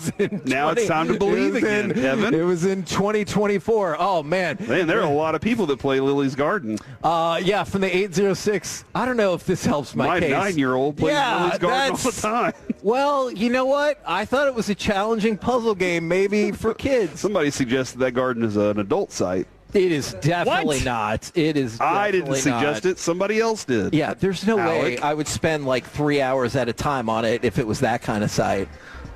All right? What do you mean by finish that? up and you go about your day. All right. What? That? Or go to sleep. Oh, my gosh. That's right. All That's the only right answer. Well, you know what, Alec? I guess I'm going to lead off because right now it's time for Forgiveness Friday. 877-881-1053. Does somebody need to apologize to you? Do you need to apologize to them? Or do I need to apologize to Alec for the things that I've said today, especially that last thing that I think Alec is going to benefit wildly from it during the 1:30 segment today. Let me. I might have something that I want a neighbor to ask for forgiveness, or maybe I need to ask for forgiveness. So we just got our brand new roof. Thanks to Greystone Roofing. Shout out to Eric. On your house? Yeah. Yes. On his fence door. Yes, the brand new roof on my house. That's awesome, dude. And they put a sign in the yard, and it's kind of like right at the edge of probably our property line. Okay. And so I came home the other day, and it was moved several feet over. Into your yard or into their yard? Yeah, it's still in our yard, Oh, but it's okay. like moved closer to our walkway.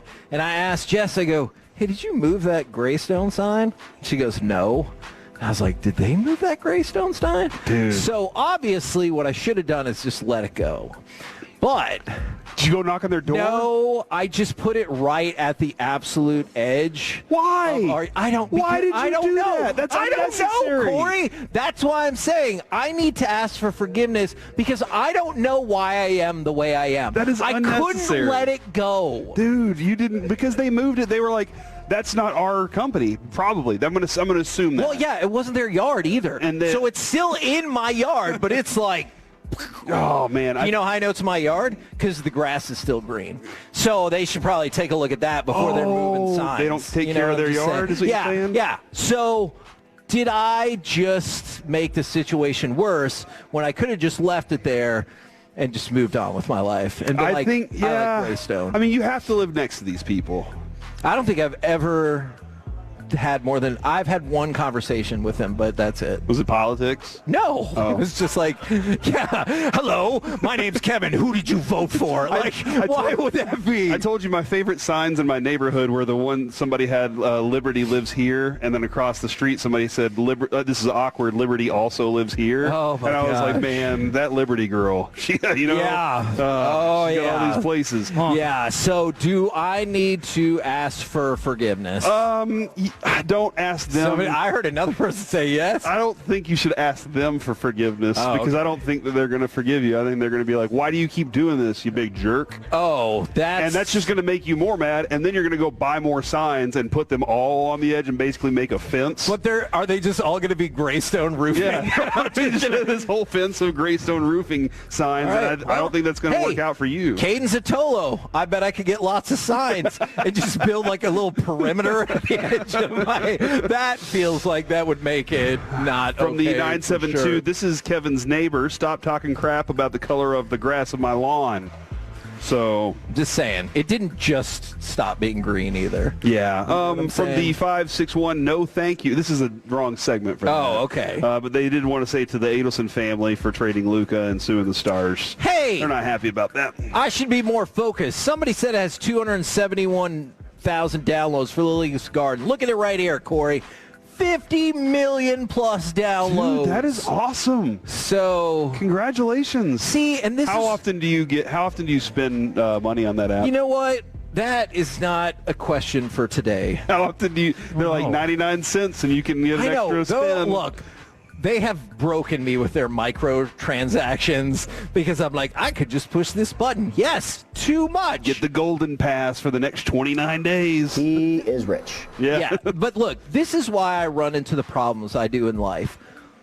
Because I get involved in nonsense like this instead of just letting it go. Like if somebody ever cuts me off, Broadus is like, you just let it go. You live in Texas. And instead I'm like, they did it on purpose just to spite me. And I must get street justice. Why?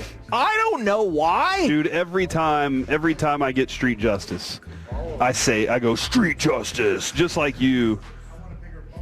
See? I wish I had one of like this. Go ahead. From the 469, please forgive me for making my other half tell Corey to his face that Tolo Go is a real thing before telling her what it actually means. She did that last week, and it was awesome, and I thought it was great. And she was smiling so big, and then I told her what it meant, and she smiled bigger after that. So congratulations to them. That's not a Which thing, I right? presume that they're People Tolo don't going do right that. now. No. How are you texting in if you're having sex right now? Tolo Go. Turn it on, leave it on, get it on.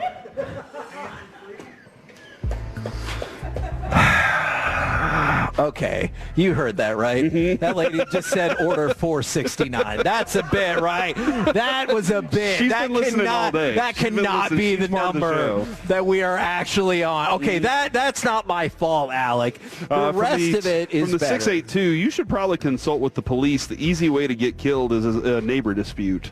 That's the easiest way they say. So I don't want You want that. to tell them, hey, look. They keep moving my sign further into my own yard, and I'm not okay with that. But here's what would happen, and then you know my OCD brain. I would go, hey, I'm sorry for moving that sign back after I moved it. I should have let it go. And they would have been like, we don't know what you're talking about. We didn't move that sign. And then I'll become obsessed with trying to figure out who moved the sign, even though it doesn't matter whatsoever. Good point. Guys, does Jordan Bennington need to ask for forgiveness. Alec, can you give me cut number 10, please, sir?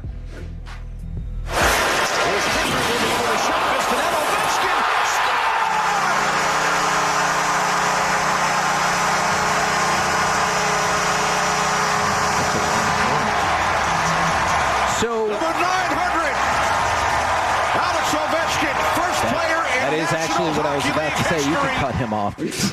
Alex Ovechkin scored his 900th goal, and then Jordan Binnington, the goalie for the Blues, put the puck down his pants. So, like the front or the backside? It was the backside. All right. And it was like his hockey puff pants. You know what I'm saying? Like yeah. for those goalies, I don't really know a better way to describe it. And he was just keeping it protected, right? I don't think safe. so, because the official came over and they had an inordinately long conversation. Like, you skate up. Hey, buddy, I saw you put that puck down your pants. Hand it back, please. What puck? Yeah, and that's pretty much what it looked like would happen. And then he says, I saw it. You say, well, if you want it, go get it. He handed it back to the ref. Oh, he did? Okay. But this is what he said. He dug his hockey glove back there? Yes, he did. He did. I think he took his glove off. Oh, okay. That would have been All really right. tough. And so he goes, yeah, I figured basically I had an assist on that goal right there, turning the puck over. And so I didn't think he'd mind sharing the puck. He said he was joking, and then he had full intention to give it back to him. And he goes, yeah, full intention to give it back. So the first player to ever score 900 goals, he takes the puck and has to be reasoned and negotiated with to hand it back over. I like it. He wanted his part of history. Okay, so you give him forgiveness. No, I do forgive him for that. All right, very fair. Now, Alec. From the 817, I'm Tolo going right now. Oh. And then from a different number on the 817, we just Tolo-goed, but since Kevin doesn't believe it, we're going for round 2. Love y'all. Okay, first of all, I'm proud of that fella's refractory period. Good for you. Secondly, I don't want to know that. All right, I do. Put on something else, Marvin Gaye, whatever. No. You don't want to hear people go dip, and you're like, yeah, that's weird. We like the ratings, no matter where they come from. That's fair. That's what it should be. Somebody's like, I timed. God, if you timed it perfect, never mind. By the way, according to our friend Robert Tiffin, Jamie Benn is still a ways away. Glenn Gulletson said today Duchesne is probably closer than Ben, but there is a definite timetable for either that we know of. There isn't a timetable. So but Duchesne's closer, Ben is still a ways away. And then you saw Rope last night, so that is absolutely a positive thing. So the next one, Alec, do the makers of Grand Theft Auto 6 deserve forgiveness? They have delayed the game once again, this time to November of 2026.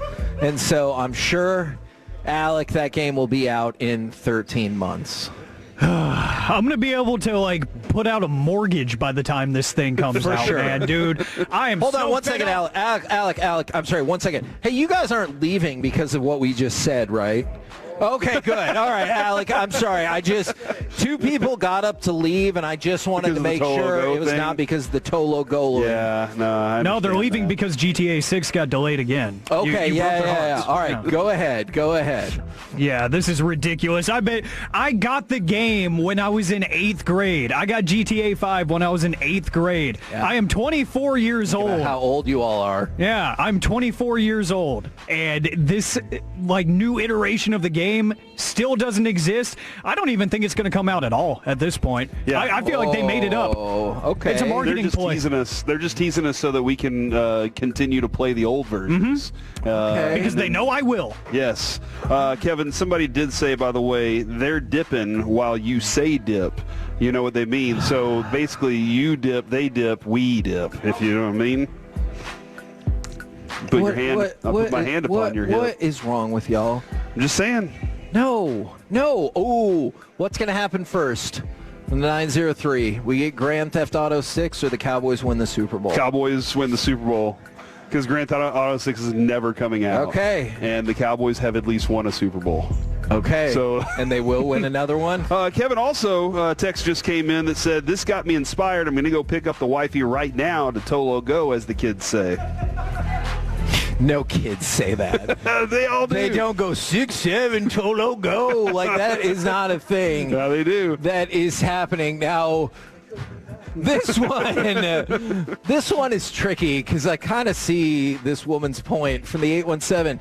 I might need to ask for forgiveness Friday for being mad at my wife for not wanting to go with me to pick up my ex-wife's kid to get her to the Maroon 5 concert. I thought it was the ex-wife, and I was like, I get it. But if it's the kid... Well, it's the ex-wife's kid. Yes. Does that mean it's his kid also, or just her kid? It's not and clear. He's helping take care of said kid? From that. Because he's just a really kind former? Maybe he loves Maroon 5, and they had a bond. Yeah, maybe so. Well, you didn't have as much feedback on that as I was He's at a really hoping payphone. for He's it. at a payphone, Kevin. What? You need to learn more Maroon 5 songs. Why? So that you can sing the songs when you go to the concert after you pick up your ex-wife's kid. Is that the band with the hot fella with the tattoos? He takes off his shirt during the Super Bowl. Okay. That is true. Okay. You remember, I think you said, hey, what's the, how many songs in? We were doing prop bets. Oh, yeah. You're like, how many songs in? I was like, Where he 2. took his shirt off? And I was like, 2 songs in, and he was 1 song in, he'd taken his vest off. I get and it. He took his shirt off after song 2, so I won that prop bet. If I look like that, I would take my shirt off a lot, too. It's true. But here we are. Mm-hmm. We're the KNC Masterpiece right here on 105.3 The Fan. We're live from Taco Bueno in Waxahachie. Coming up next, time for the C-Block starring Corey Major. And our special guest, Kyle Yeomans. Next on The Fan. Sean and RJ, the KNC Masterpiece, G-Bag Nation, and that.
Leasing Studios. It's the KNC Masterpiece on 105.3 The Fan. KNC Masterpiece right here on 105.3 The Fan. I'm just going to say this on air. Thank you very much. I know we weren't quite done with that conversation, but thank you very, very much. He's got a cool story, by the way. Okay. It is a really cool story. And that is, it's a blast being here, but sometimes it's tough because you got like 5 minutes to have your chunks of conversation, and somebody did just show me that the Mavericks, I guess, are going to explore options to trade I've not Klay seen Thompson. that on Twitter. That was on Instagram. I was just kind of checking to see if I could find anywhere else, but we'll keep an eye on that. But like for sure. that makes sense to me because he didn't want to come off the bench. They just benched him. It's just he is where he is in his career, and I don't know if that's an issue for the Mavericks only, or if Klay Thompson doesn't think that's really where he is in his career. But you look frustrated the other night, man. Well, that's you for know sure. what? Freaking play better then. All right. Right now, time for the C Block, starring Corey Majors. Thank you very much, Kevin. I really appreciate that. Let's go to our guest, Kyle Yeomans from DallasCowboys.com. Kyle, how we doing today, sir? Hey, good. Happy Friday, everybody. How are you guys? We are good. We are good right now. Obviously, yesterday was a very tough day. We've been trying to make sure that today we could have some little lightheartedness and some fun as we go along with things. But obviously, things. Obviously, Kevin, still weighing on people's mind around here too. As we've been talking to people here. Kyle, to kind of piggyback with that, we were kind of debating. Like on the one hand, I think we're all really glad that the Cowboys don't have to play this weekend. But on the other hand, it feels like if they would have not been on a bye, at least maybe everyone would have been like together to process it a little bit easier. I know there's calls and Zooms and texts, but kind of feels like everyone being together maybe could have helped just a tiny, tiny bit. Yeah, I think you're onto something there because, I mean, I got the notification or the text earlier yesterday kind of before the news came out, and we kind of had heard that there was something brewing when the investigation was going on and things like that. And I haven't been in the office since it all happened and since the news actually came out and we started to kind of hear the details of everything. And I know everybody's dealing with it in different ways, and I'm certainly dealing with it in certain ways. I mean, I had a great relationship with Marshon. I wasn't as tight as some of the other media members probably were, but I mean, I met him at the Combine, or the Senior Bowl rather, back when he was a rookie out of Western Michigan. We were the first to interview him on draft coverage here on 105.3 The Fan whenever he was drafted, and he always had a smile on his face, and I'm certainly going to miss having conversations with him, and even stuff outside of football and outside of the Cowboys. I remember you guys know how much of a North Texas Mean Green fan I am, and how much I follow them. North Texas beat Western Michigan this year, and we were talking smack leading up to that game and after that game whenever North Texas won, and he gave it back, and we always had a lot of fun talking college football, and I would ask him about how the Broncos were doing and things like that, and he was always a bright spot in that locker room, and I hope that's what people remember when it comes to Marshon Neland. But you not to get on a side tangent there, but this is the first time I've really talked about it on air to this point. But he's definitely on everybody's mind in the middle of a bye week, and it's going to remain that way from now until they all kind of start getting back into the building on Sunday or Monday as they begin preparation for the Raiders game next week. And I think it's good that everybody has their families this week and that everybody's going to be around their families. But just as Coach Schottenheimer has built culture and stressed the importance of brotherhood and family within the building, and the amount of emphasis that guys like Dak Prescott and Solomon Thomas put on mental health and the stigma there, I think it will be a talking point. And it's going to be an emotional couple of days, and it'll continue. So really, I think until the Cowboys get on the field against the Raiders next Monday. Yeah, and I guess this is a question I don't really, know entirely how to answer it, but how does that transition even get made to let's get back out on the field? Because, yesterday, and I understand, you said everyone deals with it differently. Yesterday, people were like, well, how does this affect the defense? And I'm like, not the day for it. And I guess Wanye said people have been DMing him and be like, this is the spark you need for the rest of the season. And I'm just like, how do you even... man, I couldn't... Yeah, how do you even that start... makes me sick just to even hear that. Like, it just... not to cut you off. No, go ahead. You're right. Yeah, you're right. At some point, life goes on, right? And I think everybody that has dealt with significant loss has that moment, whether they want to or not. Nobody really wants to. Everybody wants to look at what's bigger and more important, and no doubt in anybody's mind that's a part of the Cowboys organization, that's a part of the NFL, that's a part of the media. They're all looking at this as nothing is more important than the fact that a 24-year-old lost his life and took his own life. I mean, that is when it really boils down to. That is the more important matter here. But at some point, you do have to flip a switch. And not to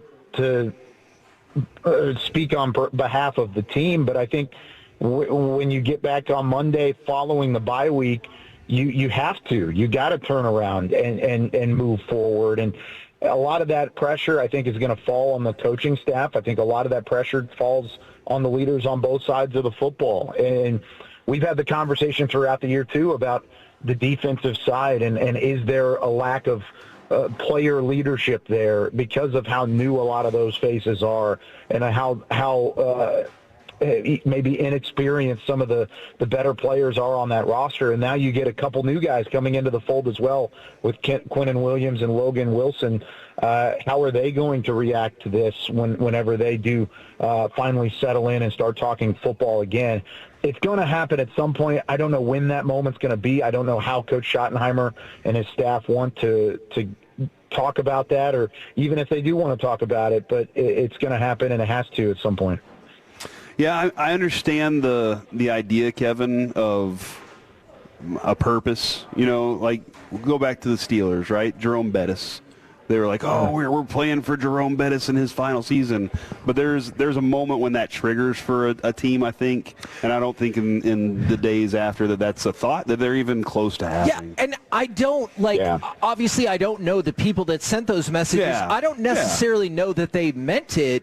Like the timing is just a little, yeah. But sometimes we all make mistakes with the timing or the words that we say, especially in a situation like this. And that's why I wanted your opinion, Kyle, because I was like, man, I'm not on the team or anything like that. And I can't even kind of wrap my head around breaking down, well, here's what we're going to do defensively with this, that, and the other, Yeah, I mean, it's tough for anybody to take that step and to continue, because it's never going to be the same. I mean, they're always going to have a hole in their heart where Marshon Neland was. I mean, his locker is sitting empty at the Star, and the people around him are never going to have those same locker room conversations that they ever had. So it's going to be different. Man, I really do. I feel for everybody that's involved in it. I feel for the people that are close with Marshon and that are hurting right now. I feel for his teammates and for those that have been through loss like that before. And Dak and Solomon Thomas have been very vocal about ask for help, continuously check on everybody around you. And I guarantee with this being the bye week, those guys are in their head saying, what could I have done? What could I have done to prevent this from happening? And whether it's fair or not, that's what they're thinking. And that hurts, man. It hurts. I'm tearing up right now just thinking about it, because you know how much those guys mean to each other. And for a guy like that to struggle as much as he did, and then you have to move on, it's never going to feel right. And that moment's going to come, but it's going to be weird for a long, long time. Corey said something like that yesterday, and I have thought about it a lot over the last 24, 28 hours about those two guys in particular, or realistically anybody on the team. Absolutely. Carrying that with him, and it's so unfortunate, but I think we all understand how, if we were in that place, we would probably carry it with us as well. And it just, that part is so heartbreaking as well, is to think that, like, Solomon Thomas is like, man, if I'd have just responded to this text sooner, or, whatever the scenario is, like, that is heartbreaking as well. Yeah, and they've been through it before with a family member of their own. Of course, for Solomon, it was his sibling. For Dak, it was his mother and his brother. I mean, it's just different things, different times across the board, and different ways to lose loved ones. I really do think when it all kind of boils down to it, it's a lesson that's reminded in the worst type of way. Like, you're reminded of this lesson in the worst type of way.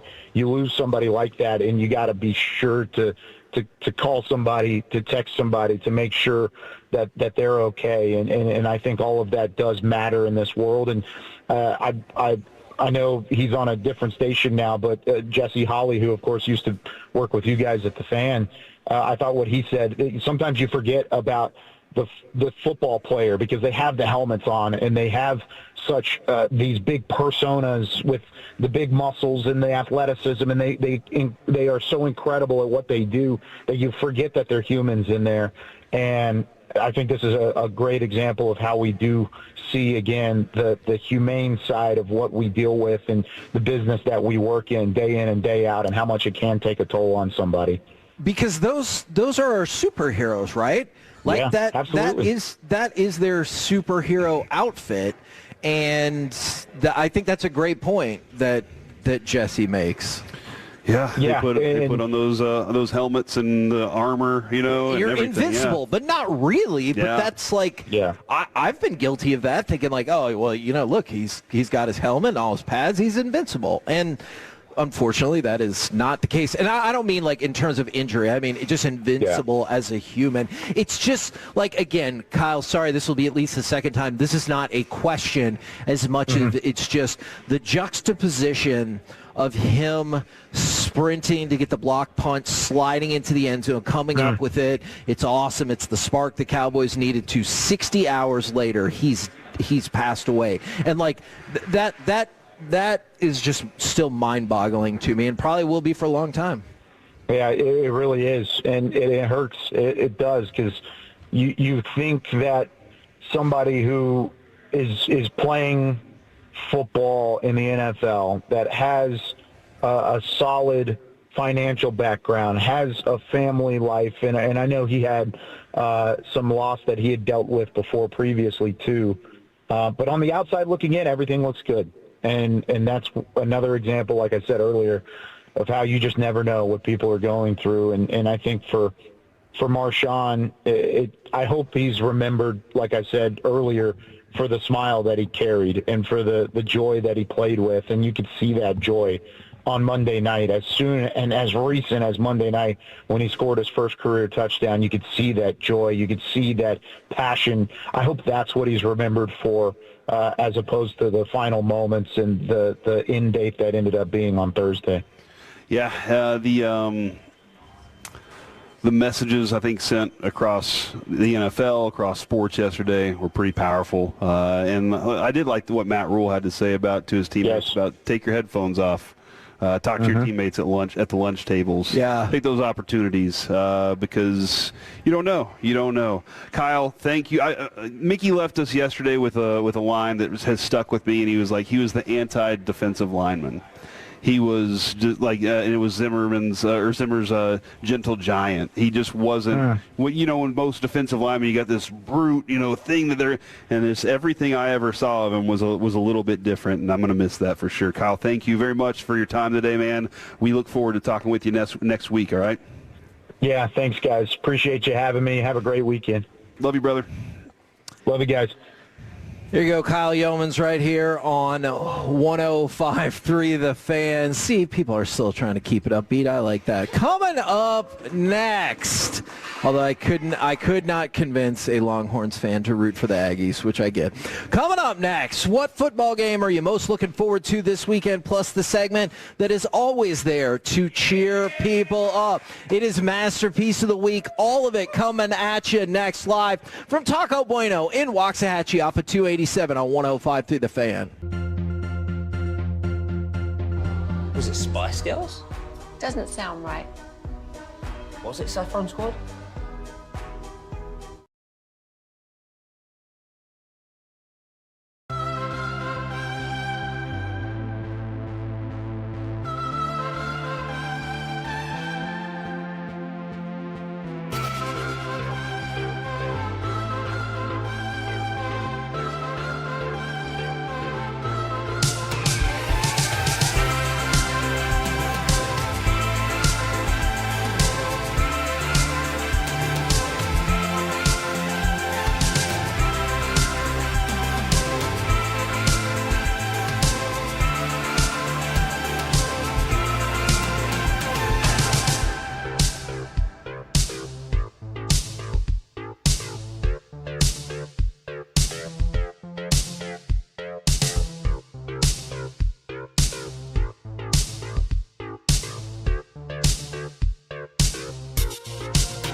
Masterpiece is brought to you by the personal injury lawyers Frankel & Frankel. If you've been injured in a car or truck wreck, call Frankel first, 214 or 817-333-3333. With Frankel & Frankel, there's never an out-of-pocket cost. They only get paid when you win. Frankel & Frankel, the go-to car and truck wreck attorneys in Dallas. Harvey now slips to the outside.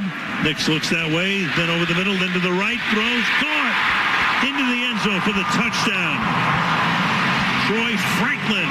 KNC Masterpiece right here on 105.3 The Fan. And, Alec, you've got company. We just met somebody who said that they say he is the pride of Durango. So your message is getting to the people, and write a script, homie. I kind of feel like they should get double extra credit because maybe they led him kind of like to that next level to score that goal. Then he can say, and it was KNC's reasoning that I've decided to go ahead and go double extra credit, y'all. He's not going to support. And that whole class will listen to our show because of that. Hey, that would be awesome. He is not going to support my time management though, because we have started to talk both breaks with like 45 seconds left. So I've really dropped the ball on that. I'm going to work on being better on that in the next break. We got Masterpiece of the Week in just a few minutes, but I wanted to get y'all's take for what football game you're most looking forward to this weekend. And then also, I didn't get a chance to mention this, but did you see, sorry in advance, Derek Holland, that the Browns' former chief strategy officer, Paul DePodesta, hated the Browns so much that he's going back to baseball? And you're like, well, maybe he's going to a good team. He's going to the Rockies. So he was like, you know what, I'll trade maybe the worst franchise in football for maybe the worst franchise in baseball, and perhaps that would make it easier. Many Browns fans responded to the news by saying good riddance. Did you happen to see their press release that they had today where they just said all the things about Paul? We want to thank Paul for his contributions, the Cleveland Browns over the past 9 years. Paul's humble and eagle. It never said Paul DePodesta. It just said Paul. And I was like, who are they talking about? Well, I think part of the issue is he had 2 playoff berths, but also back-to-back seasons where they went 1-15 and 0-16. So they were like, you don't get a last name. No, that is not. That's bad. That is very bad. All right, what football game are y'all looking forward to most this weekend? Obviously, I'm all the way invested in Texas A&M and Missouri because I've started to think too far ahead because I'm like, you're going to win that game. Then you've got a cupcake on your schedule. You're going to beat South Carolina because it's going to be back at home, which would put you 11-0 going up against Texas, which guarantees you a spot in the playoff. I've started to let my mind run wild, and it all comes down to Saturday. I think Niners-Rams is definitely a game that I want to, like, I think that the Rams are that good, but the Niners are good competition for them. The way that the Niners play, very physical. They know their opponent very well. That's going to be a very good football game. It could be one of those that it's like 7-6 at the end of the first half. But like then, last night. On the back half of everything, it kind of turns up. But also, I have 2 other games that I'm interested in, Kevin, specifically for fantasy purposes. And Alec, you know that most of my show, or most of the way I do this show, is based on fantasy purposes. Yep. It is the Seahawks and Cardinals and the Buccaneers and Patriots. Because, Kevin, I started Sam Darnold in fantasy last week, and he went off for me. But I still have Baker Mayfield. And I can't decide which quarterback to start this week. Should I start Baker Mayfield or Sam Darnold? They're both going up against formidable opponents, and I'm just not sure where to land on this one. Are you looking for advice then in this case? No, I never take advice from anybody. I just go with my gut. Anybody? Just go with my gut. Wow. And it's done me pretty well so far. Okay. My gut. Okay. What if it was somebody who won 10 straight fantasy championships? I might talk to them about that. All right. What kind of league are you in, you know? Okay. Are you in a PPR league like me? Is it 10-person? Is it 12? You know, what are we working with here? Okay. But so you need to scout out their credentials? For the most part, I just go with whatever. I mean, I will tell you this. There are guys in my fantasy league that say the only goal they have every year is defeating me. because I work in sports talk radio, all right? And so I'm like, I understand y'all are always chasing the big dog. I get it. Oh, man. I definitely have a friend right now that is about to stop asking me for picks because I've kind of... It's me, definitely. I've kind of messed up a couple of I've kind of messed up a couple of college football picks. Oh no! And I think she's disappointed in me right now. From the 940, don't assume anything, Kevin. It's A&M. Shh, just enjoy the ride. And I've been trying to, but my nervousness is kind of caused some problems with that. All right, Alec, did you co-sign on Pat's Bucks? Yeah, Pat's Bucks is going to be the winner for me. I mean, two of the better quarterbacks in the league this year, two of the more explosive offenses in this league. And, this matchup is going to tell me a lot about what I think about the AFC playoff picture. And if the Bucks win, it's just going to reaffirm my thought process that they're probably the team to beat in the NFC despite the standings. I just think they're that good. Now, a college game that's going to essentially kick off the slate tomorrow that is huge is BYU and Texas Tech. Carter gave us an awesome breakdown of that yesterday and the stakes and the importance kind of surrounding that game. So that's the secondary college game for me. Can I ask you a little bit about Texas Tech's history real quick? And I don't know how much. You and Carter are my two go-tos when it comes to college football. Hey, unlike Texas A&M, Texas Tech has been ranked number one in recent memory. Don't you always feel, though, that whenever you've decided, okay, now I am going to pay attention to Texas Tech, that's the moment they go, oh, we didn't show up for this one. Okay, but you remember how you were saying, Elko, Marcel Reed, Texas Tech has defense now. That, if you're, let's say... Yeah, no, for sure. Listen, McGuire's a fantastic coach. I understand why they have defense But it's crazy because, it's just like this year with the Rangers when we're like, wait, what? We have pitching and we didn't win the World Series? How is that possible? I bet Texas Tech fans are like, hold on, we have defense? Yeah. Then we damn sure better go take it all. We're playing quality football. And that's the thing that I'm a little I don't want to, because I've always kind of liked Tech, as a side piece, if you will. And I'm kind of I don't know if I want to dip into that water, though, because I've already invested so much in your A&M love this year. Yeah, and Ravens-Vikings is on my list as well, but I wanted to save this one for last. You might not think technically it's part of the weekend. Eagles and Packers. My question is, who are you rooting for to win? Oh, that is... Corey, don't act like it's a tough question. That is a very tough one for because I don't want the Packers to win.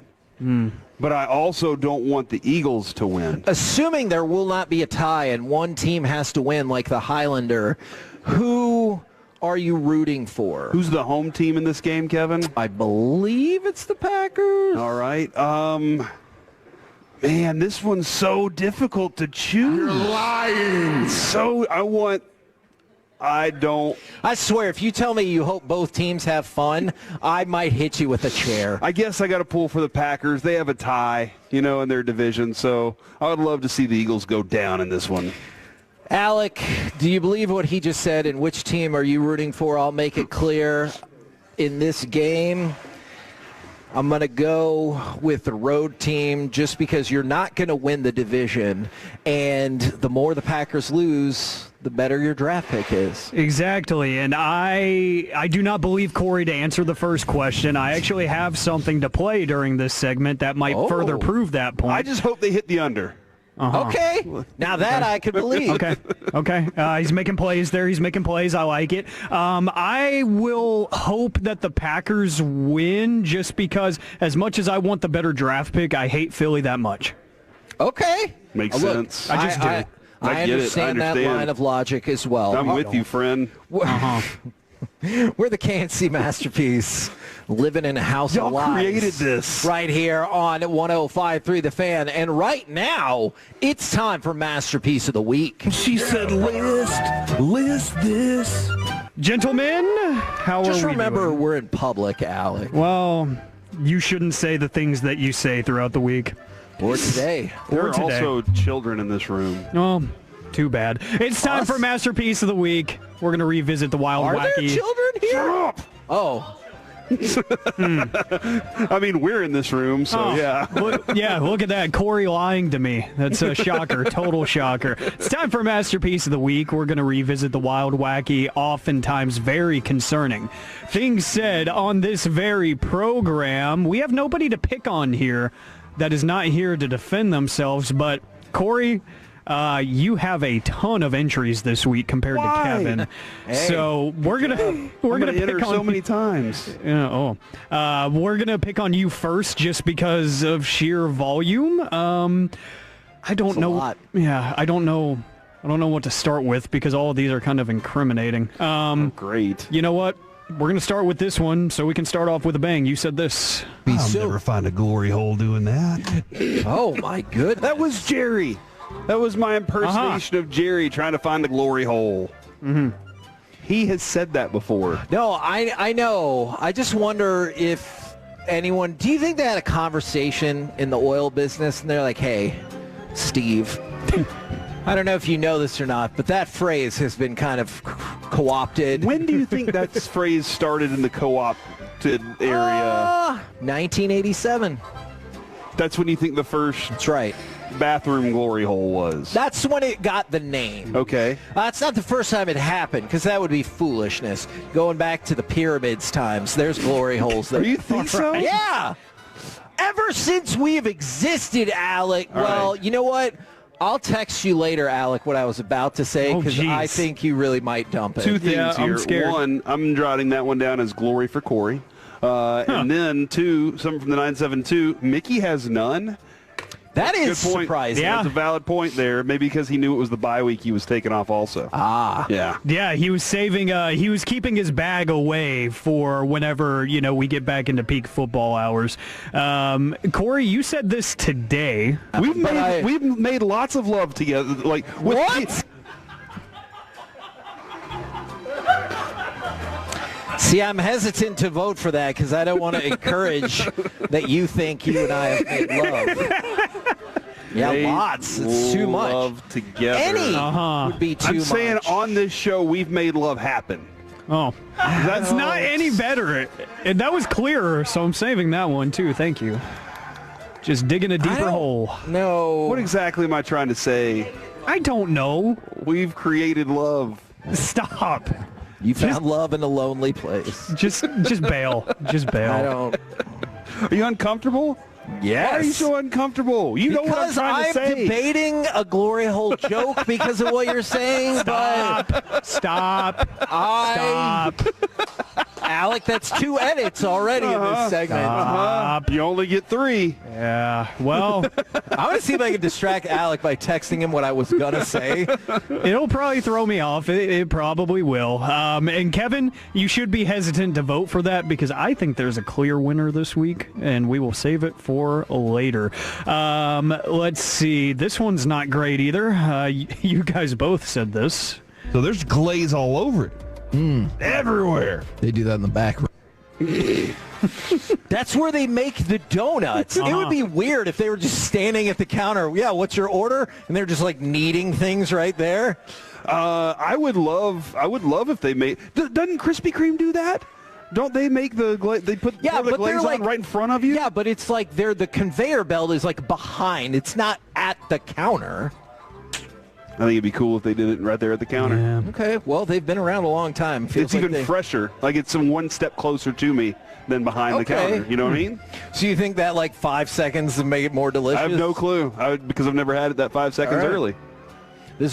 Go ahead, Alec. I'm showing him the text I'm about to send you. Oh, jeez. If we're on the topic of donuts, Kevin sounded very threatened. I'm sorry, I don't know who you are, mystery donut person. That was about Derek Holland when I thought he was going to stab me.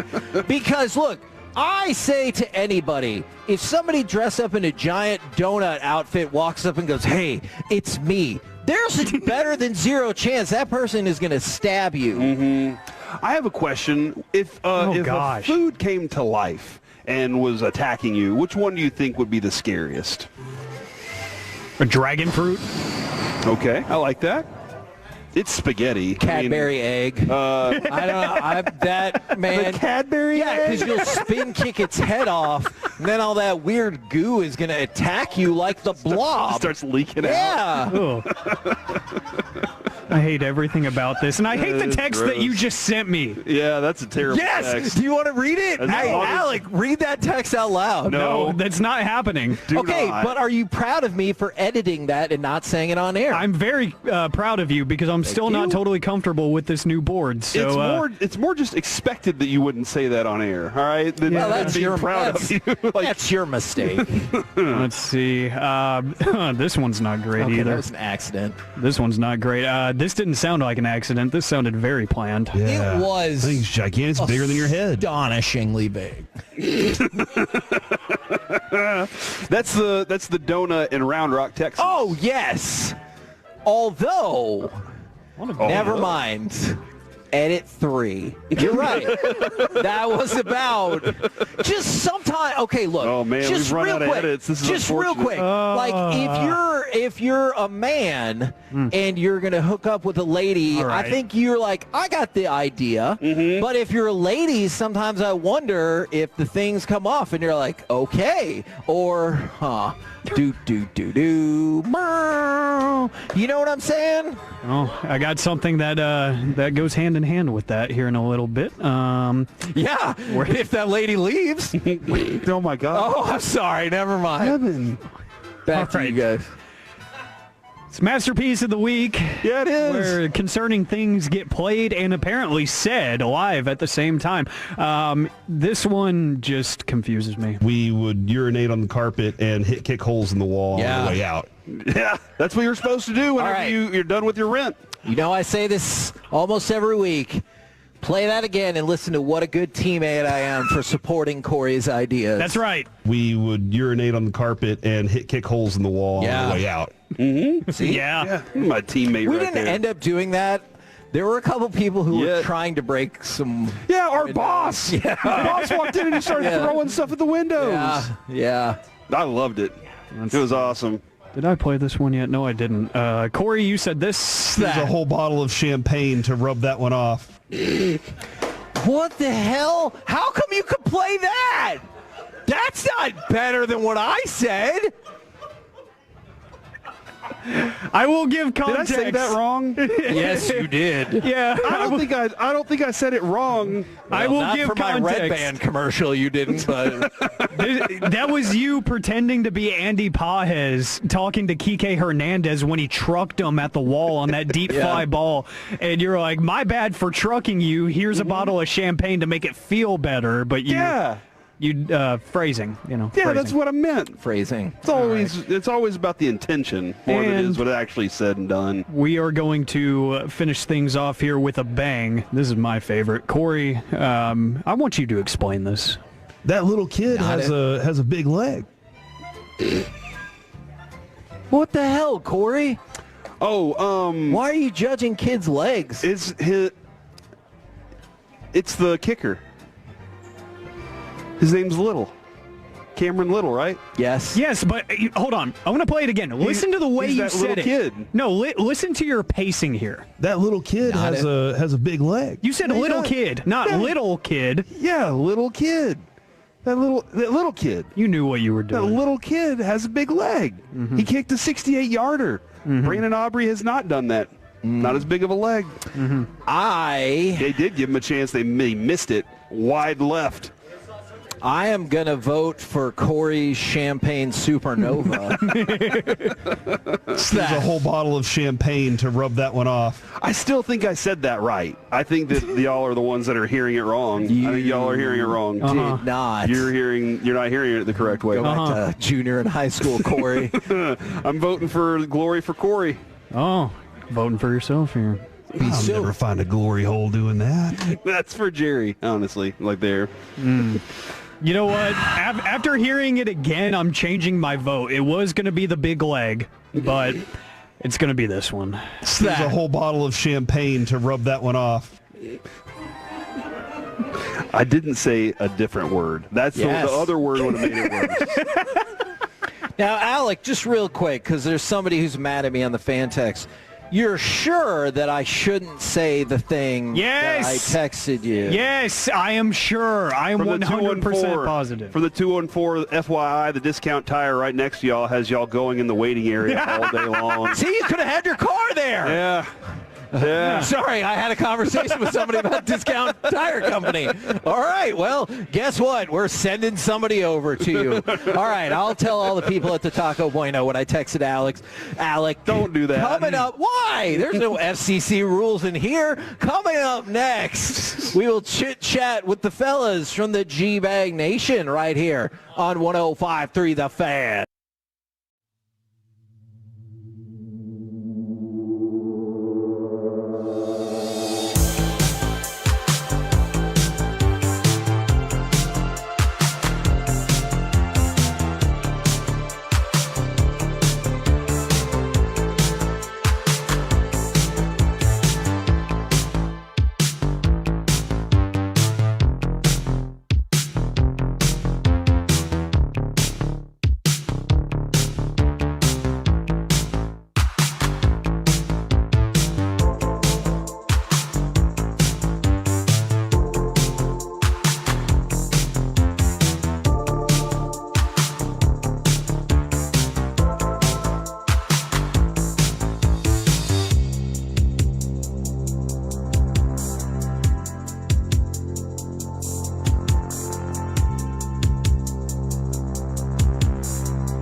Has Lola V products? I gotta remember that. Well, you know, they say in order to remember something, you have to forget something else.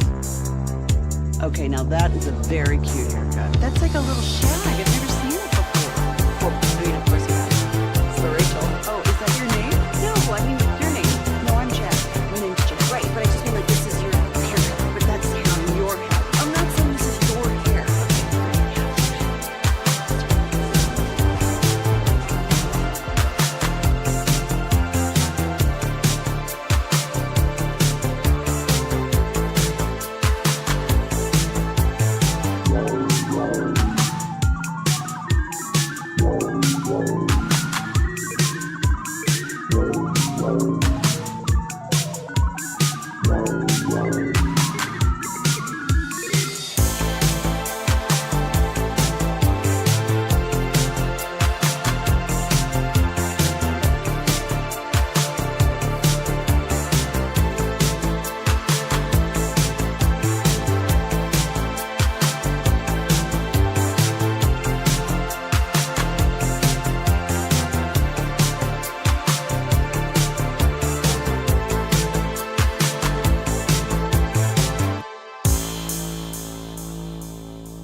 Spice Girls? Doesn't sound right. Was it Saffron Squad?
Is brought to you by Classic Chevrolet. If you're in the market to upgrade your vehicle, get the Classic Chevrolet in Grapevine.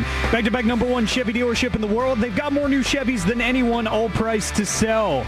Visit ClassicChevrolet.com. This is Texas. This is Classic Chevrolet. Together, let's drive. Based on new Chevy registrations 2023 and 2024. Clearing attempt from Anaheim didn't get out. Second one turned into a perfect lead pass with an empty net. Seneca fed it in front.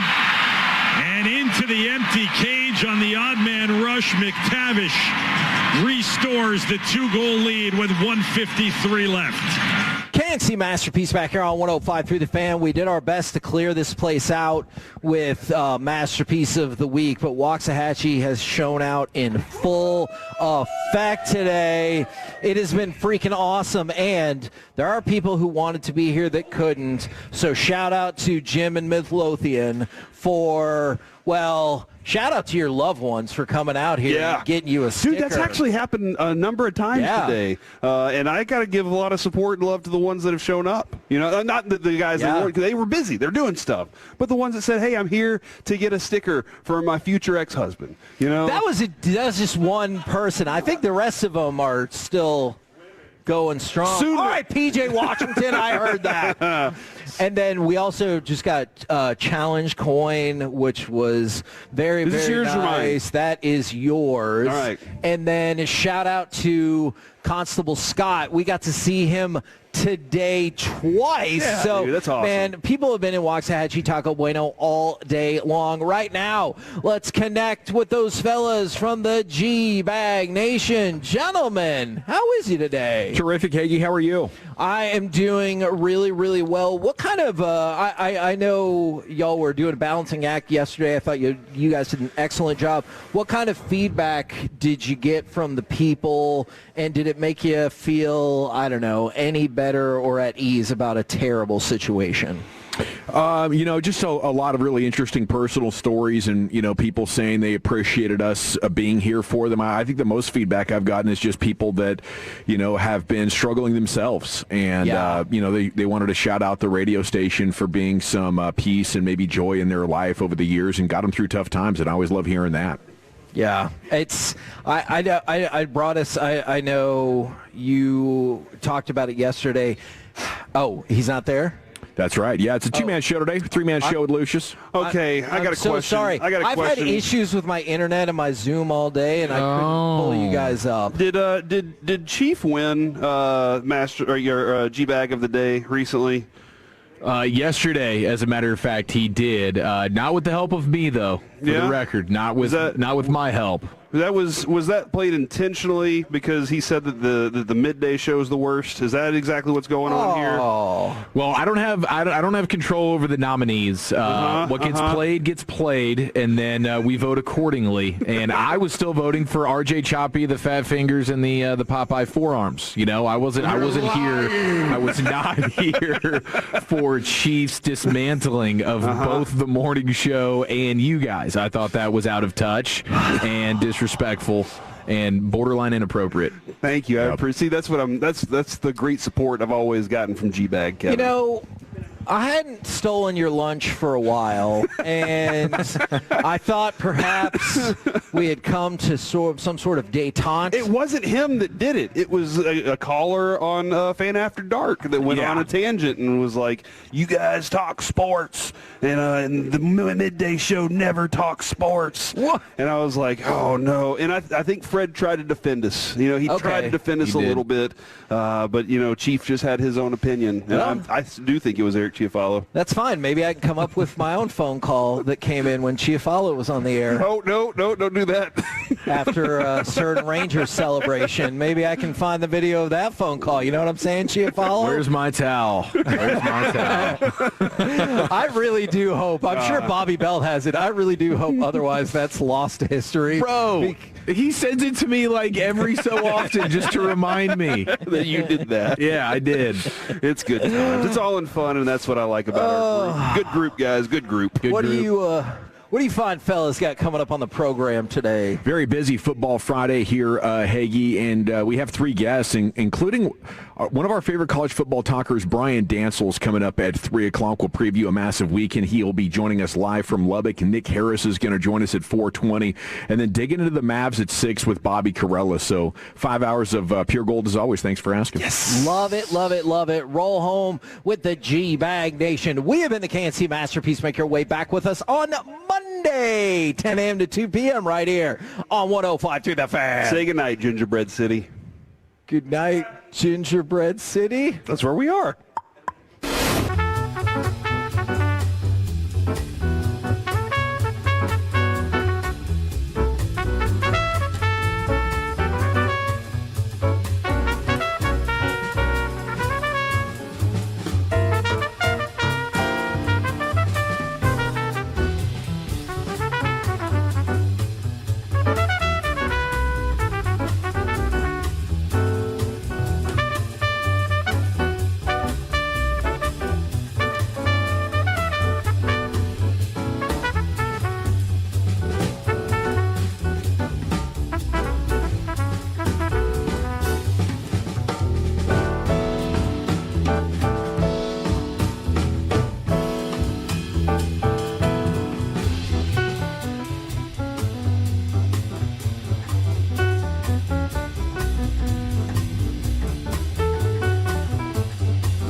Leasing Studios. You're rolling with the G-Bag Nation on 105.3 The Fan. Welcome to the nation. Okay, here we go. It's hour number one of the G-Bag Nation here on 105.3 The Fan, and a fabulous Fire Nico / Football Friday on 105.3 The Fan. Salute to the KNC Masterpiece. That was a tremendous presentation through your midday. We got the next 5 hours of sports coming up for you. General at your service at ease.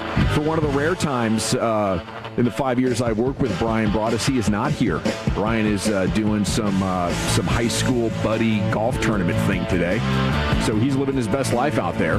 If you see him, beer him. I'm sure he's in full Mardi Gras Brian mode, but he'll be back, of course, on Monday. Lucius Alexander was in the Pimp Cup Master Control over here at 75 and 635 Lakeside Studios. Fixing to go 5 flawless like it's nothing as we continue our transition here to these new studios. And salute to everybody who's done great work getting this whole thing together. Here he is, Eric Chiafalo, my sports co-host here over the next 5 hours. I think this is the first time it's just been me and you. I think so. I think so for a full 5. You know, we've had draft show times where they got a boogie over to the star. Yeah. And then we hold down the fort for a little bit. But the first time going 5 wide, I am wondering if we're going to get a drunken live from the golf course, Brian Broaddus. What you drinking? What you thinking? You know, could that be in the works? You know what happens. Wow. When you get around the old high school buddies. Yeah. All of a sudden you start getting that itch. Oh. The excitement levels are high. Yeah. It's reunion time. Let's just go ahead and let loose. He'll probably end up in a backyard somewhere and just totally unveil something that doesn't need to be. Yes, you know, he could run that back. Yeah, Brian on a golf course, he's an absolute maniac. And when he gets in Mardi Gras Brian mode, could we be that lucky to get a what you drinking, what you thinking phone call coming in from Broaddus at 5 o'clock? Set your alarms or your calendars if you are day drinking. You know, things can sneak up on you and fly right by before you know it. So, of course, we'll do that at 5 o'clock. Carter Freeman is coordinating your video, I believe, somewhere. And you can watch us at 105throughthefan.com, Twitch, and YouTube. Although I wouldn't be surprised with the college football games this weekend if he's already in transit to a big game. Fan University tomorrow with Mestamaker. It's going to be an epic weekend for the boys. It is, man. Why wouldn't you be? If you're college football Carter Freeman, no kids, no wife, no girlfriend, why wouldn't you be in Lubbock right now? Wow. Warming up the right arm to get a penalty after throwing some tortillas. Man, that kind of independence and freedom, it's like some sort of exotic fantasy right now. He keeps saying he wants a girlfriend. I'm like, hey, fam, you're not going to be able to do any of this that you're doing right now. You're living a man's dream. You are. Yes. Live it for us. You're not going to be able to do any of it. It's just Whataburger all the time. College football, different Whataburger venues. every Friday, every college game that you can think of. Like, you just get to be so self-indulgent. Broadcasting from the venue when he has to do a show. Yeah. Come on, fam, what are we talking about? This is perfect, man. He's traveling through states. He's living the dream. I guess go see a game. Oh, yeah. He's flying. He's driving. Carter Freeman is a machine when it comes to covering the college football. And Fan University is can't miss content. I was telling somebody the other day, I was like, man, they should syndicate that around the country. That's how good that is. Because, they aren't just focused on one team. They're focused on all the big games and all all the big storylines. So looking forward to that. And thanks to Carter for coordinating the video. Okay, Week 10 of the NFL season is here, and I want to talk about the Monday Nighter. It's the hottest thing I got smoking for you right now, Chief. I wanted to see what you'd think about this theory just right out of the gates. If you hate it, play it right back at me. But monster game for Cowboys draft implications. 6-2 Eagles at 5-2-1 Packers. This is going to be your Monday Nighter, and there's 3 or 4 really big games of the weekend. We'll talk about the other ones here before too long, but I think we're all Eagles fans this weekend, and I'm actually starting to look at a scenario where maybe Green Bay could miss the playoffs. Wow. Yes. Their schedule is rough. Go ahead and Google that up if you don't mind. They have the Ravens and Broncos in December. If they stumble in division, they have 2 against the Bears, 2 against the Vikings that I think should be dogfights. But one of the main points here is that this Green Bay team has now lost Tucker Kraft, and the losses that they've taken against Cleveland and then Carolina have sort of exposed how you defend them. Can you stop the run and not blitz Jordan Love and still get a little bit of pressure? If you can do both of those things, their offense can slow down quite significantly. His QBR is 89.5 against the blitz this season. So at midseason, everybody's had a chance to study that. I believe that's why Carolina had amount of success last week. And when you put the brakes on their offense like that, you can beat them with 15 points. A couple of touchdowns and a field goal, you're home free. So, just what do you think of that in general? Okay, so Chicago is legit. I'm actually starting to wonder if that was a red flag loss that the Cowboys took to the Bears or just part of the Bears' Ben Johnson figuring it out party. And that was maybe like day one of, hey, we're actually going to be pretty legit now. I think they're 5-3. Minnesota's sitting there at 4-4. That game's not going to be easy. And then obviously Detroit is a very losable game for them. So I think they have their hands full just getting out of the division right now, Eric. Yeah, honestly, you're right. This is beautiful. I think I'm with you on rooting for the Eagles to beat the Packers.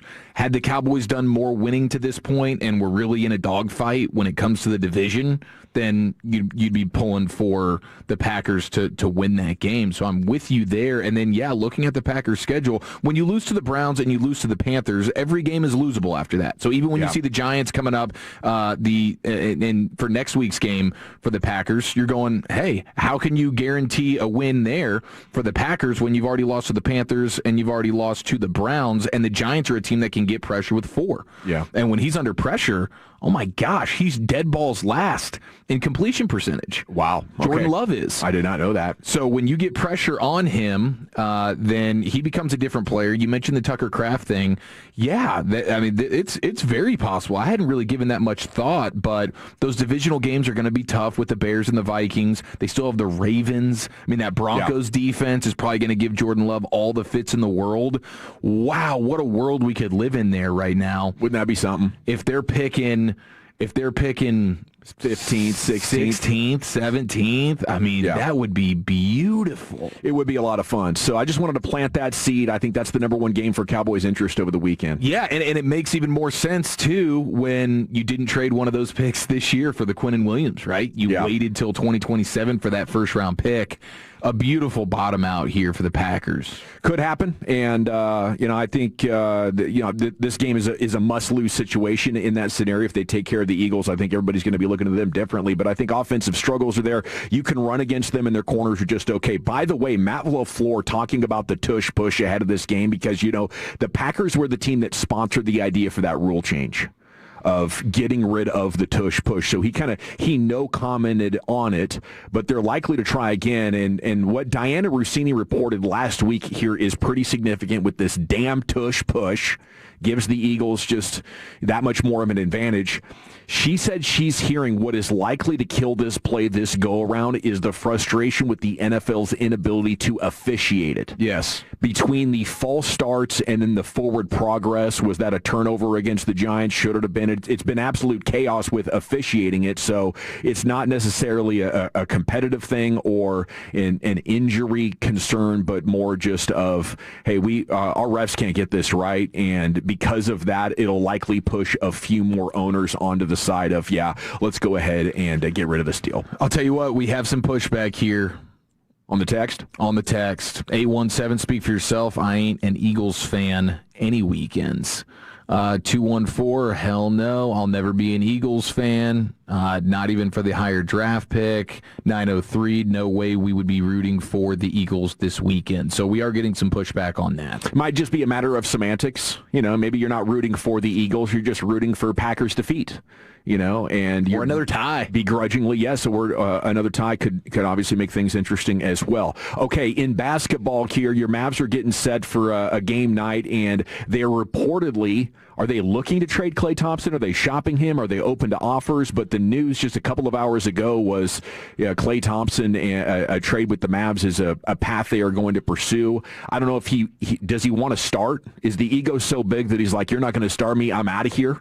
Or is it a deal where he wants to go play for a winner? I'm not sure. I believe he's now in like a late Ray Allen Miami Heat portion of his career where he's just going to be a hired gun and everybody else on the court has to be an incredible defender. But I actually like this, and I hope there is a team out there desperate enough for shooting and deep enough in the backcourt that you could find a point guard that could defend and penetrate, knock down threes, and you don't need an all-star, but just a real serviceable, strong point guard that doesn't turn it over and play good defense would be amazing right now. Yeah. If you're looking for somebody to actually get in return, or if you're just trying to get mostly draft picks out of it, but yes, I think it's a no-brainer to be trying to move on from him right now. A contending team that just needs a guy who can space the floor and knock down some shots, and you probably feel like, hey, if we're a good playoff team, then we can create better opportunities for Klay Thompson right now than what he's getting with the Mavericks, and his numbers do not look good right now at all. But you could still see a team maybe being interested in a guy like that to put him over the top. And I just don't know. It just sucks that Nico's still running things, and so you have to trust that he's going to actually get a good trade in order at this point, and it's a little late to the party. I mean, all these guys that you want to trade, you would have been better off doing it in the offseason. Yeah. Get more value for all of these guys. Yeah, but maybe this is step one in realizing, wow, this team isn't good, and we're gonna, blow things up. I was looking at potential guys you could be interested in. I don't know if Washington feels like C.J. McCollum is a guy they want to have around, but that's the kind of player I'm looking for. Scoot Henderson, who's injured with the Trailblazers. I think he was the second overall pick a couple of years back when Wemby went number one. And, he's probably 21, 22 years old, 6'3", real strong guy.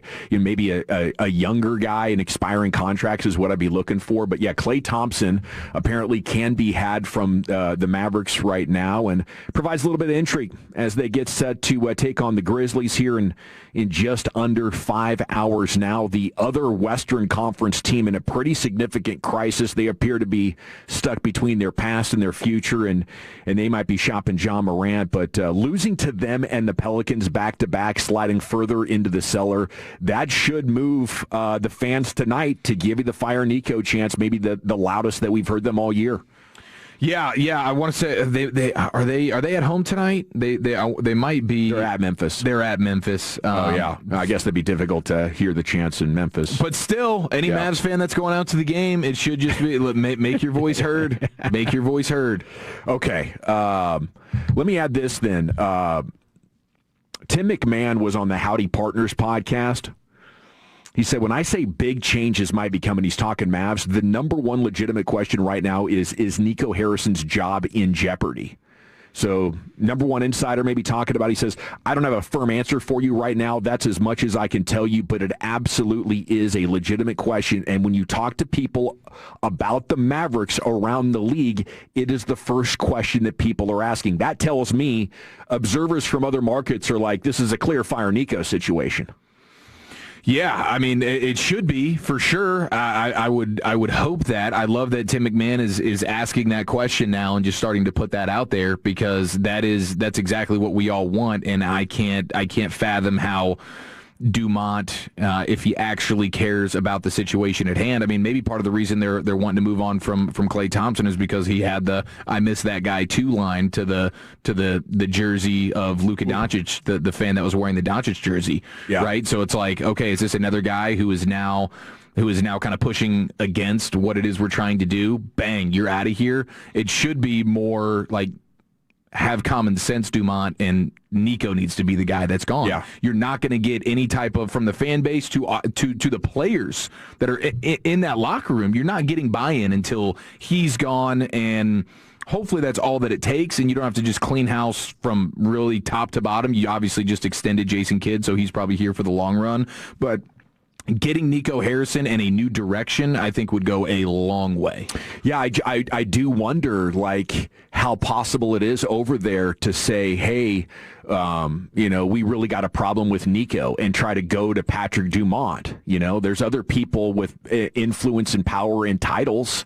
Like, would you feel comfortable doing that as a Mavericks higher up right now in management? Like, wow, it appears that anybody who's still bitter about the Luka trade and might be anti-Nico is quickly getting ushered out of here because the boss doesn't want that idea building momentum. So if you're one of those people, it's not like you're a player that could go get $10 million from another market. You want to stay in Dallas. You probably put down roots, so you're thinking about your career.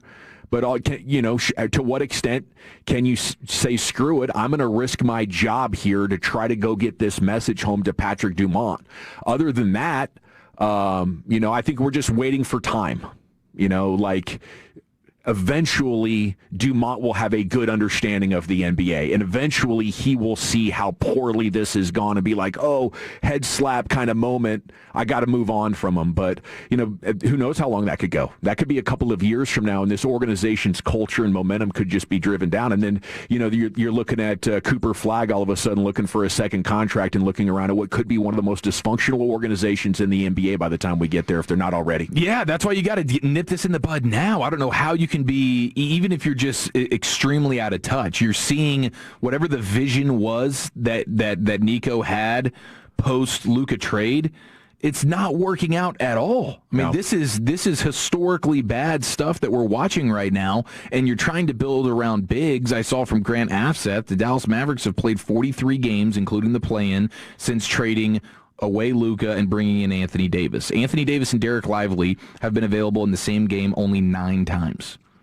Anthony Davis and Daniel Gafford have played in the same game 7 times. And all 3 of those bigs, which was the vision for defense and size to have here for Nico and the Mavericks, they've all been available, all 3 of them, 5 times in 43 games. Brutal. And you're watching terrible offense. You're losing at a rapid rate. Yeah. I don't know how much longer you need if you're Dumont, if you actually care. That's a good point. Yeah. Is it just the casino mindset? Let's get this arena built. Let's do business. The basketball is kind of going to take care of itself. We're casino people. That's a great point. Like, and we've seen with football teams how, having a preoccupation with fundraising at UT or the business around football with the Cowboys. It's, if you're that kind of organization that's sort of looking at your pro sports team as a vehicle to build financial wealth, your eyes just off the ball, and you're going to let opportunities slip by one after another. We have another Japanese star coming to play Major League Baseball, buddy, and I love it.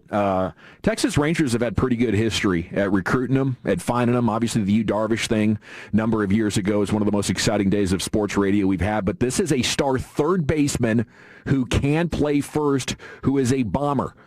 Munetaka Murakami, entering the posting system today, officially starting the process. Teams have 45 days to put their bids in. He's 25 years old, owns the single-season home run record for a Japanese player in the Nippon Professional Baseball League. Hit 56 in 2022 to break Sadaharu O's record of 55. That's a legend right there. Total. That was set in 1964.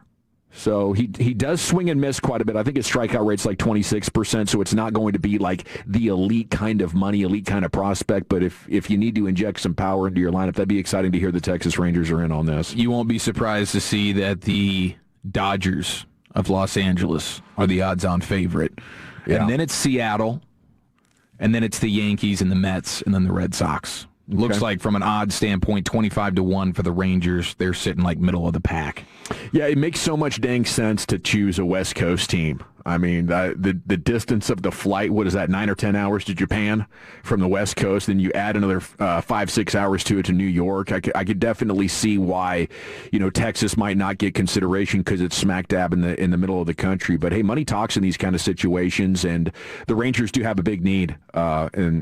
I think this dude's a lefty, so we'll talk a little bit later on about righties that could help them crush left-handed pitching. There's some pretty good hot stove stuff heating up for your baseball team. We'll be back with the G-Bag of the Day champion and Wolchuk's top 10 at 2:20. Buddy, where are you taking that today? In honor of Antonio Brown and the latest news on Mark Sanchez, we have the top 10 all-time most bizarre arrests in sports history, and that's next right here in the nation.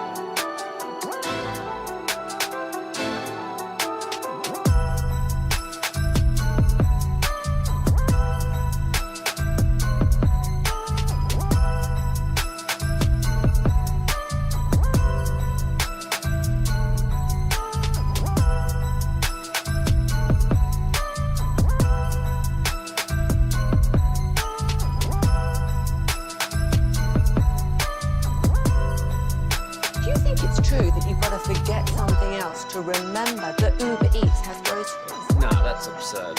Hey, remember when you used to be what was it, Pepper Lady? Pepper Lady? Wasn't it Cinnamon Sisters? Basil Babes. Saffron Squad? Nutmeg Maidens? Paprika? No. Nutmeg Maidens. I just said that. Was it Spice Girls? Doesn't sound right. Was it Saffron Squad?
welcome back, and salute to Tolo Bryan out there. He has just upped the high bid to $2,200, swinging for a cause.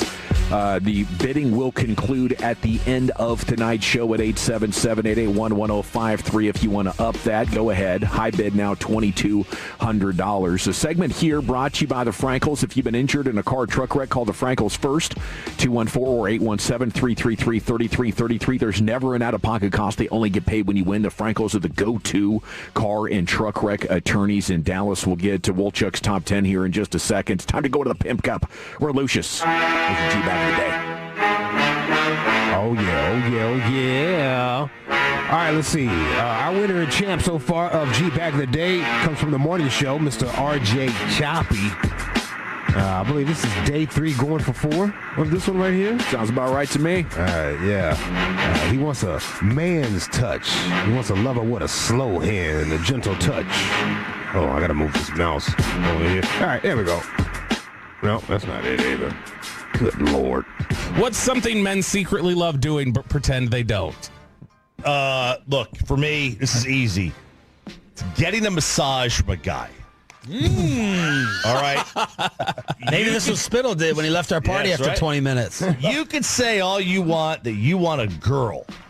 But the moment a man, not a guy, a man with Popeye forearms and fat fingers gets his hands all up on you, it's over. You'll never go back to a woman again.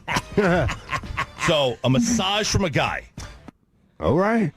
Loud and clear. Yeah, all right. I hear you, brother. Enjoy that. Shout out to the Tolos that tagged me in muscle mommy photos last night. Did you get some? Yeah. You dirty dogs, you. Are these steroid chicks, you think? Or Yeah, I think so. Okay. Yeah, I think so. Are there any, like, super buff chicks that aren't? I'm, you know what? I'm afraid to say that I don't think so, man. I think they all take the roids a little bit just to get beefed up like that. Hey, everybody's got their thing. Yeah. You like that? I'm not, I like everything. Yeah. I like everything. That didn't sound too confident, right? I like everything. Yeah, no discrimination here. All right, well, it's time now for Wolchuk's Top 10 at 2:20. Of course, the proud papa back home with the baby. Salute to Wolchuk. Daddy times 2 now. Here's the chief with his broadcast responsibilities. Yes, sir. The most bizarre arrest in sports history in honor of Antonio Brown and Mark Sanchez. And Mark Sanchez reportedly officially gone at Fox.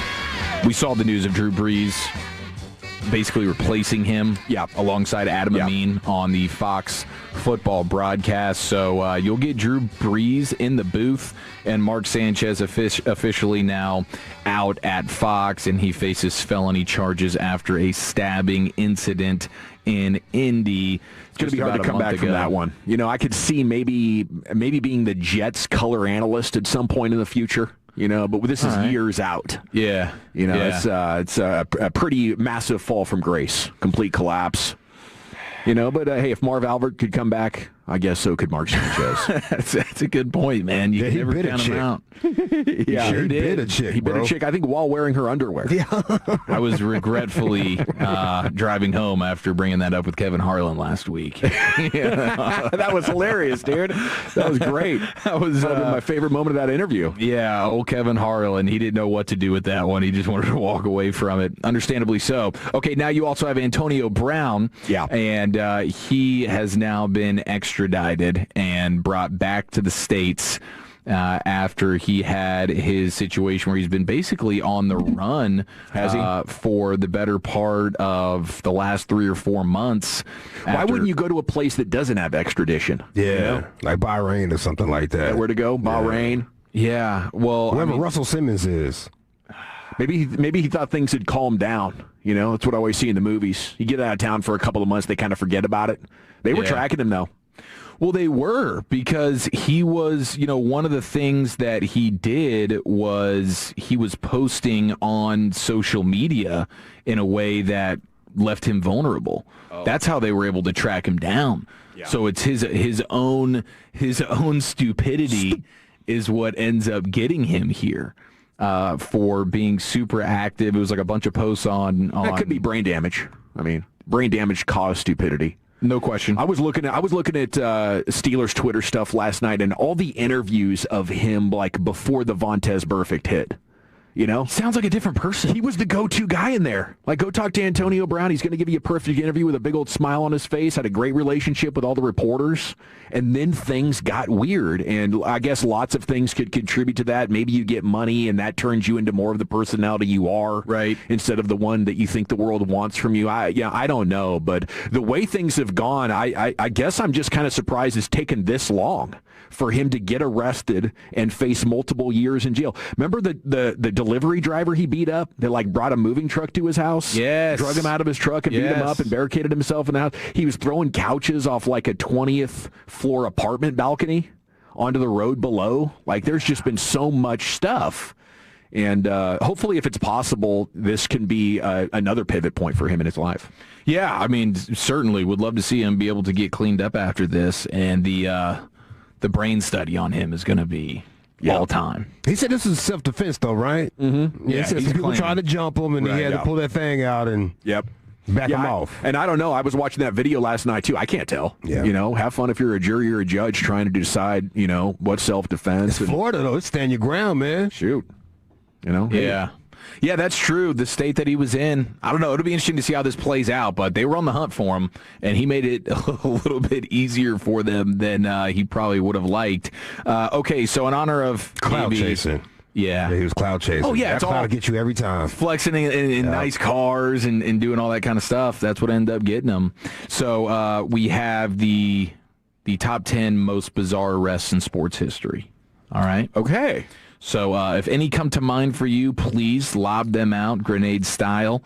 Already getting texts for guys like Plaxico Burress and, of course, Michael Vick being texted in here in the 817. Aaron Hernandez, absolutely, 469. Dark. Of course, O.J. Simpson as well in the 903. So getting some of those texts here. But these are the bizarre ones. So those are big, prominent ones. The ones I have are somewhat lesser known, maybe athletes, but just funnier stories. I think I got Damon Stoudemire going through airport security with weed that was covered in aluminum foil. And this is like early 2000s where you're running it through the metal detector, and if you got metal in there, they're going to be like, hey, what is that? Oh, my. So he got arrested for that. It was pretty embarrassing for him. A number of reasons, but that was actually a turning point. He said, I quit marijuana for good now. All right. And he told any newspaper columnist in town, if you want to drug test me on the spot, go ahead and do it. And he passed him. I think he turned into a good college coach now. Well, good for him there. Let that be your rock bottom. Yeah. I mean, what are you supposed to do? Is it supposed to be like coffee beans or something, or like coffee grinds? Coffee grinds, and that can help you. I don't know. Like stave off the scent. But yeah, he learned the hard way. Okay, so outside looking in here, I'll just give you one of them. Well, there's a couple good ones. I mean, you got you familiar with Randall Simon, baseball player, and he. I think I am. Thought it would be funny to topple over one of the sausages that ran in between innings for the Milwaukee Brewers home game. Watch this, son. Cops didn't think it was very funny. So they detain and question Simon for his actions, and then you have this female wearing the Italian sausage costume. Oh, no. With scrapes and bruises and whatnot. So that's a funny one. And then, of course... You had those meth head, that father-son meth head combo. Was that in Detroit where they went out onto the field? Oh, my God. Remember that? I don't remember that. Yeah, they got arrested pretty good. There was a pitch invasion trend going on maybe 20 years or so ago. Okay. And these two idiots, I think it was father, son, or maybe it was uncle, nephew. They were all methed out and ran out of the field and maybe got into a little altercation. Man, the meth will always do it to you. Got to stay away from there. Uncle and nephew is a deadly combination. Yeah. You got to watch those two right there. Yeah. Especially if it's that drunk uncle. Yeah, drunk, cool uncle. Yeah, yeah. Black sheep son. They get together. That's a deadly combination, bro. So I have to bail them out. You have to hang out with your nephew sort of in secret because everybody else in the family's like, no, you have to stay away from that uncle. Yeah. Plaxico Burress is also on the outside looking in, accidentally shooting himself while at a club. That's a tough one to bounce back from. And he didn't have a holster or anything for the gun, right? It was just in his sweatpants? In his sweatpants, and it fumbled. It was like sliding down his leg, so he grabbed for it and accidentally pulled the trigger. So bad. Number 10, we have a good old-fashioned love boat situation with the Vikings. There was arrest made from that one? I believe there were for the prostitution. It was a score G for the ages. Is really what felony running through the ochre patch. Yeah, bunch of Vikings players there. Fred Smoot and company. Bryant McKinney, one of the biggest dudes you've ever seen in your life. He's like all of 6'8", 350 pounds. At number 9, you have Chico Lind, who had some bouts with alcohol and drugs. Run, Chico, run! 1997, pulled over, failed to stop for an accident he was just involved in. Cops came to the door. They noticed he was not only bombed, but also naked from the waist down. Cops found the white powdery substance and a bunch of beers in the vehicle. Officer went ahead and said, "Excuse me, sir, are you intoxicated? The only reason I ask is that I can see your schwanz." That's a direct quote from the officer. It wasn't that he could smell the booze. It wasn't the red eyes. It was just simply, "Sir, you realize you aren't wearing any pants right now? You must be hammered." Then we get to number 8, Dion Rayford. This guy loved his chalupas, and probably a guy that Fred Davis knows pretty well. He's a former Kansas Jayhawk football player. November 1999, found himself at a Taco Bell drive-thru at 2 in the morning, and he was given his order, but his chalupa was missing. So he then went into overreaction mode, and he charged the window. And he attempted to squeeze his body through the tiny drive-thru window, but it broke under his weight. So he was left dangling while the workers locked themselves in a room, and there he was. Cops show up and yank him out of the drive-thru window.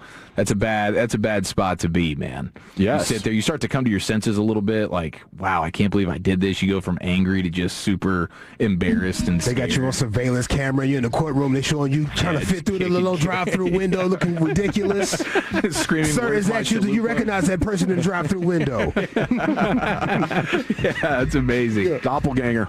Eddie Curry had a situation. The charges ended up being dropped on this one, but because I think there was some tomfoolery going on. He had a limo driver, David Kaczynski, and in 2009, Kaczynski brought Curry to court with a bevy of complaints. He said he was owed damages and compensation for gifts that he purchased, which were ordered by Curry, and also said that Curry had demeaning tasks, sexual harassment, like picking up dirty towels. I don't know, it's like a Mangino towel situation. I don't know. Curry was doing weird stuff in the towels, and then this guy had to pick them up or whatever. Charges ended up being dropped, so it was all good. But that was a bit of a weird one. Yeah, it's kind of like just some standard bullying. Right. Sounds like. Yeah. Number 6, we have the Baylor football situation with Willie Jefferson and Josh Gordon. They had a hankering for the top Baylor situation. Yeah. Not the Baylor situation, but one of them. This is in 2010. We all know Josh Gordon. They're at Taco Bell and super hungry. They had just hotboxed the vehicle, and unfortunately for them, they both dozed off in the drive-thru line. Yeah. So when they were split that Xanbar on the way home. You get baked out. You're trying to go get a cheesy gordita crunch, and unfortunately, you both fall asleep. Not just the passenger. Passenger can fall asleep. Driver, not you. Unfortunately, they both did. They got popped for it. You have Eddie Griffin, NBA player, Minnesota Timberwolves. This is number 5 on the list here. What's this fool do? Let's see. So he had trouble with alcohol, right? He ended up being hit by a train. Oh my! Dang. Because he was hammered in 2007. No, that took him out of the game. Took him out of the game. Come on, bro. But before that, he had this was in 2006. He hit a parked car. And then he went into the local convenience store and told the people in there that he was hammered. And then he also shared that he was doing some self-pleasuring I do remember while that story. he was driving. Yeah. And that's why he ran into the parked car. Jim Rome had a lot of fun with that one. Multitasking at the wheel and using a stick shift that wasn't actually a part of the vehicle. Yeah, it's not standard operating equipment. It's a tough deal. Nope. We go back to the drive-thru with former Detroit Lions coach Joe Cullen. And this is number 4 on the list. So many naked drive-thru stories. Yeah.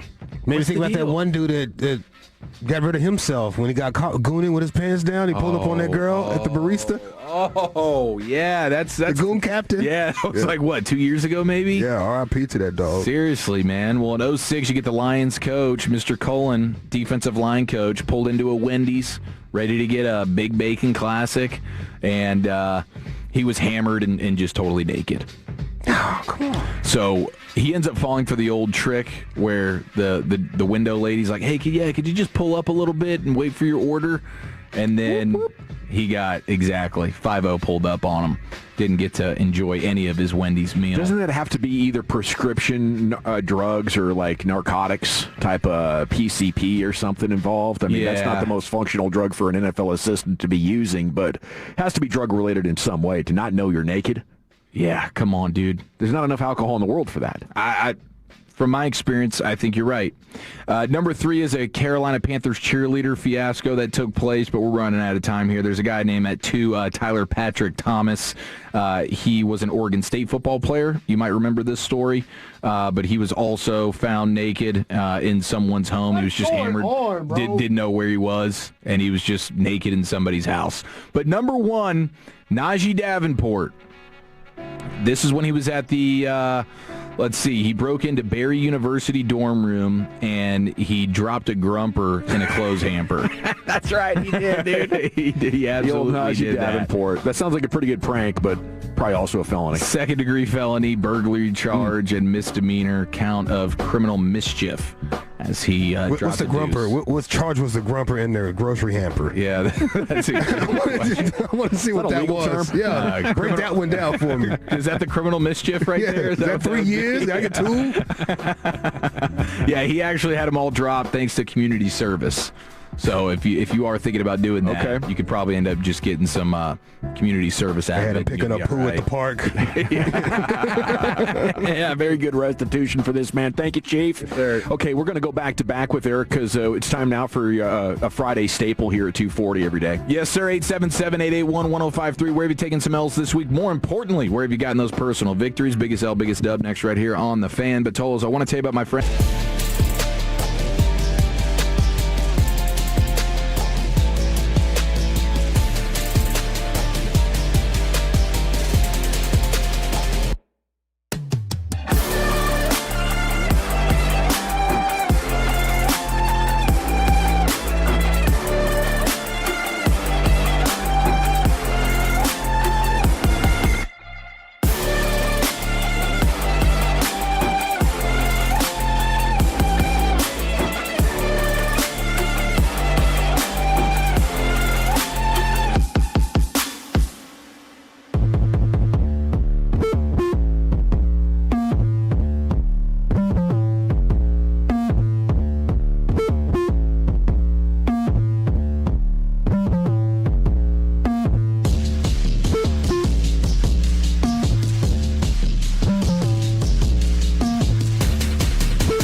They say in order to remember something, you have to forget something else.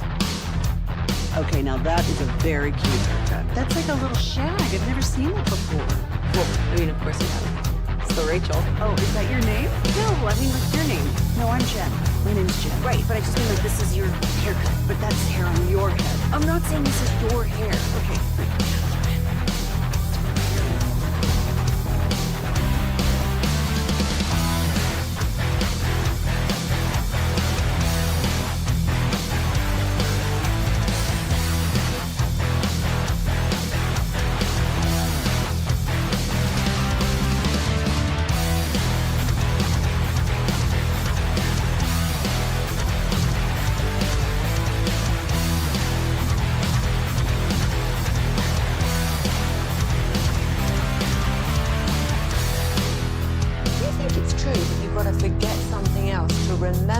Uber Eats has both. No, that's absurd.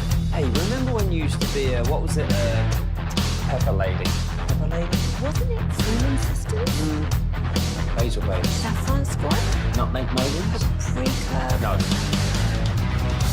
Nutmeg Maidens. I just said that. Was it Spice Girls? Doesn't sound right. Was it Saffron Squad?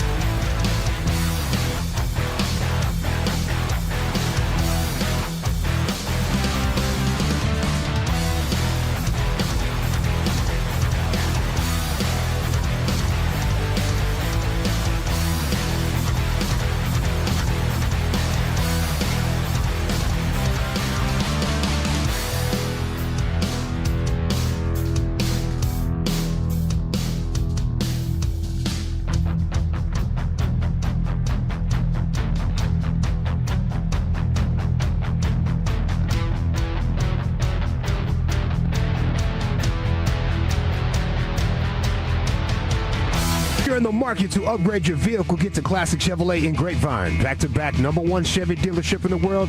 They've got more new Chevys than anyone in their all-prices sale. Silverados, Tahoes, Blazers, Malibus, Equinox, and more. Visit ClassicChevrolet.com. This is Texas. This is Classic Chevrolet. Together, let's drive, relax, and enjoy the difference. Based on new Chevrolet registrations 2023 and 2024.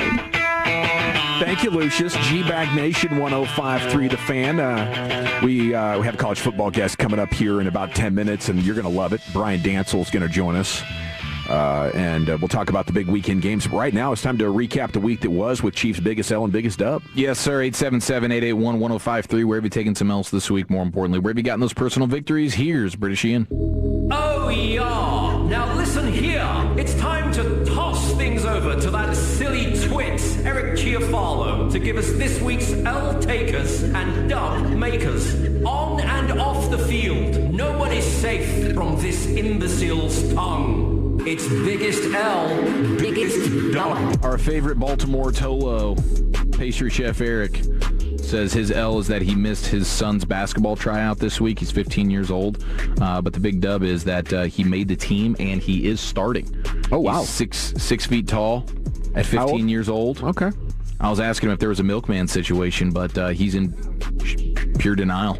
Okay. So, must see it in the facial features. Yeah, he must feel good about bone structure. Hey, he made the squad, bro. Yeah. He might have used that motivation, you not being there, to make the squad. Keep not showing up. You might have an NBA player one day, fam. Make a bitter kid, but hey.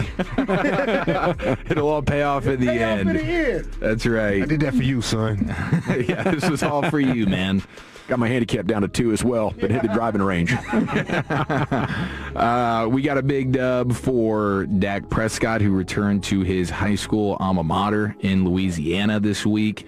There was a ceremony, had his jersey retired, and they dedicated the newly named Dak Prescott Field, to which he has donated more than $1 million this year, funding new weight room, video board, the whole nine, and now November 6th was declared Dak Prescott Day for the town of Houghton, Louisiana.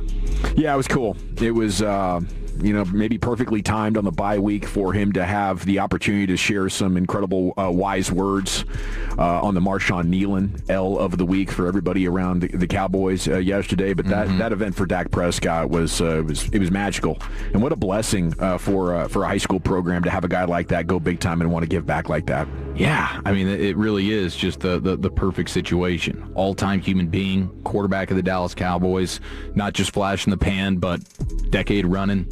Everybody wants their kid to grow up and be like Dak. Yeah, absolutely. Mentor, speeches, the whole nine. Probably had a lot of Daks floating around for Halloween in Louisiana. Yeah, probably more in DFW. No, yes, absolutely. We still got more, probably Troy Aikman's around here on Halloween. If you're dressed up like Dak, you got to do that Dak thing, the warm up, the hips, all the way down the street, bro. Blaring some Suavemente. Before you ask for this Kit Kats, I want to see that little Dak thing, fam. Let me see that. That's the trick. 214 Big Dub right now. I got to leave school 2 hours early. Congratulations to you, 214. Nothing like getting out of school early, especially on a Friday. Get that weekend started. That's beautiful. Our buddy Woody in the 214, biggest dub this week. No OU football or Cowboys this week. That way I cannot be disappointed when either of them or both of them lose. Yeah, you just get like one of those weeks where you don't have to be emotionally invested. You can just soak in a college football Saturday, a football Sunday with really no skin in the game. Maybe you throw a couple of bets down, hop on the prize picks or whatever, but you can enjoy that a little bit more. I totally understand it. I really do. Yeah, you remove the emotion of it, and being a sports fan becomes totally different. You're just appreciating the big plays. Maybe you got a brisket out on the pit you're checking in on. Boom. Shout out to Corey Majors, who's going with the brisket and smoked chicken this weekend. He's doubling up. He's making those? He's hitting both of those. All right. So I might crash his house unannounced. Just go knock on Corey's door. Enjoy some brisket and some smoked chicken. Maybe he'll bring some up on Monday if there's a leftover situation. There would be at my house, man. I had to stop making briskets. Now I'll make like a little roast and just make it like a brisket, slice it, chop it, There you go. It's a giant waste of money. Yeah. Unless you're willing to eat leftover brisket for weeks on end. Yeah. It's like, what are we doing here? Go serve the neighborhood, basically, with It's a family reunion type of cooking operation for me. 903 Big Dub got chosen to interview for a promotion at work, and I think I killed it. Now we wait to see if I get it. That's Tolo Reginald. We'll be pulling for you, Reginald. That's fantastic, dude. You always get a little bit nervous for those interviews. You know what's at stake. You know what's on the line. It's great to be recognized, especially when it's in-house. Yeah. So it's like, man, if I don't get this, everybody knows I didn't get it. Ooh. It's not even like you're just popping in and then, I didn't get it. Nobody remembers me. This is the in-house one. You're rallying the troops. Everybody's trying to campaign for you a little bit. You're holding that L. Yeah, you fumble fart that thing. It's tough. Tough to bounce back. I might not tell anybody. Yeah, just keep that to yourself. I'm a nominee. Reginald, we love you. 214L, the Saints played last Sunday. Saints fan, black and gold B. Every time they play, he's sick to his stomach. But victory, his son Luke turned 5 on Wednesday. Happy late birthday to you, that's right. Luke. I saw that text. Old. That's fantastic. The best years for a dad. 972 Dub of the Week is the birth of my child. Got moved up for a scheduled C-section. Super excited at the child coming. However, he says big L of the week means golfing and Xbox went away a little bit sooner, and the hospital bill probably went up. Oh my goodness, the hospital bills are insane when you have a baby. That's not something I think everybody anticipates or plans for necessarily. It is significant, and yeah, I think when both my kids came, I was in a massive video game mode, and over like that first 6 months, it went down probably every week 20% until there was nothing left. Now I haven't played in 2 years. I know, man. I've been out of the game for far too long. All right, we got plenty of great texts here, but we got to get to Brian Dancel, talk some college football. We do, and he's live from Lubbock, getting you ready for Tech BYU. We'll get his thoughts on that game and all the other massive college football matchups here this weekend gets underway on 105.3 The Fan.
Leasing Studios. You're rolling with the G-Bag Nation on 105.3 The Fan. Here we go. It's hour number 2 of the G-Bag Nation on 105.3 The Fan. And yes, it is a monster college football weekend. We're here to talk about it with you right now with Brian Dansel.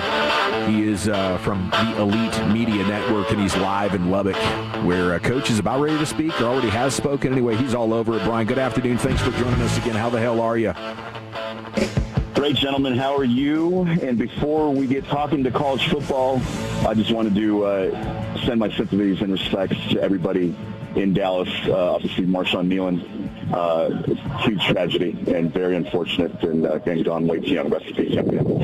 Yeah. Well said, man. Appreciate you acknowledging that and giving your condolences to everybody involved here. It has been a very surreal 24, I guess, coming up on 36 hours of this story. Now, speaking of surreal, college game days out there in Lubbock for the first time since 2008. Can you set the scene for us? What's it like?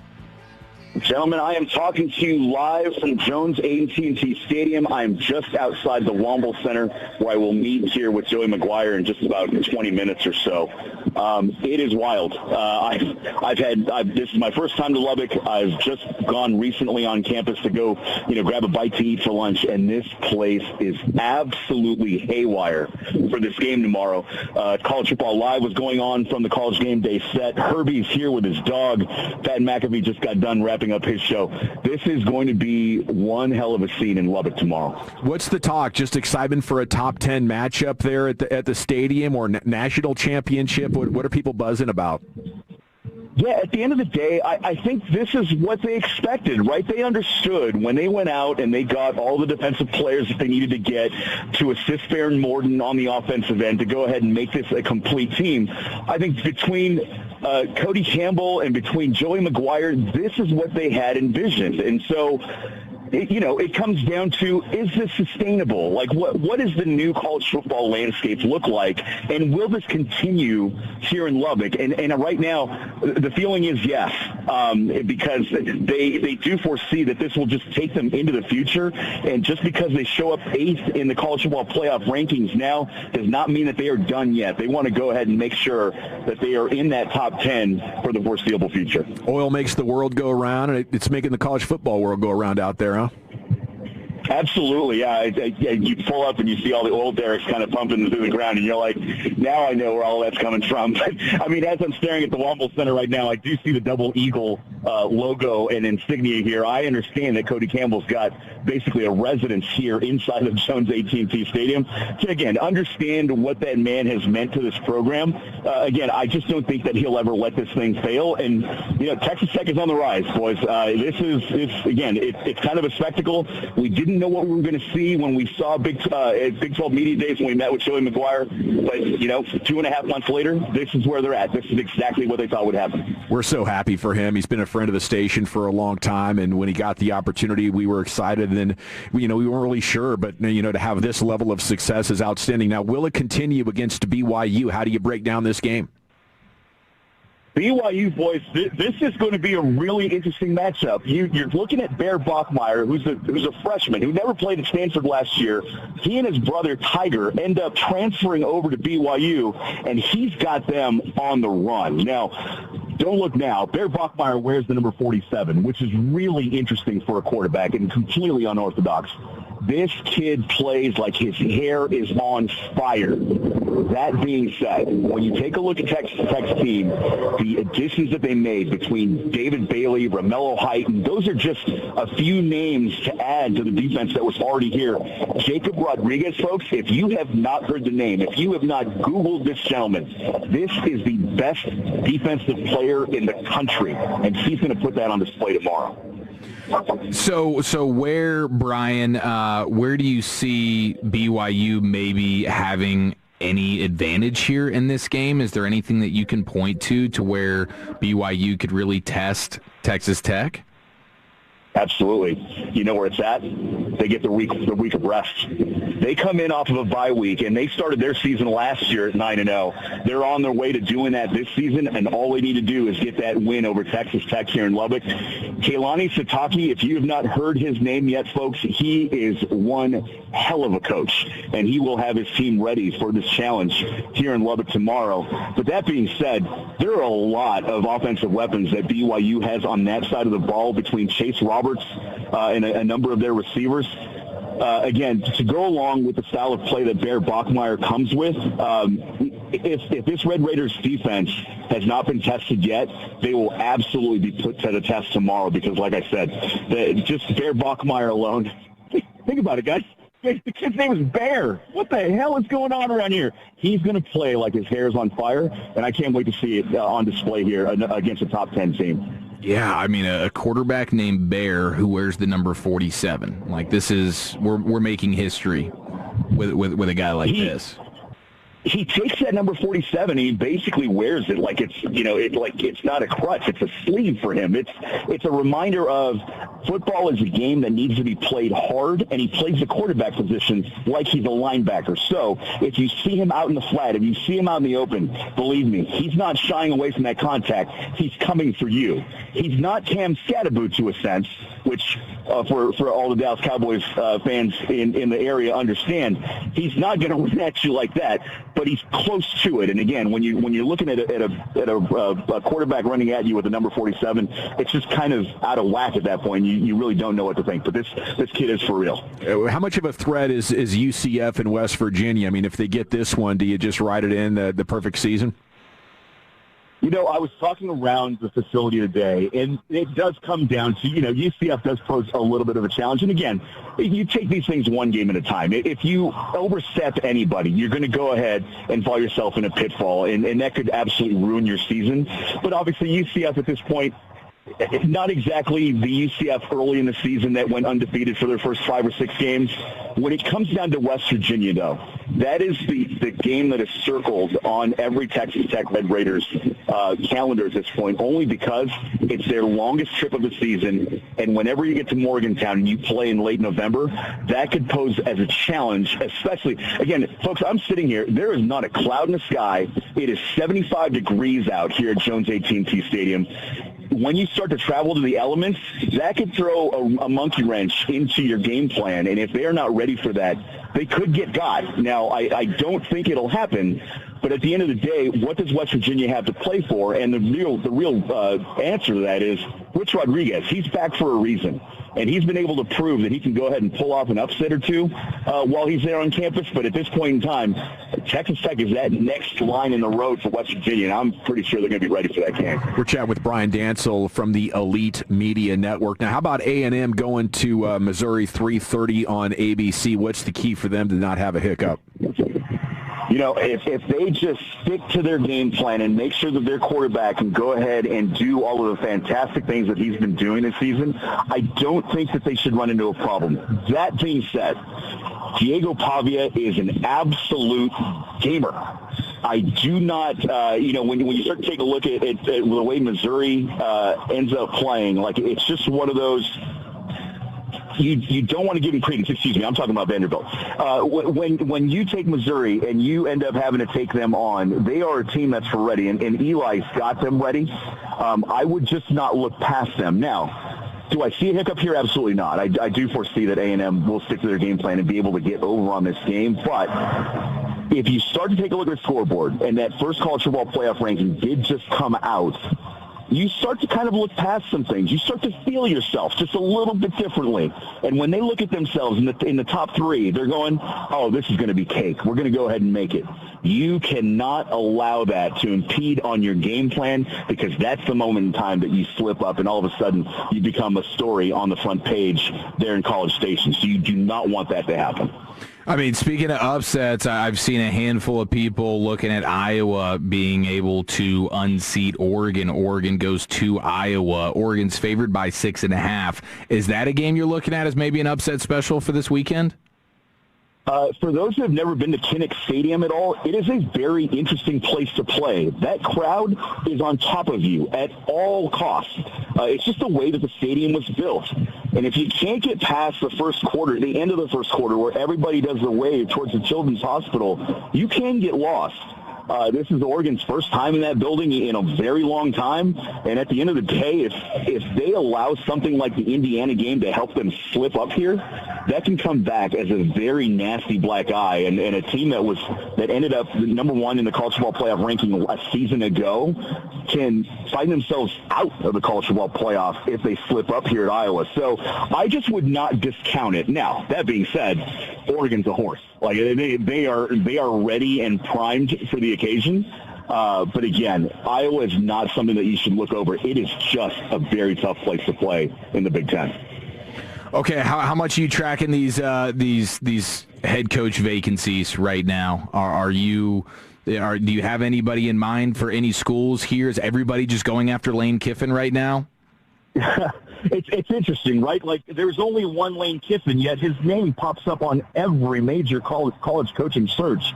At the end of the day, why hasn't Virginia Tech picked up James Franklin yet? Like, that's just... If you see what's going on around the college coaches, as they begin to start signing their names to these contract extensions, why has nobody hired anybody just yet? And at the end of the day, I think what everybody's waiting for is they're waiting for that Florida State shoe to drop. Once that happens towards the end of the season, and they have said themselves that they're not making any decisions until the very end of the season, I think that's the one that will probably go ahead and move the needle for people to start signing places. But the coach agent, Jimmy Sexton, boy, he's making a lot of money now, isn't he? I mean, he's getting all of his coaches in line, and they are getting paid. But again, at the end of the day, I can't see why nobody has aligned themselves to anything yet outside of Lane Kiffin. Also, guys, kind of an insider deal here.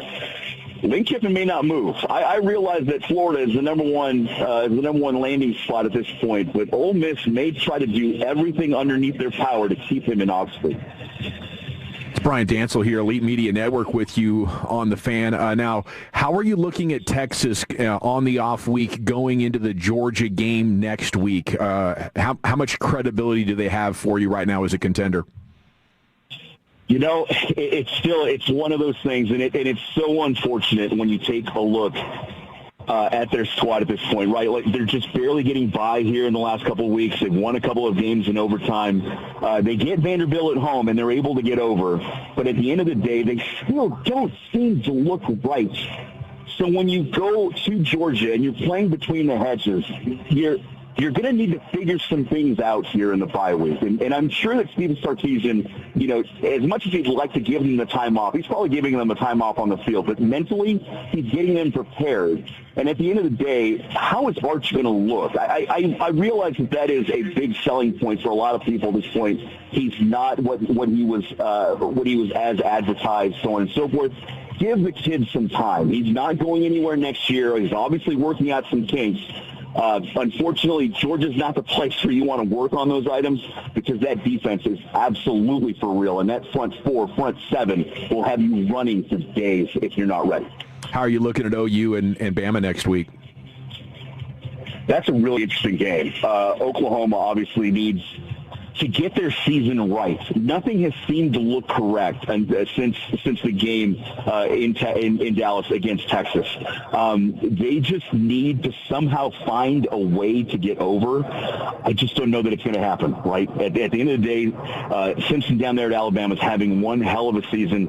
They lost at the right time. And that is some of the talk that's going on around the country. It is, where do your losses come into play? One of the big stigmas at this point is, why is Miami, who beat Notre Dame eight spaces away from where Notre Dame is currently at number 10, when they ended up getting a win head-to-head over them at the start of the season, when at the end of the day, all you have to show for things is your resume.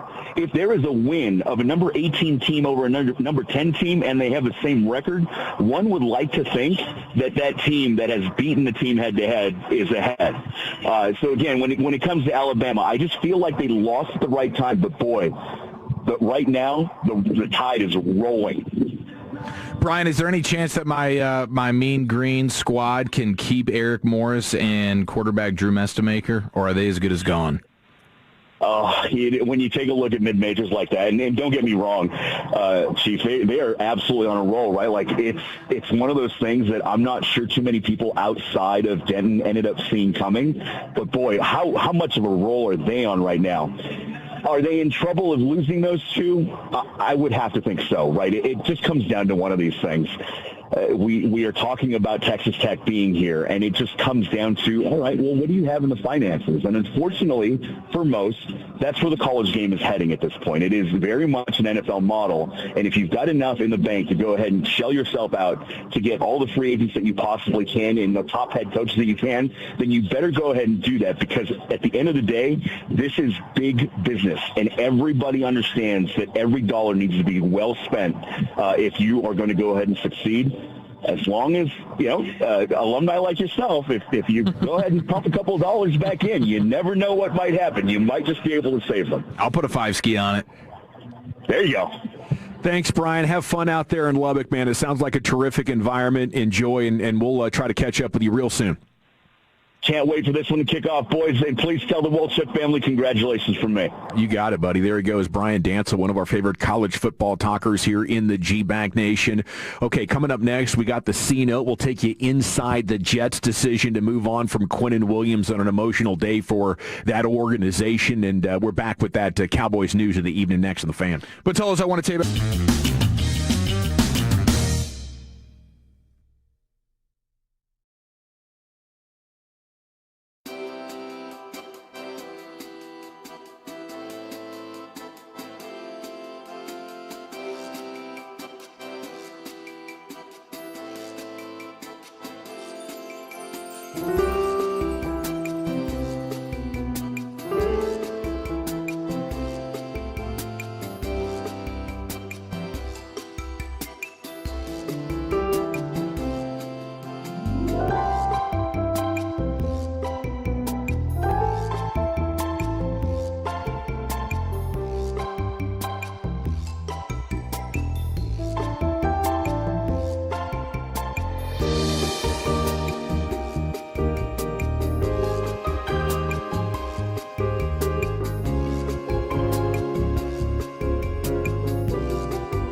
end of show tonight, 7 o'clock.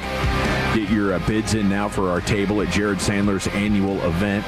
And the high bid from Tolo Bryan is $2,200. If you missed Jared earlier this week, he said any bid of $4K will get you VIP status, and that means an open bar. So come on, baby. If you want to go that high, the cause sure would appreciate it. And it's the #1 charity event of the year in DFW sports because it happens on the field at the Globe. So just call or text in now if you want to beat that high bid of $2,200. Okay, segment is brought to you by the Frankels. If you've been injured in a car truck wreck, call the Frankels first, 214 or 817-333-3333. There's never an out-of-pocket cost. They only get paid when you win. The Frankels are the go-to car and truck wreck attorneys in Dallas. And, inside the trade for Quinnen Williams, Rich Cimini, ESPN, looked into this, longtime AFC East reporter, and it's an interesting read.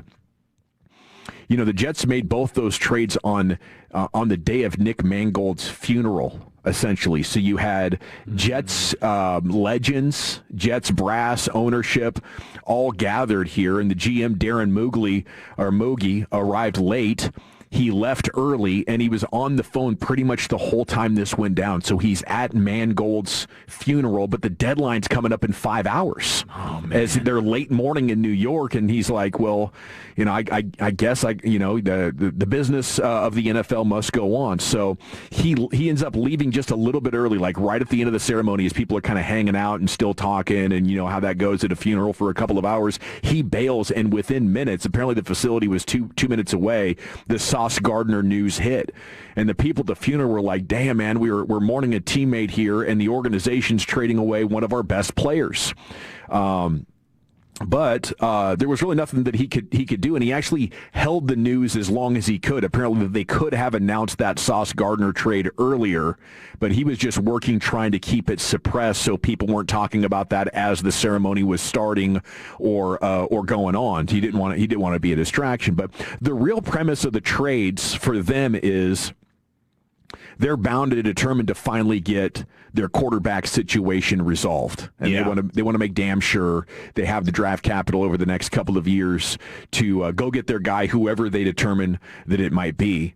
I mean, I think I'd want to look at taking multiple quarterbacks here. You know, take one. If it's disappointing, take another one. Let them compete. Have at it. You know, I think it might bring out the best in them. But a lot of teams would think, let's identify our guy. I just think teams are kidding themselves if they really believe they can watch college tape and pick the good NFL quarterback. If there's 3 or 4 that could go in the top 10, I mean, chances are, historically, you're going to be disappointed. Bro, it is such a crapshoot right now. And even when you draft a guy and it's Jaden Daniels, and year one you're thinking, okay, here we go, we're set.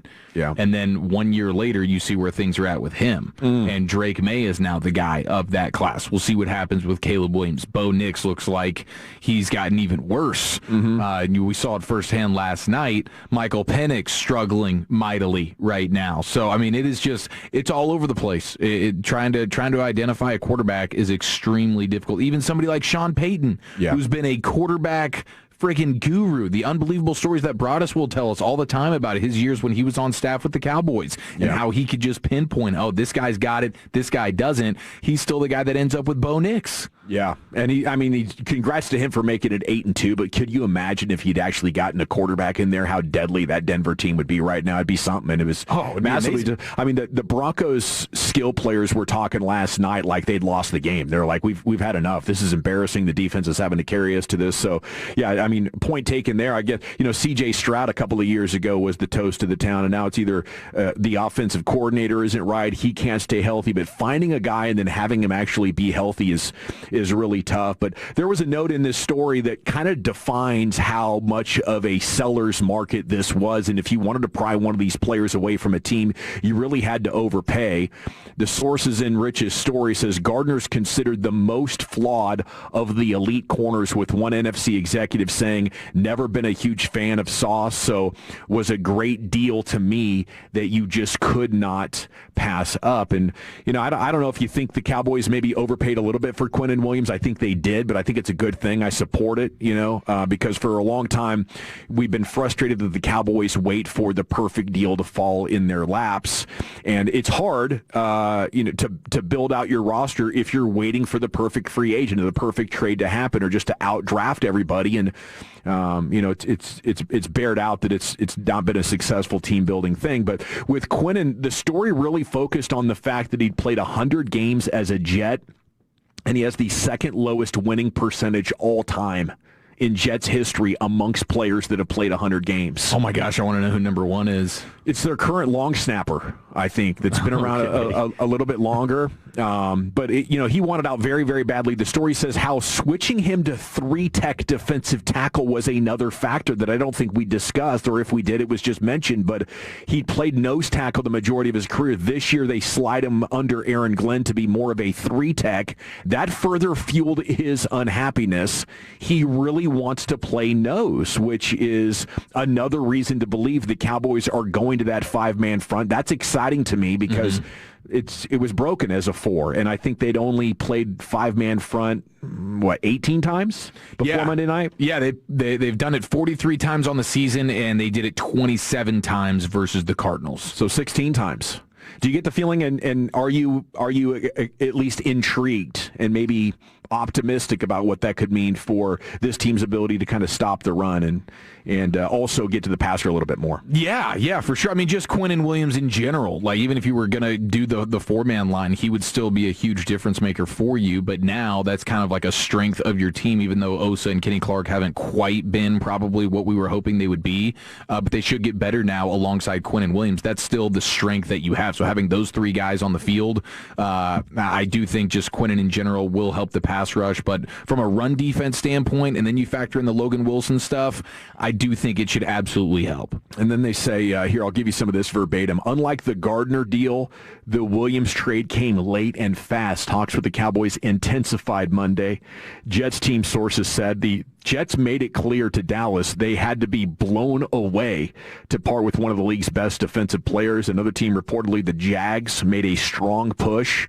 It was an ideal situation for the Jets. They had 2 teams interested, so they got a little bit of a bidding war. And I am frustrated at the same time, even though I support the overpay, and I do think it's an overpay. I am frustrated that the Cowboys, appear to say we want to make a trade today or we want to trade away a player and just they take what's there and just agree to it instead of, really hammering that thing out and, putting more time and effort into it. And, maybe after the Micah deal and the Amari Cooper deal a couple of years ago, they're hopefully they'll start to think more long term, but I wouldn't count on it. He said, here was the clincher for the Jets. A team source said they negotiated the right to get the better of the Cowboys' 2 first-round picks in 2027 as Dallas had its own selection of the Packers pick from the Parsons trade. That could have huge ramification for the Jets if Dallas has a losing season in 2026 or 2027. So, that kind of just gives you a little bit more backstory on how that came together and why the Jets ultimately decided to do it. But you really had to convince them with, more capital than any other team would have given.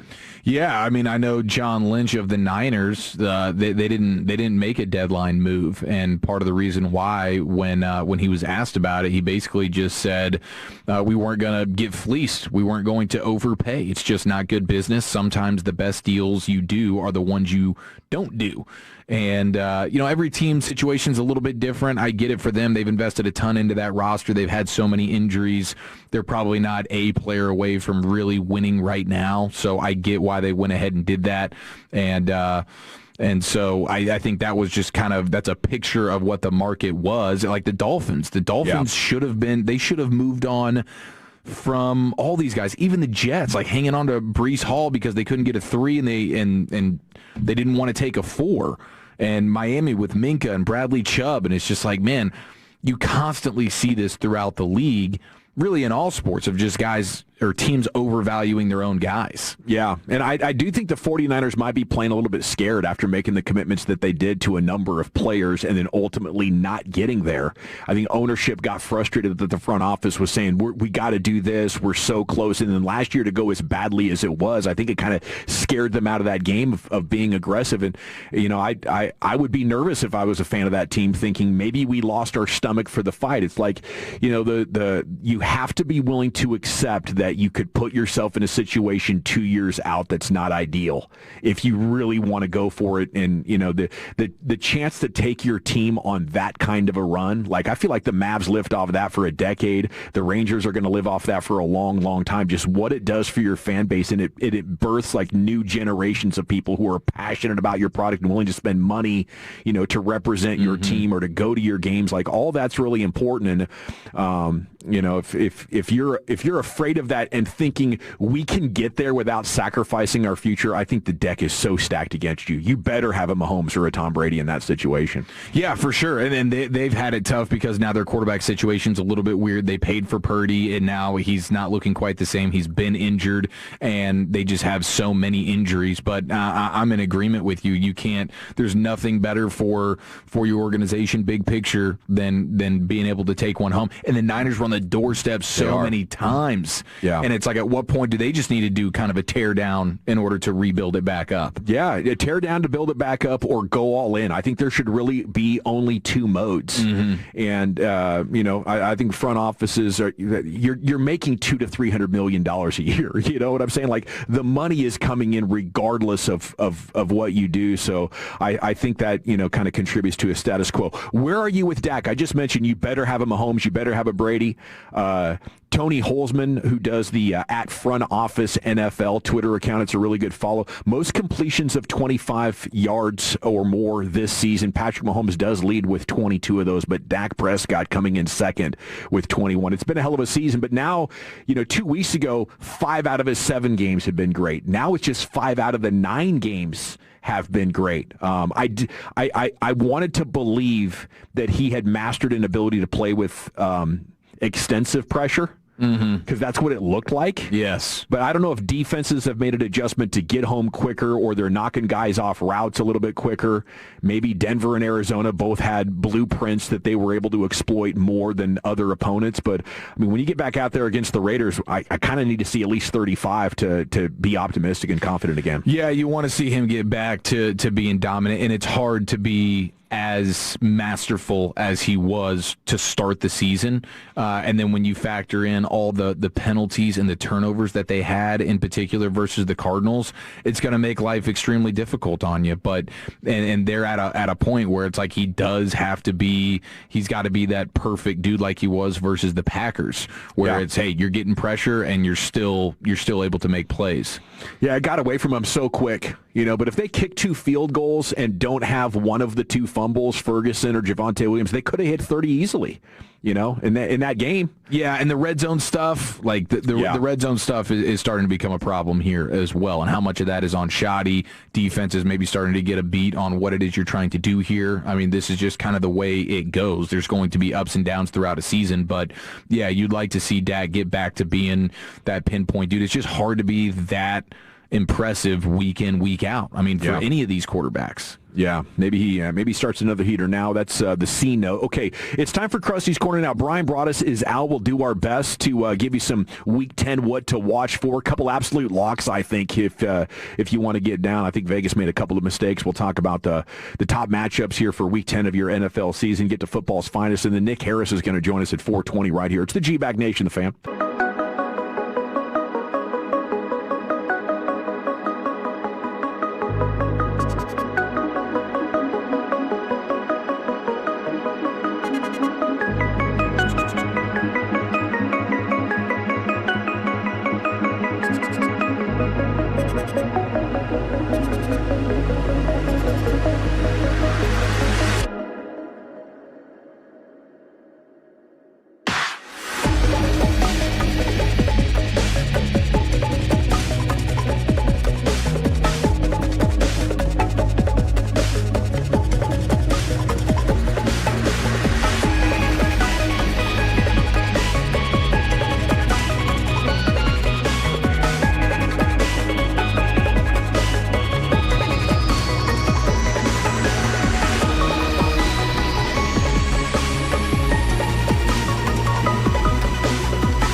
Welcome back. It's the G-Bag Nation here on the Fan. Time now for Krusty's Corner, brought to you by Greystone Roofing. Go to greystoneroofing.com.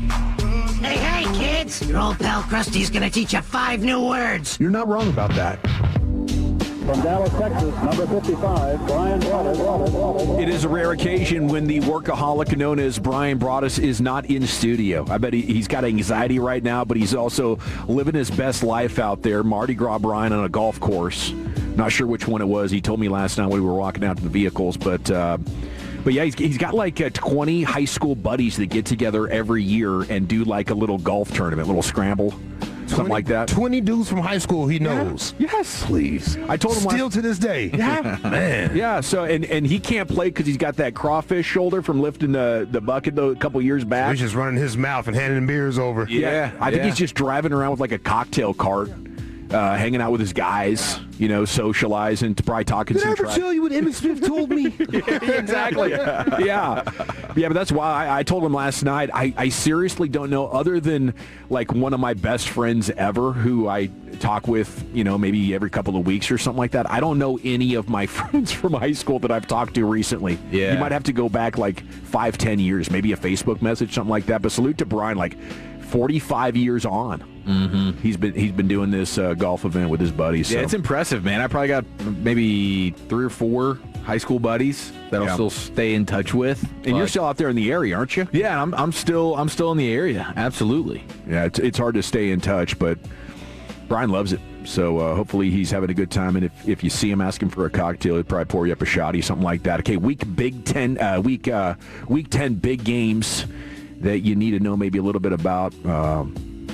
Bears are hosting the Giants. They're going to improve to 6-3.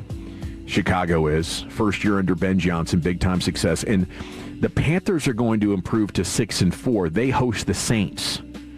Yeah. See where I'm going on this at all? I bring these 2 games up first. I think they're most important because it's just a way of looking at how the Cowboys season has gone so far. Is it possible that those actually weren't red flag defeats? That you got, oh, geez, we lost a flip in Chicago and Carolina. This team is just terrible.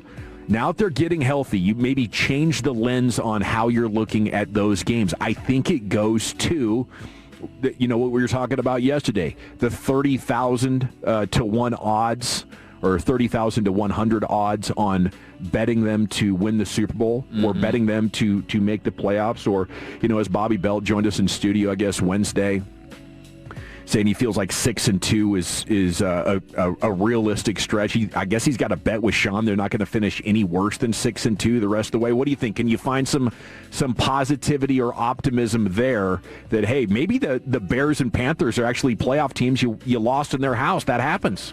Yeah, I mean, I still don't have a ton of respect for either one of those teams. And I mean, like the Panthers, they were able to, what do they score? Like 14 points in that game to beat the Panthers.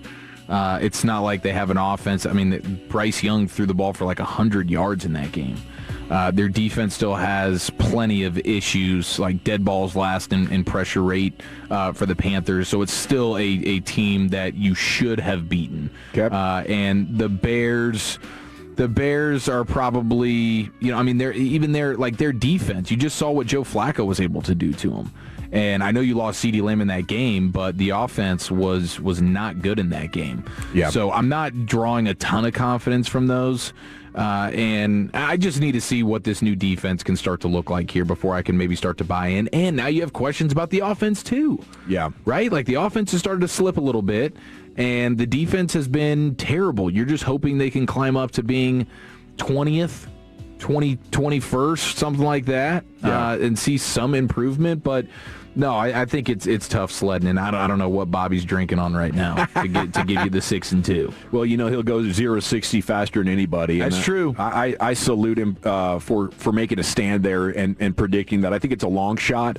But I could definitely see 5-3 down the stretch as being like a realistic goal as they get healthy. Their safeties and linebackers are going to maybe be 2 or 3 times better than what we've seen over the last month to 6 weeks. Alrighty, what else do we have here with other big games that you need to know about? We go to Germany First regular season game ever in Berlin. Falcons at the Colts. Atlanta's defense giving up the 4th most yards. Indy trying to bounce back from a turnover fest at Pittsburgh, and they're debuting Sauce Gardner, so there's a lot to tune in for. I know a lot of people love that Sunday morning game when they're in Europe, so you get basically a quadruple header. But look at this stat on what Indy's thinking with Sauce.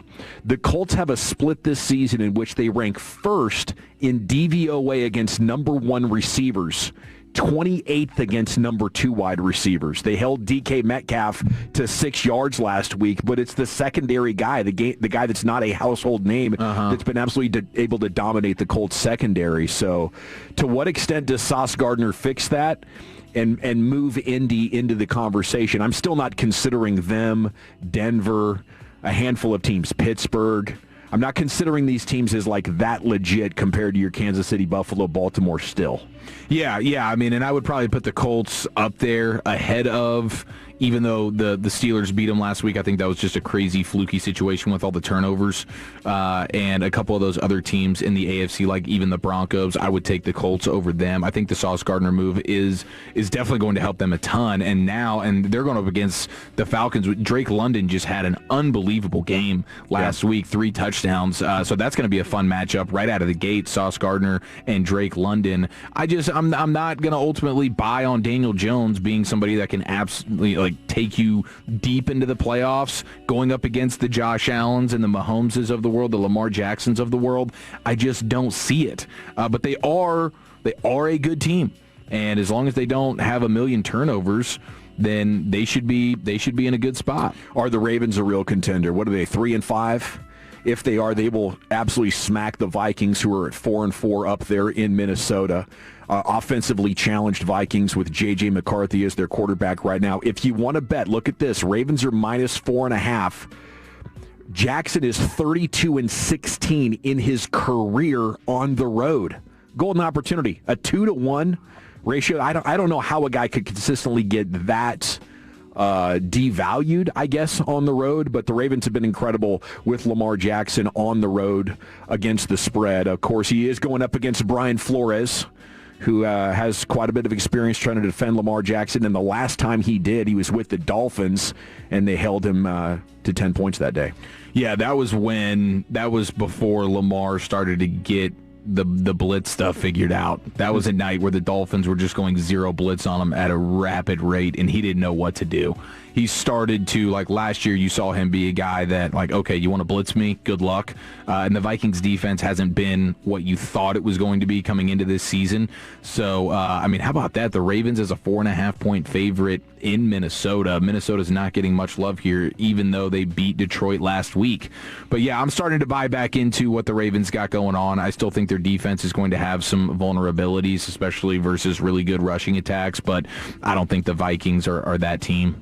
Got 3 game of the week candidates for you. Obviously, number 4, we already talked about that one, Philadelphia in Green Bay in the Monday Nighter. But how about Patriots at Buccaneers, 7-2 at 6-2, Rams at Niners, 6-2 versus 6-3, and then you have the 5-3 Steelers at the 6-3 Chargers, who is another team that I don't consider to be that legitimate. They did trade for the tackle Trevor Penning from the Saints to try to help stabilize their line as Slater and Alter out, but Penning has not been good.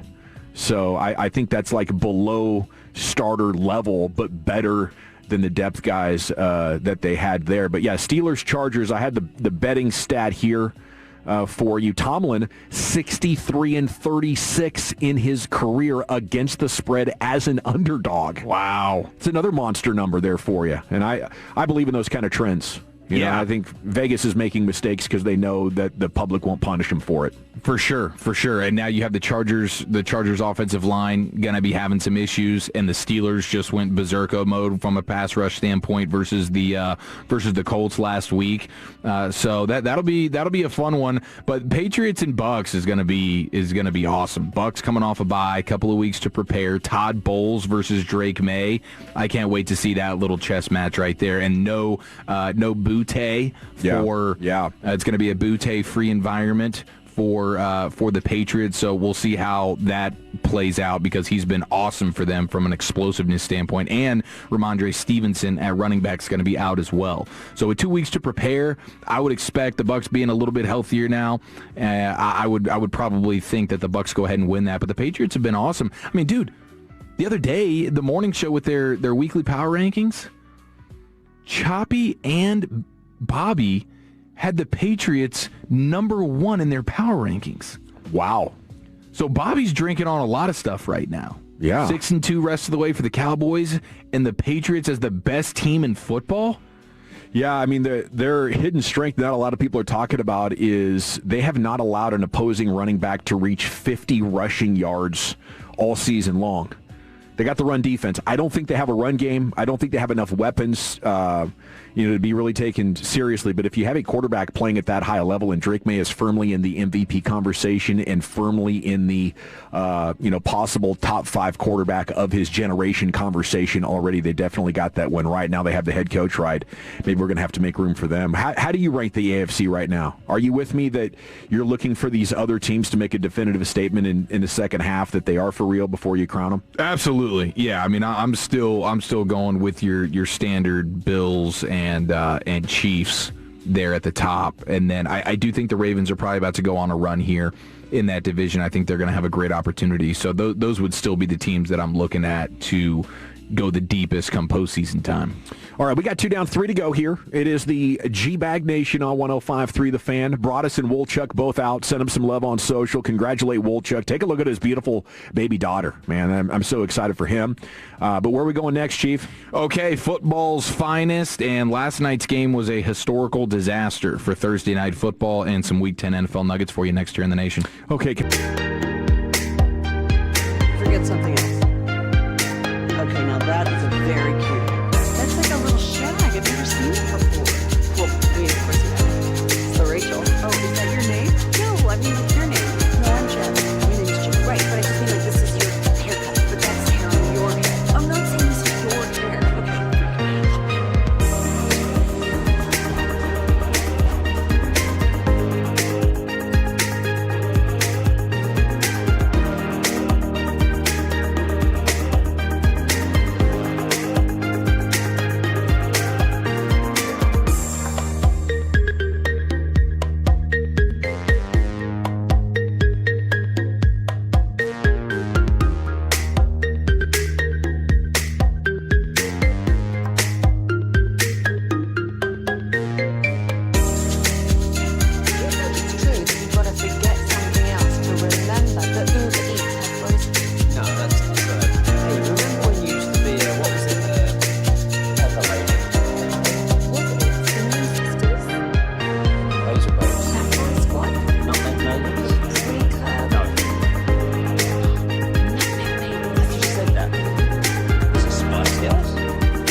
with the G-Bag Nation on 105.3 The Fan.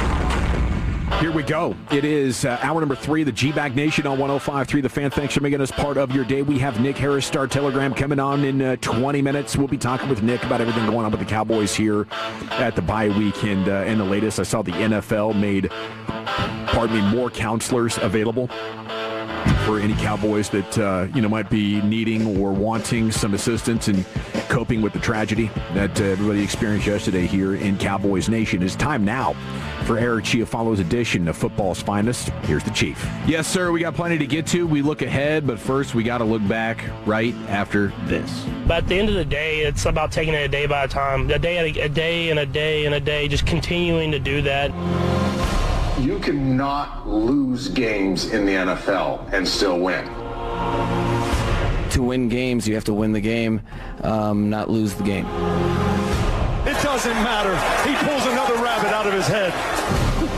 Last night was as disgusting of a football game as you will ever watch. Thursday night football, bringing the heat, man. Thank God the Broncos were wearing those Orange Crush uniforms. Otherwise, there would have been literally no reason to sit there and watch that football game. Seems like we went back in time like 6 years to when all the Thursday night games were a complete dumpster fire. And it's just so annoying to watch a team like the Broncos who just run amok on you. Career day Bo Nix. We're being introduced to guys we've never heard of before. Who's Troy Franklin?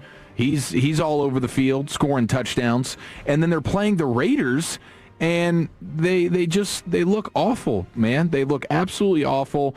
Last night, you had 13 3-and-outs in the game, 15 punts, 3 interceptions, 2 missed field goals, a blocked punt, 8 total sacks. More than half of Raiders' drives didn't go further than 2 yards. My goodness. What was it 7 straight without a first down? Yes. And this is a defense that has, been below average. Should not be holding anybody down. And to compare and contrast that, I guess that shoots the wheels off the confidence I'm trying to half-heartedly go about generating for reasons to believe this Cowboys team coming out of the bye. I do appreciate your efforts. I really do. You. Yeah. And we still have the hope of the unseen, right? The unseen of Quinnen Williams, Logan Wilson, getting some healthy guys back. Overshown. Here we go. Shot in the arm. And the good news is you get to start with a bit of a tune-up game versus the Raiders on Monday Night Football. I mean, I think the only problem that we've seen in the first 9 weeks that is still going to be here in its full scale is corner. Everything else is getting a significant upgrade here, Chief. Yeah, I mean, once you get Hooker back at safety, right? Yeah, Hooker, I mean, Wilson will be back too, won't he? Yes. And is that an upgrade? I guess it is because it's not Elijah Clark or Wyatt Thomas or Marquise Bell out there embarrassing He's themselves. still going to have some busted situations, and they're probably not asking him to do what's in his skill set, being in coverage as much as he has, but it'll make your run defense better. It'll make your playmaking, your splash playability higher. And, I'd be interested to see a breakdown of, is he actually worse than having a guy like Zion Childress or Triquez Bridges trying to play safety? Yeah, exactly. We will have to see how that shakes out for the Cowboys, but you have to imagine Sean Payton is kicking himself for the drafting of Bo Nix. I mean, they've been playing scared with him really since the day they drafted him. He creates open opportunities for him. We had the numbers yesterday where Bo Nix has left over 700 yards on the field due to missed targets. You've got guys open down the field at times, Sean Payton dialing it up, and it's just not there. So most of the time it's just line of scrimmage throws, screen passes. I mean, they were screwing around. They did like a double pass attempt on 3rd and 1 last night. 3rd and 1, we don't trust our quarterback, and we're going to do a double pass to lose 5 yards. They set up a deeper field goal, and then, of course, the field goal came up short. So it's just really, really a poor game. And like I said, you got to imagine that Sean Payton is extremely frustrated with the situation with Bo Nix right now. Man, I'm thinking, get me Kyler Murray in the offseason. We can't continue like this. Bo Nix is a 2-and-done type of situation. Yeah. The Kyler stuff is definitely going to be a topic of conversation come off-season time. What is he worth? Who really wants him? Somebody will, because at that position, you're always looking for somebody. Yeah. And these offensive coaches think that they can redeem a guy's career to some extent. So, yeah, the Kyler stuff is going. It is going to be fascinating. What do the Cardinals want to do with him? Who wants him? And that would be incredible if Sean Payton was ready to just punt on Bo Nix by the end of the season. Kyler Murray and Sean Payton could make something happen. I guess your other option could be Daniel Jones if the Colts decide. Maybe you could outbid them if you are a believer in his resurgence. Yes. Maybe 3 years and $100 million could get that done if this continues. I would imagine the Colts would, at the very least, just franchise tag him, though. I mean, they'll probably. I think when they punted on those 2 first-round picks to get Sauce Gardner, I think that told us what they feel about Daniel Jones. How about this from OptaStats? Only 2 times in the last 40 years has one NFL team had a game with 10 or more penalties than points, more penalties than first downs, an entire quarter without a first down, under 100 rushing yards, under 150 net passing yards, and a missed field goal. Both happened Thursday by opposing teams in the same game. Well, I did underestimate the Denver defense. I have a very high respect for guys that I wasn't quite aware of going into that game. I guess Broadus previewed them, but this is an incredible front, and the quick pressure factor against them. Yes. Well, and the Raiders' offensive line is as bad as it gets in the league right now. So to be fair on that, but yes, so they are disruptive as all hell. Zach Allen, I mean, that's not a household name, but on the interior, he's that's an the animal. guy I was thinking of. Yeah. Allen and Benito in particular, those guys are game wreckers. So last night was disgusting. Now we go ahead and start to look forward to this weekend's games. The Commanders actually got good news on Jaden Daniels.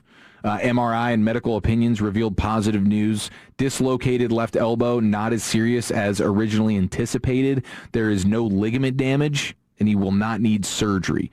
So he's not going to be immediately placed on IR. Maybe he can come back before the standard IR 4 games.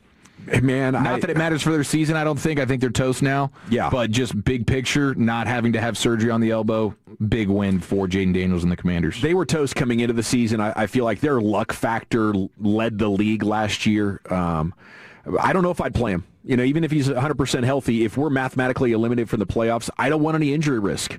Like, I'm looking, if I'm in Washington, I'm like, okay, we got at least 2 more years left, but if he has a couple of catastrophic injuries in year 3 and year 4, we're probably going to be done here. But I need to slow down the injury train on Jaden Daniels. I think he's got more than enough experience and talent to dominate the league. But the injury anxiety right now around this guy would just have me gripping. I don't know what to do. But the confidence that Jaden Daniels is our franchise savior, I think as high as it was last year and into training camp, it's now just as low. Yeah. I mean, you see some of the sophomore slump stuff, and then the injuries start to pile up, and it can get away from you real quick. As soon as you think you got a guy, bang, reality strikes in the NFL.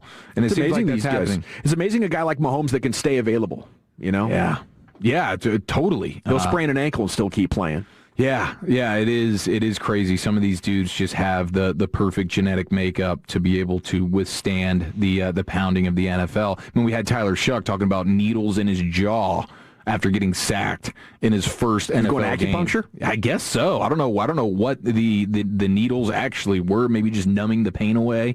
But, he got smacked in the face in his first game. It's a brutal sport. Now, for some of the guys that have been traded, I mean, it is greener pastures right now. You have Jalen Phillips going from Miami to Philadelphia. Oh, he's stoked, isn't he? Quoted saying, "The greatest thing that's happened to me in my whole life. There has never been a better thing that's happened to him. Not just simply getting to the NFL, not recovering from like a car accident that he had at UCLA, not recovering from all the injuries that he's had, which is just a laundry list. Simply being traded away from the Miami Dolphins, getting back with his guy, Big Dick Fangio, has him as it's the greatest thing that's ever happened to him in his entire life." Then you have Sauce Gardner. He says, he couldn't be happier either. He was running circles in the house, prancing around like a 12-year-old on his birthday after getting the call that he got to leave the Jets. and go saddle up with Daniel Jones in Indianapolis. More Antonio Brown celebration after getting cut by the Raiders, or Micah Parsons after getting traded for the Cowboys. That's exactly what it was like, man. Just could not be more thrilled. I wonder how Jalen Phillips' wife feels about going from Miami to Philadelphia and finding out that the engagement is no longer Jalen's biggest thing that's ever happened in his life. Yeah, seriously. I hope he doesn't have any kids or anything. I don't think so. Yeah. I did a quick Google on it. But getting traded out of Miami, even if we're losing, I loved Miami. I've vacationed there a couple of times, and I'm like, dude, why would you want to move out? Yeah, how long did you stay for vacation? 3 days. Yeah, about to say, bro, you can't go too much longer. All right. You be dead damn broke coming back. Hey, man, I need a loan. I was just in Miami. Facts. Dude, being downtown with all the clubs and everything going on, it's intoxicating. I guarantee it. And it's taking its toll on Mike McDaniel right now, it feels like, just from the outside looking in. Yeah. He's just playing out the string, isn't he? He sounds like a guy that's been in Miami a lot. Yeah. I blew the whistle. And, he might be homeless. A beach bum. What do you guys think of this quote here? The poetic man that is Jalen Hurts. I don't know what he means by this, but the Eagles have had a lot of great success over the years with Hurts and Sirianni off the bye week. They're coming off the bye week now. Monday Night Football, Green Bay Packers, going to be a heck of a game. Quote, "You live life forward, but you learn it backwards." End quote. Okay. Can you read into this? But okay. I'm confused. Some Hurtsology here. Okay, man, he's a wise guy. I feel like he's in the books. This has got to be like from a monk or something, a great author. I don't know where he's coming up with this You live stuff, life forward, but you learn backwards? Is that what it was? Yeah. You live life forward, but you learn it backwards. Reflecting on your mistakes, I suppose. I guess. Yeah, maybe. I mean, I think any answer works here because I have no idea what the heck it means. Yeah, I can't call it. I can't call it at all. He's definitely learned how to not turn the ball over. Historic rate here. He's starting to play better for sure. Over the last 5 or 6 weeks, the passing attack's getting better for him. Okay, things that can happen. You try to be an adult about this when the Eagles are this good. You try to let's be a sports professional, but damn it. I know. It sucks. Yeah. It sucks. And now, like we started the show, they're playing the Packers on Monday night. We want the Packers to lose all the games possible because we have their first-round pick, and now that's forcing us to, in some way, at least a part of our body, is going to be tiger fist pumping when a tush push finds pay dirt. I mean, this might be more annoying than Washington in the 90s. Yeah, it's definitely more annoying than the Giants 15 and 10 years ago or whatever that was, 15 and 17 years ago. Because they weren't dominant. They just won the Super Bowl twice. Yeah. And you could still kind of make fun of them. Like, holy crap, Eli, how lucky can you get to be on a defense and have a game plan and a running game like this? This is Philadelphia dominance, and it doesn't appear that it bothers the Joneses that much. They probably like how much it increases the ratings of their games. Absolutely. Yeah, they can't wait to square off and then just watch the ratings pour in. It's fantastic. Going up against the defending Super Bowl champions. Great for business. Okay, we do have some nuggets for the football weekend, but we will save those because Nick Harris is ready to pop on. I love it. Nick Harris, Star Telegram, joins you next right here. It's the G-Bag Nation on your home of the Cowboys, 105.3 The Fan.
I gotta remember that. Well, you know, they say in order to remember something, you have to forget something else.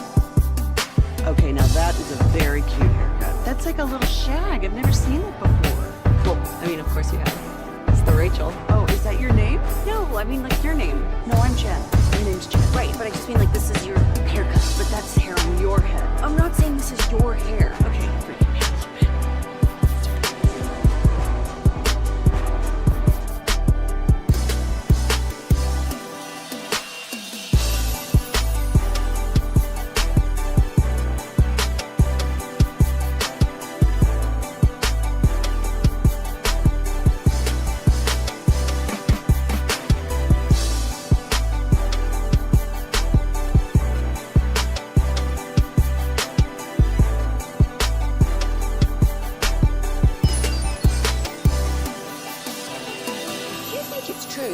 Forget something else to remember that Uber Eats has groceries.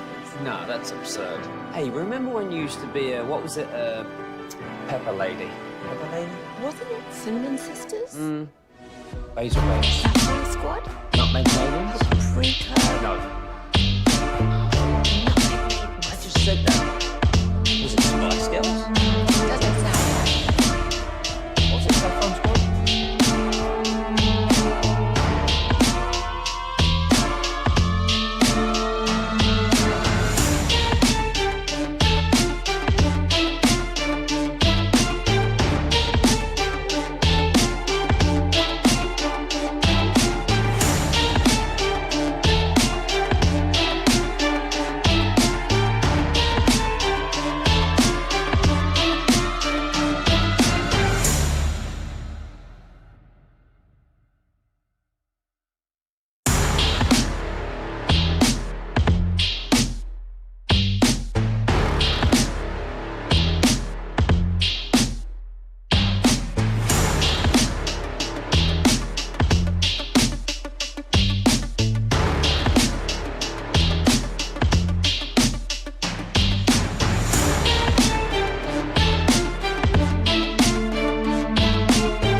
It's the G-Bag Nation here on the Fan. We're about to get Nick Harris on, Star Telegram beat writer. He's crushing it. He's been joining us every football Friday throughout the season. Nice enough to join us here on the bye. Segment's brought to you by the Frankels. If you've been injured in a car truck wreck, call the Frankels first, 214 or 817-333-3333. There's never an out-of-pocket cost. They only get paid when you win. The Frankels are the go-to car and truck wreck attorneys in Dallas. And good afternoon, Nick. How the heck are you? Hey, doing fantastic, fellas. How are y'all? We're doing pretty good, man. Would love to just open up with, the latest on the reaction and the recovery for the organization from the Marshon Neland tragedy. Acknowledge that you did a heck of a job there getting us factual information throughout yesterday's very stressful morning hours. How has this story evolved since? Yeah, appreciate it, guys. It's still pretty fresh on everybody's mind, right? And this is going to be one that is, we think about for not only weeks to come, but years to come. This is going to be a tragedy that's, rightfully should be remembered, and hopefully it is, so that, people are asking for help. People are asking those people around them about, what's going on in their lives, and trying to unearth some of the issues that we all struggle with every day. And as far as the Cowboys go, I saw on cornerback Josh Butler's Instagram story earlier today that some teammates and coaches have left some flowers by Marshon Neland's locker. Obviously, most of the players are not in the facility this weekend, given it is the bye week. A lot of players are back with their families or back in their college towns. Tyler Booker's back in Tuscaloosa. That's one that I know is back in his college town. But, these guys, they hopped on a Zoom call yesterday to kind of express some of their grief and to give some words. And Dak Prescott said at an event in his hometown yesterday in Louisiana that, there was some really good perspective shared on that Zoom call. And, everybody is hurting right now, not only for each other, but for Marshon's girlfriend, Catalina, and Marshon's loved ones. And those feelings, I obviously share those feelings as well, and hoping that everyone is taking that first step of grief in the right direction. What was your experience covering him? Yeah, he was a good dude, man. And when I was working for the organization with the team website, they brought him in. about a week after he was drafted, and I had the honor of being his first interview. And I just remember a guy that was kind of shy at first, and then when the cameras came out the next day and everyone came, I could see the shyness a little bit more. It was obvious those big cameras weren't always around him at Western Michigan, but a genuine guy. And I'll be the first to say, we didn't have the strongest relationship, but anytime that I would go to him in the locker room and I had a question about something, he was always there with a smile and an answer. And I'd not every player necessarily does sometimes, and that's nothing against those guys. To each their own. But always appreciated Marshon's professionalism and that right. And obviously, some reporters had some better relationships, and just kind of hearing their experiences over the course of the last 24 hours. He was a genuine guy, and I hope that's what's remembered right alongside this tragedy. Unfortunately, that's going to be what his name is attached to over the course of the next few years. But I hope that genuine love that he did have for people is right alongside next to it, because it was definitely there, and his teammates felt it. Anybody that was around him felt it, and hopefully some of the people that are starting to get to learn more about Marshon Neland, they feel that as well.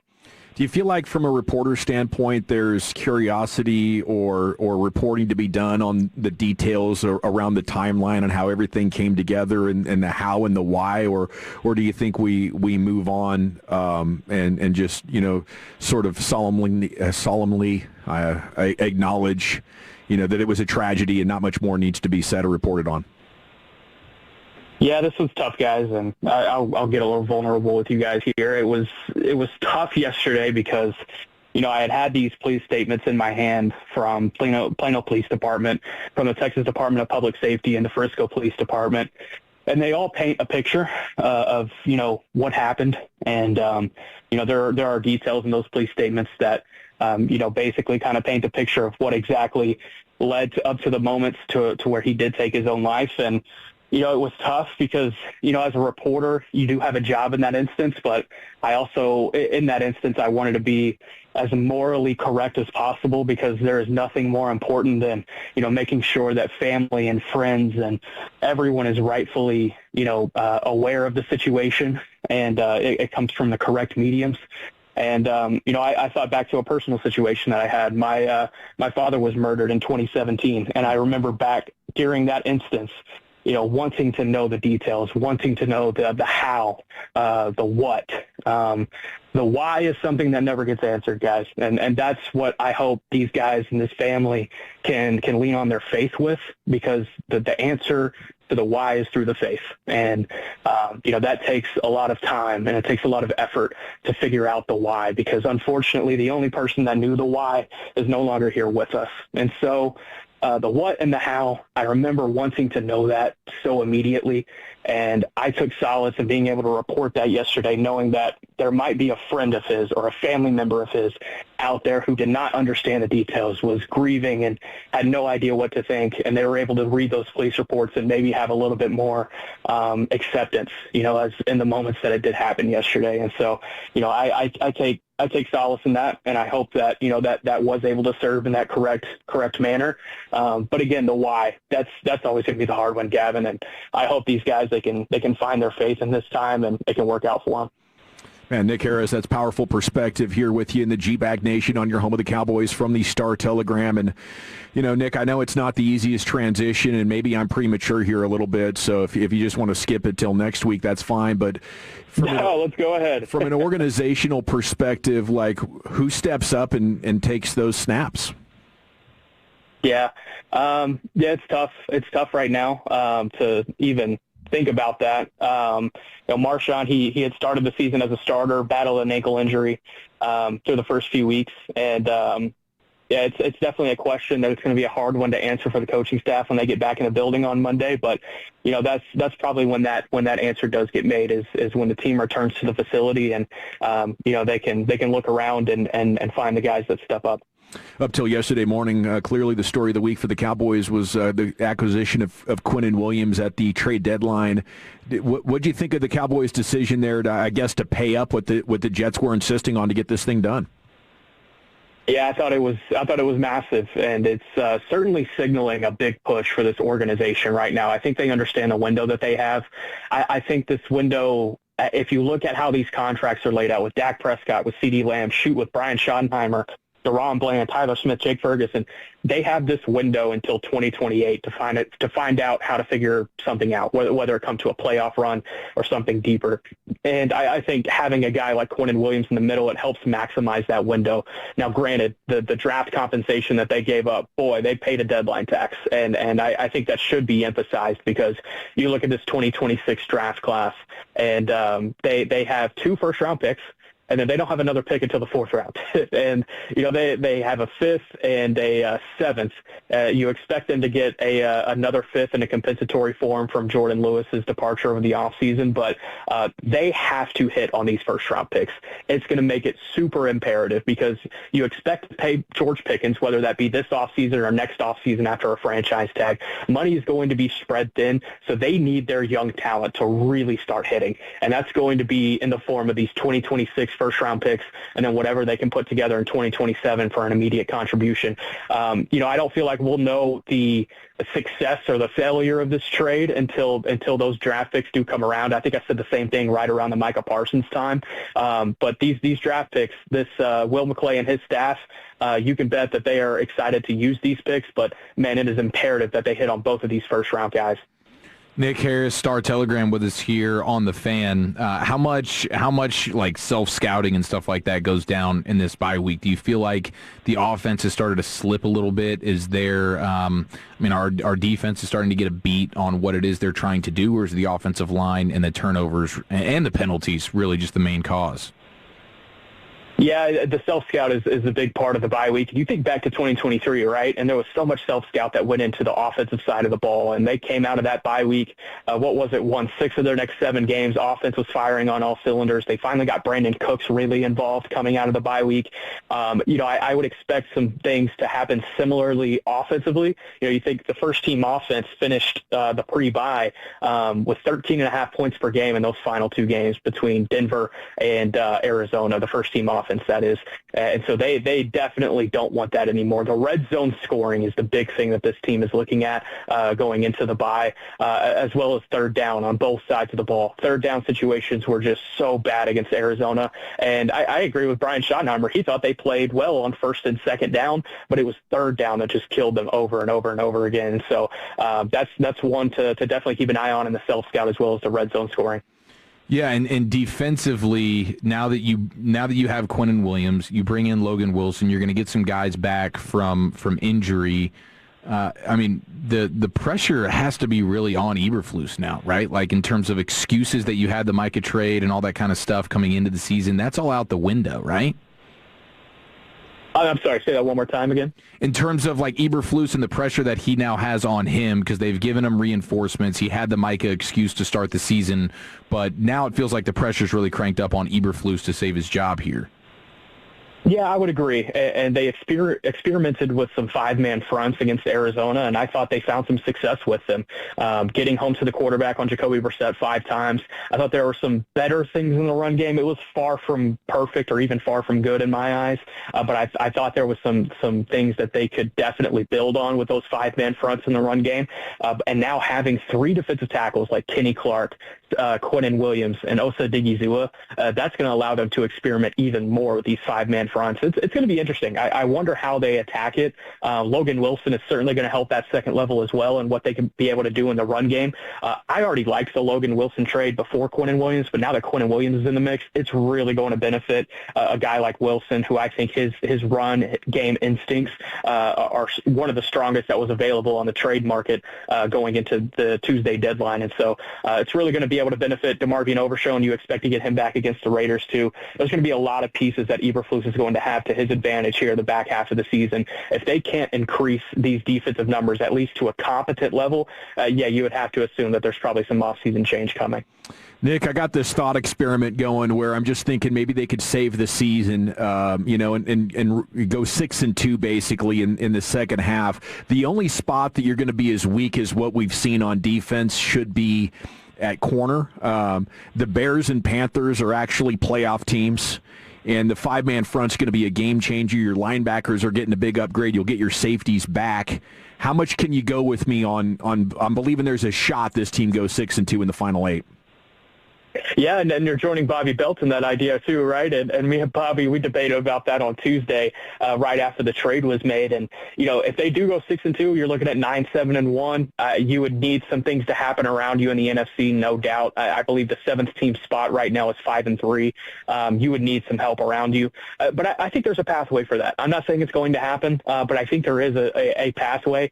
If you win against the Raiders, you go 2-1. You would have to go 2-1 against Eagles, Chiefs, Lions. It's going to be a tough stretch there in 12 days with those 3 games or whatever it is. My math is awful. And then you go Chargers, Vikings, Commanders, Giants. I think there is a path there where you can figure out how to go 6-2. I think it's more realistic than we thought coming into the season about this back half of the schedule. The Chargers are dealing with so many offensive line issues. Vikings can't figure out if they have a quarterback or not. And then the Commanders have dealt with a lot of injuries, and Giants are the Giants. So, I think there is a path there. I'll sip the juice a little bit with you there, Gavin. I love it, man. Nick, have a great weekend and enjoy your bye week. Thanks for sharing with us, and best of luck to you. We'll catch up with you next week. Yeah, I appreciate you, fellas. Y'all have a great one. Salute. There he goes. Nick Harris, Star Telegram, with you here in the G-Bag Nation. You could hear in his voice, how this story is, impacting people, and it's going to be a while before things return to normal, probably not for the rest of this season.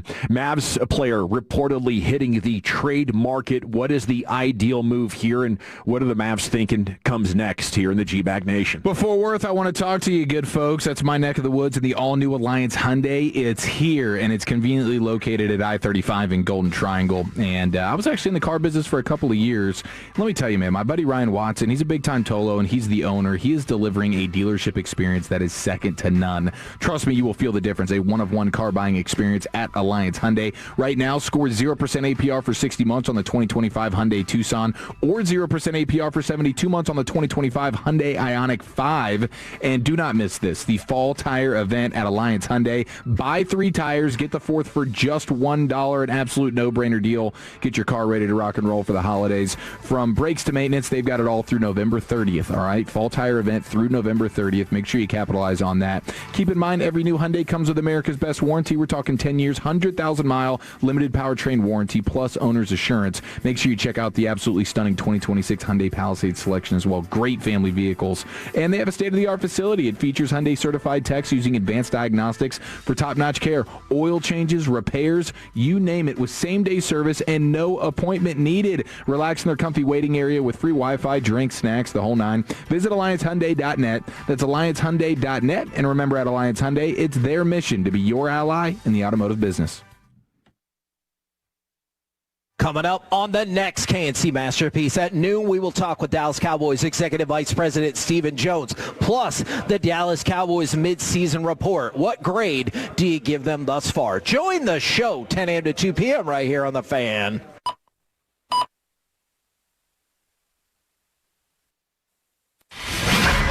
I'm PJ Glasser, host of Send It In, here to help you beat the books with the BetMGM network. The Detroit Lions are an 8-point favorite on the road against the Commanders on Sunday. The Lions are 12-0 straight up and against the spread in their last 12 games coming off a loss. This is a revenge game for the Lions as well after the Commanders beat them in the playoffs last season. Washington will also be without their quarterback, Jaden Daniels. All signs point to Detroit in this one. Lay the 8 points. I'm PJ Glasser, host of Send It In on the BetMGM network. Bet smart and beat the books. Download the BetMGM app today, and please gamble responsibly.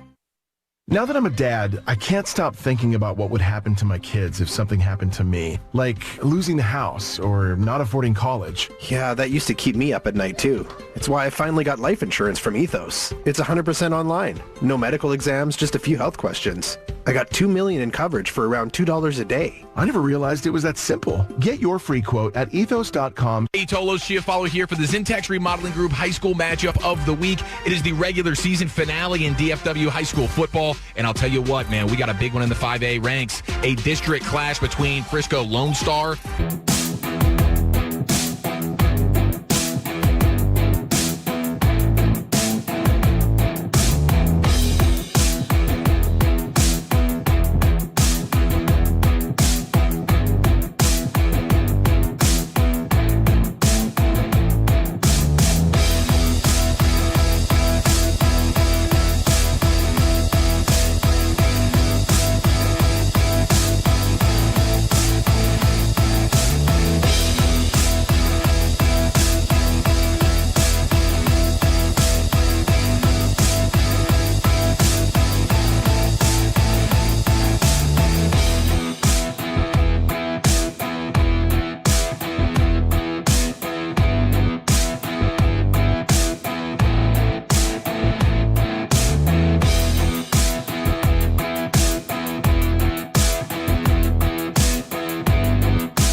DFW's #1 Cowboys podcast with Brian Broaddus, Zach Wolchuk, and Eric Chiafalo. Presented by the On Time Experts, keeping Cowboys fans comfortable all season long. Subscribe to Love of the Star wherever your favorite podcasts are found.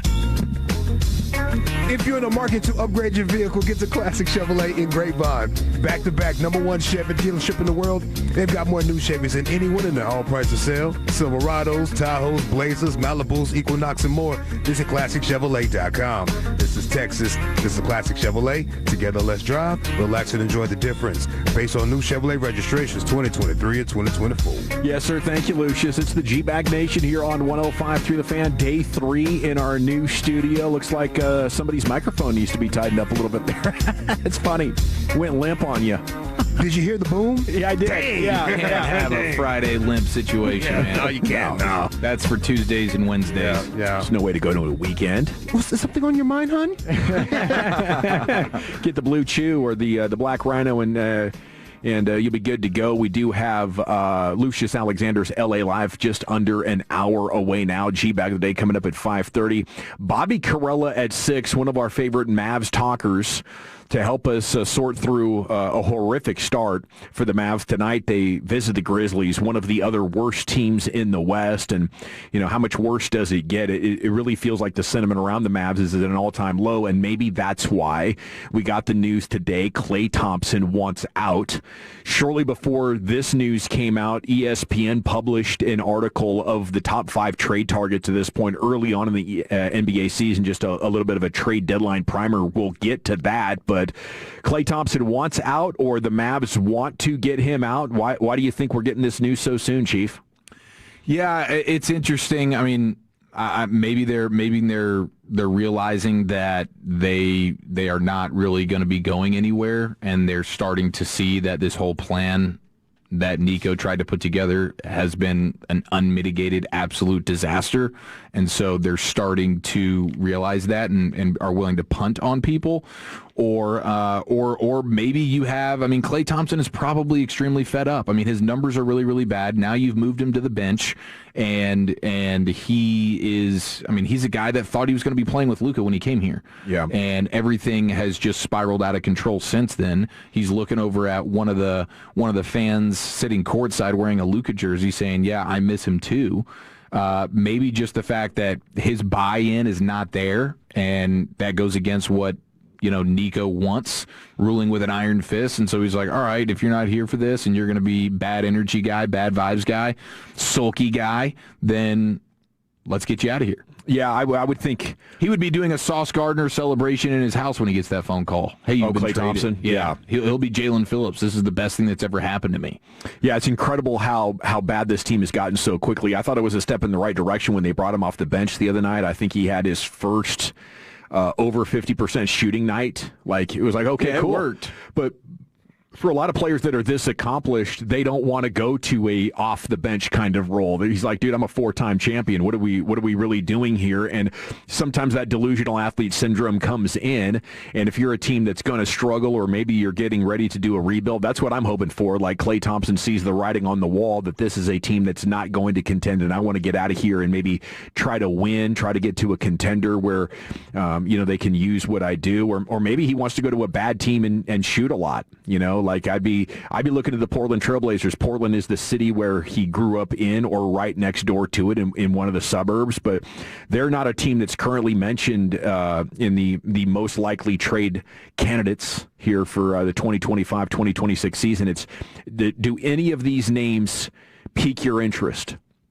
Ja Morant, Trae Young, Zion Williamson, LaMelo Ball, and then Giannis, of course. And if you could figure out a way to get Giannis, that would be a game changer of everything. And I have no idea how Milwaukee would even consider that if he didn't include Cooper Flagg. So I don't think anybody wants to do that right now, trading Cooper Flagg for Giannis to put in there with Kyrie Irving and Anthony Davis. No. That would probably be music to Nico's ears. He would probably see that as an ideal situation, and you're probably having to talk him out of that because he's trying so desperately to prove himself right for moving on from Luka.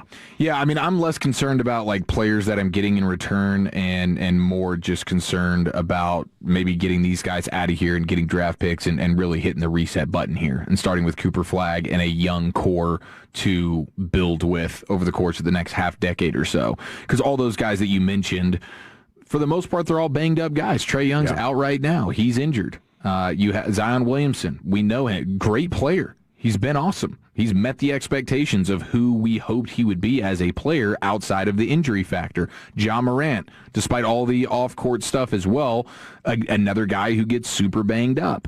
LaMelo Ball, I don't necessarily think he's like a winning player.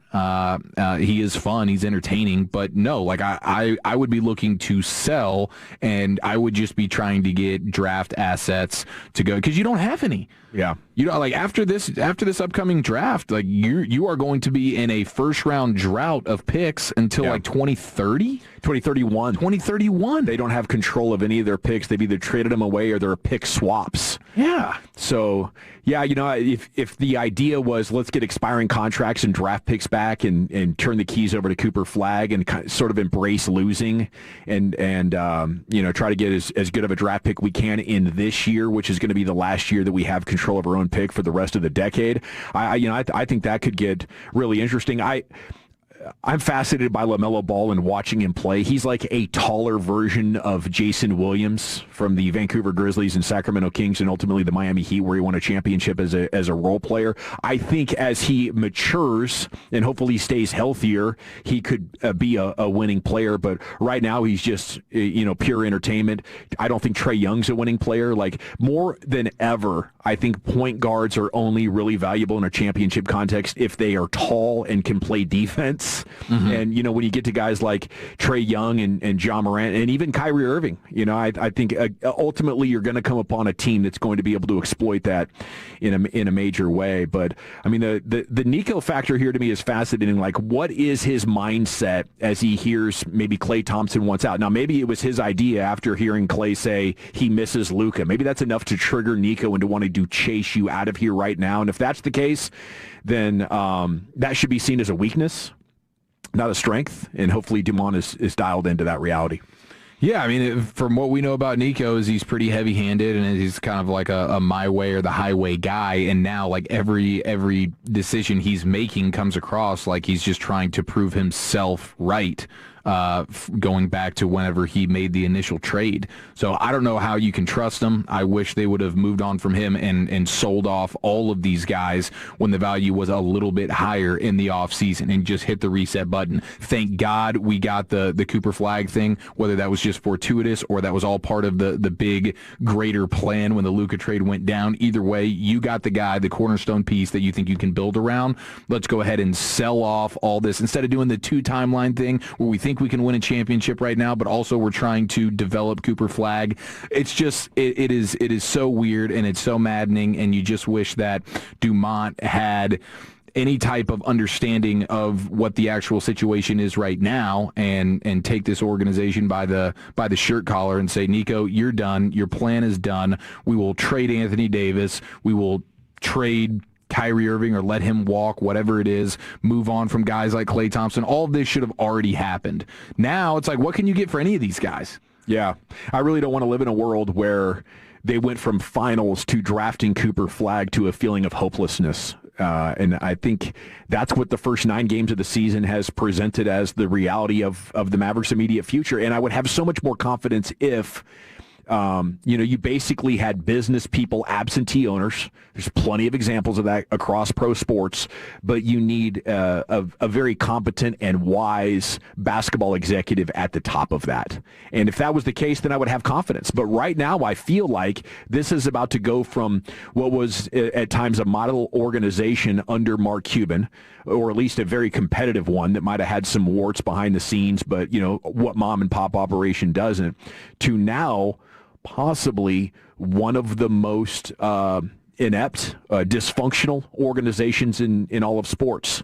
And unfortunately, there's also plenty of examples of, you know, teams in big cities with big budgets and very deep-pocketed owners that just don't prioritize it or have enough wisdom or have enough basketball IQ inside the building to make the most of it.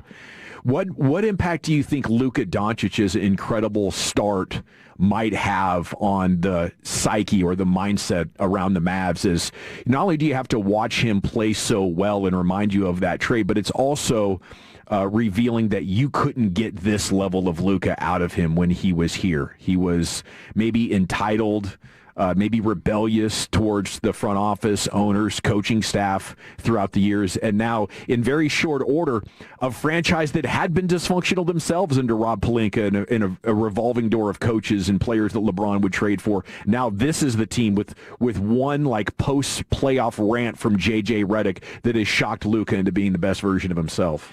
Yeah, I mean, I think a lot of that is on Luka. You know, I don't blame the Mavericks organization for that. Luka was he was in his own mode. He was crushing it as a player, dragging teams to the Western Conference Finals and the NBA Finals, and I don't know how long it was going to take for him to actually get motivated. This was a life-altering situation that took place for him, and we know he's fueled by the S-talking and the doubt and the hatred. We've seen it firsthand when he's on the road in big moments, and fan bases are coming after him. All right, watch me. I'm going to go assassin mode on you. And he gets that look in his eye. Eye of the tiger. He's one of those dudes. And so I think Nico is now the poster boy for him in his motivation. I don't know how long it would have taken that to happen for him in a Mavericks uniform. I don't blame the Mavericks for that at all. But in terms of the way he's playing now, yes, when you juxtapose the way he's playing right now, which is just an absolutely monstrous start to the season, he's in shape, and at the same time, the Mavericks are just imploding. Yeah. So that has to be ringing in the ears of people who actually care in the Mavericks organization of like, look at this, dude. Yeah. It's all happening right in front of you. It's not like he's doing awesome and we're doing awesome and it was a win-win.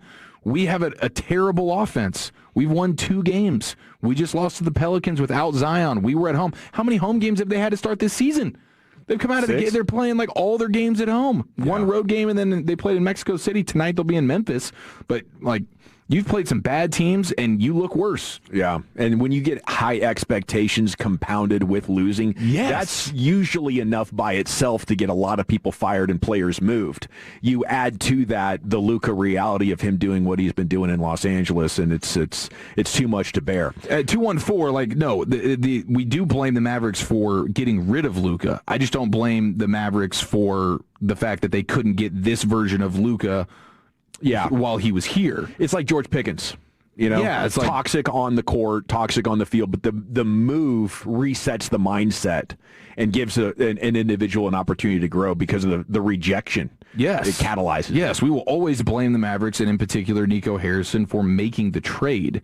But the fact that they couldn't get him in shape and all those other things, I think that was just on Luka. Yeah, that's fair. 3 down, 2 to go. You know what time it is. Quitting time. Crack him if you got him at 877-881-1053. What you drinking and what you thinking? Coming up next, your phone calls here on 105 through the Fan. A whole lot to react to, and we can't wait to hear from you. I want to...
that. Well, you know, they say in order to remember something, you have to forget something else. Okay, now that is a very cute haircut. That's like a little shag. I've never seen it before. Well, I mean, of course you have. It's the Rachel. Oh, is that your name? No, I mean like your name. No, I'm Jen. My name's Jen. Right, but I just mean like this is your haircut. But that's hair on your head. I'm not saying this is your hair. Okay, freaking me out a little bit.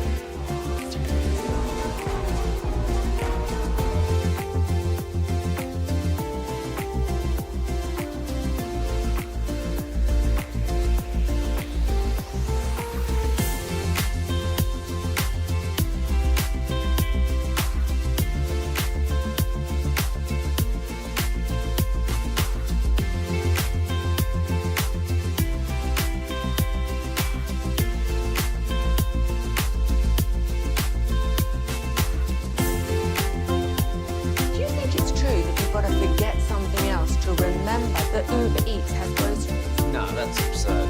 Hey, remember when you used to be what was it, Pepper Lady? Pepper Lady? Wasn't it Cinnamon Sisters? Driven by our D&M Leasing Studios, you're rolling with the G-Bag Nation on 105.3 The Fan. Welcome to the Nation. Here we go. It is hour number 4, the G-Bag Nation here on 105.3 The Fan, and it is time now for that one segment of the week where you're actually encouraged to call in while intoxicated or in the process of catching a buzz. That's right, it's what you're drinking and what you thinking at 877-881-1053. Why do we have a line open? Currently drinking 20-ounce Diet Coke. I'm back in the Diet Coke bandwagon. Thinking about switching over to coffee, though. We got a pretty kick-ass coffee maker over there in our new break room area here, the Lakeside Studios here. A new era of broadcasting on 105 The Fan. Obviously, still thinking a lot about the trauma and the tragedy involving Cowboys defensive end Marshon Neland yesterday. Just unbelievable. And it's going to take a while before that moves into a normal headspace type of territory. But I'm thinking about one of my favorite baseball players growing up, and the great Darryl Strawberry, who this afternoon we have discovered has been pardoned by President Donald Trump for tax evasion and drug charges. Going back a number of years, I think he did 11 months in jail back in 2003 for this. But the White House official saying Friday that Trump approved a pardon for Strawberry, served time, paid back taxes, speaking on background to detail a pardon that had not yet been formally announced.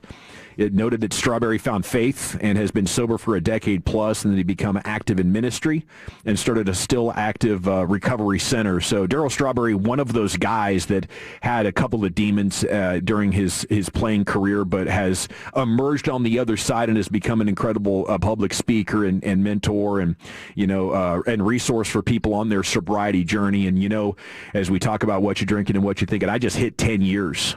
So these stories are always cool to me. But Darryl Strawberry was, if you don't know, Chief, he was on the Mets team that beat the Red Sox and the Bill Buckner ball through the wickets there at first base in 1986. Had an incredible career, 335 homers, and he was an absolute force of nature. And then he moved to the Dodgers like in the early 90s and had a second run with them that got pretty interesting, although they were never able to achieve the success the Mets did. But growing up, 80s and early 90s, Strawberry was one of those dudes that was just electric and sensational and was can't miss TV when he stepped into the batter's box. A little stroll down memory lane for me. How about you? What you drinking and thinking? Drinking on some of that C2O coconut water right now, the original flavor, staying hydrated for the weekend, and thinking about a couple of things. Shout out to our guy Brian Sykes, who has the top bid right now to party with us at the Jared Sandler Sandlot Charity event, December 7th at Globe Life Field, and we will continue to take bids until we go off the air at 7 o'clock. So right now it's at $2,200. Shout out to Brian Sykes. We cannot wait to party with you, my friend. Also thinking about the chili cook-off tomorrow. I get to be the judge at Dallas Academy, and it looks like Wolchuk is still, despite having the baby, he's going to swing through and judge some chili with your boys. So looking forward to that, man. It's going to be a good time. Petting zoo, bring the kids out there, face paint. It's a party. Hopefully no donkeys. Is that the Scott Tinneman chili story? Yeah, hopefully no donkeys. Yeah, the chili cook-off, dude, this time of year hits so well. I'm jealous of your taste buds for tomorrow. Yeah, it's chili season, man. It absolutely is. And last year they brought it strong, so I'm going to be tearing it up. Into the Pimp Cup we go. Here's Lucius. Chili used to be my cheat code 4? Right after can. Oh, yeah? Yeah, just warm it up. Get some rice, them little packages, you just put those rice packages in the microwave for like 2 minutes. You warm that up, now you got a meal right there. Bam! Used to be my cheat code. Yeah, pouring that thing over the rice. Pour it right on the rice. Get some Fritos going. Yeah, some cheese on that thing. Some cheese. Amen. Chop up some onions. Yes. Yeah. What am I drinking? Shout out to Tim. Put me in the Tim game. Collins? No. Oh, Tim and Carthage. Yeah. That's right. Get you some Reposado? Yeah, Repo right here. Some Corlejo. Nice. So shout out to you, fam. Put me in the game. God doggy. I'm going to get it some of this. After the show for sure. I hope this is not a foreshadowing of your weekend, Lucius. Oh, man. I'm sitting at the house this weekend, bro. Looks like that microphone's already been sipping. This is crazy. This mic is crazy. DJ says he's going to fix it for me. It's fun, though, all this new stuff. What am I thinking? Been nervous since like last night. Oh, no. What happened? I got a text around the end of the show. My old lady said, hey, I just let you know our son went hunting with his friend. Oh. So there's two, like a 19 and a 20-year-old out there hunting in the blinds right now in Paris, Texas. Deer? Yeah, whatever can jump up. So big old rifles? Hopefully it's not themselves. You know what I mean? I feel better about that. I feel your anxiety, but the duck hunting would be... Yeah. The Dick Cheney situation where you gotta shoot somebody in your face. Yeah, and then make that man apologize on television. Yeah. My bad. I stepped in the way of Dick Cheney's gun. I apologize. Get off that man's back. Yeah. So I'm a little nervous, man. I'm a parent that's scared about, the son traveling with his little knucklehead buddies. I remember I used to do, but they are focusing on hunting, and it's a good hunting season. I get it. Good so I gotta let him do what he's gonna do, Yeah. Hey, bring Daddy home some venison. Let's go. Yeah, get home. Please. Get home safe. Just get home. Hopefully you got some deer meat with you. That's what I'm talking about. Man, I'm struggling. I mean, your kid's a little bit older, so you've been through this journey, but mine's 14, right at the beginning of the teenage independent years. And so last night she's like, yeah, going to the football game in Canton, then I'm going to go to a sleepover, and I'll probably see you Saturday around noon. Wow. So I fire back, and I'm like, okay, well, we're going to be checking up on you. And she didn't like my tone. She was like, you don't trust me, Dad? You think I'm one of these kids that's out there trying to party and run around and sneak out? And I'm like, well, of course I do. Yeah, I sure do. I said, I guess, trust is a relative term. And I do trust you, but, I got to check up on you. These kids, they get out there and they get a little hint of independence. The next thing you know, they're making crazy decisions. So I just wanted to let her know I'm going to be checking up on you. Are you tracking her? I'm not tracking her. Should I be? Yeah. Yeah, probably. Yeah. I get tracked. Every once in a while, my phone says, you are at this location. I said, I didn't press anything. Somebody's tracking me. The random FaceTimes I think are probably good. Let's check the environment. Yeah, I think so. I think it's all. Maybe it was just I need to watch my tone a little bit. Maybe I was softer with it. She'll find something else to complain about. Even if the tone was perfect. Sure. You're telling me, dude. It's crazy how these kids flip the switch there when they get into those teenage years. The rebellion, it's normal, it's natural. I totally get it. I'm trying to be like a mindful parent about that. But when Lucius started talking over there, I thought he was going to tell me, wifey said like I'm late. That's what that was gearing up for. Oh, no, sir. She can't even clean up after these puppies she's got in the house right now. There's no more babies, fam. Absolutely. Get some dishes done in the darn sink right now, fam. What are we talking about? At 877-881-1053. Let's get out of these phone calls, see what you guys are drinking and thinking here. Okay, hold on. On a Friday night in the G-Bag Nation. For the first time we're doing in these new digs. Are we ready? No? We're going to find out, though. Let's do it. Okay. Oh, it's on me? Yeah. Let's go to Tony. Tony, you're in the G-Bag Nation. What are you drinking? What are you thinking, sir? Hey, Tony. I'm just drinking. Hey, I'm just drinking some water. Sure. I'm drinking some water. What I'm thinking is, Lucius, I'm a DJ. Over the weekend, I DJ'd a wedding, and I'm DJing the wedding, and then the ex-girlfriend comes in and starts fighting the bride. Oh. What's the craziest story that you've ever had at DJing an event? Oh, craziest story I ever had at DJing event. I don't have a lot of crazy stories other than I seen Lil Bootsy and Webby beat up a promoter. Ooh. Yeah, I seen him beat up a promoter. The promoter didn't have that money. The second half of that money. Oh. I got the first half. I showed up or whatever, but that second half. Yeah. So now you got to fill in the space. The MC, the DJ, everybody had to fill in the space while Webby and Boosie back there getting their money. And all you Yeah. Now, do you get payment after that, or was the payment taken out in the form of the whooping? I got payment for showing up. There you go. I was already going to be there for the radio station situation. But I don't know if anybody else got paid that night. Man, how about this guy, though? X storms into the ceremony to put hands on the new bride. She got to let it go. That is all time. You got to let it go. He's moved on, baby. You got to move on. Yeah, that should be, like, punishable by 5 years in prison. Absolutely. Yeah, you tripping. Disturbing the peace on a whole nother level. But they have a moment for you. They have a moment for you. If anybody objects to this, then you can stand on up and say what you got to say. Man, what an absolute terrifying scene, though, to have to defend yourself at your own wedding. Hopefully she at least won. Hopefully she handled that shit, no problem. Gosh, if you got beat up at your wedding, bro. Black eyes in the wedding photos and stuff. You got blood on your white dress. Lips. Oh, no. Who's next, Lucius? Oh, yeah. Polo, what are you drinking? What are you thinking, my guy? Alrighty. Oh, it's this one. You guys ever heard from me a couple weeks because, one, I was in not Chandler, but I was in Gilbert, Arizona a couple weeks ago for a church revival. And I met a dude, his name was actually Dallas. He's actually a Dallas Cowboy fan. And Gavin, he's from your part of the country. He's up there from Vancouver, Washington. No way. And he was telling me, he said, man, I love the Cowboys. He's never been to the stadium or anything. He loves the Cowboys. And I met another dude. This is the same week we got beat by Denver. His name was Charles. He's from Denver, Colorado. His family got baptized. They got lifted up there, everything as a convention. And we were talking about the Cowboys, just how the owner just sucks and just, I mean, who was at the church convention talking bad about this boy, Jerry Jones, with his crypt keeper? I know he'd be listening to 105.3 fan, but Jerry, you need to pull your skin back like that man on Men in Black that turned into a crack works with your skin like it's just going to fall off your bones. I mean, I'm sorry, y'all. I know everybody's going to call in with their opinions on sports, but it's just sad that the city of Dallas, the only thing we got is high school football. Everything else sucks. The Stars get to the finals, Western Finals, they get beat by Everton every year. The Mavericks just dumb. Nico, you need to go somewhere, do something with yourself. Jerry Jones, you just an idiot.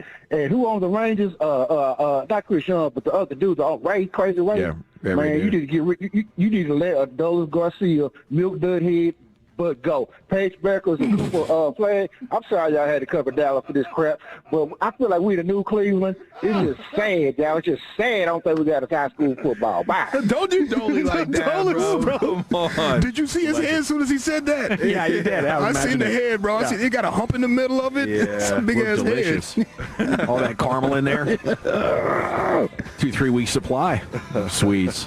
Salute to Polo in Garland, checking in with you here and what you're drinking and what you're thinking.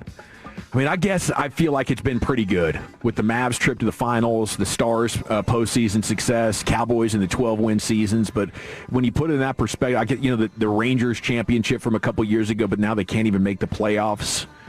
The outlook isn't as good as it was a couple of years ago. We were kind of sitting there on the top of the world. Yeah, it looked like we might be about to enter like a DFW sports golden age. Did you just Google up the Dolly Dome? Got to get the custom fitteds. Man, I'll take one of those in my trick-or-treat bag. My gosh. Be an all-timer. Who's next, Lucius? Let's go to Black and Gold Super Bowl, Black and Gold B. What are you drinking? What are you thinking, sir? What's going on, fellas? I'm driving home right now, so I'm just drinking a bottle of water, but I'm probably going to stop and get a pack of the Union Light for tonight. There you go. Look, I was gonna call in and talk about the Saints and how sorry we are right now, but man, after everything that happened yesterday, it's more important things.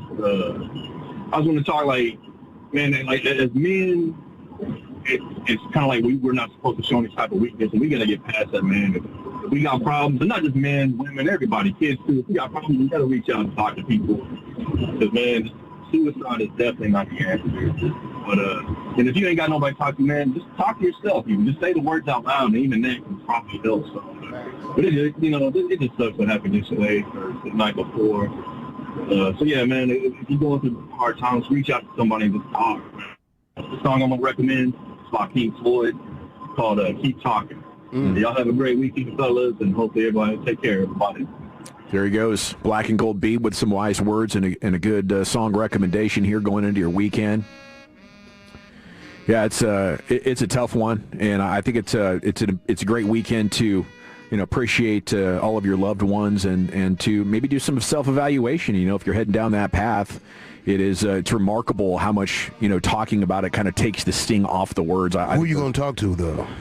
You got to find somebody you can trust and talk to that's really going to listen to you and not just want to hear your business so they can go run off and tell somebody else. Yeah. You can't talk to your old lady. At least I can. No, I can't be weak about it. Oh, I'm having a bad day at work. She's like, oh. Yeah. What's up, man? Man up, bro. Softy. Yeah, what's going on with you? Yeah. I've always thought it should be pronounced Yingling, by the way. Yeah. Yingling. Yeah. I think maybe you got the wrong vowels in there, but it's been Yingling for a long time. I was going to say that, it can be really hard because I think as guys, the older we get, we have close friends when we're younger. By the time we're out of our 20s and especially 30s, it's like, who really has the time to care for what I'm saying? Yeah. You know what I'm saying? Like, they got their own busy life. We're so stressed out and trying to accomplish that, so I think that's great advice, Lucius. Like, who do you go to? And that's why professionals, I think, are so valuable, because you don't want to seem vulnerable. No. And I think that's like an objective fact about our world, at least our country as men. I don't think the woman in your life is going to have a high degree of tolerance or respect for it. Nah, not at all. Can't tell you're having a bad day, bro. What? No. What are you talking about? Yeah, I think that's why church can be very important. Yeah. Very, bro. You find a lot of people there that are maybe more sympathetic or more dialed into the existential struggles that we have. Lucius, who's next? Let's go to Tolo Shea. Tolo Shea. What are you drinking? What are you thinking, bro? Hey, what's happening, fellas? I am on my way home on 75, drinking that high-quality H2O, and man, I got two quick things. The one, I think it was something that when Matt Rule was giving his press conference, and he was telling his guys, "Hey, man, whenever you go to the cafeteria, you sit down to eat lunch, take those headphones off and check on your brother." It may be sometimes difficult to find someone to talk to and really pour out all your emotions, but man, I really feel like I grew up playing team sports, and you go and check on a brother, man, and sometimes that can pick somebody up that's really having a bad day, just to kind of know that, hey, somebody just genuinely cares about my well-being and how I'm doing, and you can really sense that brotherhood. Man, second thing, Nico Harrison. I am a lifelong Mavs fan, and Nico, how dare you rob this city and this fan base of Luka Doncic a year after we went to the Western Conference Finals? It almost makes you forget about that Cuban blew the team up after the 2011 title and failed to put any more better supporting cast around Dirk. Nico, how dare you rob this fan base of almost the second coming of the Dirk Nowitzki? Everything was just so bright. Everything was so looking forward, step up. I almost think, like you guys said yesterday, take the team somewhere else, give us a couple of years, we'll find another franchise. But, just a total fail on GM, ownership, altogether, all of it, all the way around. Thank you, Tolo Shea. That opens the line at 877-881-1053. Yeah, the Matt Rule stuff was amazing.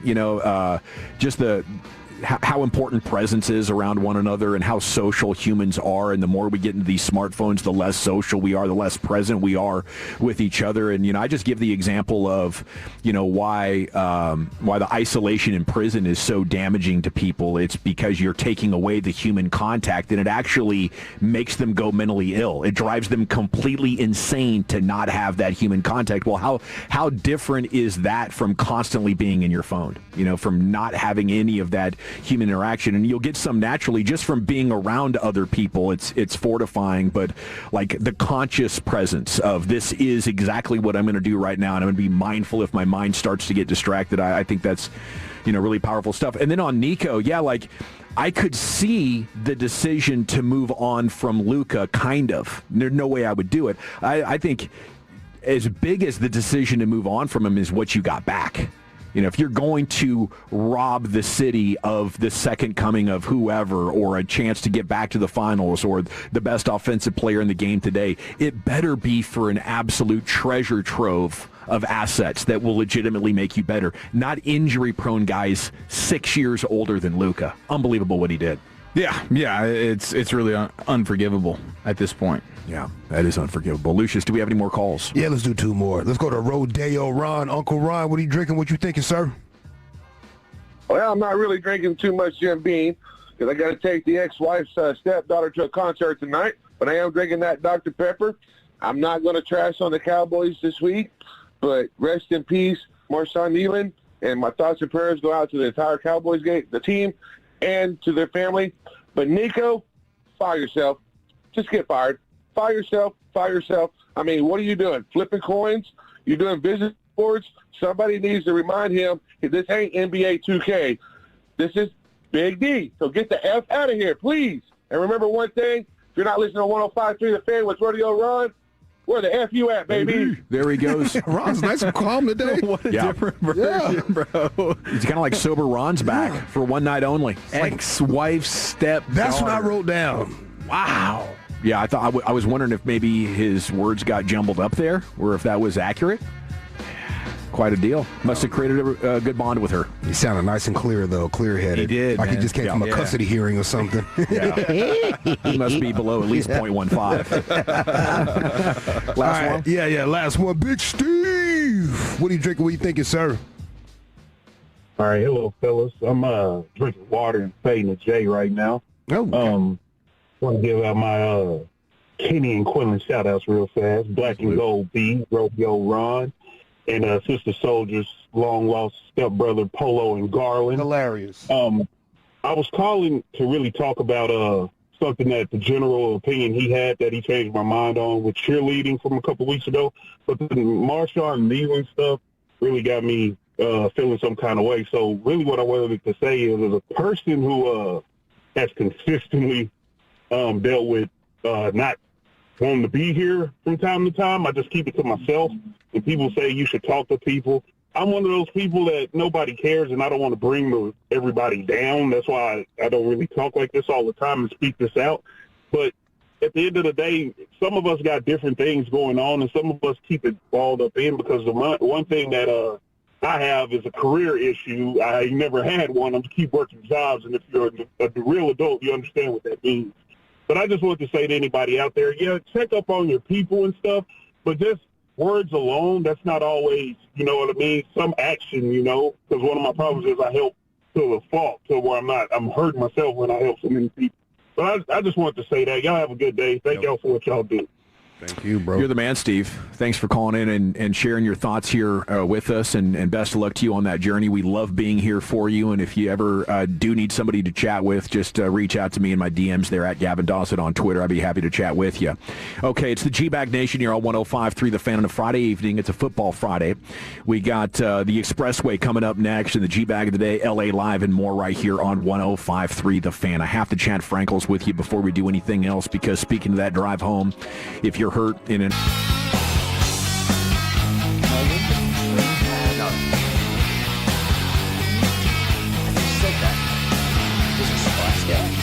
Doesn't sound right. What's the cell phone called?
Nation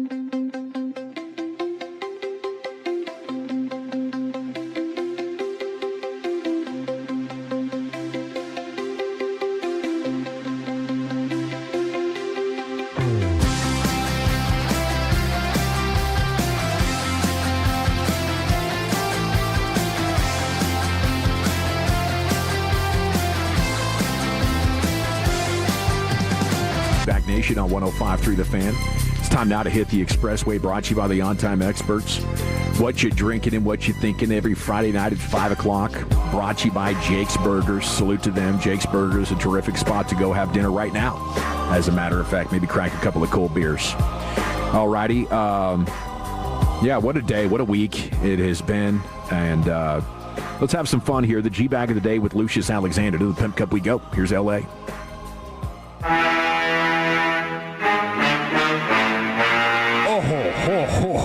There we go. Hey, G-Bag of the Day. We do it every weekday on the Fan, 5:30. You heard me? It's Friday, baby. We made it. We made it. If you see anything over the weekend you think I should be playing for the next week, you might want to hear it Monday, some Toxic Tuesday stuff, whatever. Hit me up at Lucky Lucius P. That is Lucious on all social media platforms. Or you can find us at G-Bag Nation on Twitter, right there in the bio, all of our handles. Send all your hate mail there too, okay? All right, now I made a mistake. Made a mistake earlier. Ooh. I had RJ Choppy as our winner. Yeah. But yeah, I got corrected in my DMs. I got corrected. Shout out to the Tolos, man. Thank you for riding with us. A Tolo caller named Chief. He called into the night show. He says he wants to hear only sports stuff on this station. Chief, where are you calling from? Chief's calling from Arlington. Okay, what you got, Chief, in Arlington? Well, tell you guys you do a fantastic job. I tune into the station to hear about sports. I don't want to hear about what your kid did at the fair. I don't want to hear about your date. You guys talk about sports. I appreciate that. And I like the fact that you have great opinions, great ideas, and you kind of get things stirred up, which is awesome. I would like to hear more about college sports, about the Longhorns, the Aggies, and stuff like that. But, guys, you talk sports. I appreciate it. Okay. So you've never heard us talk non-sports stuff here on the show? I do. You just don't do it like the rest of the morning show is horrible. and the noon guys are the worst. Okay. Jeez. Even worse than I'll horrible. tell you what. Yeah. Well,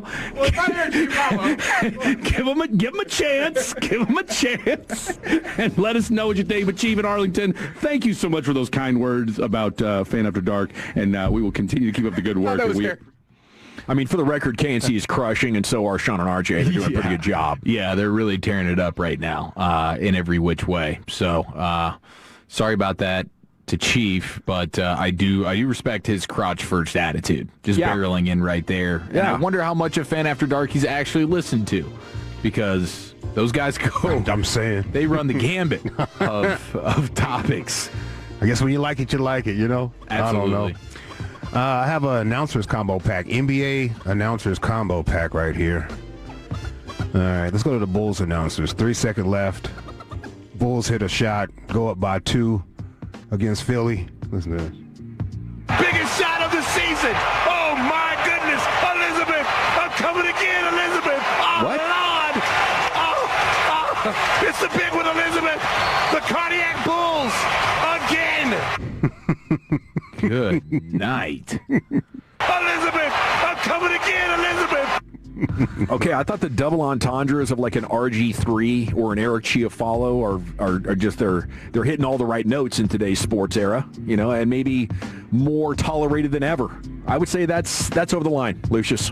Yeah, let's fire this guy. Like that. Shout out to Red Fox on that one. Can't be saying that kind of stuff on. This is a wholesome sports entertainment. Coming, Elizabeth. Wow. You kidding me? Man, the Red Fox story is so crazy because, you know, he used to always do that fake heart attack or whatever. That's part of his bit. Yeah. Fam did that on a set of a TV show and died for real. Everybody thought he was faking. Oh, no way. Everybody thought it was the bit again. Oh, I see. Oh, my gosh. Imagine that.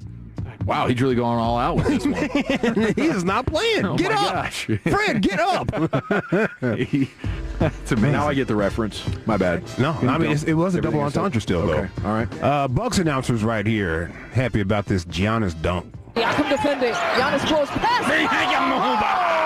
Oh, race it to the rafters. What did he say? Is this an NBA Philippines call? What did he say? Hold on, let me get this back again. Oh, I hate out his mouse. Okay, here we go. Siakam defending. Giannis throws pass. Oh, race it to the rafters. Mecca lecca ha, mecca honey ho. I want more of this guy. Yeah. Something to it. Boom, boom, ba-dee, ba-da-ba-doo-ba-ba. How about this one? Boston College coach Bill O'Brien. Boss man Spittle sent me this. Oh, yeah, he got fired up. Yeah, he got fired up at a reporter. Got a little feisty. Coach, wondering, do you have a message to the fans? Obviously losing to Notre Dame Catholic school rival, 1-8 now in the season BC. I've heard from a lot of fans that are just really. Yeah, I'm really glad. You know, I'm glad you're down. I'm not down. Nobody's down. We're fighting. We're competing. You know, it's the second year of this program, Mike. You always come in here with these down questions. Mike. Like you show up like once a month or something like that. You come in here with these down questions. I'm not down. I don't know what year you graduated from BC, but this is a program that we're building. Okay. Nobody here's down. We're positive. We're going to show up and play our asses off against SMU. You can go out there in your dark, clouded world or whatever it is and do what you want to do. We're not down. The sun is up and we're fighting. That's my message to the fans. What's up, Trevor? How you doing? That's a beautiful finish right there. Yeah. What a great crescendo. What's up, Trevor? What's up, Trevor? We're not down, Mike. Tired of you. Definitely not stressed out or triggered. We're definitely not stressed out or down, Mike. Can't you tell how happy I am right now? And confident? Let's see. I'm going to do one more. He's going to do one more. Let's see. It's either going to be Chris Long's podcast or the NBA crew talking about. We can do that later. Let's do this Chris Long podcast because it's an NFL weekend. Chris Long's podcast, The Green Light. Commanders fan called in with some scouting tips if you're playing against the Commanders. Oh, phone lines. Locals are calling. Let's do it. Hey, Chris, I don't have a Twitter handle, but calling to you this morning from Minnesota. I am a huge Washington fan. If you're playing the Commanders, would you think about employing a strategy where you intentionally cheat on first down? So in other words, if I were scouting them, I'd say, hey, everybody hold on first down. If it doesn't get called, it's great. We got a good chance to get a chunk play here. You know, maybe block a guy in the back, grab a face mask, you know, pull him to the ground to create a hole for a running back. What I would say is I say, guys, we are going to cheat every first down. Because if it gets to 2nd and 25, it's an automatic 50-yard play every time. 2nd and long is the greatest opportunity to move off against this defense that I've ever seen in the history of the NFL. 2nd and 25, write it down. 30 yards, 40 yards, every time. Why? Let me know what you think about that. That is awesome. Excellent bit there from the caller on the Chris Long podcast. That's incredible. Dan Quinn not having a good second year there in Washington. It's interesting. No, things are getting bad on him. That's a great call. That is. And it applies to the Cowboys as well. And that's all you can do at this point for the Cowboys season. Yes, it is. It's incredible how, I don't know what the down and distance is for this Cowboys team, at least the team that pulled into the bye week. I feel like 2nd and 20 chances are still greater than 50% they're going to get a new set of downs. Yeah. Oh, yeah. 3rd and 16, Jacoby Brissett, he's got a guy wide open. No problem. I always bet the over on the Dallas Cowboys. Whoever they're playing against, get that quarterback. He's going to get his numbers. That receiver might get his numbers. Everybody's going to get their numbers against the Cowboys for some reason. The best quarterback in the league is no longer Pat Mahomes or Josh Allen or Lamar Jackson. It's just whoever is playing the Cowboys. Well, that could be a possible winner there, the Chris Long podcast. You got Boston College's Bill O'Brien that could be a winner as well. Texans fan can appreciate that one. Shout out to Bill O'Brien's butt chin, by the way. It's still just as dominant as ever. Well, I think Boston College 1-8. Maybe that's pretty. In year 2, it's over in college football. I don't think you have more than 3 years in this era. Yeah. They used to give you a full recruiting class. Now you have the portal. You have name, image, likeness. If you can't win, it's time to go find somebody else. The Giannis dunk call is worthy as well. It's going to be sad to say goodbye to 4 of these. The Bulls game winner Elizabeth got the warning. And, of course, our champ, the Tolo caller named Chief, said the morning show is horrible and the midday is the worst. I really couldn't believe when you and Brian voted for that yesterday. I did not vote for that yesterday. I don't know who to vote for, Lucius. Help me out here. I'm going with the Chris Long podcast caller. Samesies. All right. It is. I don't need to vote. I'll vote for the Giannis dunk call. I thought that was outstanding by a score of 2-1. And your new G-Bag of the Day champion is the caller into the Chris Long podcast. Having a great night here. Salute to Jake's Burgers for sponsoring What You Drinking and What You Thinking every Friday night at 5 o'clock here on The Fan. Go get yourself a burger and a cold beer right now. Jake's Burgers, lots of locations around DFW. Are swinging for a cause. High bids at $2,200 from Brian. And we still do have, an hour and about 15 minutes to get in a bid. If you want to call in or text in, we can get you taken care of. But it's time to stay in the Pimp Cup. Here's Lucius in LA Live. Yeah. Hey, you ever reach back to like one of your old friends to see how they doing? Yeah. You ever get a good response? Yeah. Good for y'all, man. Every time I do that, they ask for money. Oh no. Yeah. Saw you on the radio, before you Lucius. go. Yeah. Before you go, dog. I was just a little short there. Boy, what are they asking for? A couple hundo? Yeah. They're asking for some monies, man. You're my guardian angel right now, Lucius. You called me at the perfect time. I only need $150. Yeah, that's all I need, fam. Glad you reached out. All right, it is a, what is this, a Feel Good Friday edition of LA Live, right to the great Rick James. Well, all right, you squares. Fire up this song, gonna get capital. It'll make you dance to some of everything. Everybody get high. I don't drink alcohol, but I'm the kind of sober where I've never had alcohol in my life, and that is not the kind of sobriety that people admire. If you stop drinking, people are very supportive, right? You tell people you don't drink anymore, and they're like, congrats, keep at it, good for you. I tell people I don't drink and I never have, and they're like, we should stop inviting you to stuff. People that don't drink are also weird about it. Sometimes if I'm at a party, I'll meet someone else that doesn't drink, and they'll try to make both of us feel better. They'll say, oh, we're not like all these other people, right? Because we don't need to drink to have fun. But the problem with that is that I am also not having fun. It's not the same, because you're saying that we don't need to go out and get drunk, and I'm saying we don't need to go out at all. Yeah! Friday, baby, feel good. This is LA Live for November 6th to November 7th, 2025. It's a Feel Good Friday here. People, we made it. Another week of 2025 in the books. A historic week, if you will. A historic week in so many ways. Now let's enjoy this weekend safely. All right, folks? Avoid the law dogs. Okay? Avoid the law dogs. Make them have a boring night. You don't want to interact with them tonight or anytime this weekend, fam. Mind your speeds. That means you can go too slow, too.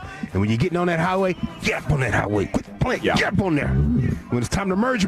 Do it like a zipper. Now, how about the high flyovers? I'm bringing it down to like 35, Lucius. I'm white-knuckling these things. I got headlights in my rearview mirror. Yeah, they're pushing you, too. I'm like, I'm sorry. It's as much as I can do right now. They're pushing. They're flashing, too. I feel like I'm cliff-hanging. Oh. Yeah, it's nerve-wracking out there, boys. Hey, mind your speeds. Don't drink and drive. Keep your emotions in check. Yeah. Keep your emotions in check. Something can happen to you, and you could be 100% in the right, but your emotions will make you crash out, and now you're wrong. Now everybody's wrong, so keep your emotions in check. I don't want to see you on Dallas, Texas TV or DFW scanner this weekend. And stay away from that gunplay. A lot of gunplay coming up. Stay away from that gunplay. Tis the season, too, so watch your back around here. Tis the season for that gunplay. In other words, do not crash out. Here's a weekend warning real quick. This weekend safety briefing. Do not add to the population. Do not subtract from the population. I'll be the one. Do not end up in the hospital, newspaper, or jail.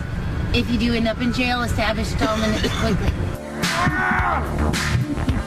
LA Live is sponsored by Greystone Roofing and Construction. That is greystone-roofing.com. On Fridays, I usually just empty out the folders so I can have a clean week next week. So that's what I'm going to do here for you, Flush it. Little X-Lax for the audio. That's all it is. I regret to inform you, fellas, that founder of the Guardian Angels, Curtis Sleewood, did not win his race to being the mayor of New York City. He did not win his race. He got beat by Mamdani? Is that how I say it? Yeah, he got beat. Mamdani got like over 50% of the votes. And then, your boy Sliwa came in third place, receiving approximately 7.1% of the votes. Dang. Sure wanted that guy to be the mayor of Gotham City. Respectable number. He fits Gotham City so Is much. That the Catman? That's the Catman. I've been shot and stabbed. That's the guy. Man. Anytime you talk about his life, he's going to just shoe in the fact that he's been shot by the mafia. It doesn't matter what the conversation is. One of the clips I had from Tuesday, Toxic Tuesday, I was talking about this guy. He had a solution for the rats. New York has a rat problem. It does. A lot of rats in giant New York. ones. Yeah. Carrying off slices of pizza. Yeah. Yeah. And mentoring turtles in the sewers. Yeah, so anyway, listen to how he tries to fix the rats. By the way, this guy has like 17 cats living in his New York City apartment. He says they're kind of feral. Wow. He said they're kind of feral. Just a little bit. Just a little bit. Don't have to worry about snakes. Not as feral as he is, but kind of feral. Listen to this, how he's going to fix it. So you mentioned that New York City is a big rat problem. What would you have done as mayor to stop that? Well, number one, I'm out there all the time, and I'm figuring out ways to spread cat colonies to prevent the growth of the population. First of all, how you spread cat colonies, bro? Just leave a couple of cats out there? I don't know, but this is the man for the job. This is the man for the job. This is a man with a plan right here. Let him cook for a second. About it, bro. Cat colonies. Rats, mice, and the rodents. Drowning rats, which is the most barbarian thing. Our mayor now, Eric Adams, he's proud. He drowns rats. Really? Like, what are you, right out of Clockwork Orange? That's like psychotic, right? That's torture. Yeah. And the best remedy, when the rats, the mice, or the rodents smell the cat, it won't come anywhere in proximity. And in fact, if a female rat is in proximity to a cat, and they smell the cat in the area, they get so traumatized that they abort all the fetuses. That's how powerful the presence of a cat is. Why must I be like that? You've just said a lot. But I just don't understand how the rats abort their own fetuses. Well, that I am not a... That's where he starts. This is where he starts getting the wobbles down the hill. He was rocking and rolling, man. He was cruising. I swear I saw this on Facebook one time. He said the wobbles down the hill. I can see that bike going. Come to my apartment. I'll show you about 1,000 rat fetuses. Man said he's going to set up cat colonies, bro. Hey, I don't know who's better, though, him or the interviewer, because she's trolling him the whole time. She's phenomenal. Yeah, she's loving it. Wonderful. Is this a series? We get more of this? This is content. It was a 20-minute interview they did with this guy. Crushed it. Man, I think a feral cat is actually more terrifying than a rat. Yeah, feral cats don't play. You'll be out there in the country, and someone will live at the gas station. They'll walk out from behind the dumpster with, like, one eye. Yeah. And I swear that cat could murder me, It's like a 4-month-old kitten at this point in its life. No, you were right, bro. They are scary animals. Striking fear into you at the gas pump. I don't even need gas. Yeah, we're good here, honey. The hills have eyes. They do that. Yeah. Boy, scary animals. You see a cat really get after a human, and it would be hard to really believe that you could, because it's so fast. And then they latch onto your leg. You ever see that cop dude that got his leg latched on by the Yeah, and it hurts like hell. They'll kick you in the face with their back legs. They'll spring off a couch and come wham, almost like a kangaroo. Yeah, they don't play. Shout out to cats, man. Good God. On Toxic Tuesday, I had this left over.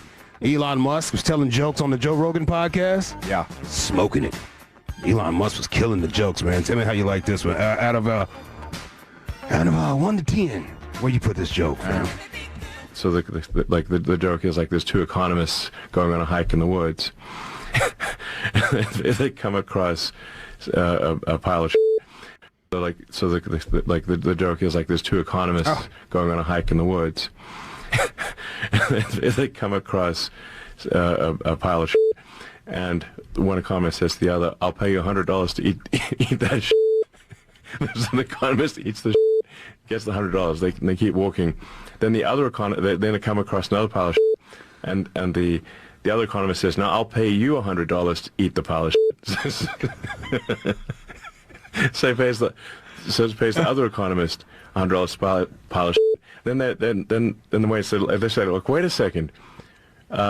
We both just ate a pile of shit, and we don't have any more extra money. Like we both, you just gave the $100 back to me, and we both ate a pile of shit. This doesn't make any sense." And they said, no, but think of the economy, because that's $200 of in the economy. That basically that measure eating shit would count as a job. Wow. Very profound, Elon. I guess that's that genius level comedy. The first pile of S that was being eaten was, there was some humor there, and then it just totally got away from him. He forgot it. Were they blowing down in there? Was it one of those deals where he's riffing on something? Nah, he was focused this time. Tesla stock crashing. He was focused this time. He's trying to get that trillion. Yeah. So you can't smoke on Joe right now.